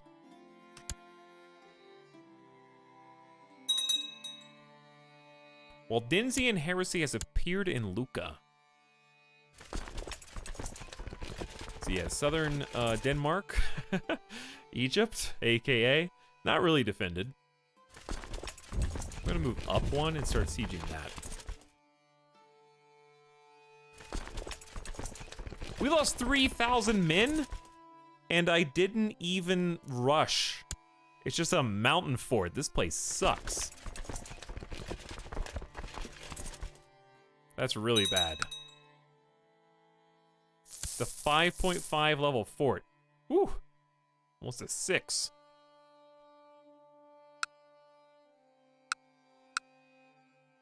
Okay. They got 4,200 coming in from the south. I see you. But we kind of have to stay up here. For some time now, my wife, Empress Yang Zhenu, has been complaining about her painful joints. Apparently, they frequently swell up, becoming hot and aching for several hours. She's got gout. Of course she does. We didn't execute her, so God gave her gout. Call the court physician at once. See, they got 11,000 troops that are going to go all the way around the boot. You've got to be kidding me. After all that drama that we let her go. Hi, we would like to marry your courtier Cecile. She's kind of a greedy drunk, but go for it. That's what you really want. All right, there are some successful sieges. We're up to 74%. Okay, we're just gonna rush these last ones if they're less than like 1,500. It's not really doing much for our war score though.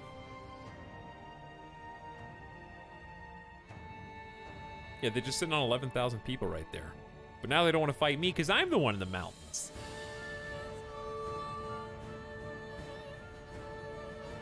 All right, I might send this 12,000 strong back. Just to deal with some of these nerds who are behind enemy lines right now.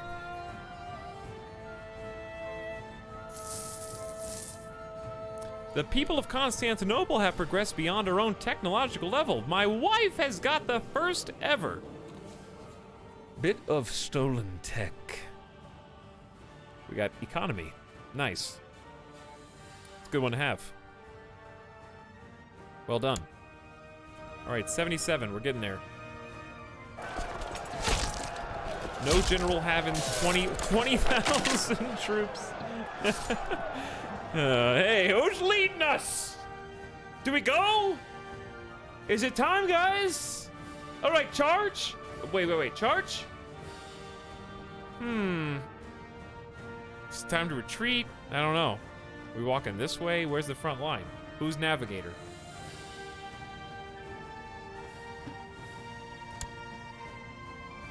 Not me.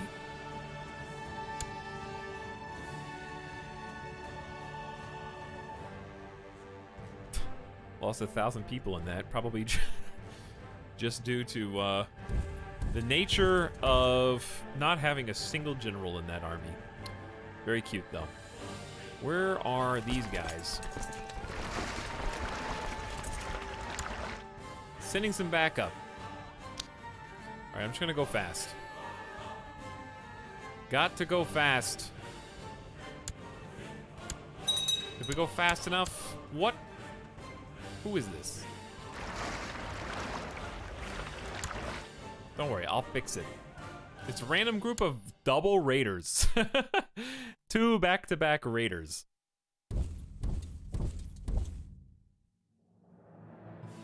I really want to like move up in here.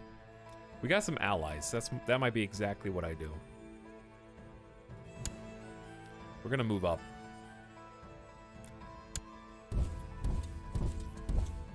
He's trying to run away. We are...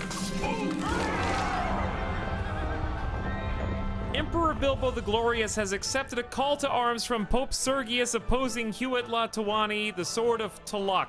Due to having pledged to join the crusade, Emperor Bilbo the Glorious had no other choice. I'm not ready!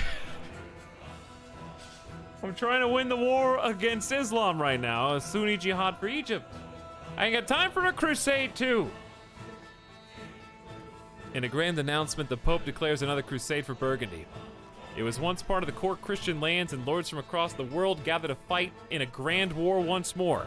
The Burgundian lands have long been under the rule of the barbaric heathen of the Aztec Empire. It's only a matter of time before he will fall under the Christian onslaught. That's a lot of pledge, man. What's in the box? 38,000 gold this time. 33,000 prestige, 29 artifacts, 12,000 piety. Look what time it is. So there's a lot of red and a lot of blue here, man. I hope the blue can outlast them for a little while, because we got some issues down here. Peritonium was holding out on us. Wow, they're pretty big time. He was holding out on us. All right, well, let's just go 3 times speed instead of 4. The conversion of Estonia. Good win, by the way. Estonia has been converted to iconoclasts. Interesting.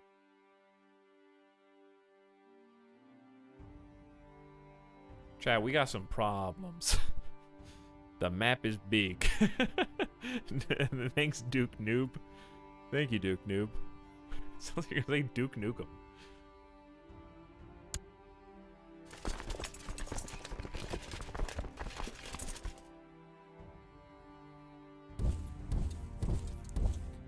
We gotta try and wrap this up, you know?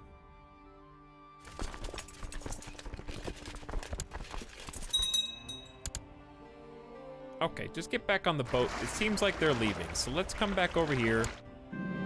After years of careful planning, Benvenuto from the court of Baron Enrico has raised a large army of exiles, mercenaries, and hopefuls, hoping to press his claims by force on Smolensk. Why is this happening all of a sudden? I don't know. Your Marshal Duke Noob has initiated a massive recruitment drive in Milano. Oh yeah, that's Duke Noob. Yeah, the one and the same, actually.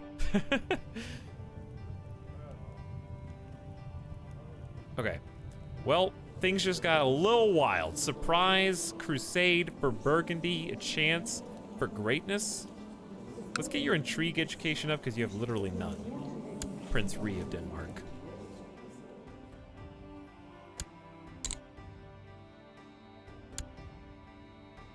Okay. 84%. Let's do this. I'm gonna try getting some occupational help. Not sure if I want to rush any of these or not. I kind of just have to leave Denmark alone up here and hope that allies rally from across the world and start, you know, coming to help us out, because I don't know where they're gonna pop in first. Obviously, we got some friends to the south, but we also have an ally, my vassal, that kind of was just chilling there, not really doing much.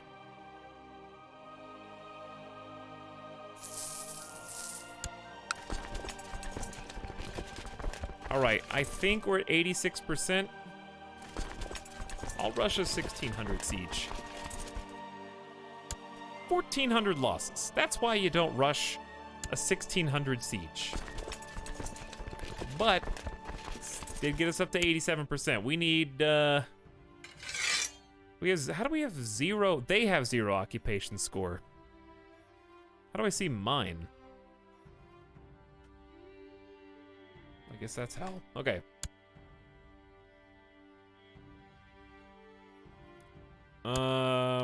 Ooh, big, big group of holy warriors coming from the south. I don't know how to handle this.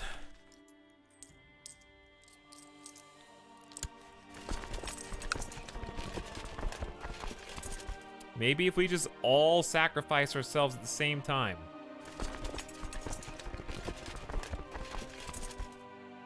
Yeah, 10 to 1 is almost kind of what I stick to, yeah. Alright, we'll just wait a little longer, because if we just handle them, they're not going to siege that fast, and we're going to be able to come back and just fight with fat stack. Because we're at 88% right now. There's only 200 there. Go. Another win. Now they're done. So we're going to take that 8,000 with our 5,000.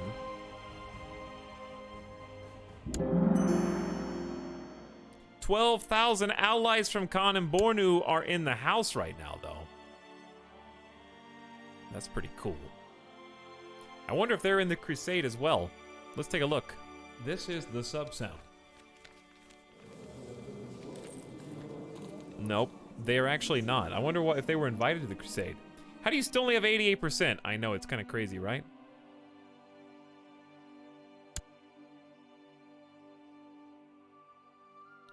Okay. We're coming to help. And we're almost done sieging. My allies outnumber them by quite a bit, but we're going to reinforce just in case it gets ugly. There we go. Squish. Constant fights and vicious pranks, my 2 children, Gongren and Burger, could never seem to get along, but my efforts to instill mutual love and respect have finally borne fruit. This friendship will serve them when I'm gone. Aww. My 2 8-year-old twins are good friends. Well, yeah, they like each other. We're at 99% after that battle. We killed 7,000. We lost 28 hundo. We should probably keep these guys down here anyway, just to siege the Aztecs.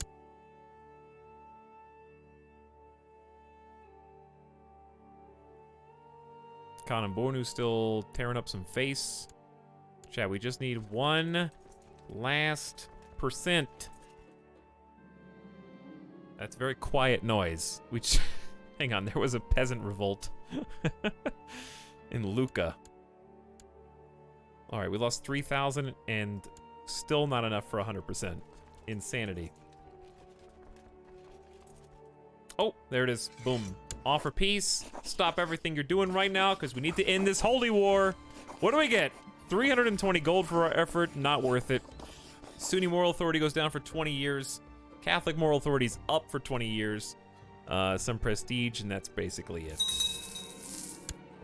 The jihad fails. Allah does not favor the Muslim faithful after a string of defeats and setbacks. Caliph Hussam has called off. Is that the 2nd or 3rd holy war today? Okay, so where are the peasants? Where is your host? How am I supposed to identify? It's you right there. Okay.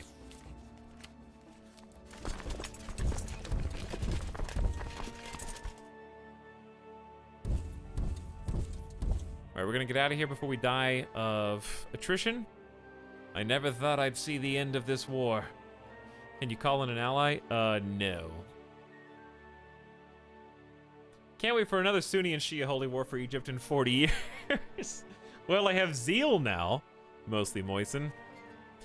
Maybe I'm the one that declares war on them when the truce is up.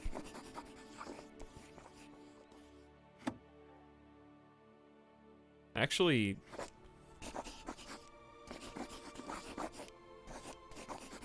we could do it now. We actually don't have a truce, I don't think.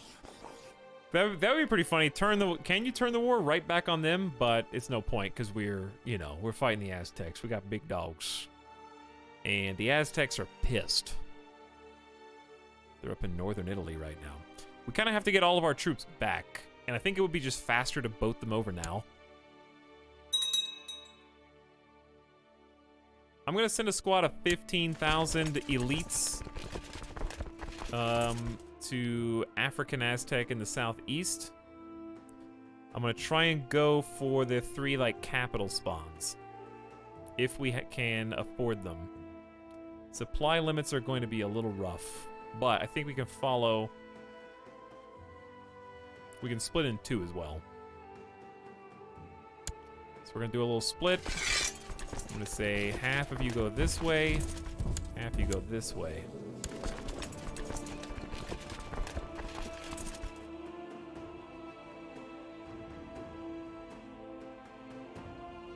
And then we can dual cap.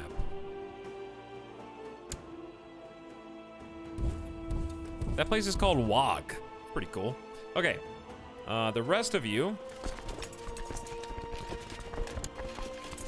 are ready to get on some boats, it looks like.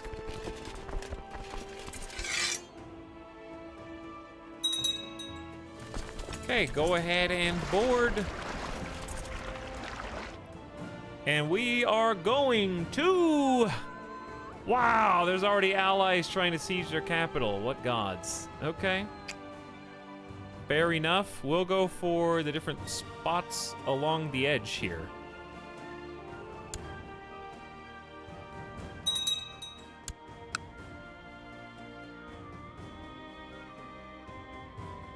Time to start D-Day hundreds of years early in southern France, basically. Sending off the series with a bang. It really is like World Holy War. Hey, what's up, Warlord 1? Thank you for your Prime sub. Much appreciated. How you doing tonight? Glad you're here. Let's see, Holy Orders? We got 3 of them right now. We could hire some, mercenary companies, but... Nah, we're good. We're taking a minor deficit, it's fine. I don't really expect to see many Aztecs down here. So almost fine with 1 or fewer generals. I think they're going to be elsewhere. So we'll just give them a general in the front, and that should be fine. One would think. Righteous Emperor Bilbo, we propose that cure Balgarid and Princess Dorothy marry. She is 21. Wait, he's 12. You gotta wait a little too long.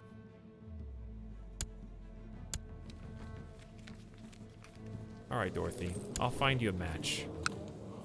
All the matches are like little kids, dude.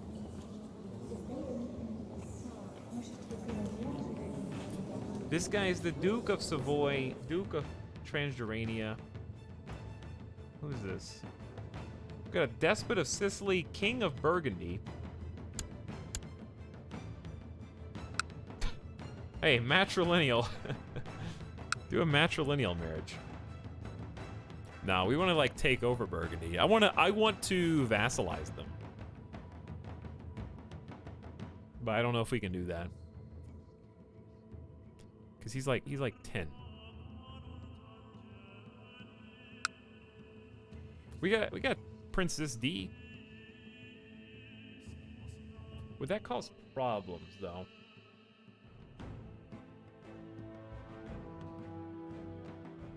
All right. We'll betroth Princess D to the King of Burgundy.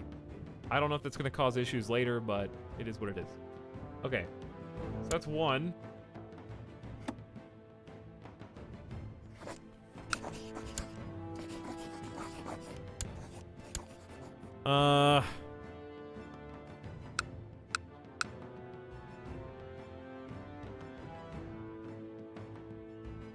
Okay, well...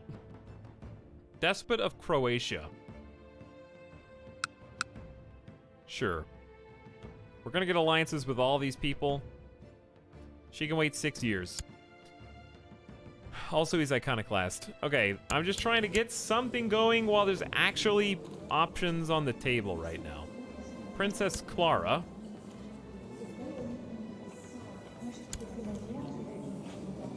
Khan of Stettin. No. Despot of Sicily, yes. Okay, then we have one daughter, Princess Elizabeth. Khan of Stettin is the only next most powerful person, and he's like 4. She's 19. Come on. I guess we could just find somebody who has genius or something. I don't know. Is this name chat? Hold on.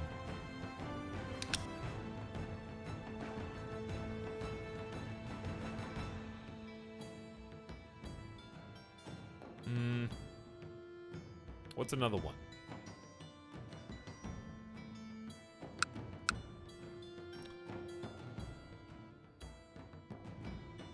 Princess Elizabeth! Come on, dude! There's gotta be somebody. These guys' kids are 1. He's 19. Kill her, and then betroth. Just kill her. Yeah, easy. Dude, Britannia's up here. Waldensian heresy, yes, but they're up there. A lot of Waldensian and Fraticelli heresies up here. Aztecs looking thick.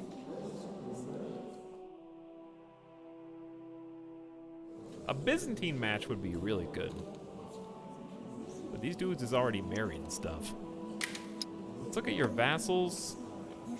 Who pay you the most in taxes. Oh, look, it's my sister, Elizabeth Gosk. Followed by the Queen of Thrace, who has a son.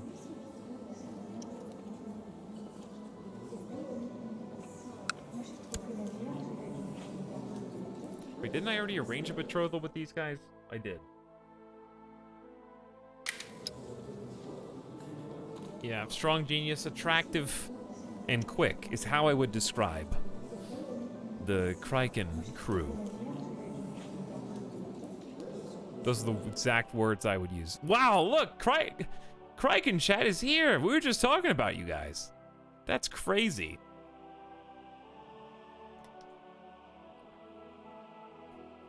Oh, hey, everybody. We were? Of course we were, some of that. Don't be silly. What's up, Raiders? Welcome to Crusader Kings 2.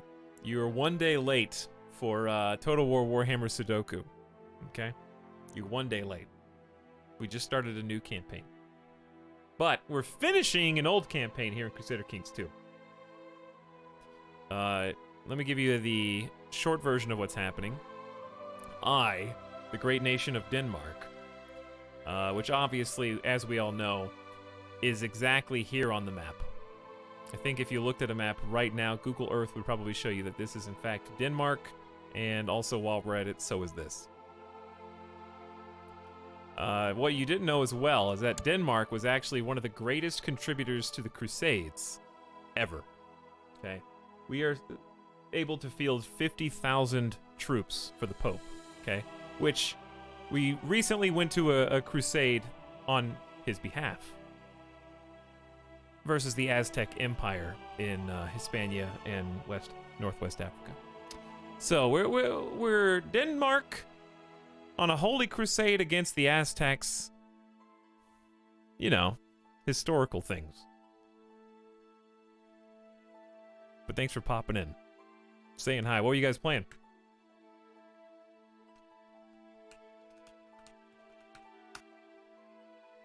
Total War Warhammer 2. I expect nothing less. What faction? What's your campaign? This sounds like exactly how history went. It's exactly right. But hello all the Forza ladies. Forza lady. Were you playing like Rapon or something? Who? Bretonia?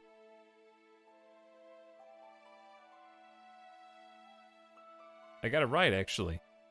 I knew my character. All right, anyway, That sounds fun. Horse boys. The lady! How's it going, Mike to Mike? Vin? Dialetheus? Muscle atrophy? Kai goes moo? Is this new? Is Crike Hype new?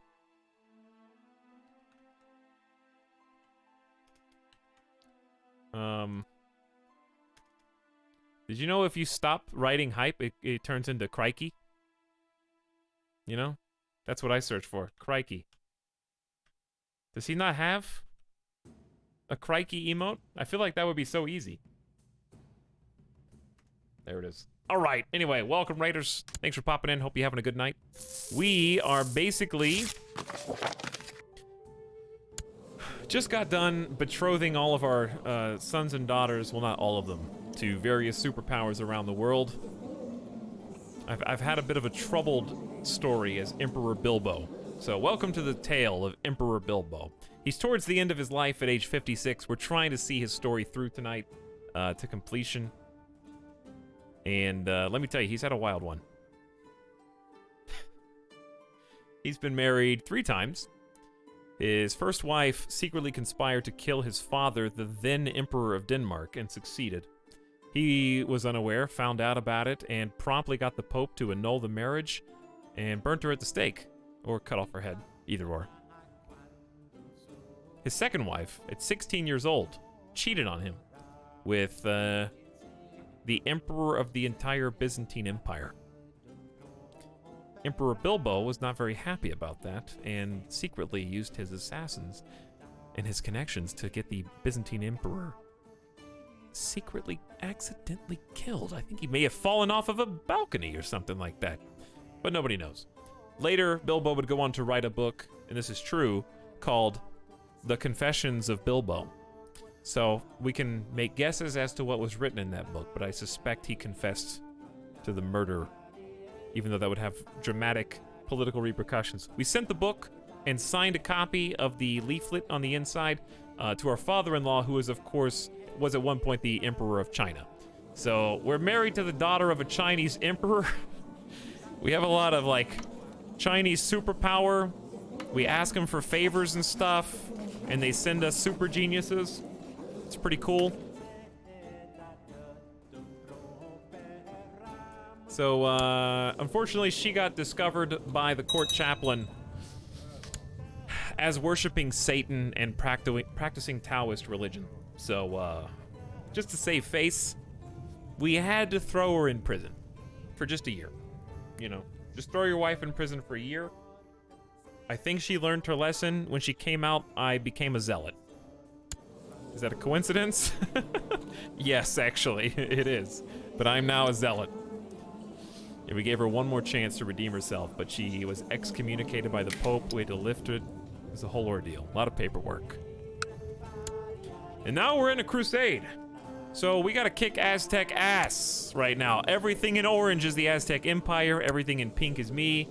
Green numbers are my guys. Blue numbers are my friends' guys. Red numbers are bad guys, okay? That's all you need to know. Bigger number equal better. That's most of it. You understand how to play and win battles now, as long as you got some generals. But if you don't know, Crusader Kings 2 is like a role-playing, storytelling simulator. And I play each character based on their stats. So we RP the guys' conditions, be they shy, wearing a face mask, scarred. How does being a poet influence you? Maybe you open up the old prison cell. Take a look around at some of the prisoners that you took in the last Holy War from the Sunnis that tried to retake Egypt that we defeated. And then maybe you read them a little bit of your poetry as a poet. While this guy is your prisoner, you can punish him by declaiming terrible poems to him. Yuchi Yonghong, 57 years old, is forced to spend a full hour listening to a child recite some of your most repellent poetry. Not only is the young imbecile void of rhetoric skill, but you made certain this poem is particularly trite. He has a 5% chance of going insane. He could become a stark, raving mad lunatic. I haven't gotten the 5% chance to hit yet, so I'm gonna try again. Next guy. One of the priests recites some of your raunchiest poems. Not only is someone's calf exposed in the poem, but the holy person hesitantly mumbling the words, their face reddens with every phrase. The scene is very uncomfortable. Dude, Yahtzee cringed through the whole thing. Cringe. Ah, dude. Sorry. You have to say it like that. Try again. 5% chance.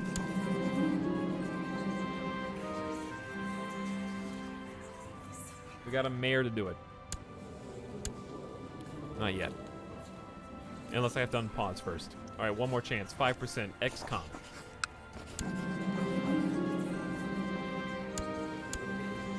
I don't think I got him. Anyway. Don't apologize. It was cringe. Okay, but if you cringily say something that is cringe, then is it ironically cringe? Or are you guys just, like, not pretending?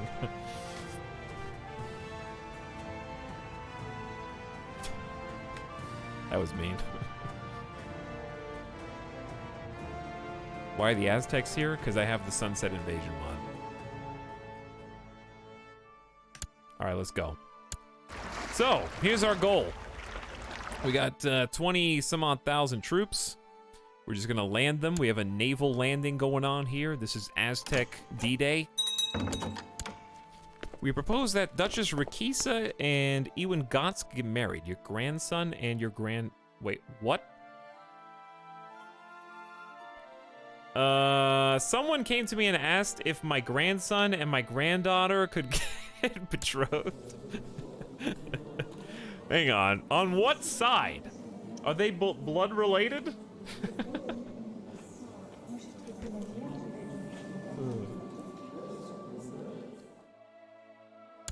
I think they have different parents and grandparents. I mean, except for me, obviously. I'm the one link. I think everyone else is different. I'm the only one that's connected. Well, that's not true. It's two of my son's children. What? No. Is it? Aw. This doesn't make any sense.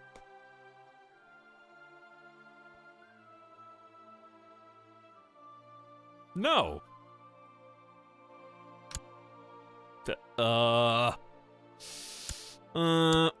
Okay, so we got 22,000 troops. There's a few too many. Actually, yeah, we have 24,000. So we're gonna send 12K. Actually, we might just go back in the boat before they all die of attrition. That'd be good. The Danish Waldensian revolt has ended. Emperor Bilbo won. Hey, good job. Did we just get a second peasant revolt immediately?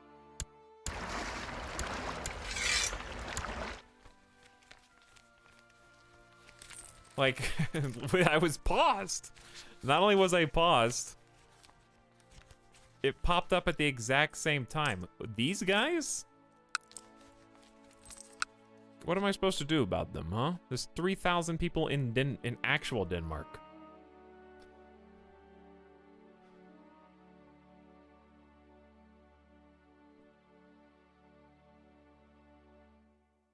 Probably the only prestigious matrilineal marriage your granddaughter can get. Granddaughter, yes. But at one point, we got a matrilineal marriage with one of the biggest heirs of the Byzantine Empires. That was pretty cool. But yeah, if you guys are new here, or you're new to Crusader Kings 2 and you have any questions, feel free to ask. This is my first campaign in the game. And it's probably the last as well, because Crusader Kings 3 comes out in about a month.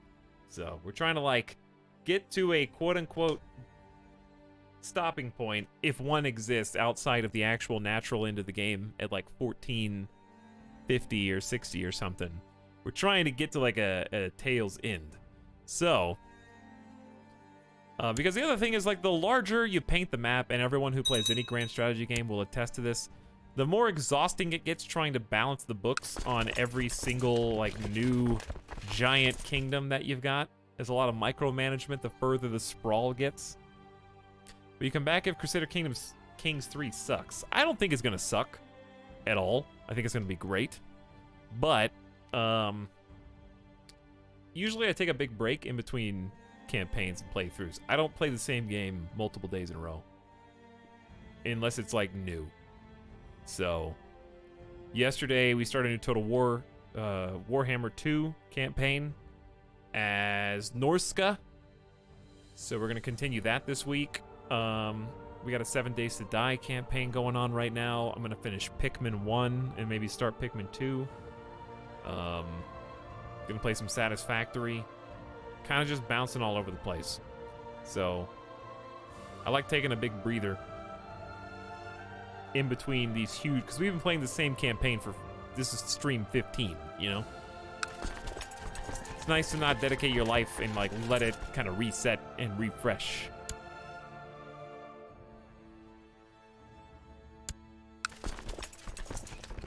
$10,000, 11,000 Aztecs are kind of rolling in. We got some allies holding them off of the Denmark border. I don't know what to do with this peasant revolt that's just here. They're just here. I guess we send a small detachment of troops.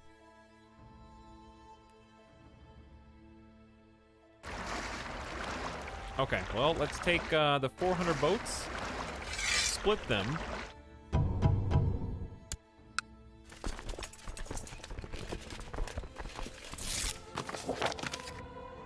My liege, the people of Constantinople have progressed beyond our own technological level. I have managed to study their advancements, and the documents enclosed here should help us reach their level. I hope you will find this to your satisfaction. Thank you, my wife. Free technology. Military, economic, and cultural is a 33% chance of each. Economy! It's good, because we want castle infrastructure or the other ones.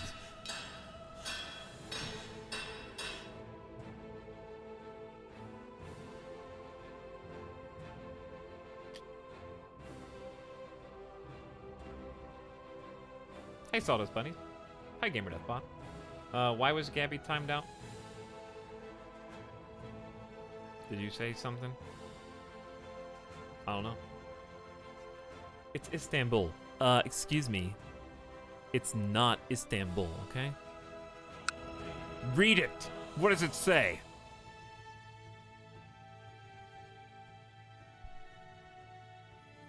Because I said tits were never meant to be in a Paradox game. What about the dick mods that are going to come out within a week? Removing the leaf? With a slider on the character creator?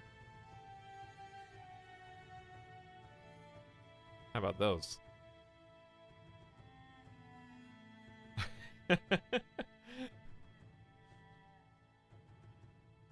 Leaf opacity.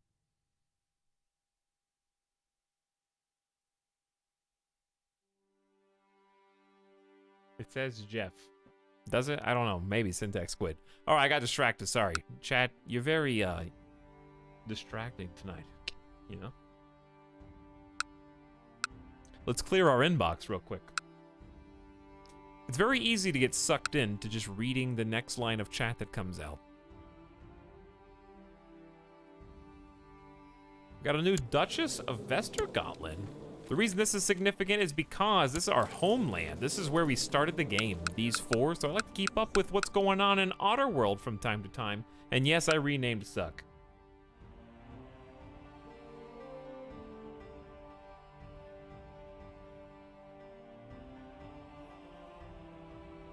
Hi, I am the next line of text to come out. Greetings, streamer. Your name is Slanderbot. Why did you say something so nice when you're named? Your name is a warning. All right. Clean out my inbox. Bilbo Gosk is now known as the Hammer of Denmark. I went from the Repulsive to the Glorious to the Hammer. Honestly, I should be the Anvil because, like, we have withstood two offensive, we played a defensive, but against another faction, Holy Wars. Pike Training Ground got built. Now we got some other things we can build. I'm gonna build this castle library, 952 days, some tech points. passively over time. Is it hammer time? It is, yeah. Okay, I was gonna try and take a detachment of troops.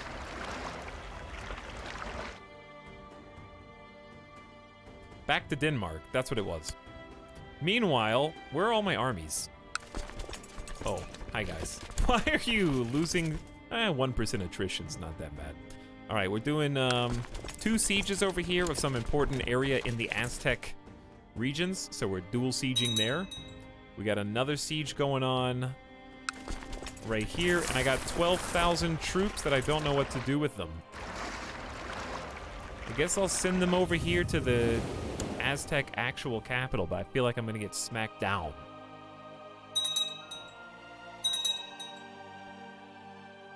Bandits have raided the siege camps. Hold on. Large numbers of okay, ignore these. Doesn't matter. Like, I ignore some of those messages.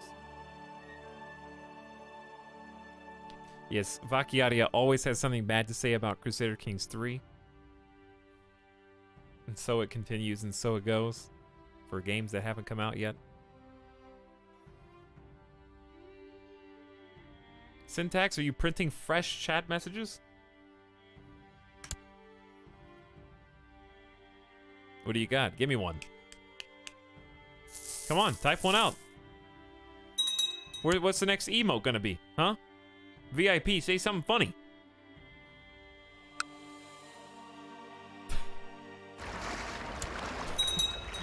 Just kidding.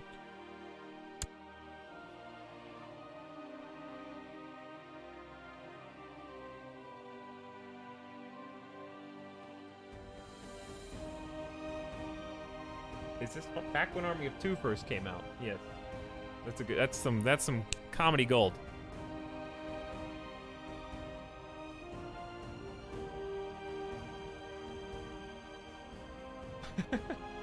Dance chatter by repeating my own words. Listen, you think the streamer's the one who's supposed to say funny stuff and do funny things? No! Chat is here to entertain me.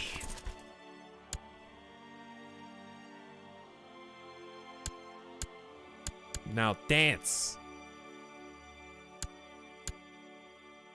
Listen, if you don't entertain me, I can't entertain you. If I don't entertain you, you can't entertain me. It's like a Ouroboros. You know? Constantly consuming the other.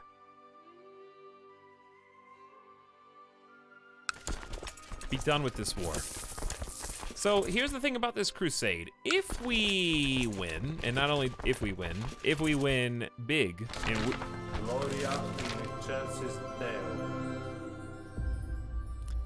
who is this? I don't know. Saint Sarah the Righteous. Of the... I don't know. Up here? Basketeer? Saint in heaven, blessed Sarah was a true exemplar of the Christian faith. Many are those who work for Lucifer, but they all faded in the presence of Saint Sarah. It is said she ripped evil out of people, forcing them back into the right path in the glory of God. Your steward has collected a special tithe of 600 gold. Thanks for the sub. Prince Archbishop Einar is no longer your guy. He died a natural death at age 48? Well, yeah, he died in his sleep at 48?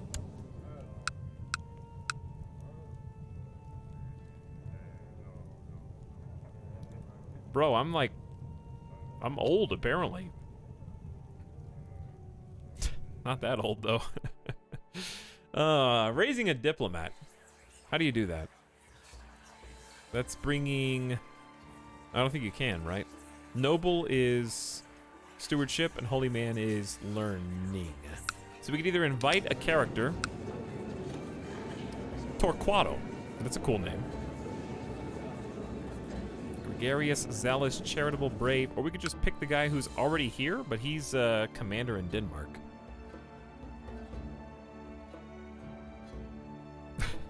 I have 13 years left. It's too young, man. All right, wait, I guess we could make Wolfari the guy. He's got an 86. We can send him a little bag of 15 gold to improve his relationship. We're gonna do the same for this Duke soon. Actually, the council doesn't like me quite as much as they did. Vicious rumors. Maybe we should just throw a feast or something like that. Can't do any of those things. Hear my plea for salvation, Pope. May as well, I guess. Alright, can you go ahead and finish this siege? The Holy Father has granted us absolution. Glory to God, lose 1,300 gold. Piety has its price, but this is really too much. How old are you, Pope? 62, you'll be dead soon, and you're a wicked priest. It's fine. We won't pay him. No point. We just got triple victory in a row. We just shot single-handedly the Aztecs up to 19% war score. 4 victories simultaneously. How was that even timed to like the same millisecond? Okay, well, here's what we're gonna do. We gotta go finish or help out with this stupid army up north.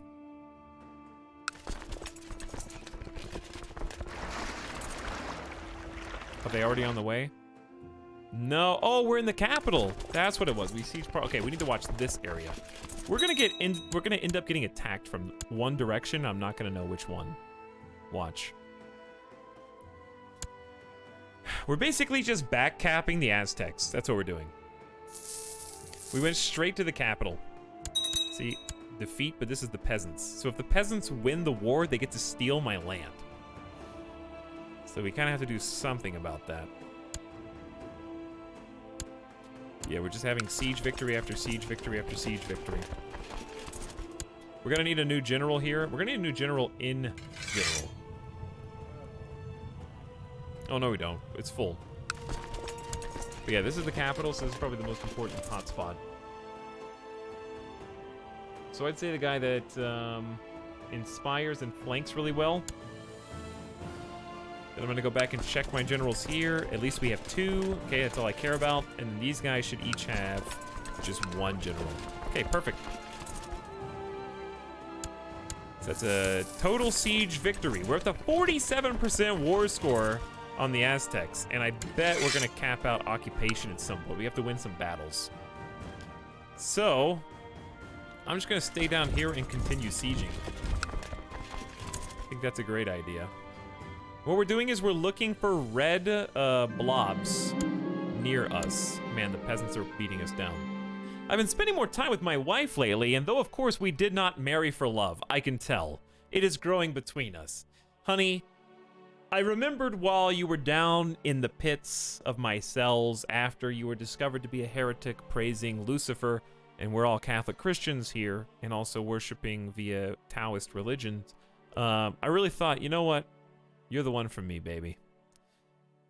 Thought long and hard on it. I forgive you for everything that you've done because, well, you're the mother of 9 of my 10 children.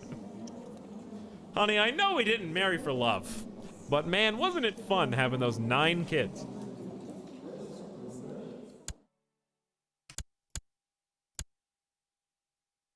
So this is Stellaris, but not in space and more lore. This is like... okay, you know how Stellaris is focused on macro? It's the whole universe. You're almost playing as the Empire more than any individual. Your leaders, while you can make a character of them, don't really do much. This game is as if the leader of your empire was the full focus. So we are playing as technically one character. Emperor Bilbo, in this case, who I have named as such. I only do things that pertain to him, his titles, and his dynasty. So it's like you're telling a personal story of one individual at a time. And then they die, and your heir, hopefully, takes over from there. And it's like you're weaving a patchwork quilt of a storyline together through each successful inheritor and leader of your people. And each one is going to have totally different traits that will completely change how they rule. And in my opinion, the most fun way to play that I've been playing is make decisions that aren't necessarily the most optimal as long as they fit the traits of your character. Like, my character is a poet, but he's also a zealot. So he takes his prisoners of holy wars that are opposite religions of him and reads them his shitty poetry as a punishment. So like stuff, you can kind of weave different aspects of the person you're playing together, and you get events in the game that vary based on what traits they have and how good they are at their job. So hopefully that explains it. But he's kind too, right, which is why he ransoms and or releases them after he's done. See? All works together. You can also marry horse and worship Satan, and there's like a mod where you play as an entire nation of bears. I think I saw that one too. So it's a completely different focus from Stellaris. Stellaris is kind of more like ascending, technology, a lot of politicking in Stellaris now, but it's a little less personal. So in this game, you can try to make good friends with one individual and end up forging an alliance with them based on that, but then they die, and their heir might hate you. You know? And you have to start all over again. So it's like interpersonal relationships with everybody. Different kings rise and fall from different nations. You intermarry your children with their children and form allied partnership, that kind of stuff. So, different focus, but I think I really love Stellaris. That's my other favorite Paradox game. And there are a lot of mods for this too, yeah. It's a good point. We are single-handedly carrying the Aztecs on our back, chat. We just brought our Catholic Crusade War Score up to 70%. When I'm in charge, and I actually have the biggest forces... Oh, we can rush this too. They only have 280 defenders in this spot. So we just scoop them on in. And that is done. Okay, so we need to move on somewhere else. Beating these guys in the field would be really good. But I don't know if we're strong enough. We can go there and like hold the strait. The Aztecs hold the Strait of Gibraltar. Alright, where's my other armies? Those guys are both doing good. This one up here on the horn is almost done.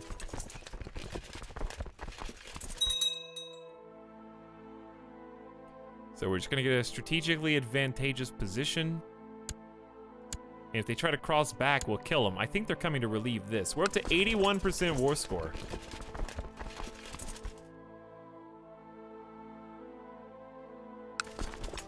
I don't know how much more we can get by occupation. I guess we got some room. We're doing all the work. We are about to get all the reward then. All right, when I highlight these, if you're wondering what I'm looking at is two things. Number one, I'm looking at my attackers. I'm looking at the enemy defenders.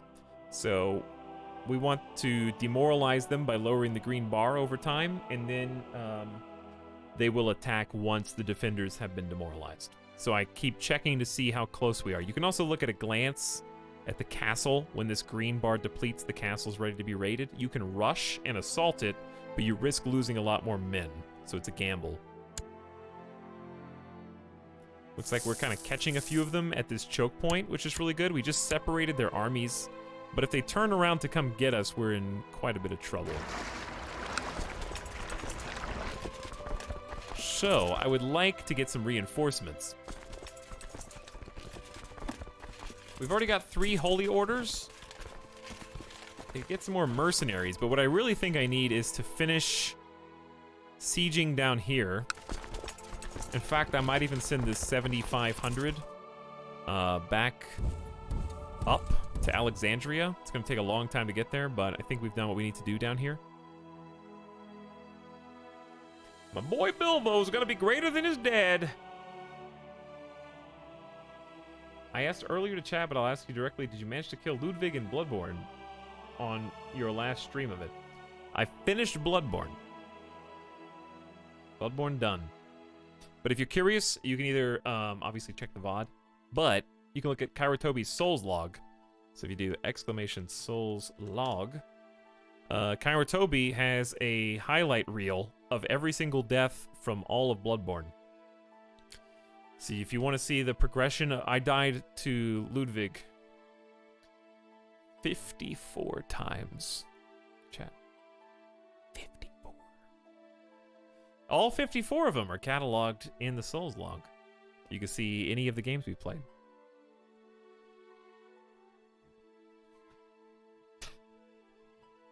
But I beat him in the end. And it took 5 hours. It took like 4 hours, maybe more, 5 hours. But yeah, the Souls log is great. It's a wonderful resource. It's got a lot of info, a lot of screams, a lot of crying, a lot of despair, a lot of salt. I don't know what these guys are doing. I think they're scared to attack my 11,000. We gotta stop the peasant revolt. This is ridiculous. I don't think I can summon any allies, though. 87% on the Aztecs. Come on, guys. 8.4% every 12 days is gonna take a little while. I think we got some big bads coming through the fog of war down here. And holding this and sieging this is really advantageous. They give me the option to burn a port. I've tried doing that before and I didn't get good results, so just gonna leave it alone. Duke Noob has initiated a massive recruitment drive. Thank you, Duke Noob. Very nice. Okay. Council is all set.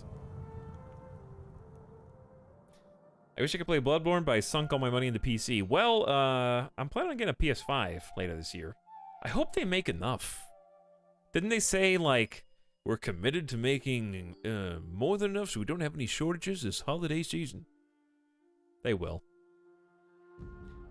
Launching a new console is like launching a new MMO. Chad, have you ever played an MMO where the servers worked on the first day? I'm talking about like a AAA MMO.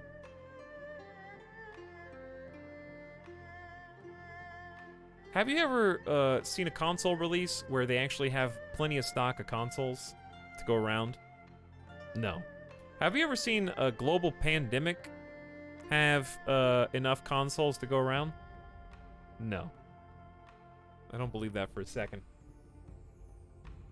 Yes, for 2 seconds and getting booted into a 5,000 person queue. Exactly. Alright, let's finish this war. And what we're fighting for, by the way, is Burgundy. So if we do a de jure kingdom map, this kind of shows you what the map looks like if everyone didn't split the land up. So we're fighting over Burgundy, which is this, technically. But specifically that which is owned by the Orange Aztec Empire. So if we win and we're the highest commitment to the crusade as far as the Pope is concerned, what we get out of it is a significant chunk of Burgundy land, which is actually adjacent to our current kingdom of Italian Denmark. So that would be a nice little addition of land, and also connect this section of Denmark in Auvergne. So it would unite, it'd be a bridge between both. So it's a pretty important piece of land we're fighting over here. Aw, my Chancellor just died. Didn't I just appoint him? He died unable to carry his own massive frame.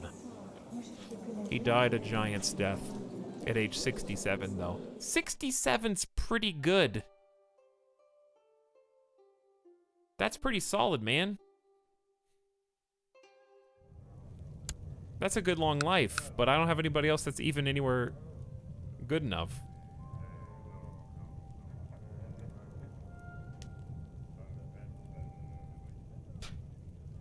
Back in 1920. You saw a successful MMO launch back in 1920? How'd that go, Grandpa? I have no idea what context you were saying that. Maybe I will invite somebody to come join in. This guy's envious, brave, charitable, gregarious, zealous, shrewd, and wants to get married. So here's what we do. We say, please come to my court. If you do, we'll get you hooked up with a chancellor job. Immediately. 92%. Your Imperial Majesty, your wisdom and mercy are legendary. I accept your invitation. All right, so we're gonna make him the Chancellor. So he's gonna use his 21 diplomacy skill to help us govern, basically. And he can do statecraft, try to improve relations with people, fabricate various claims on stuff. What we're gonna do is have him improve relations probably with the Byzantine Empire. They're -18. I thought that was my half-sister for a second, but no. She's gonna die soon. No, she's 51. Who can say? But yeah, we don't want to go to war with the Byzantines. I got other fish I can fry. So we're gonna try and make them like us a little bit more with our new Chancellor. All right, let's finish this war. We're at 96%. We single-handedly carried. We got 20, 30,000 Aztecs coming down on Denmark right now, dude. We're just gonna rush this assault. We just pushed it to 100%. By rushing it, we sacrificed 1,500 men for the cause of the crusade. We're gonna go hop in our boats safely, and we just hope that the Pope presses peace, and if he does, the crusade is over. And we're gonna zoom out here, and you might, if everything goes well, I think we single-handedly did that. We are about to get, let's just take a nice screenshot. Before and after would be nice. Come on, Pope. Make peace, dude. Come on, Pope. Please, Pope. The Catholic Crusade for Burgundy has ended. Pope Sergius III has won, who is a wicked priest, by the way.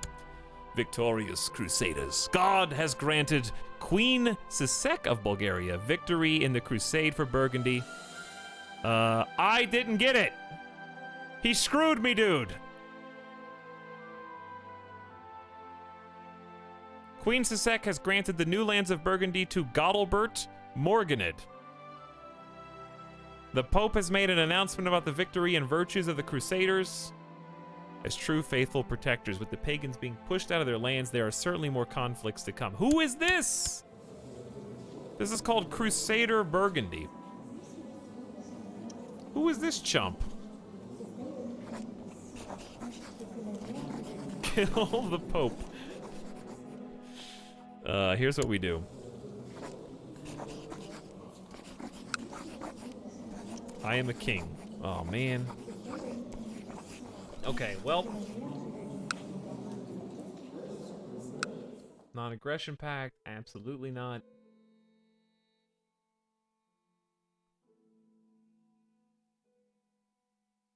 He's a twin, baptized by a bishop, a crusader king. Crowned by a pope? Oh, that sucks. He's already been crowned. Pope never crowns me right after. Okay, that's not fair. Well, Burgundy is just some guy now. They're still at war. Oh yeah, we are too. We got a peasant war. Well, I think you know what to do.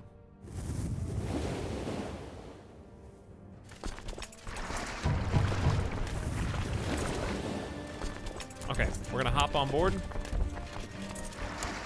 and go kill the peasants.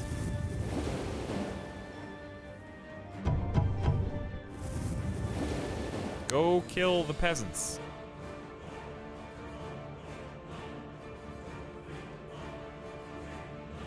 Crusader King, he's playing the game correctly. Well, to be fair, the last two crusades, which are what awarded us Italy and Egypt, I don't think we were the biggest contributor, and we got it anyways. So we can't really complain. However, we can fabricate some claims. Kingdom of Crusader Burgundy. So they made it its own kingdom. What is this de jure part of? Oh yeah, it's just de jure Burgundy. Okay, well, we got some options now. Once we get rid of this peasant rebellion. We need to start focusing on putting away the armies and lowering them if possible. Okay, those guys are on the way. These guys are on the way. These guys got left behind. Okay, here we go. So that's my Danish army. I think that's part of my retinue. Successor nomination for the Holy Roman Empire. We don't own the Holy Roman Empire, but I wish I could do the thing to make... Where is Holy Roman Empire? It's kind of gone, dude. Is that it? That's all you got? That teeny little spot?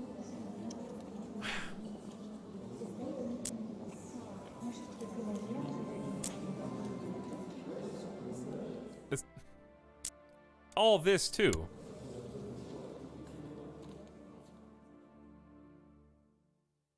Dude, we didn't get a single dime. We didn't get any money.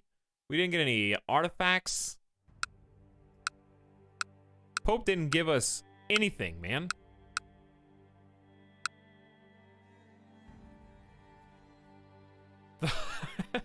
The Holy Roman County. The Holy Roman Building.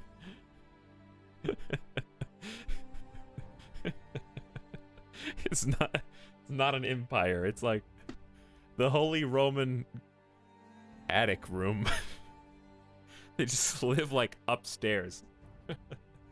They have a sign on their door, you know? Like you ever put like a secret club sign on your door, it just says Holy Roman Empire Club? You have to do like a special knock before they open the door.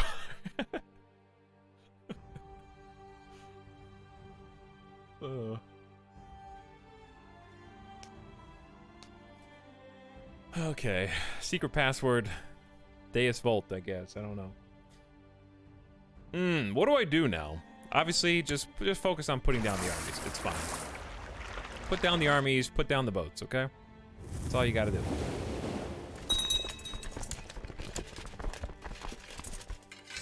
All retinue troops will be disbanded. Alright, so that's a retinue. I guess we definitely can do this. We can dismiss the Holy Order.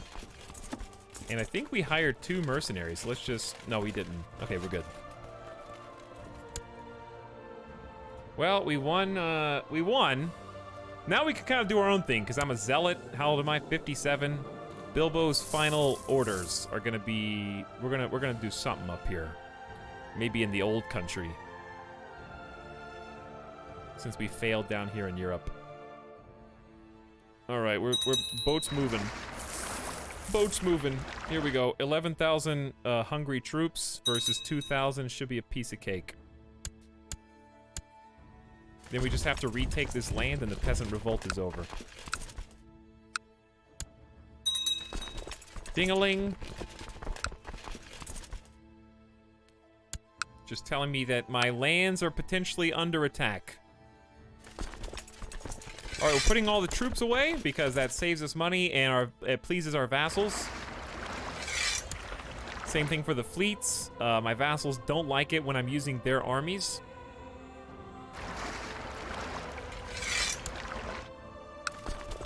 Okay. So, once Peasant Revolt is over, we captured Ragnar. Not only did I capture him, I can try to drive him insane with poetry. We read him our raunchiest poems, but it was not enough to cause him to go insane. We are at peace! And because we are at peace,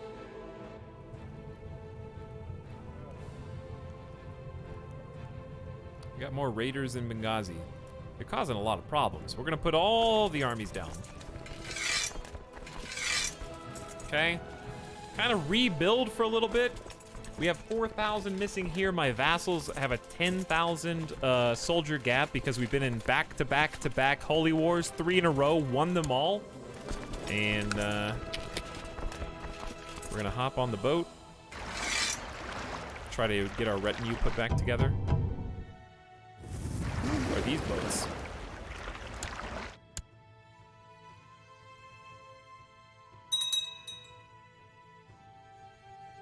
Did the Holy War end? Yeah, I just did. We did not get Burgundy. Even though we did all the work, the Pope said, I don't like you anymore. So you know what, Pope? Offer vassalization. Excommunicate the Pope.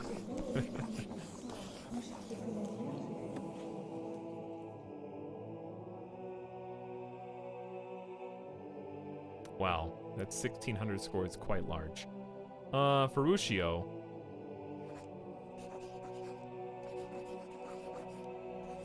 Is our man. But he's not next in line. Raffaello the Drunkard is apparently every single person is voting for him. Kill the Pope. Make anti-Pope. I can't. I mean, I could, but we got plenty of ripe targets, honestly. Like regular Burgundy is basically dead. They are defending against the Bjarmian invasion of Sweden. Okay. Form alliance. Oh, you would love an alliance, I bet. I could also offer to join your war. I'm trying to figure out if I could assimilate Burgundy somehow.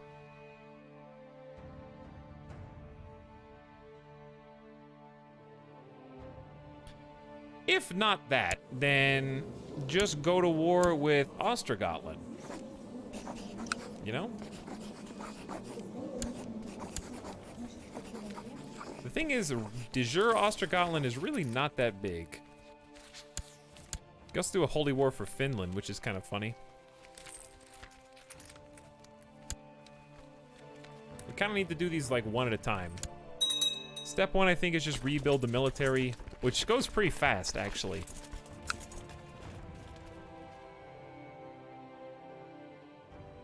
I bet there will be an anti-pope arc at some point. Isn't making the anti-pope, first of all, exceedingly dangerous because every other Catholic nation is going to instantly oppose you? Is the CK2 map always such a mess? The mess is what makes it beautiful, because every game goes differently. So where we started is not where we end. Aztec Empire was not how this game began. So the fact that it is this messed up is indicative of the story, you know? That's kind of happened alongside us.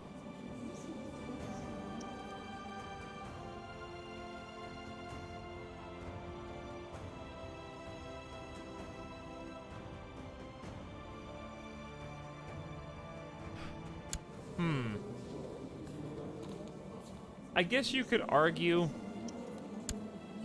that the current pope is a wicked priest who is a craven. Do you guys want to try doing the anti-pope? How do you even do that? How do you even make that happen? I have to like check a box somewhere. Why, yes. Okay, step one is law.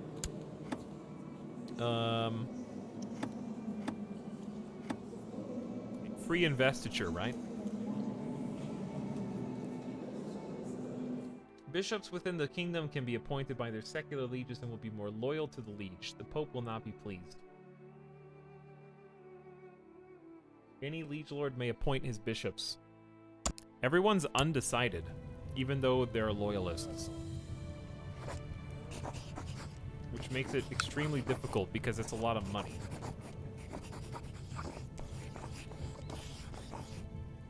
$370 for Duke Gerard. 80? Ooh, that's good. My wife, 80. Hey, honey, remember our 9 children? Would you do me a favor? 549, skip. 923, skip. Holy moly, okay. 80, there you go. We only need those 4 votes. We don't even need that. Well, yeah, we need those 4 votes. But since we got 22,000 gold, I'm just gonna go ahead and buy favors now, and we can cash them in whenever. We literally just paid the entire council. So, some bags of gold just changed hands. For our advisors, our chancellors, our stewards, got a hefty sum. We tell them specifically not to discuss how much they got paid, so that my wife doesn't realize she only got 80, but advisor Gerard got 200, okay? So that's why we don't let people talk about how much they earn. Then they will figure out that some of them are not getting paid equally. Where have I heard that before? Oh wait, that's still how we live every single day of our lives. Oh, man. Oops.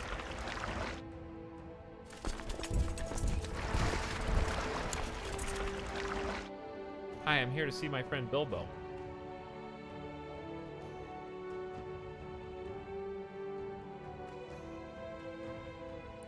Yeah, basically some of that, if you know how much your peers are getting paid, then it gives you a leg to stand on.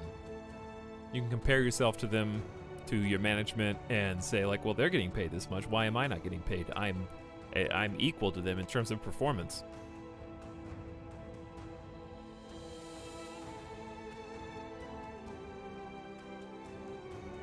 But yes, your friend Bilbo KBS is towards the end of his life.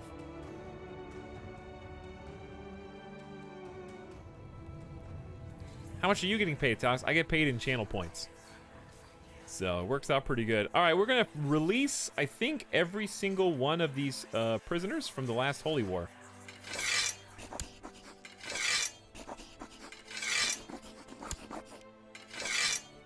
I could read them all poetry, but honestly, I'm just too lazy. Hey, yeah, where's the mass release? Or mass ransom. There we go. There's a button for that. Okay, some of them are going to pay us. And then some of them are also going to be joining and owing us favors. My wife said, yes, I'll pay you back a favor. The trade route from Pavia is in dire need of a new ship and equipment. Yeah, trade routes are really important, even for 200 gold. Another favor coming in, and another favor coming in. We got 5 characters that owe us favors. So, we're gonna call in our favors, council support, and we're gonna lock this down. 1, 2, 3, I'm the 4th vote, so we're gonna make sure the 5th vote goes in. We're gonna save 1 favor for later. Gerard, actually, who's the better favor? Oh, the other guy died. Okay, well, that's fine. Either way, we called in the favors. Now we're going to start the vote on free investiture. We're going rogue. We're going off the books. The Lords of Denmark have approved the institution of free investiture law. What that did is make it so that the Pope is no longer the person appointing our bishops for our churches. If we request a divorce and excommunication, it's 50% piety off. We never are low on piety. Now, the head of our religion does not like us, but all the vassals with bishops do, which is almost everybody, and any church vassal liege. So if we take a look, these guys returned my favor and voted with me. If we take a look after we unpause the game and say, hi, vassals, the lowest opinion in the realm is currently a positive 13, which is great. Bye, Pope. So then I have to do what? Opinion of secular liege. Yeah, my cardinals, my bishops love me now. Maxed 100%. So you can appoint bishop successors. I don't know why you would want to do this. But now there's a button to... What do we have to click? Chat, what do I click now?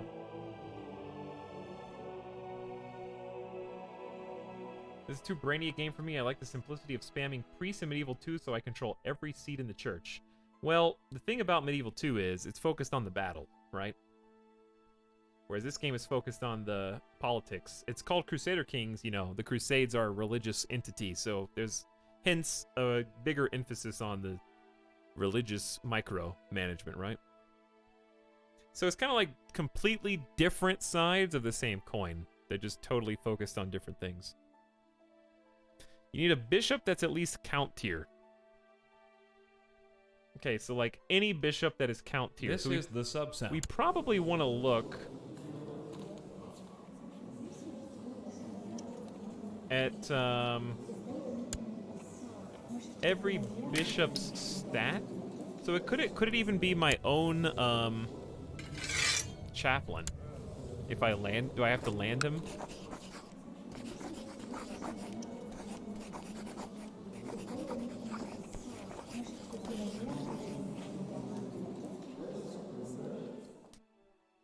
You need to make a count tier offer. Nice, Headless. I like watching Streamer Burger. I don't know what that means. Tim the Sorcerer, what's up? The button is down by where the vassal bishops are shown on the right. Vassal bishops. Oh, I gotcha. It's this button. Big anti-pope. Make the anti-pope.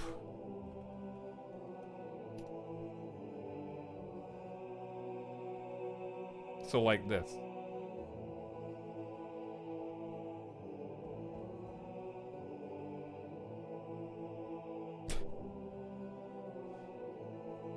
Okay.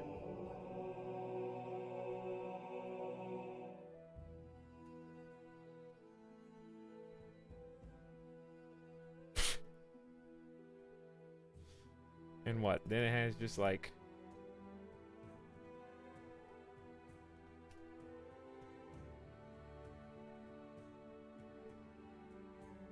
like that? Where is the like meme of guy repeatedly pressing the button? It's like every Crusader Kings 2 player. Hey, what's up, Boss Cog? Now, do we just pick the first guy just because he's the guy? He kind of sucks. Shouldn't we pick someone that's actually good, or does it matter just because he likes us? Prince Archbishop of Viken.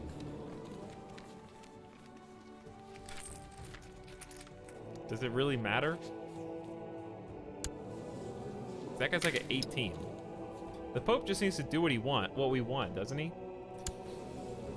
I guess age matters then. How old is he? He's 39. That's not bad. This guy's a 4. It's embarrassing. 12.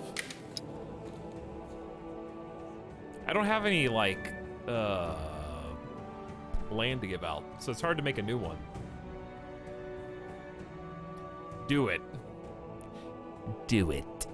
Cardinal appointment score 250. They took all of my best ones. Creating an anti-pope will allow us to excommunicate any character in our realm and protect them from excommunication by the official pope. Bishops who like the anti-pope better than the pope will pay taxes to us instead, so they have to like him. However, creating an anti-pope will cost 500 prestige and lower the moral authority of the church by 30%. Revoke from a random bishop in your domain, but it has to be a count level bishop, so they have to have a county. That's the interesting part. I think this might be a mistake, says Syntax Squid. Well, we made a save beforehand, because I kind of just want to see what's going to happen. What you'd probably do here is this.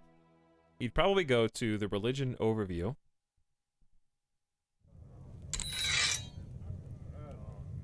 We've been squashing so many heresies out of here. Like, Bilbo's is a Yazidi heresy, but I'm the leader, so I can't revoke it from myself. That would be silly. This is a Waldensian heresy. She's Catholic, though. This is a Fraticelli heresy. She's Catholic, though, so I can't revoke it from them.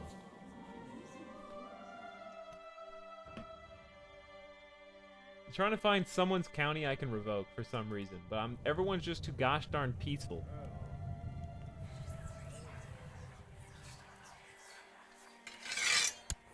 Nobody's doing anything bad.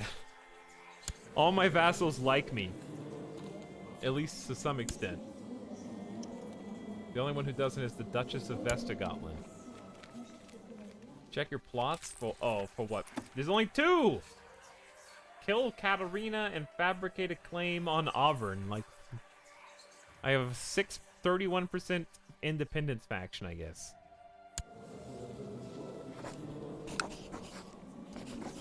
But we can't. We haven't tried asking. Okay, here's what we have to do. He's trying to start an independence faction. So here's the plan. We find his seat of power, which should be just right here. Yeah, should just be right there in Fiam.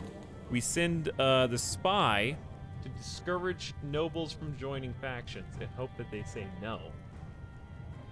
Right? The other thing I could do is pick someone. Count of Giza.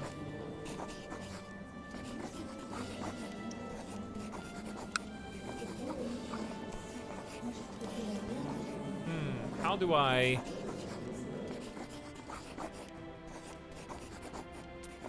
Who can I ask to stop being in someone's plot?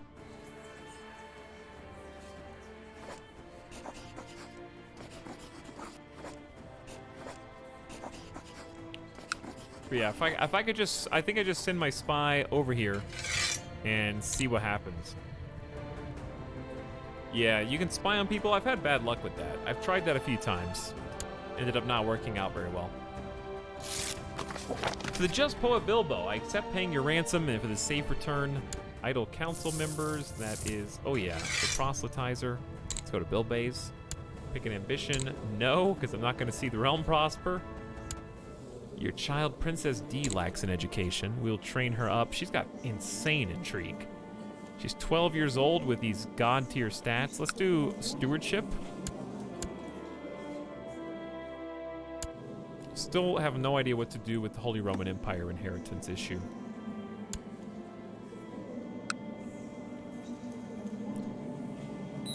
I guess if we get it in the family, I just don't want to give it to my son because he's ambitious. Maybe just vote for Rikisa.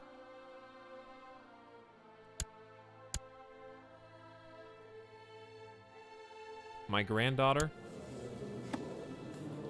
Daughter of Duke Benedict the Chaste. Keep it in the family, then we have a claim on it, and then we can take it from our own family. I don't know if you can do that. That seems like evil. Can you destroy? No, because it's not mine. It's not mine to destroy.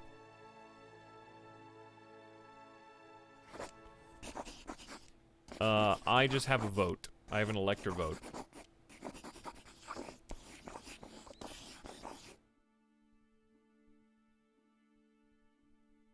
How does someone called Chase have a child? Because they're not celibate.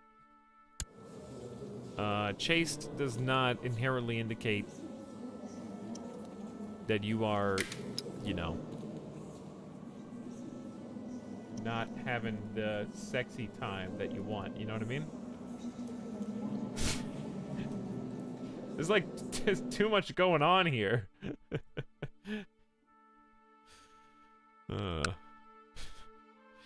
Way too much.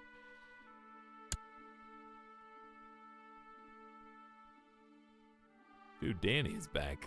Danny! I'd like to arrange a betrothal with Princess Elizabeth. Is she still not?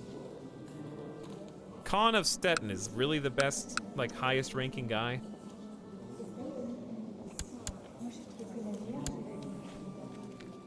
Stettin sucks.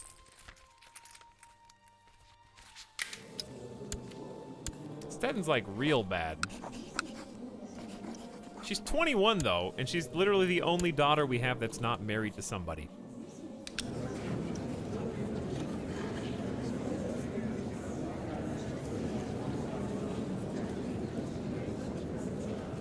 How about, well, he's ambitious.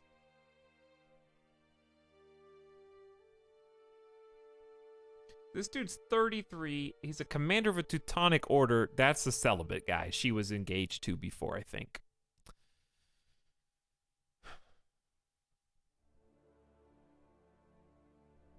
That's on me. I just thought it was the same thing. That's okay. You learned something. It's all good. Gardener? I don't think I've ever seen the gardener stat. I think we've interacted with some gardeners before. Okay, is there like anybody just inside of our own kingdom that you can marry at this point? Because this is ridiculous.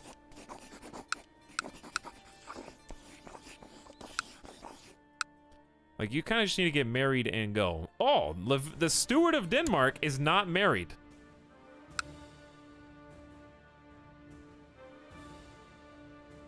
But why would I want to... He is a genius. I care for my kids, you know? But there's not like an alliance we can make. She's 21. The only alliances we're interested in would be... Somebody... Oh, actually, let's look at this. The Ledger. Who's the most powerful in the world? Independent states, army size. Byzantines up to 72,000. I'm in 3rd place now, even after we beat the Aztecs. Britannia, France, and then Austrasia. What is wrong with you, Britannia? Catholic heresies. This is my nephew.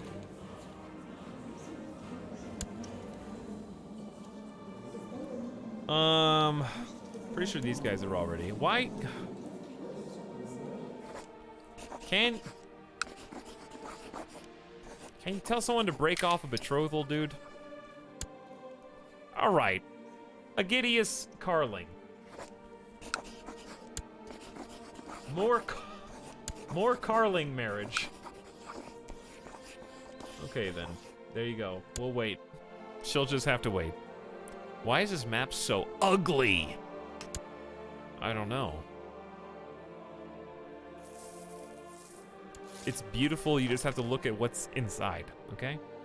Don't judge a book by its border gore. I have decided to accept your suggestion of matrilineal betrothal. All right, good for you. How old is Bilbo? 58. All right, we're getting close to his death. I really want to do like a good, clean war. We should have passed enough time. Military's almost fully recovered. Let's start looking for a target. Okay, our best bet. Ooh, who's this?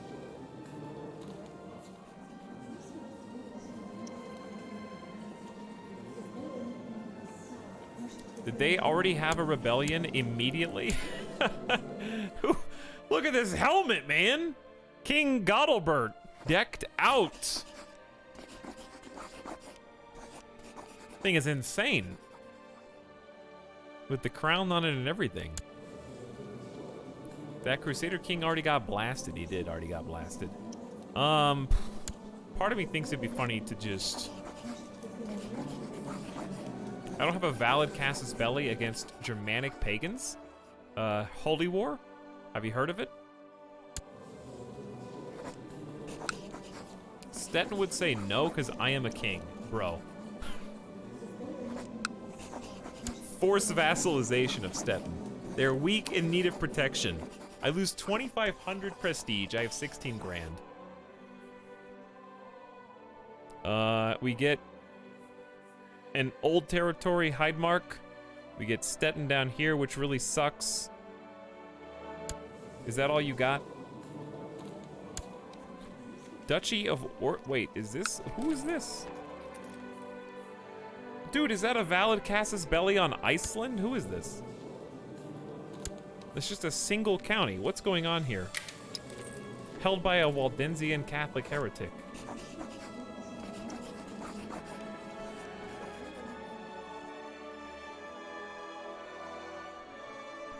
If you holy war, you can make one of your family members a count tier anti-pope. That's what I'm thinking. I'm thinking if I take some land, then we have more land to give out. That's kind of what I'm trying to solve right now. Ostergotland. We could do a small concentrated holy war, but only for a little bit of territory. Finland's too far away. Okay. I want to connect Denmark with itself, dude. That's all I want.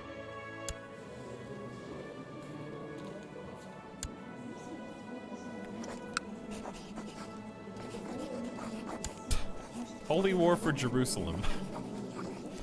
That's always gone well. Dude, so many people would go in there.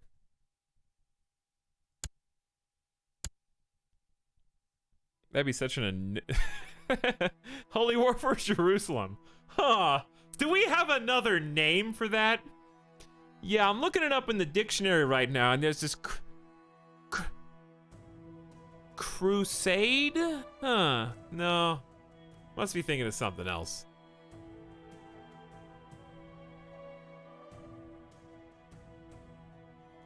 You know, you could go to war with the Byzantines.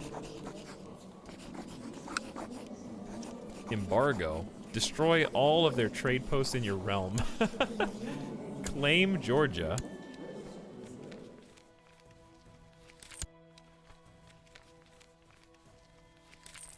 It's so far away.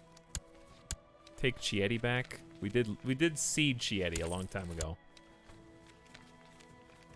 Great conquest. You are very powerful, and so is this usurper. It's time to show them who's the strongest.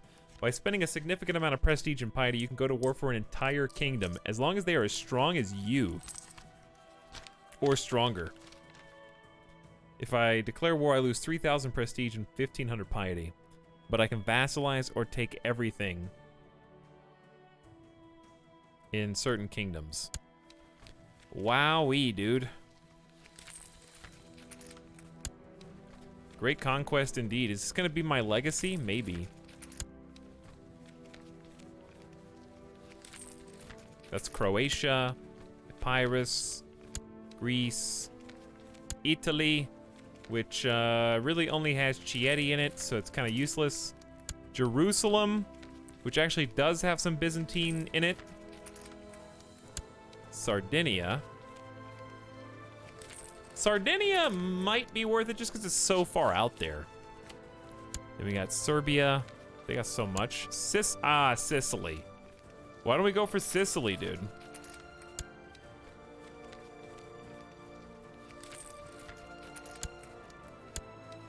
It's Trebizond.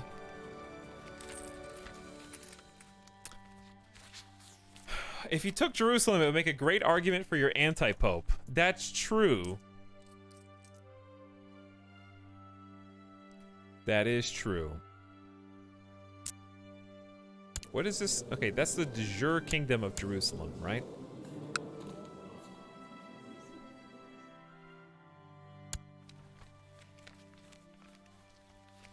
I'm trying to see, like...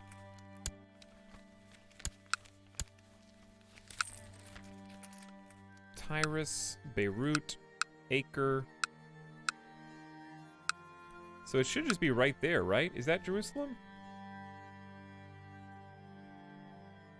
Gotta know where it is before you can get to it, or is it like behind one? Because on the map, it's like really close to the Dead Sea.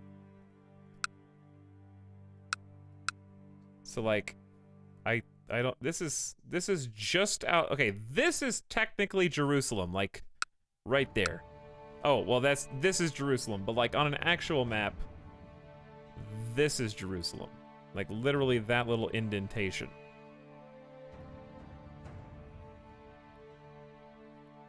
Like on actual Google Maps. I would make a crusade for Jerusalem instead later with your vassalized anti-pope. Yeah, I think let's take Sicily from the Byzantines, who we do have beef with. Oh, look at that. This is beautiful. I can't wait. Crusader Kings 3 is going to do that middle ground between seeing the terrain and the color of the map. I'm looking forward to that. But yeah, let's go for the boot of Italy. Let's grab Sicily from the Byzantines, put them back in their place. We got some beef with them. They declared a big war against us earlier. This is the subset. So let's try it out.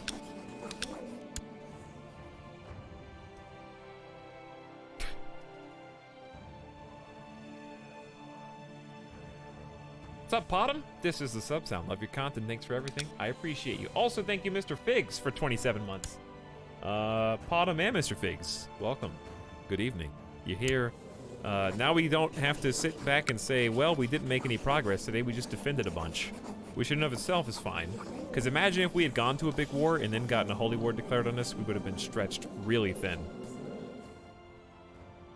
So, great conquest of Sicily. We're gonna get a ton of territory down here. Council votes yes. Bam. We're at war. All right, we can call in King Reginari, the Hammer, my nephew. King of France, currently not in any wars whatsoever. Just wanted to check the vassalization, just to see. Nephew? Remember, I'm calling you to arms, baby.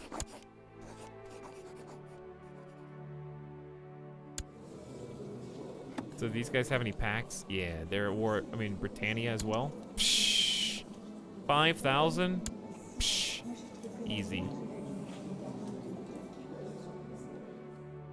And then France will be right, obviously right next to him, so that's perfect. Okay, raise the banners. I don't think Holy Order will fight against Iconoclast, correct? They only fight against heresies or opposites. Is it hammer time? 2 hammers together.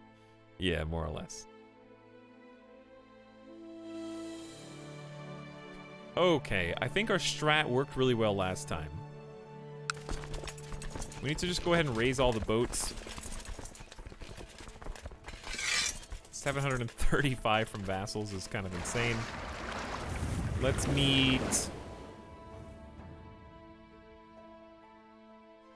Yeah, let's meet in Alexandria. Because that can support so many troops. Alright, those guys are going to group.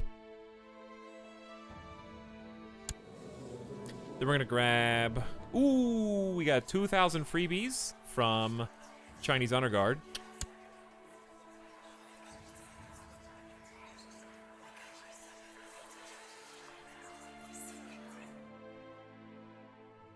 They're in the same religious group, so I don't think so. Yeah, it's kind of... That was my guess as well. Chinese Honor Guard are up. Let's get...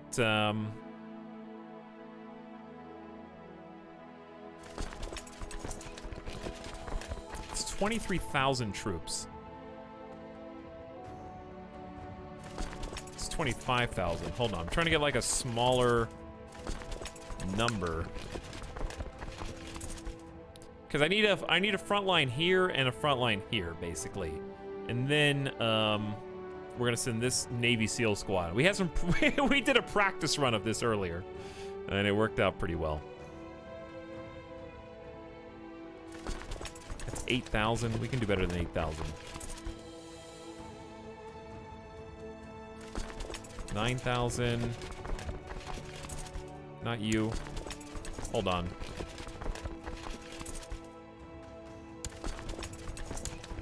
There we go. All right, 12,000. That's reasonable.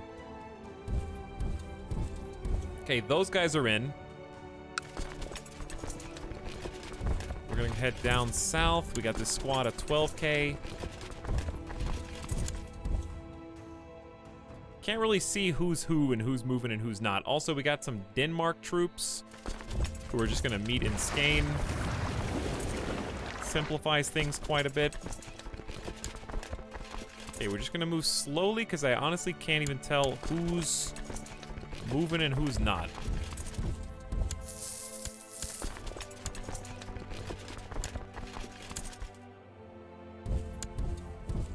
I'm trying to get everybody moving. Dear Uncle, of course I will honor my obligation and call to war.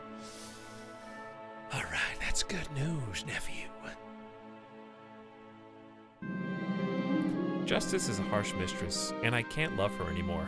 I am not the law! Well, that sucks. Lose 2 stewardship, 1 learning, 5 vassal opinion for kind of no reason.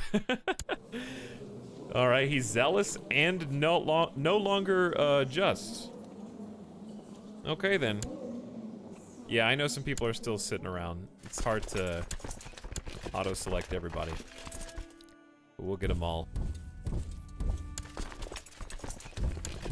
You can go down here and like kind of click on some of these guys. Another 28 hundo. We got so many armies. We got some boats here too, so we can just hop on these boats.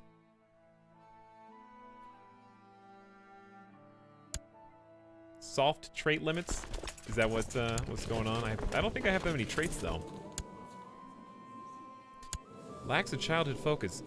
Yo, grandson. Why am I taking care of my grandson? I have no idea. But go for it, I guess.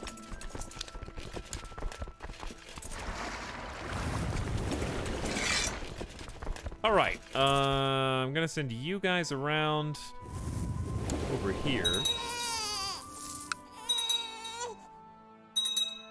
Ding-a-ling, ding-a-ling, ding-a-ling. None of that is necessary. Okay, so we're gathering the forces. We're gonna have 3 separate fronts for this fight, and if we win this, getting all the bottom of Italy is gonna be pretty amazing, actually. Who is this? Is this Pope land? What is this? I don't know. Rebellion, I guess. I see no enemies so far, so we're just gonna keep grouping up.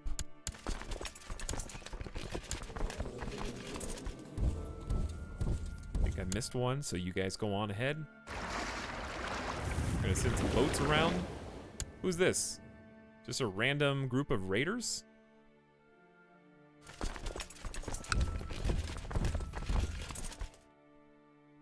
Okay, then. I don't know if we're gonna win this because we didn't even put a general on. This is just some random stupid raider. Help's on the way if you guys can just hold out a little longer, dude. Come on, Aztec raiders. Can you guys chill? Okay, so we got 10,000 strong down here. Only 74 boats? What? Where are the boats? I assume they come from Benghazi, and Benghazi... Did I send them up on accident? It's the Holy Roman Empire. Oh, it's their attic. I see. Okay, that makes sense. There's 20,000 down here. We're still getting the gang together. I think we just overwhelmed them, so we're going to turn around now. Okay, that was just some random group of raiders. Beat them up. Captured Sarkon the Wolf in battle. Now we're going to go reinforce frontline southern Italy. Got a big group there.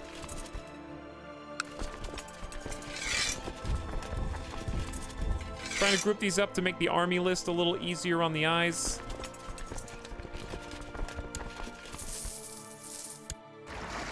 Merging units. Birth of the Assassins. Word is spreading that a Shia missionary, Hassan E. Sabah, has founded a religious order known as the Hashashin. Hashashin. How do you say that? Somewhere in western Persia, using trickery and guile, the mysterious cult of trained killers has seized control of the mountain fortress of Alamut and converted it into their headquarters. Already a string of violent murders can be traced back to Hassan's devoted and fearless disciples. Assassin's Creed. It's Assassin's Creed. Okay, 4,400 troops. Board up. And we're probably gonna need help down here. All the way up in Constantinople. Okay, everybody's grouped. But the ships have not gotten there yet. Alright, they're almost there. We're getting into position. I think we're doing a pretty good job. So, what plague is this? Did slow fever really have to break out right now? I need to put generals on this. I guess I could walk the troops through and then put the general on. It's one way to do it.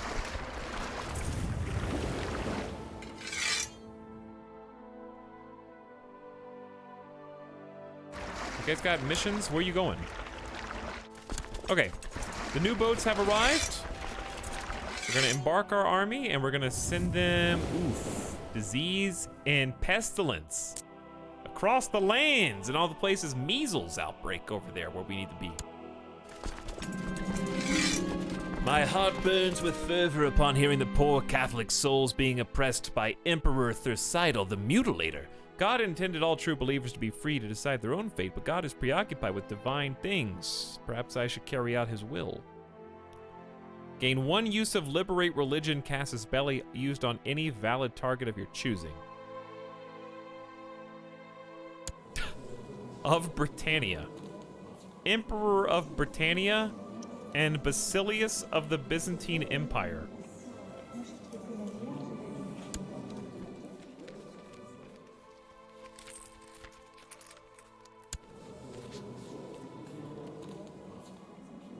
Okay. So, if you liberate them, what happens? What's the Liberate Casus Belli?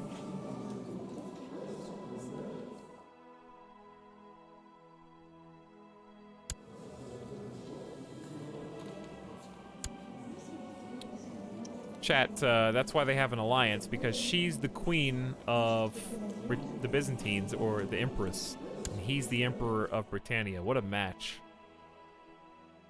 You create a new kingdom that will become your tributary. Is there a path to vassalization or no? Create an independent king of your own religion?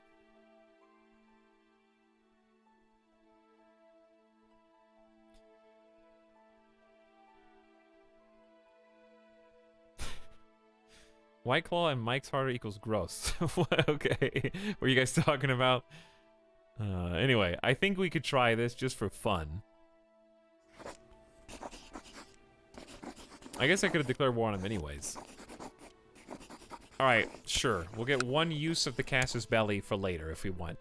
As a treat. Okay.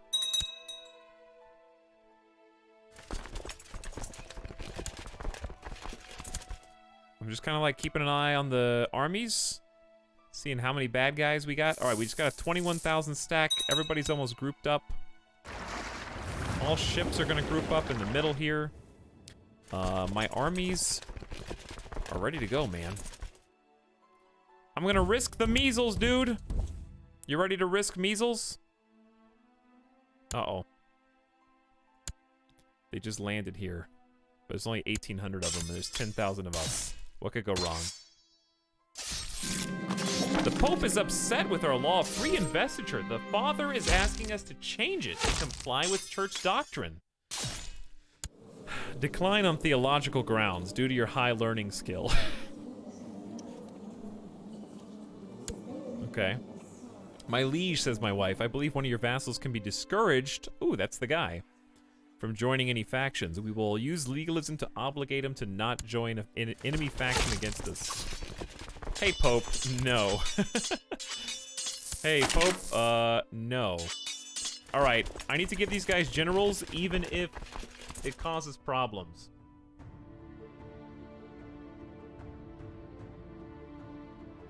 Like, with disease, I mean.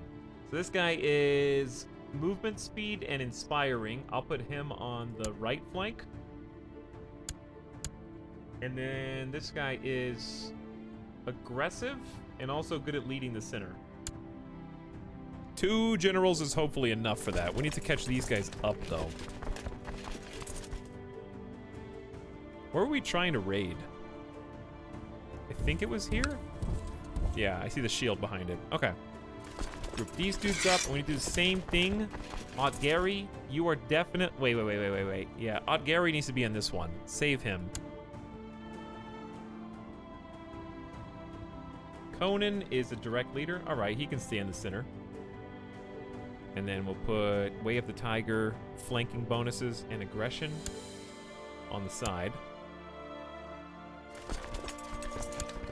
We should have an open spot.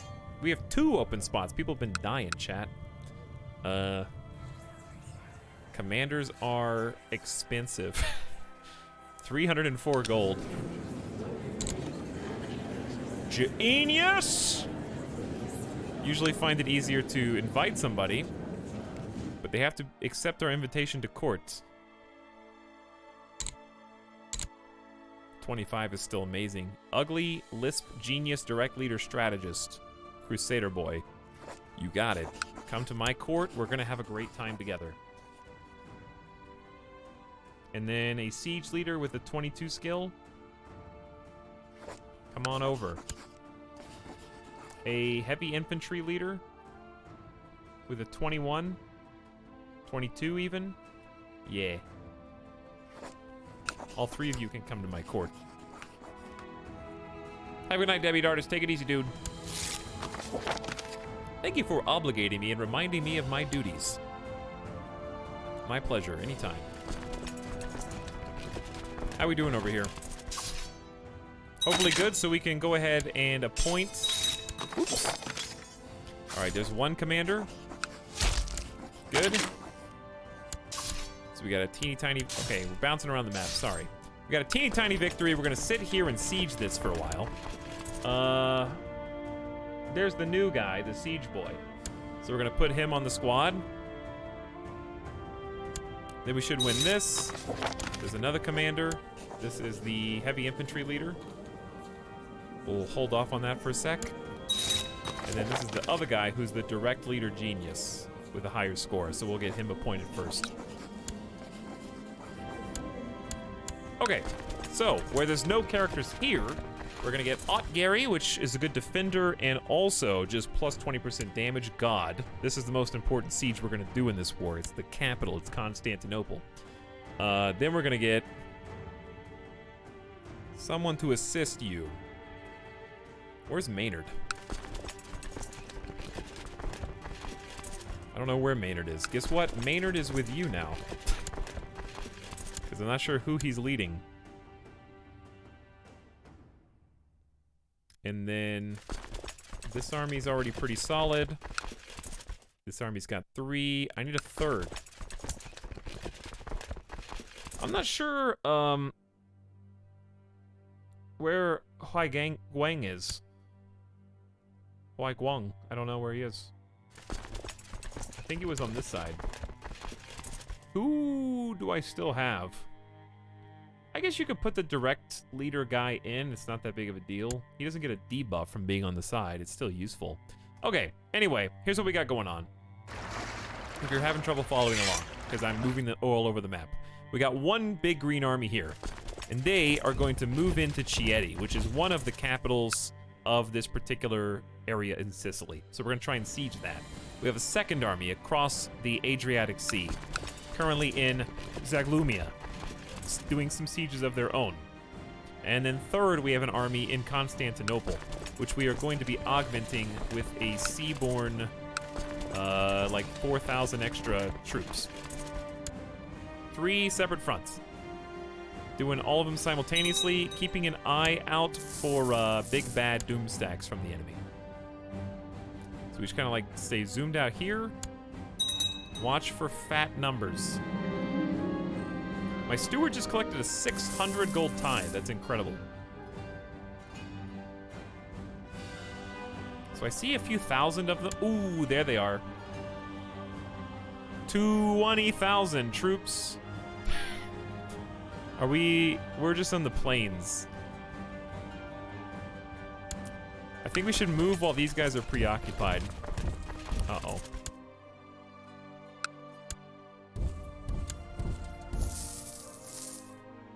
We're just gonna back off. 19,000 men's a lot of dudes. We are losing to 6.4% attrition, so here's what we're gonna do. We're gonna bring some boats over. We're gonna create a new unit. How many can we support here? 21,000. All right, so we need to shave off like 4,000. There we go, 4,000 troops, say good. Then the boats are gonna be here. We just hop on board the boats. We go back over to this little fun spot that we're on in the plains. I don't know where their guys are going, probably to siege us. Maybe if we can siege them faster than they can siege us, we'll be doing good.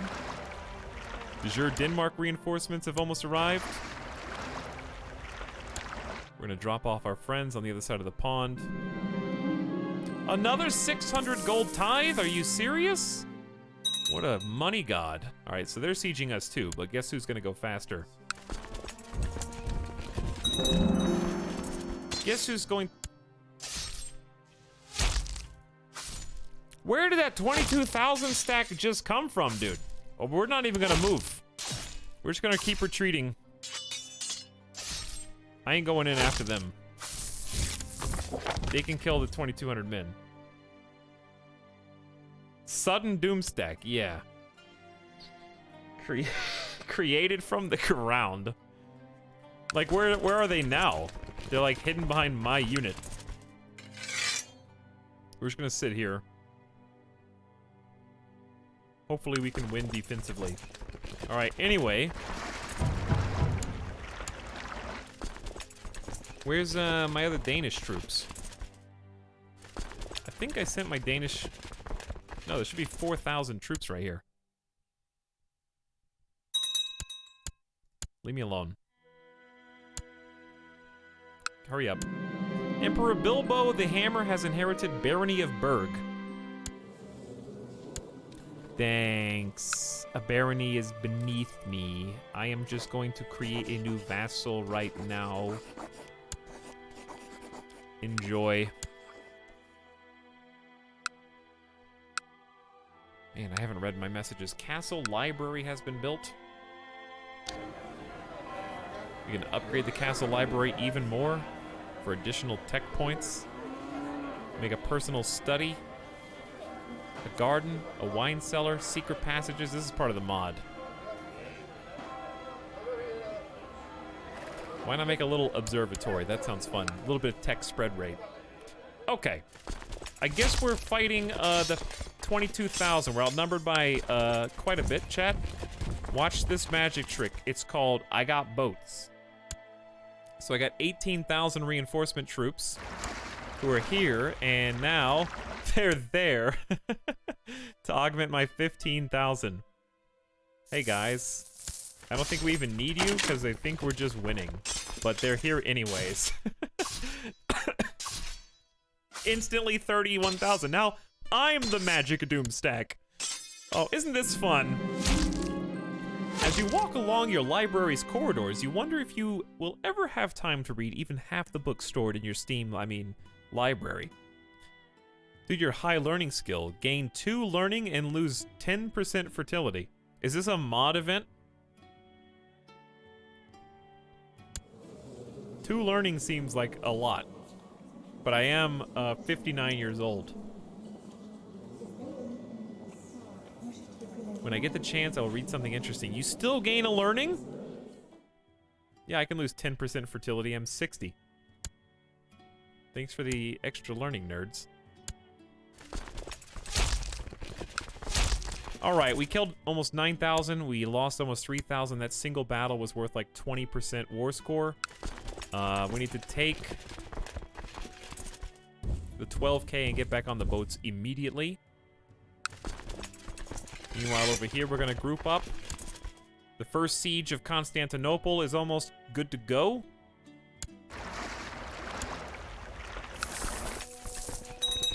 And we just got a siege successful in Zaglumia. And we're back on the shores in Chieti. All right, the 3-prong attack continues. The enemy rotated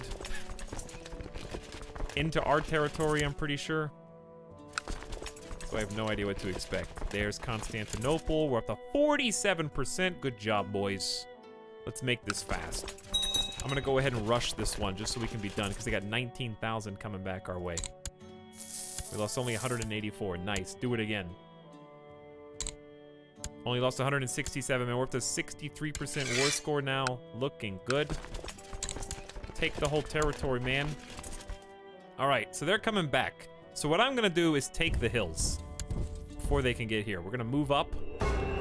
Bane of the Empire. Nicola's conflict against the Holy See came to a humiliating conclusion, in no small part due to the interference of the Duchess of Baden. The armies of Duchess Gisela defeated the courtier's forces time and again, forcing him to sue for peace and recognize in clear terms his submission to the Church's authority. Pope Stephanus has reaffirmed the primacy of the Vatican over the Empire. Over who? Of East France? It was bound to happen sooner or later. He should start a book club. He should, yeah. I guess we could run down here and fight these guys real quick.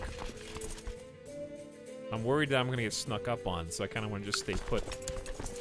Plus, we're at 83% war score. Occupation of Naples. It's worth like 11%. 15% Battle of Stolok. Pretty big deal. 99! We've almost full sieged Constantinople. Oh, it's gonna be good.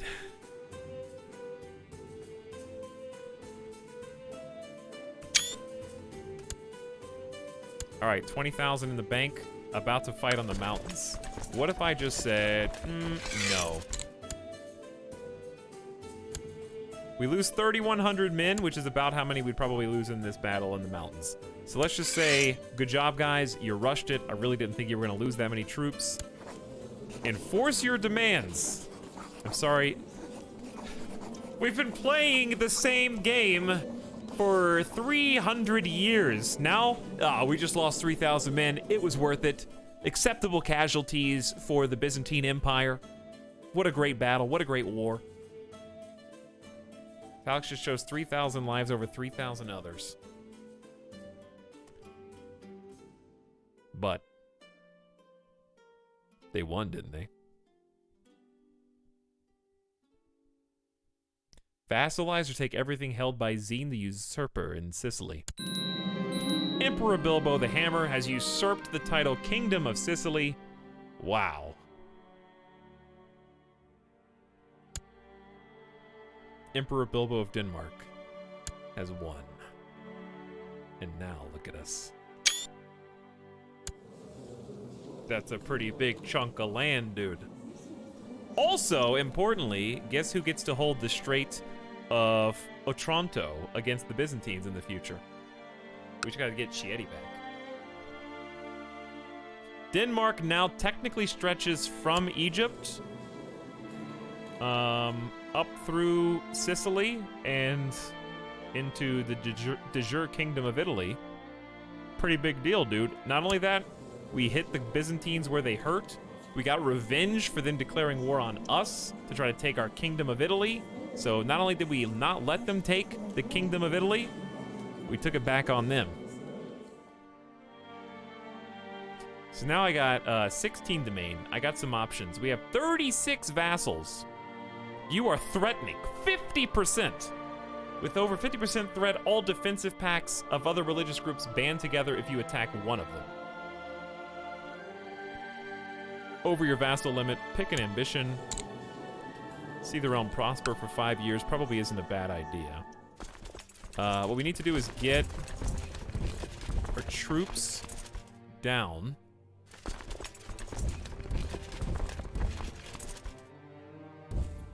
And check out our new land, dude. We have a city in Toronto. Part of the Holy Roman Empire.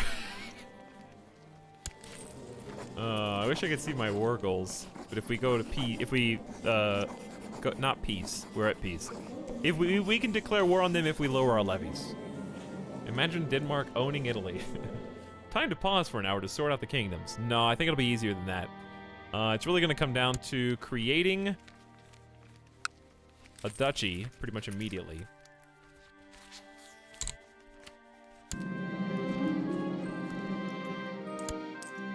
And is that why? Okay. I am holding so many vassals that I need.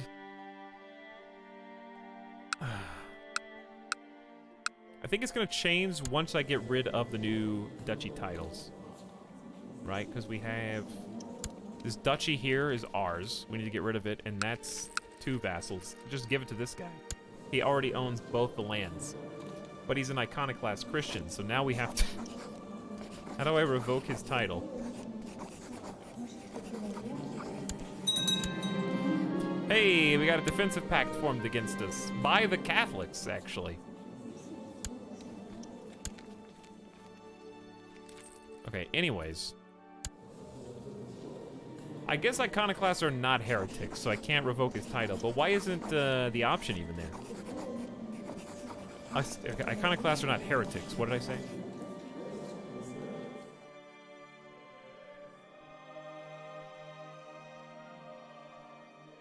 Go until we die is really an issue with how much there is to do paused in CK2. There's a lot, yeah. He's not your vassal. Oh yeah, you're right. This guy is, though.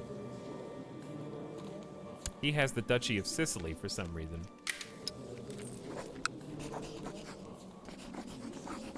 Council says yes, but my other vassals won't like it very much.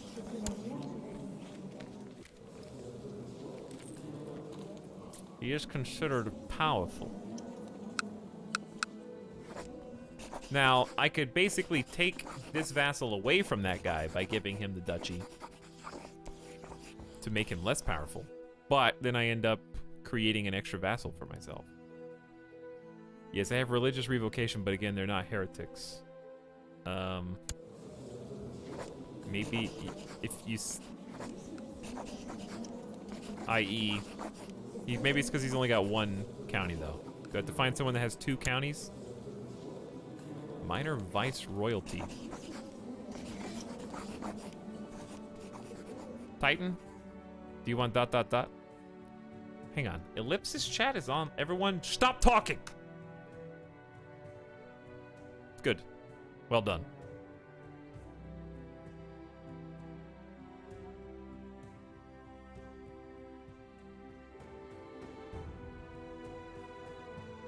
I knew someone was gonna break it. Ionic Naga broke it. There we go. Alright, anyways. Trying to find someone with 2... Yeah, I can't revoke them because it's not a heresy. We have no religious basis.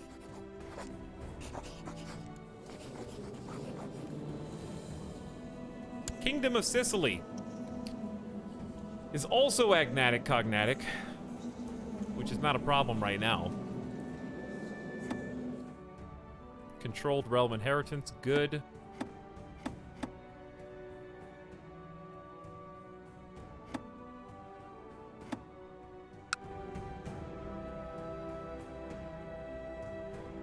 So you don't have religious revocation in Sicily. Isn't that part of the law that you have to be there for, you have to reign for 10 years?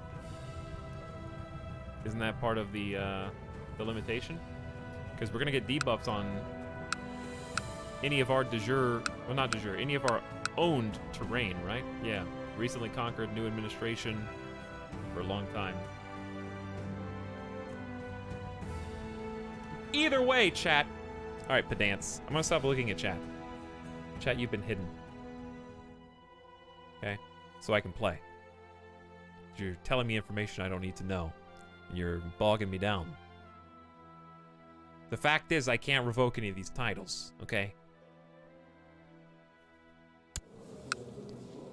And since I can't revoke them, I'm gonna go around and look and see what I've got right now, which in this case is a lot of random cities and baronies.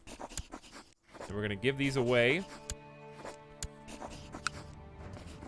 Except for this one.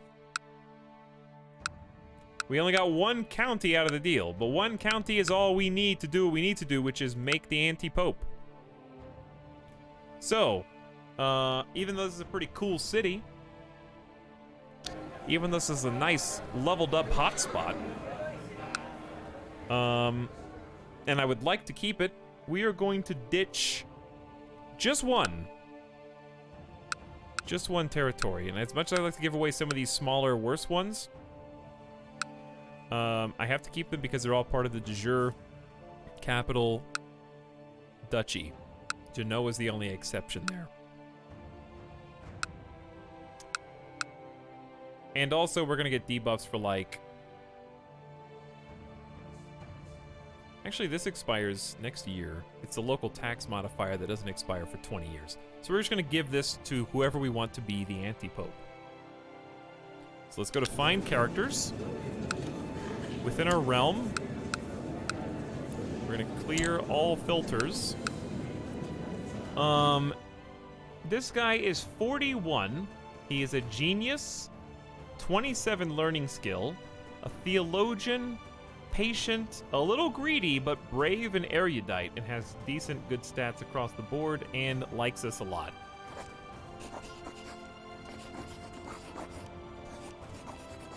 So I think he's the guy. He's my court chaplain, court tutor, and court physician. Before we do anything...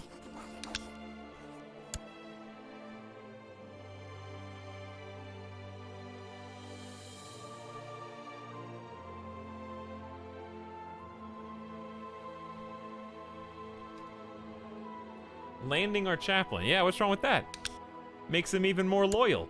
Unless you make him too powerful, or if he's ambitious or something, and then it can backfire on you. But yes, we're going to give him the county that we just got, Syracuse. King of Italy or Emperor of Italia? I'm actually Emperor of Denmark to you, SGC. There we go. All right, we landed the guy. Count of Syracuse is yours. Hang on, did I do that? I might need to do this again, because I might have done this backwards. Is he technically a bishop, though? Because I might need to make him a bishop there first. What was his name again? Court chaplain, Count Mogan's a purifier. So he has to be a count-level bishop. This is very confusing. Alright, I'll open chat again. Never mind, it's just some person saying no. Close chat again. I'll figure it out. I made a save for a reason so I could experiment with it. One person says no to unknown question, by the way. I have no idea. Alright. I'm gonna slash ignore the next person who says no in chat, and then you'll be shadow banned. You won't even know I can't see your text anymore. Alright, stop clicking on things. Let's just reload the save. We're gonna do it like this.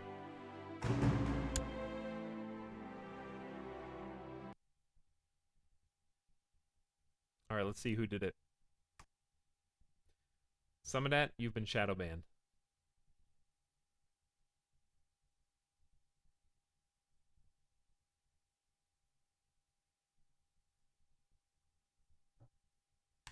I don't know how to unignore people.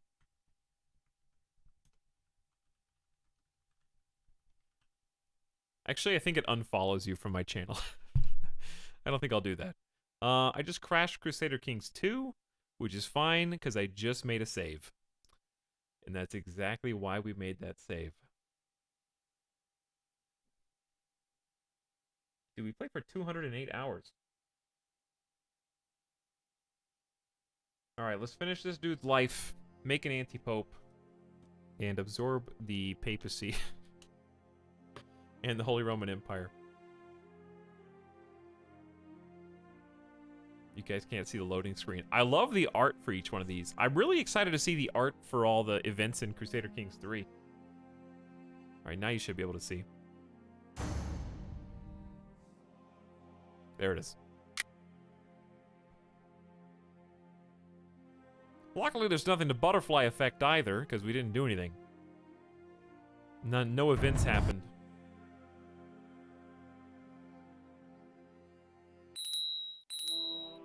Okay, so let's try this. Here is a bishopric.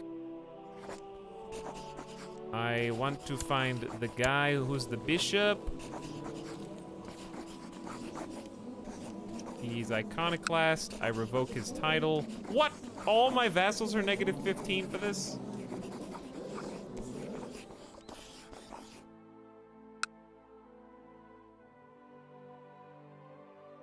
How do I just get a guy to be a bishop real quick?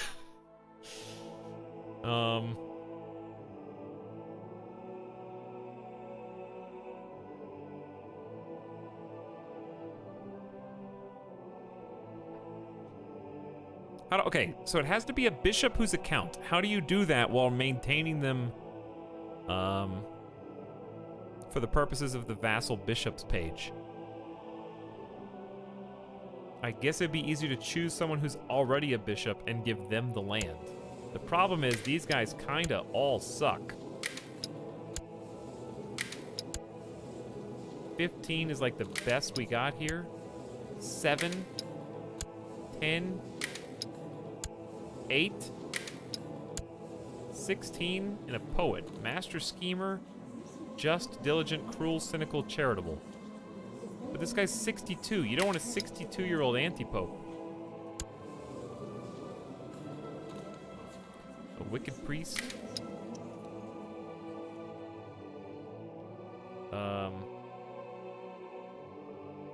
If I could find someone old enough, I could like appoint a successor, I guess.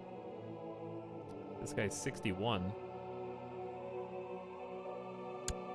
Can I appoint my own, yeah, I could appoint my own chaplain, the successor to one of these, so I wouldn't have to revoke any territory.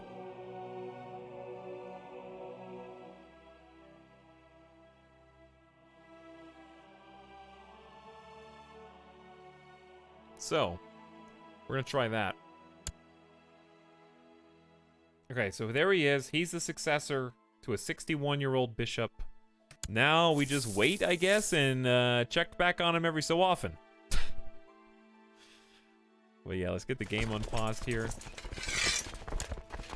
Disbanding our troops. We still have... I don't know what to do about these vassals, dude. I guess I can transfer some vassals, so why don't we just take a look and see who our vassals are? 36 of them, though.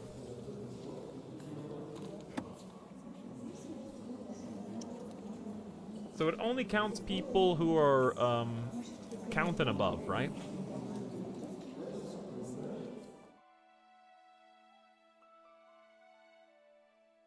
So it should be starting, like,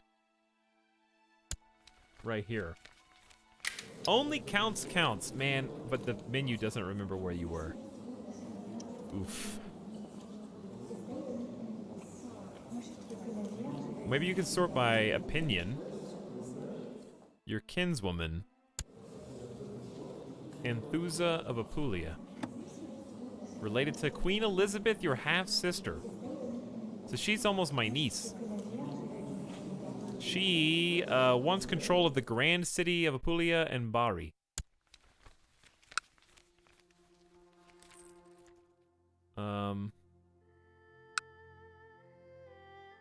Well, this is Bari. This is my vassal. Who owns the duchy?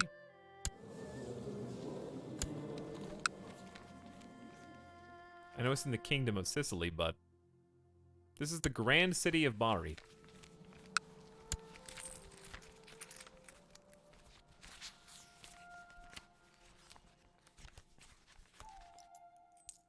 It's 2:30 a.m. Cryohazard, have a good one. Take it easy, dude.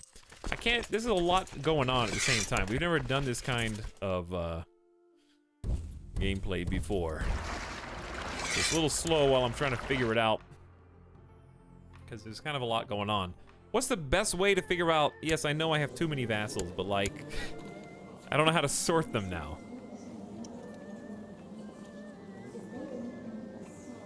There's probably an easier way to do this. Because people are just pissed at me. Desires the county of Syracusa and the kingdom of Sicily. Wants a seat on the council. All these iconoclast boys are going to be causing problems for a while. Wants the barony of Salerno, city of Ascenzera. What, you don't even have the barony? Okay, here's what's gonna happen. I need to find out... Chat, how do I find out, Here, let's do this. How do I see if I have any baronies? I don't. So why are they pissed at me because they want another person's barony? Hey, what's up, Martin? Hello. I have so many questions and no answers. So many questions. Because it's all weird new gameplay. How do I consolidate 9 vassals and please the new vassals that we've got? I think one thing we do is hold a feast.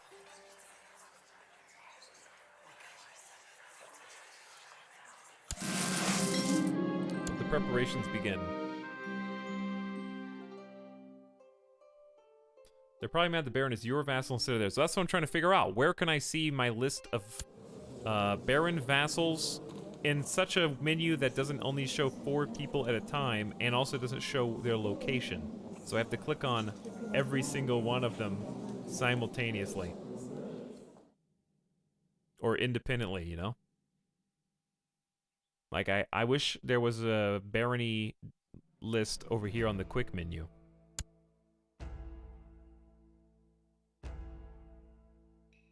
That you can minimize.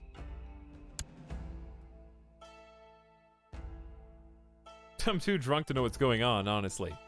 Well, let me tell you. Okay, what's wrong with you? See, like, okay, she wants control over Apulia and Bari. So here's Bari. This guy is my vassal, Lord Mayor of Bari. And I could transfer him over to her, but that's only gonna barely appease her.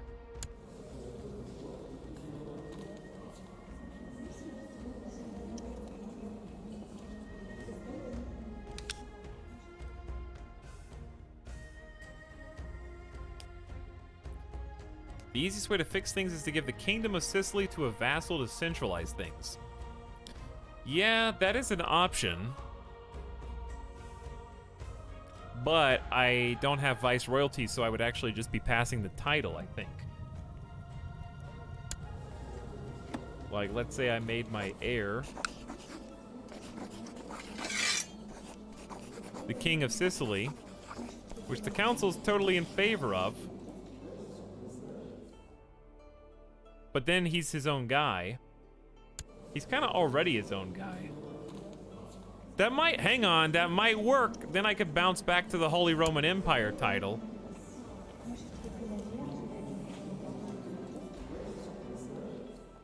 I think they already inherited it, though. I can still vote on myself for the next one.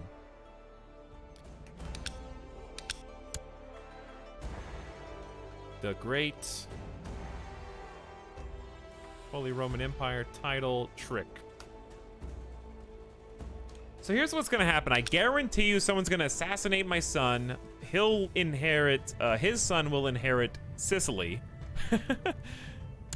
Will he still be my vassal, though? I assume so. Yeah, because I'm the emperor. So it should still stay in the family and be fine.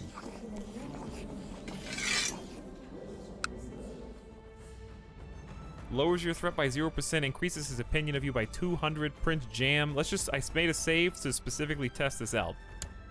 So there. Check it out. We're back to 27 out of 27 vassals and 11 out of 11 domain. So we just gave our inheriting son. He's now considered a powerful vassal and is angry for not being on the council, but that's fine because he's going to have perks for the next 10 years that are going to severely outweigh that. He's a veteran Crusader himself, so he kind of deserves it. There, we solved all the problems that we had. Done. He's the one in charge now, okay? He owns the spot that we just got, but he is my vassal at this point. I think that's good. Then what we can do, maybe, if I did this right, we can go back to the Holy Roman Empire and nominate him as a successor once he moves his capital over to de jure Holy Roman Empire, which, I mean, Italy, which he should, right? Actually, no, it's not part of Sicily. Ah, well, that's okay. Holy Roman Empire sucks now. You're literally fighting over this closet. Solved it by making it someone else's problem. Yeah, we still solved the initial issue. So that's good. The wandering minstrel entered the castle singing and did not stop until he found me. With a flourishing bow and one long sad tone from his lute, he finished his song and asked for my patronage. I was looking for some entertainment for my feast. The traveling dancers first danced for us while dancing to a fast and glad tune which made me want to dance, invited everyone to join. I danced until I panted and my face was red. Then I had to sit down and rest for a while. I'll hire you for the feast as well. Scholars in your court have asked permission to use your library. Sharing knowledge will benefit us all. Alright, I regret putting this mod in. Gain proud but make everyone hate you, or make everyone like you +5 because they're allowed to use your library, and you gain 15 of each tech point. I guess the one that's only good things? The best part about preparing a feast is deciding what food to serve. I must purchase venison, boar, duck, spice, wine, ale, honey for desserts, cheeses, and maybe even a swan. The option is available because you... Dude, I have decent cookbook! We're gonna use the cookbook again for the feast! Thanks, great-grandpa. Got that one from the library. Send out the invitations. I refuse to set foot in the same castle as you. Wow. You guys suck. Duke Noob is not coming to my feast? This is supposed to make everyone like me, not dislike me.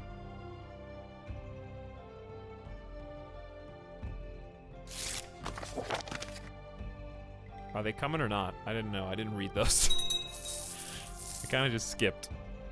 No one's coming. The guests have finally arrived! Someone's here, apparently.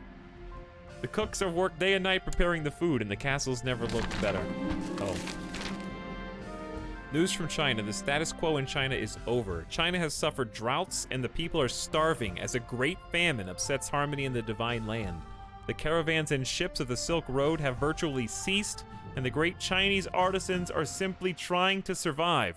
China will not be able to assist its tributary states. Interesting. Meanwhile, at the feast, the minstrel sang and the ladies wept. The minstrel sang and the lords laughed. His performance at my feast was above expectations, and I was congratulated for hiring him. Well, I wonder how it's going to affect our income.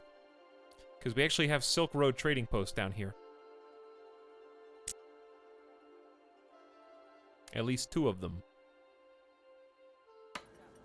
We have 1,894 current grace. Should we just go ahead and spin this?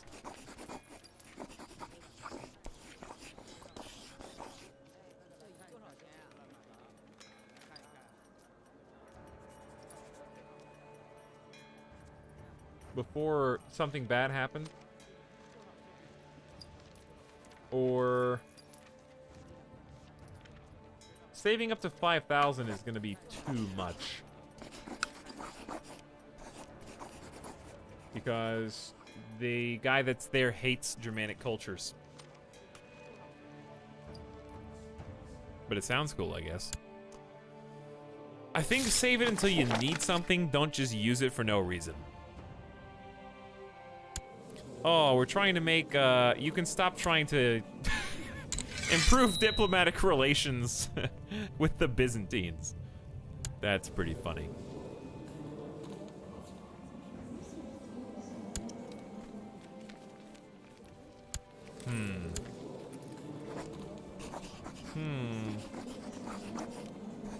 We are in a... why are we in a non-aggression pact with King Wulfari of Burgundy? Oh, because I betrothed my daughter. Right. Yeah, about that. Okay. Anyway, now that that's taken care of, silly me.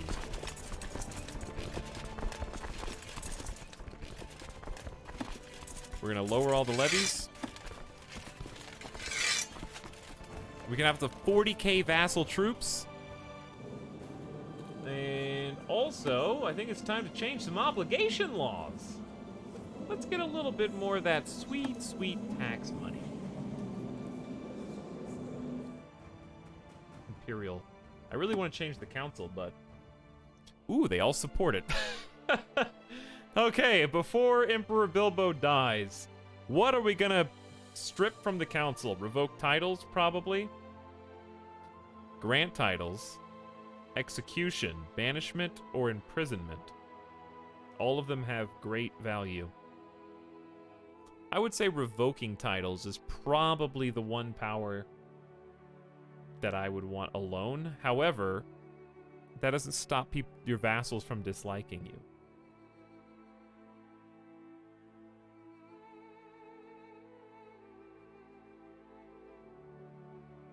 I'm gonna say imprisonment. That we can imprison anyone we want to without cause. But it might be viewed as tyrannical. Uh-oh, chat. I got the first bug of the new house on the screen. It's like a fruit fly or something. Time to break my monitor trying to swat it.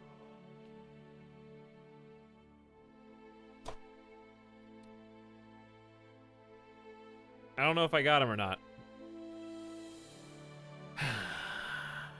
Attracted to the light. Hey there, Etalyx. What's up, Sim? Just killing a bug. Don't mind me. And I'm about to imprison whoever I want to, I guess. I think I've had the worst time trying to imprison people. Council consideration, they say, apparently, yes.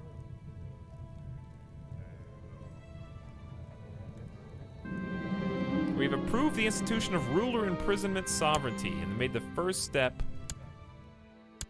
They all voted for it. They all voted to remove their own power. But thank you for the host, Sim. Appreciate it. How you doing tonight? It's the same one from the coffee. Coffee Nat came back to bite us, apparently. I am only streaming long enough to end Bilbo's story. Bilbo just took over Sicily and gave the kingdom of Sicily to his son.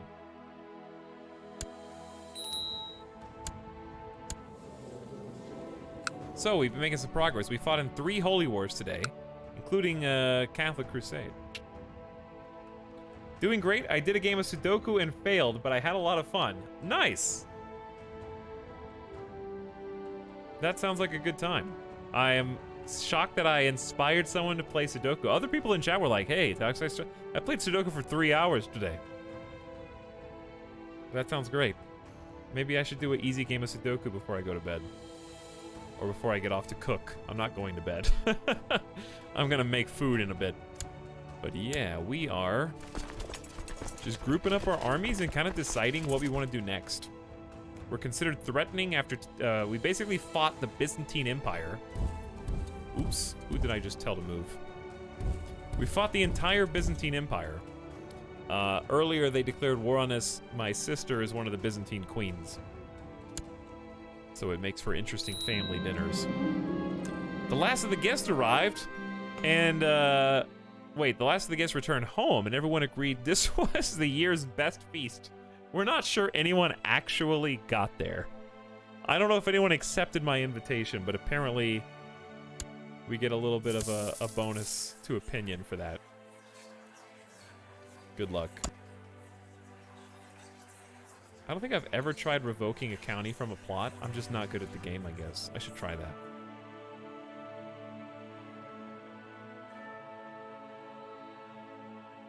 So did you download like an app for Sudoku, or did you go to a website? Because I wish I had downloaded an app instead of use that dumb website that I was doing. 2 of my children, we have 10 children, by the way. This is the most fertile and productive family line with our Chinese princess. Yeah, because she's daughter of Emperor, and Emperor Bilbo, obviously of the great Goth family lineage, making a power match and a lot of kids. All right, we're gonna. They're also extremely smart. We had a couple twins as well. The last 2 were twins. Let's make him better at stewardship. He seems to be weak. And then my other son, Gongren, named after Grandpa, would be pretty good. Let's make him a little bit better at martial.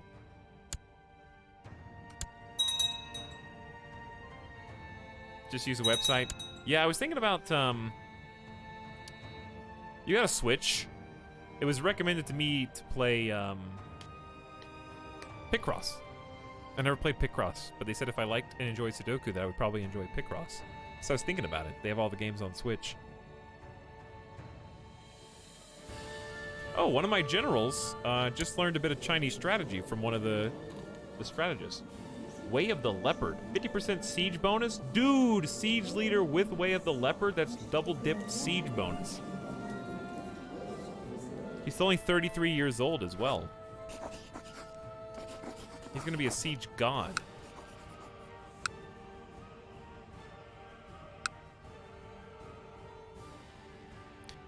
King Jam tried to revoke some land of the Duchy of Sicily. He's trying to control this guy. So I think they have an uprising. Is that what happens when you... Yeah, he's already at war.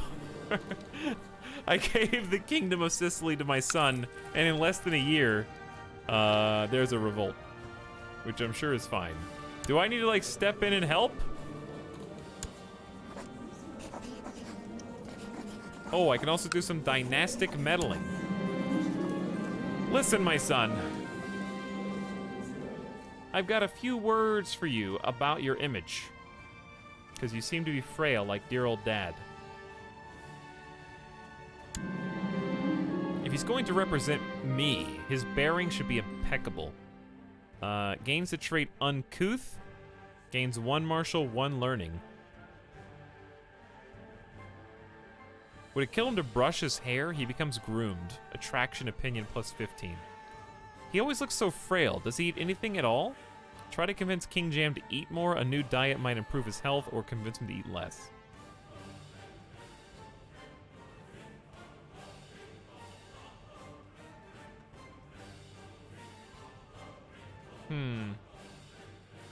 Opposite trait opinion, -5. Attraction opinion, -10. But, like... I do like the +1 martial, +1 learning for our future heir to be even better. I feel like that's better than groomed. Frail is obviously not great just because of the -0.5 health. But if you convince him to eat too much, then we'll just try that. I'm glad to see my son has taken my advice to heart and started to eat more. A young, healthy man of his status would work on developing a robust and imposing figure worthy of fear and respect. Took my advice. All right, let's see how it goes. Anything else Emperor Bilbo wants to do before he passes from this earthly plane? Any more, like, quick wars we can win? That was a pretty fast one. I feel like... forcing vassalization of somebody would be nice. Burgundy only has 900 troops. This is the sub-sound. But there's really just nowhere to go. There's not anywhere significant. We got some de jure claims. This is the spot that's literally inside of Italy that's bothering me. That's true. We could just go to war for this particular spot. I don't think they have any pacts at all. He must be at peace for us to offer vassalization. Any pretenders to deal with? Not yet, no. Everyone's pretty chill. My phone woke me up to let me know my sub was renewed. Hey, what's up, Creepy Teeth? Thank you for 5 months. I don't know why your phone would wake you up for that, but okay.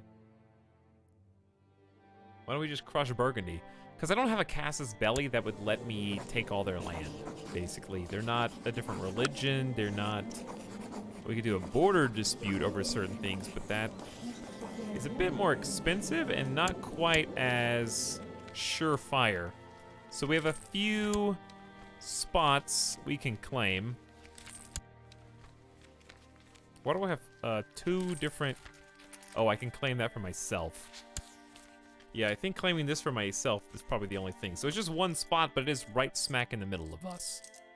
So it kind of sucks to go to war for 1 little baby spot, but Council says yeah. So we'll do it. Burgundy didn't want to be our allies, and they're extremely weak. So we're just going to take this opportunity. We don't even have to summon allies for this. We're really just going to take, like... We got 15,000 troops. I say we take, like, these 7,000 retinue and just stand in there. And then take everybody else and go to the border. And just chill. Should be pretty easy.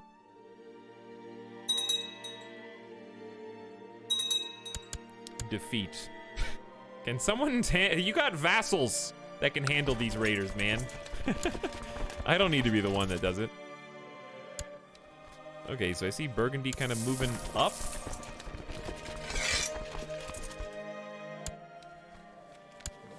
Oh, they're in multiple wars. All right, they hardly have time for us.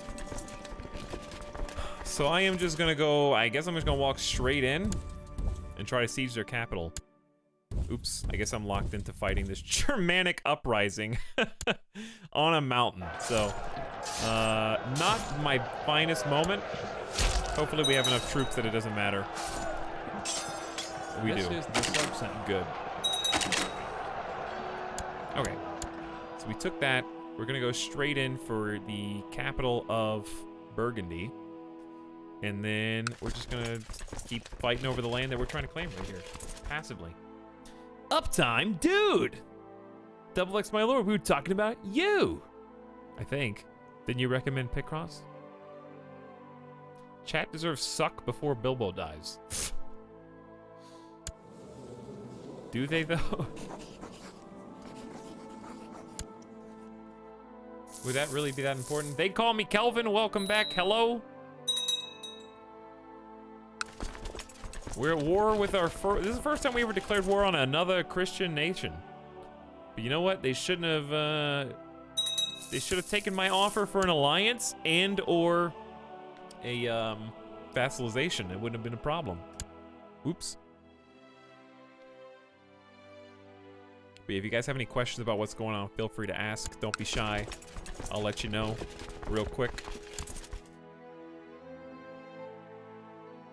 Right now, we just kind of instigated. So, we're going to war for just this tiny little spot of Burgundy that's in Italy. Don't do it for chat, do it for Bilbo. Why does Bilbo care about suck? He lives in Italy now. He was born in Italy. He moved the capital to Italy. I don't think he cares about old Otterworld. All right, here come the sieges, and then 0% should hopefully raise. There we go. There's a 548 win. And we lost another 516 troops here. Okay, so I'm kind of annoyed. I know it's been 11 hours, and it's kind of just too late to do this, but I just looked over. There. That makes me feel better. His father told him stories of suck. Please, just get suck back. I'll think about it. The Fingers of St. John the Baptist, discount price for boxes of 10. A bishop brings to your attention that false relics are being sold at the market at great profits. They do, of course, generate a lot of commerce and taxes. But still, it's rather immoral and blasphemous. I am zealous now, so crack down on the criminals. I lose 100 gold for this, but the church approves.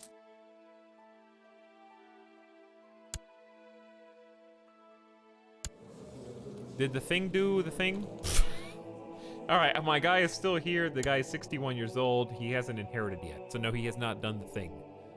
We're trying to go against the Pope and make an anti-Pope, and we're gonna see if we end up doing it or not. I don't know. I'm on a maybe, maybe not. Pope has not been very cool. We just captured like 4 people. Duke Noob is declaring wars. Duke Grimald is declaring wars.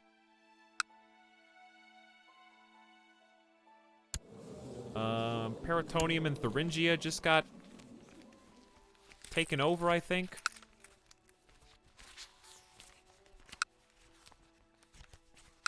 We just lost a pact of some kind. So we are zealous, but we hate the Pope. Yeah. Pope Stephanus is a different Pope. Who is this?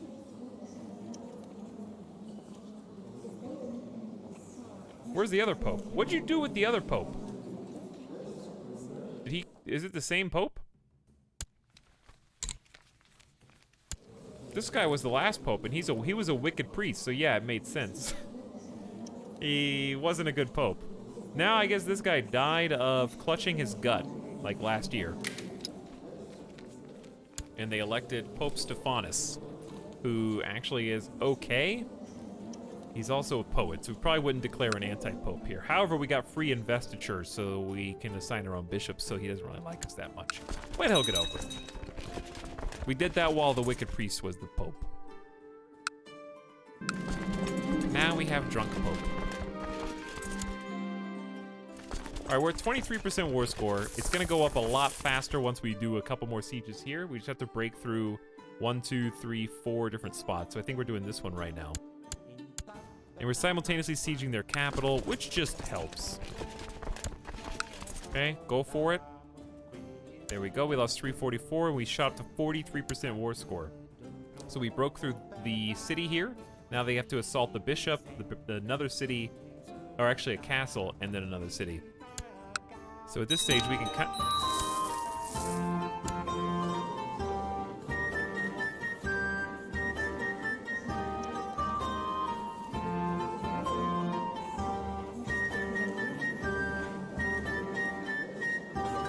My wife is dead. I did suspect that she was behind a murder plot that killed my firstborn son, but we couldn't prove it, and now she's dead.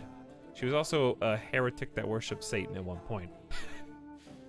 But she's dead.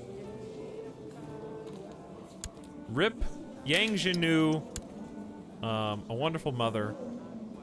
Mother to 9 children. Died at 46. I have survived 3 wives now, dude.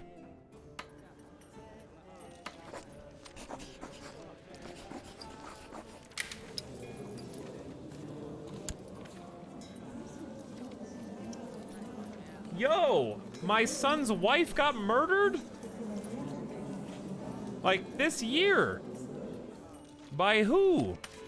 You murdered my daughter-in-law? Commander in Sicily? Why wouldn't you tell me about that?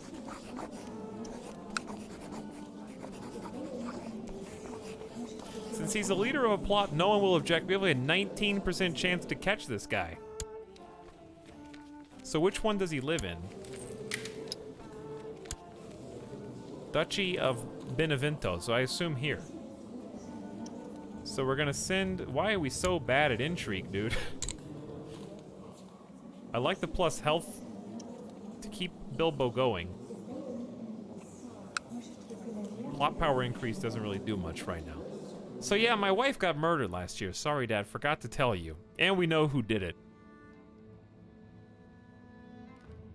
Just catch him if he declares war. We can sate our son's lust for revenge. True. So here's what we should do. Finish the current war first. Immediately distracted from the death of our wife by the death of our sons. Well, one of them was gout-related, and one of them was murder. Slightly different. Hey, I am a grandfather to a bastard. Wait a second. You're not even married yet.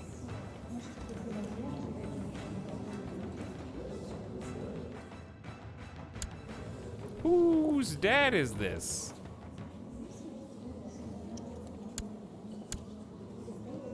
Whose dad are you? Wait, okay. Who is your dad? It's a miracle. Oh, immaculately conceived dad. I don't know whose baby this is. A servant informs me we have a visitor. Cursing the early hour, I roll out of bed and make my way to the main hall. The envoy bows deeply, stating that the magnificent emperor wishes to express his condolences by gifting me something that used to belong to my wife, Yang Zhenu. I humbly accept your gift. It will always remind you of your wife. 50% chance you become depressed. Please take it away. It would only serve as a reminder of her death.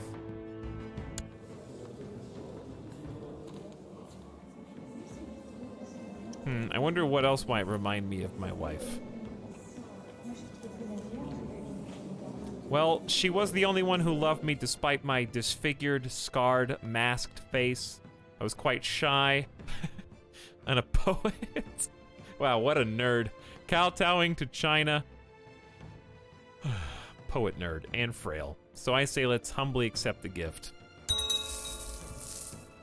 Emperor Bilbo's become depressed. But he's focused on the family. I've lost the joy of life. I have gained the depressed trait. Bilbo Gozcat Jinu's favorite way sculpture added to the treasury.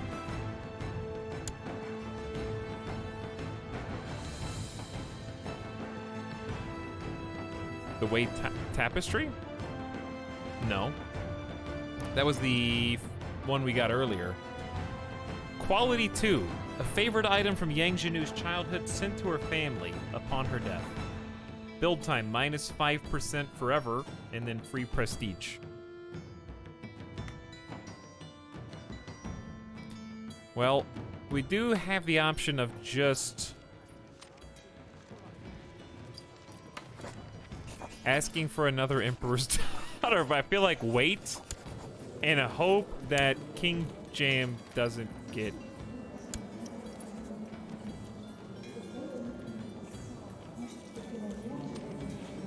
Well, he's married again, so that didn't take long. He already remarried. Okay, well, I guess you got over her assassination real fast. How old is this guy? 49? Never mind. We'll just be a bachelor king for a while. All right, can we finish this stupid Burgundy war? We're at 58%. Okay, it ain't that hard. All we have to do is finish these sieges. 67%. Here, oh, I don't have a spy master. That's kind of an important tidbit. Hey, loyalist spy master Valdemar of Viken. Valdemar of Viken. He is deceitful and cynical, but he's charitable, diligent, gregarious, and he likes me a lot. Seems like a good spy master. Let's scheme for a little while. You guys could probably use some honorary titles. There's a Keeper of the Swans for my Chancellor.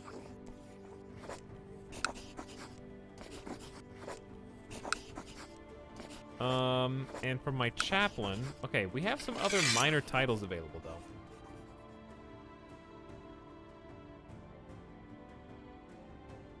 That guy's my advisor. This guy... Oh, Gary's a cupbearer and lighthouse custodian for kind of no reason. This could be anybody else. Alright, so like, revoke... honorary title cupbearer. Revoke honorary title lighthouse custodian. There you go. Now, I'll make my Chancellor the lighthouse custodian. And I think that's it. Alright, what was the other one we just did? Cupbearer. We'll just save it. Okay. Finish the war! We've already finished sieging their capital, so I don't know what else to siege, to be honest. I guess there's Burgundy land up here. I didn't really think about that. It's a little annoying to get to. As long as we just hold this territory, we're good. So our work is almost done. We're just gonna move to the next closest spot. Observatory has been built in Lodi. Nice. Well, rip my wife, rip my son's wife. My boy's depressed.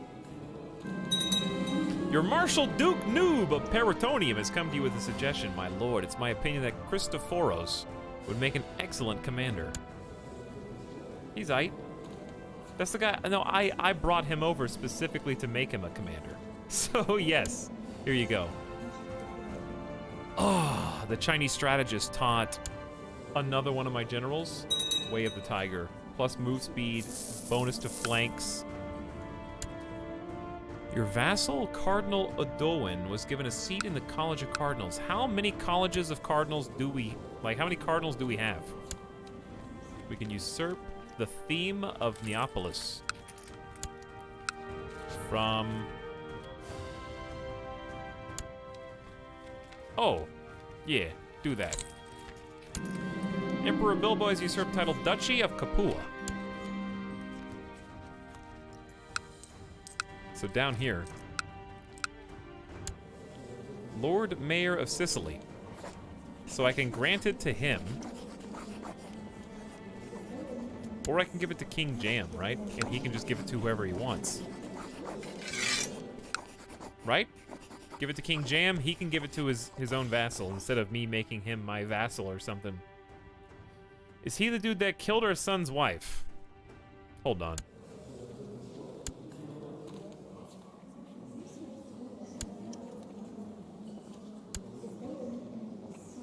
Duke Pelagios. No, I don't think so. Yeah, that's in Benevento. So anyway, yes, I will go ahead and give it to my son. And then he can give it to whoever he wants. Council says yes. Okay, there we go. So hopefully we don't have a debuff to owning too many duchies. I have 1 too many duchies. But like, that's acceptable.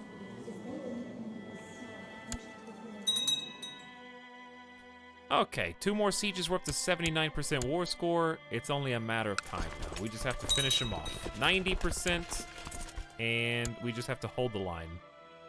We can literally just do whatever we want now and basically win, guaranteed. They don't have any troops. 99. I need to kill, like, 2 people. Just to prove that we are the winners. That didn't work. Come on, give me a 100.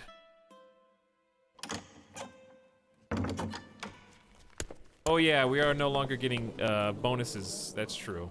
We do. Okay, fine. You want me to remarry?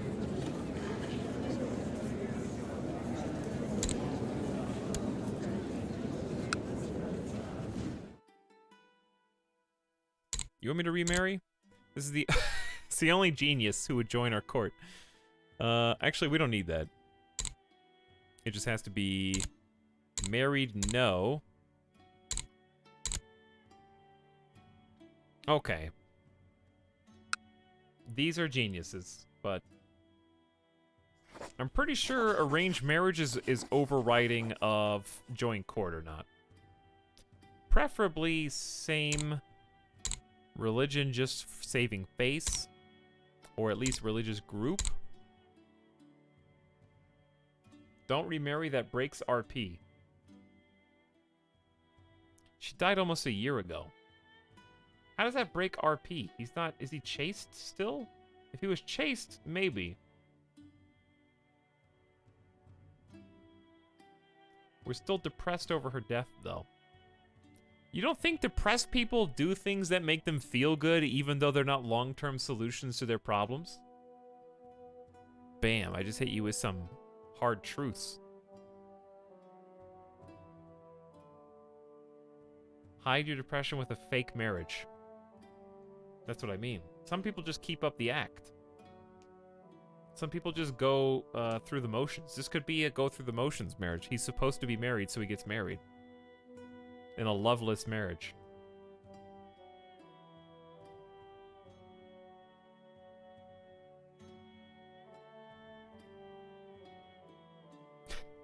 SGC apparently is not a psychiatrist who has data points and surveys. Do you do phone surveys, SGC?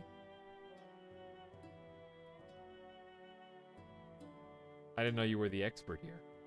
Are you a depression expert? That's interesting.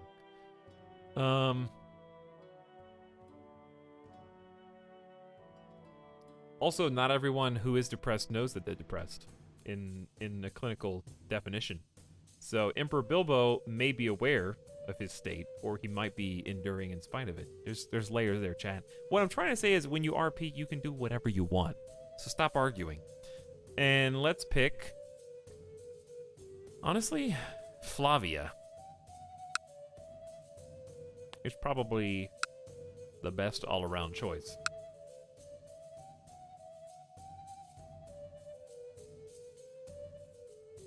This person's really good, too.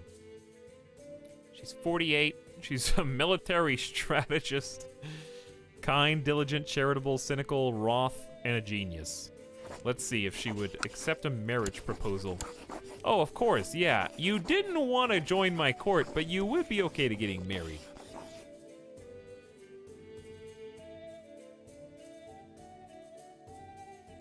There we go. Let's see. Also, in those times, it's really you don't marry out of love, but out of politics, so I don't see a problem with remarrying. Basically that, yeah. To the diligent poet Bilbo, blessings on you and your house. I accept your suggestion. The two of you get married. There you go. And you know what? To celebrate for our honeymoon, honey, listen. He went from literally a princess of China to an unlanded, no claim having genius, married for her brains. And apparently combat skill. Literally the total opposite. To be fair to Emperor Bilbo, he's had some problems with royalty, what with his first wife killing his father. You know, just a coincidence that he's going a different direction now. I think we're maxed on occupation, but they don't have any armies. They don't have any armies, chat. How am I supposed to defeat them in the field? Oh, he sent a peace offer. We surrender under these terms. Emperor Bilbo becomes Countess Azalai's new liege. That's you, right? Okay, I guess that's it. The Danish Burgundian de jure war over Bologna has ended. Emperor Bilbo of Denmark won. Hey, Italy is all united and stuff, which is pretty cool.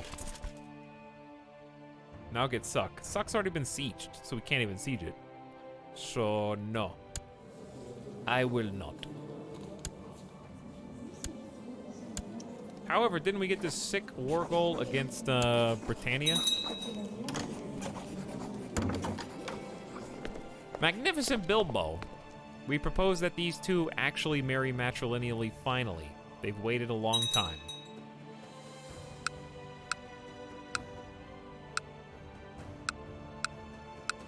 Oh, right. Hey, can I make a made a vassal? What does that even mean, syntax? Do I have too many vassals? Is that what you mean? Why do I have an extra domain?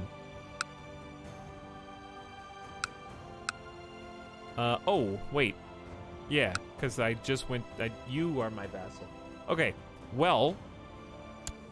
You are part of Bologna, which is part of the Duchy of Ferrara.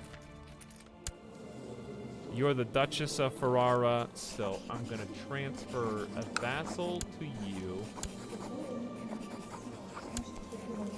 Even though you're a Great Pox lunatic.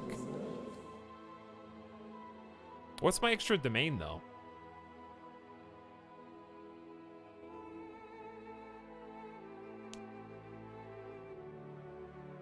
What's my extra, like, spot?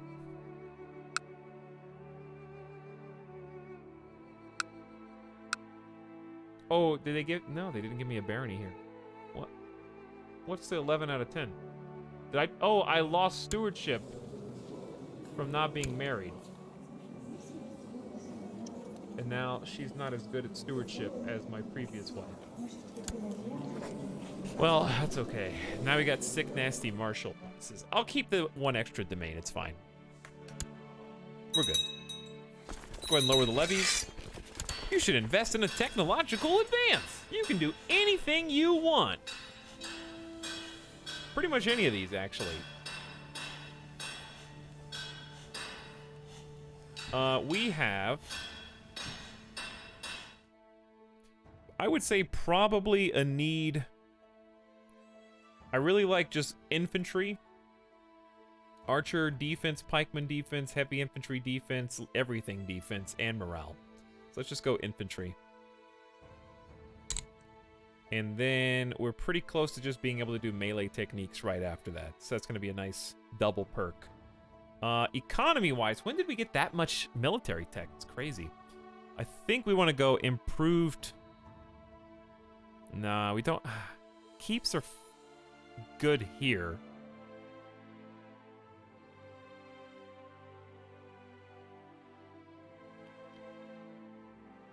Cities and temples. You probably still want keeps, though. Just so expensive. It's nice to just get that out of the way now. Okay, and then culturally, we want Probably tolerance for better status of women. That way we have, obviously, you know, Emperor Bilbo is probably the one person who would do that out of everyone so far. And secondly, it's nice to have extra options when hiring. So that just seems like a good idea for RP and functional purposes. Right? Okay, so we'll do it. Sorry, tech. It's been a long time. Tolerance. Opinion penalty for different culture and religion down. Laws unlock significant status of women. And then we can change after 1095, so 4 years from now. Okay, if we want to declare another war, which we may, because we didn't lose anybody.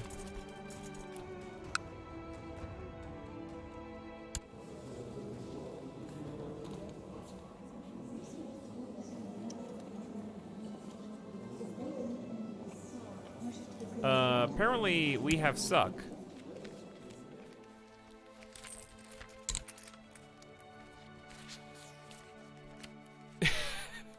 It was conquered in a holy war by my vassal from Skane. I didn't even do it. My vassal did it. You fulfilled your promise. Yes, I trusted Duchess Sille the Noble. Well done. I think we got more territory over here too. Stettin is looking a little bit juicier.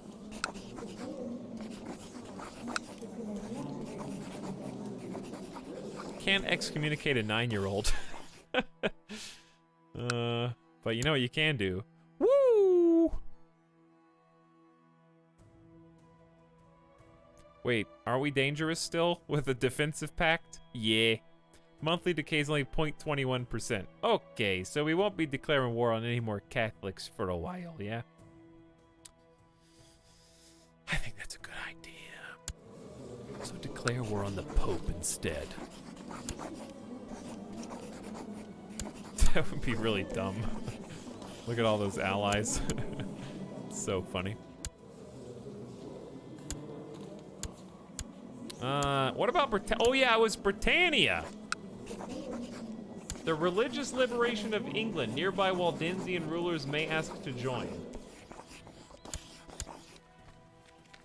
Religious liberation of France. Ireland, which is its own thing. And then Wales. But obviously, England would be the best first one to do. You've made Catholicism too powerful. Council says yes.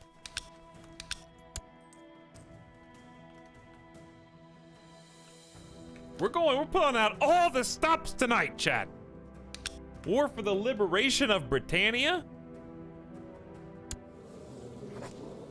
I mean, that's pretty solid. Byzantines joined the war, though.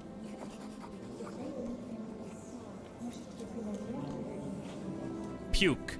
Puke! Yeah, it's not very fun. What about the religious liberation of Aquitaine?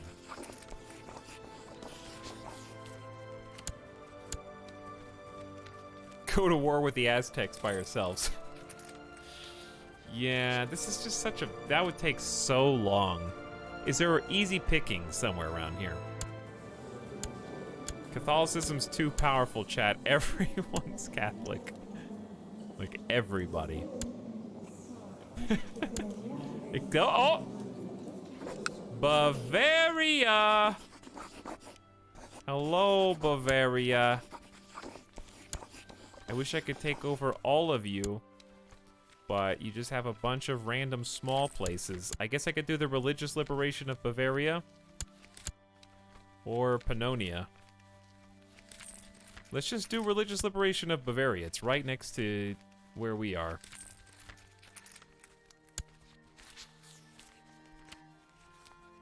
Yes, there's still a lot of options in the Muslim nations. The problem is Holy War is not very tantalizing because we've been holy warring with them and it's getting kind of old.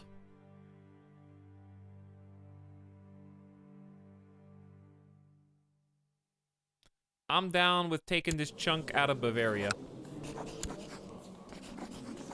It's right next to us. We might be able to do something with them after that. Hey, why are they all joining on the enemy side? Why is Austrasia?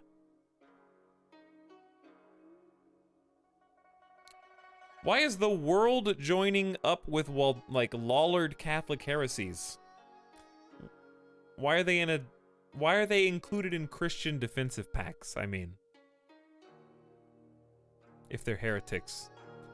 Would heretics defend each other when they can go to holy war against each other? That doesn't make any sense. So what if I declared war on the Aztecs? That's the only one we could do and nobody joins on the enemy side. But they have 64,000 troops. I have a lot, sure. And I also have potential holy orders. But that's only another 5,000 mercenaries after that. Monthly balance went down because the Silk Road is not as lucrative. Well, we could just chill for a bit.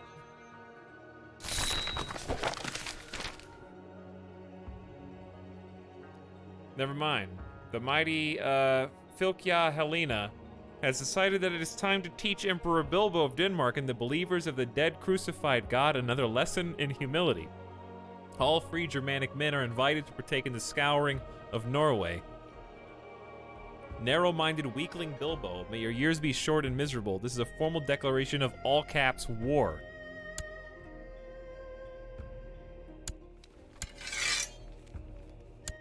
Who? Who? I don't even know who to attack right now, dude. Where?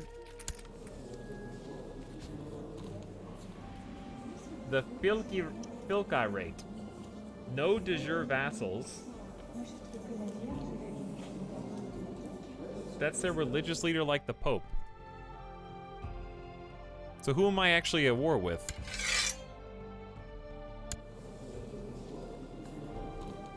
She's just an adventurer. Who do I fight? Anybody that joins. Well, I guess go ahead and raise the levies. Uh-oh. I just killed somebody somewhere. Oopsie. I didn't realize there were bad guys here. I got greedy and was like, why didn't that button work? Your steward has collected a special tithe in Milano. Alright, I think they have finally got some people. Jam is having another Sicilian revolt. We're gonna meet these guys up in Otterworld. There's only 3,300. We're gonna grab the Holy Orders.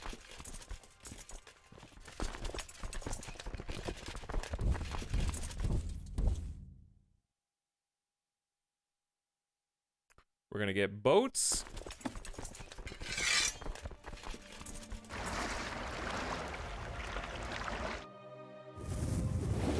Everybody else is gonna meet in Genoa.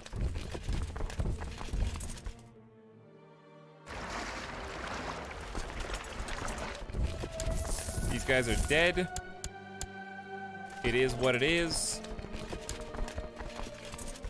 Bit of an accident, really. I'm gonna give you a general just for fun.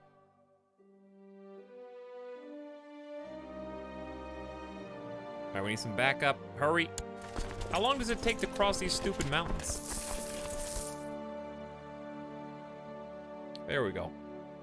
I don't even know who this is. Just some random host. Alright, all of you guys, group up in Genoa, please. Thank you.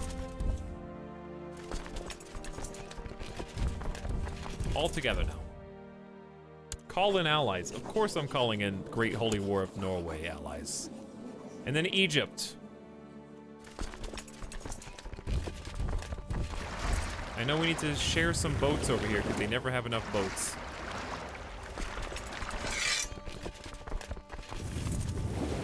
Dude, look at these guys now. 336 boats. Oh my. That's a lot of boats.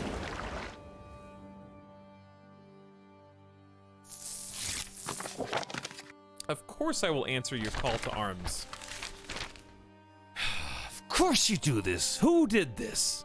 Oh, Elizabeth Gotts live a pious life, truly following the example of God. She passed. My half-sister's dead. Good riddance. 69 years old. Of course the Pope honors the people that I go to war with every single time, just to spite me. Well, rip sis. Do we get her bloodline? I guess not. I don't know. My courtier has requested to join the Knights of Santiago against the infidel, even though this will forever disinherit him. No. You stay and fight for me. But you know what? Here's some money. You fool. No, I can't join the Teutonic Order. Here's some money. Oh, I feel good now.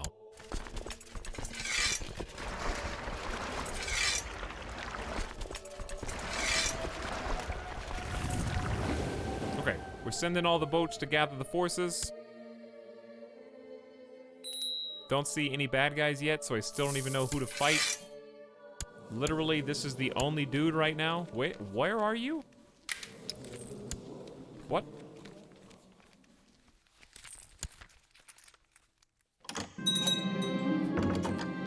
People are happy and the tax collectors are reporting record intakes in Genoa. That has nothing to do with the fact that the whole army is stationed there, right? And everyone's scared to not pay their taxes. Yeah, I'm sure that's unrelated. Christophoros is now Way of the Dragon expert, just plus 20% damage across the board. People are trying to kill each other. What else is new? There's a holy war for Ostergotland from one of my vassals. Go get him. I'm all about it. As long as it's not friendly territory. I think we are overreacting to the pagan threat.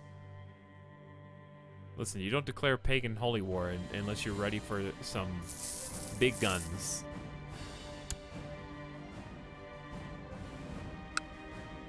You know? Get ready for the big guns, dude.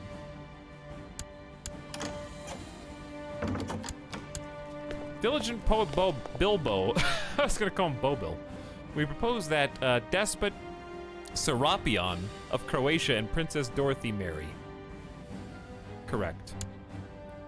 Grandmaster of the Knights Hospitaller wants to join the war. You got it.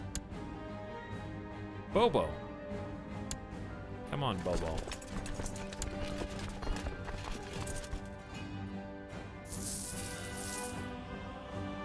Chat, we're dying of pain. Not by much. I'm dying of pain.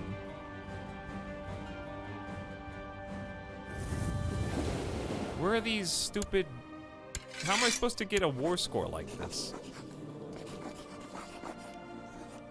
Hmm? What am I actually supposed to do? In order to pump up the score.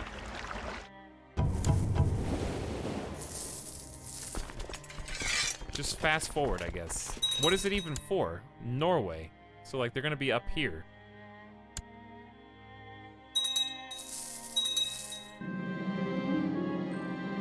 A mysterious Jewish man has offered his service at your court. He is well versed in feudal intrigue and has a past as a mercenary and a spy. 22! Diligent, charitable, zealous, master schemer, shrewd. The last time this happened, my Emperor King became infirm, and then the spy master took over as the steward. That reminds me, let's make a steward or a regent before that happens. In my absence. Honestly, I would probably let the steward be the guy. He's a genius. He is ambitious, though, but he likes me. And this is another good perk.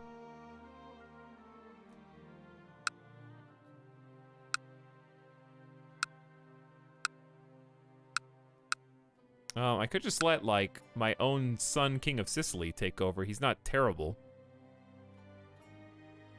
He's the inheritor anyway. So there's no danger. But yeah, I'll make it the guy that has these god tier stats. Just to make it interesting. And I think that's it. We propose that these two should get betrothed matrilineally, your granddaughter and your grandson. Stop proposing that. Weird.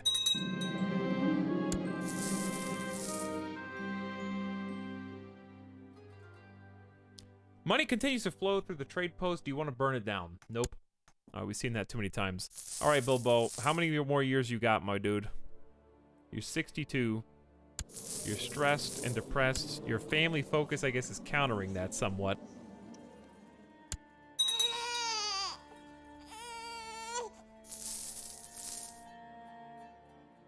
I think the boats have arrived. We still don't even know who we're fighting.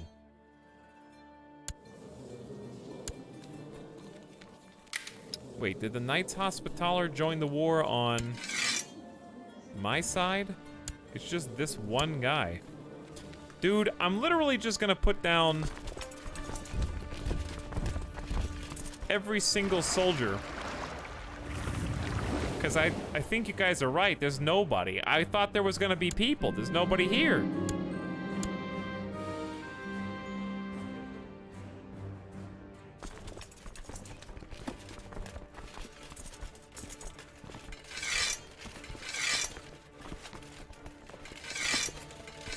Nobody's home, dude.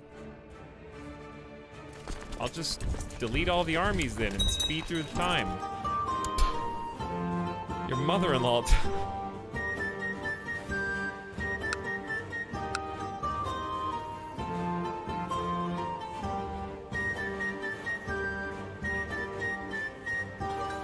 Hi there, what up? Good morning, Lieutenant Campbell, how's it going? Join us in waiting until Emperor Bilbo dies.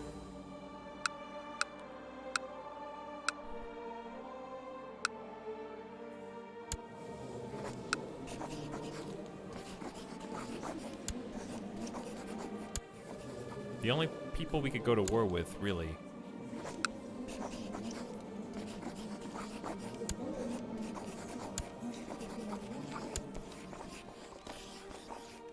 I mean, you could do a last-second holy war for Jerusalem, but that I feel like let's get the one that's literally right next to us. Who owns this? The Aztecs.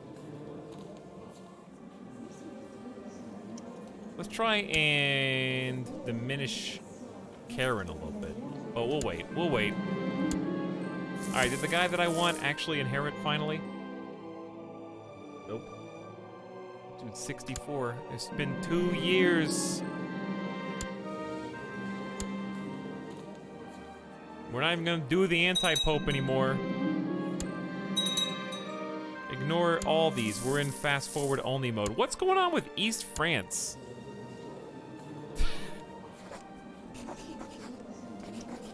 A holy man came to court today to talk about matters of the faith, but it soon became clear he held rather unorthodox views. Being a zealous defender of the church at all times, I believe I did the right thing when I gave the order to imprison a blasphemous pagan who dared criticize my faith. Deus Vult. Augusto reacts. Chad, we never killed the guy that killed my daughter-in-law. I was still shaking with rage at the pagan's blasphemous words when Augusto took the opportunity to whisper good work in my ear.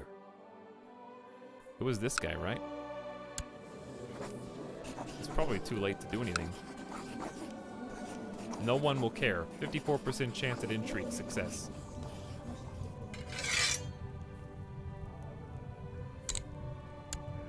Alright, send my spy master there to improve my chance of imprisoning him successfully. Unless he's not actually there. He should be. He's in the Duchy of Benevento. Is that not his seat of power? Whatever, just... We tried. Still only 54%. Hey! We got him and locked him away in the dungeons. We let him live for an extra 2 years for, like, no reason. But it became a lot easier. This is viewed as tyrannical.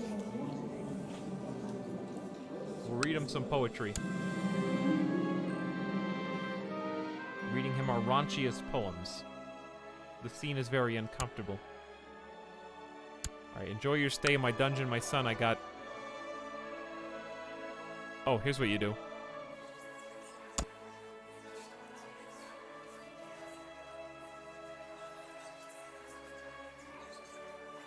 Here's what you do.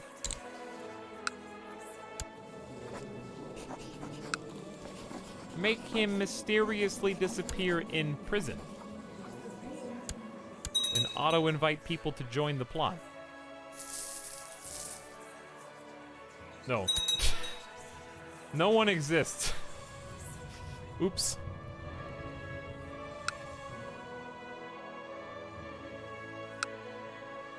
Can you guys stop trying to murder each other for 2 seconds? Did someone actually join the Holy War?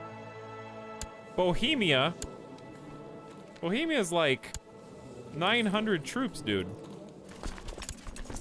We're just gonna go up to the area that they're fighting us over in Norway. My unwed daughter has been indiscreet. She has been hiding her pregnancy from me and now presents me with her child. This is her second one? Pay heavily to deal with it quietly. The child is of my blood and I will take care of them both. Punish her harshly and give away the child.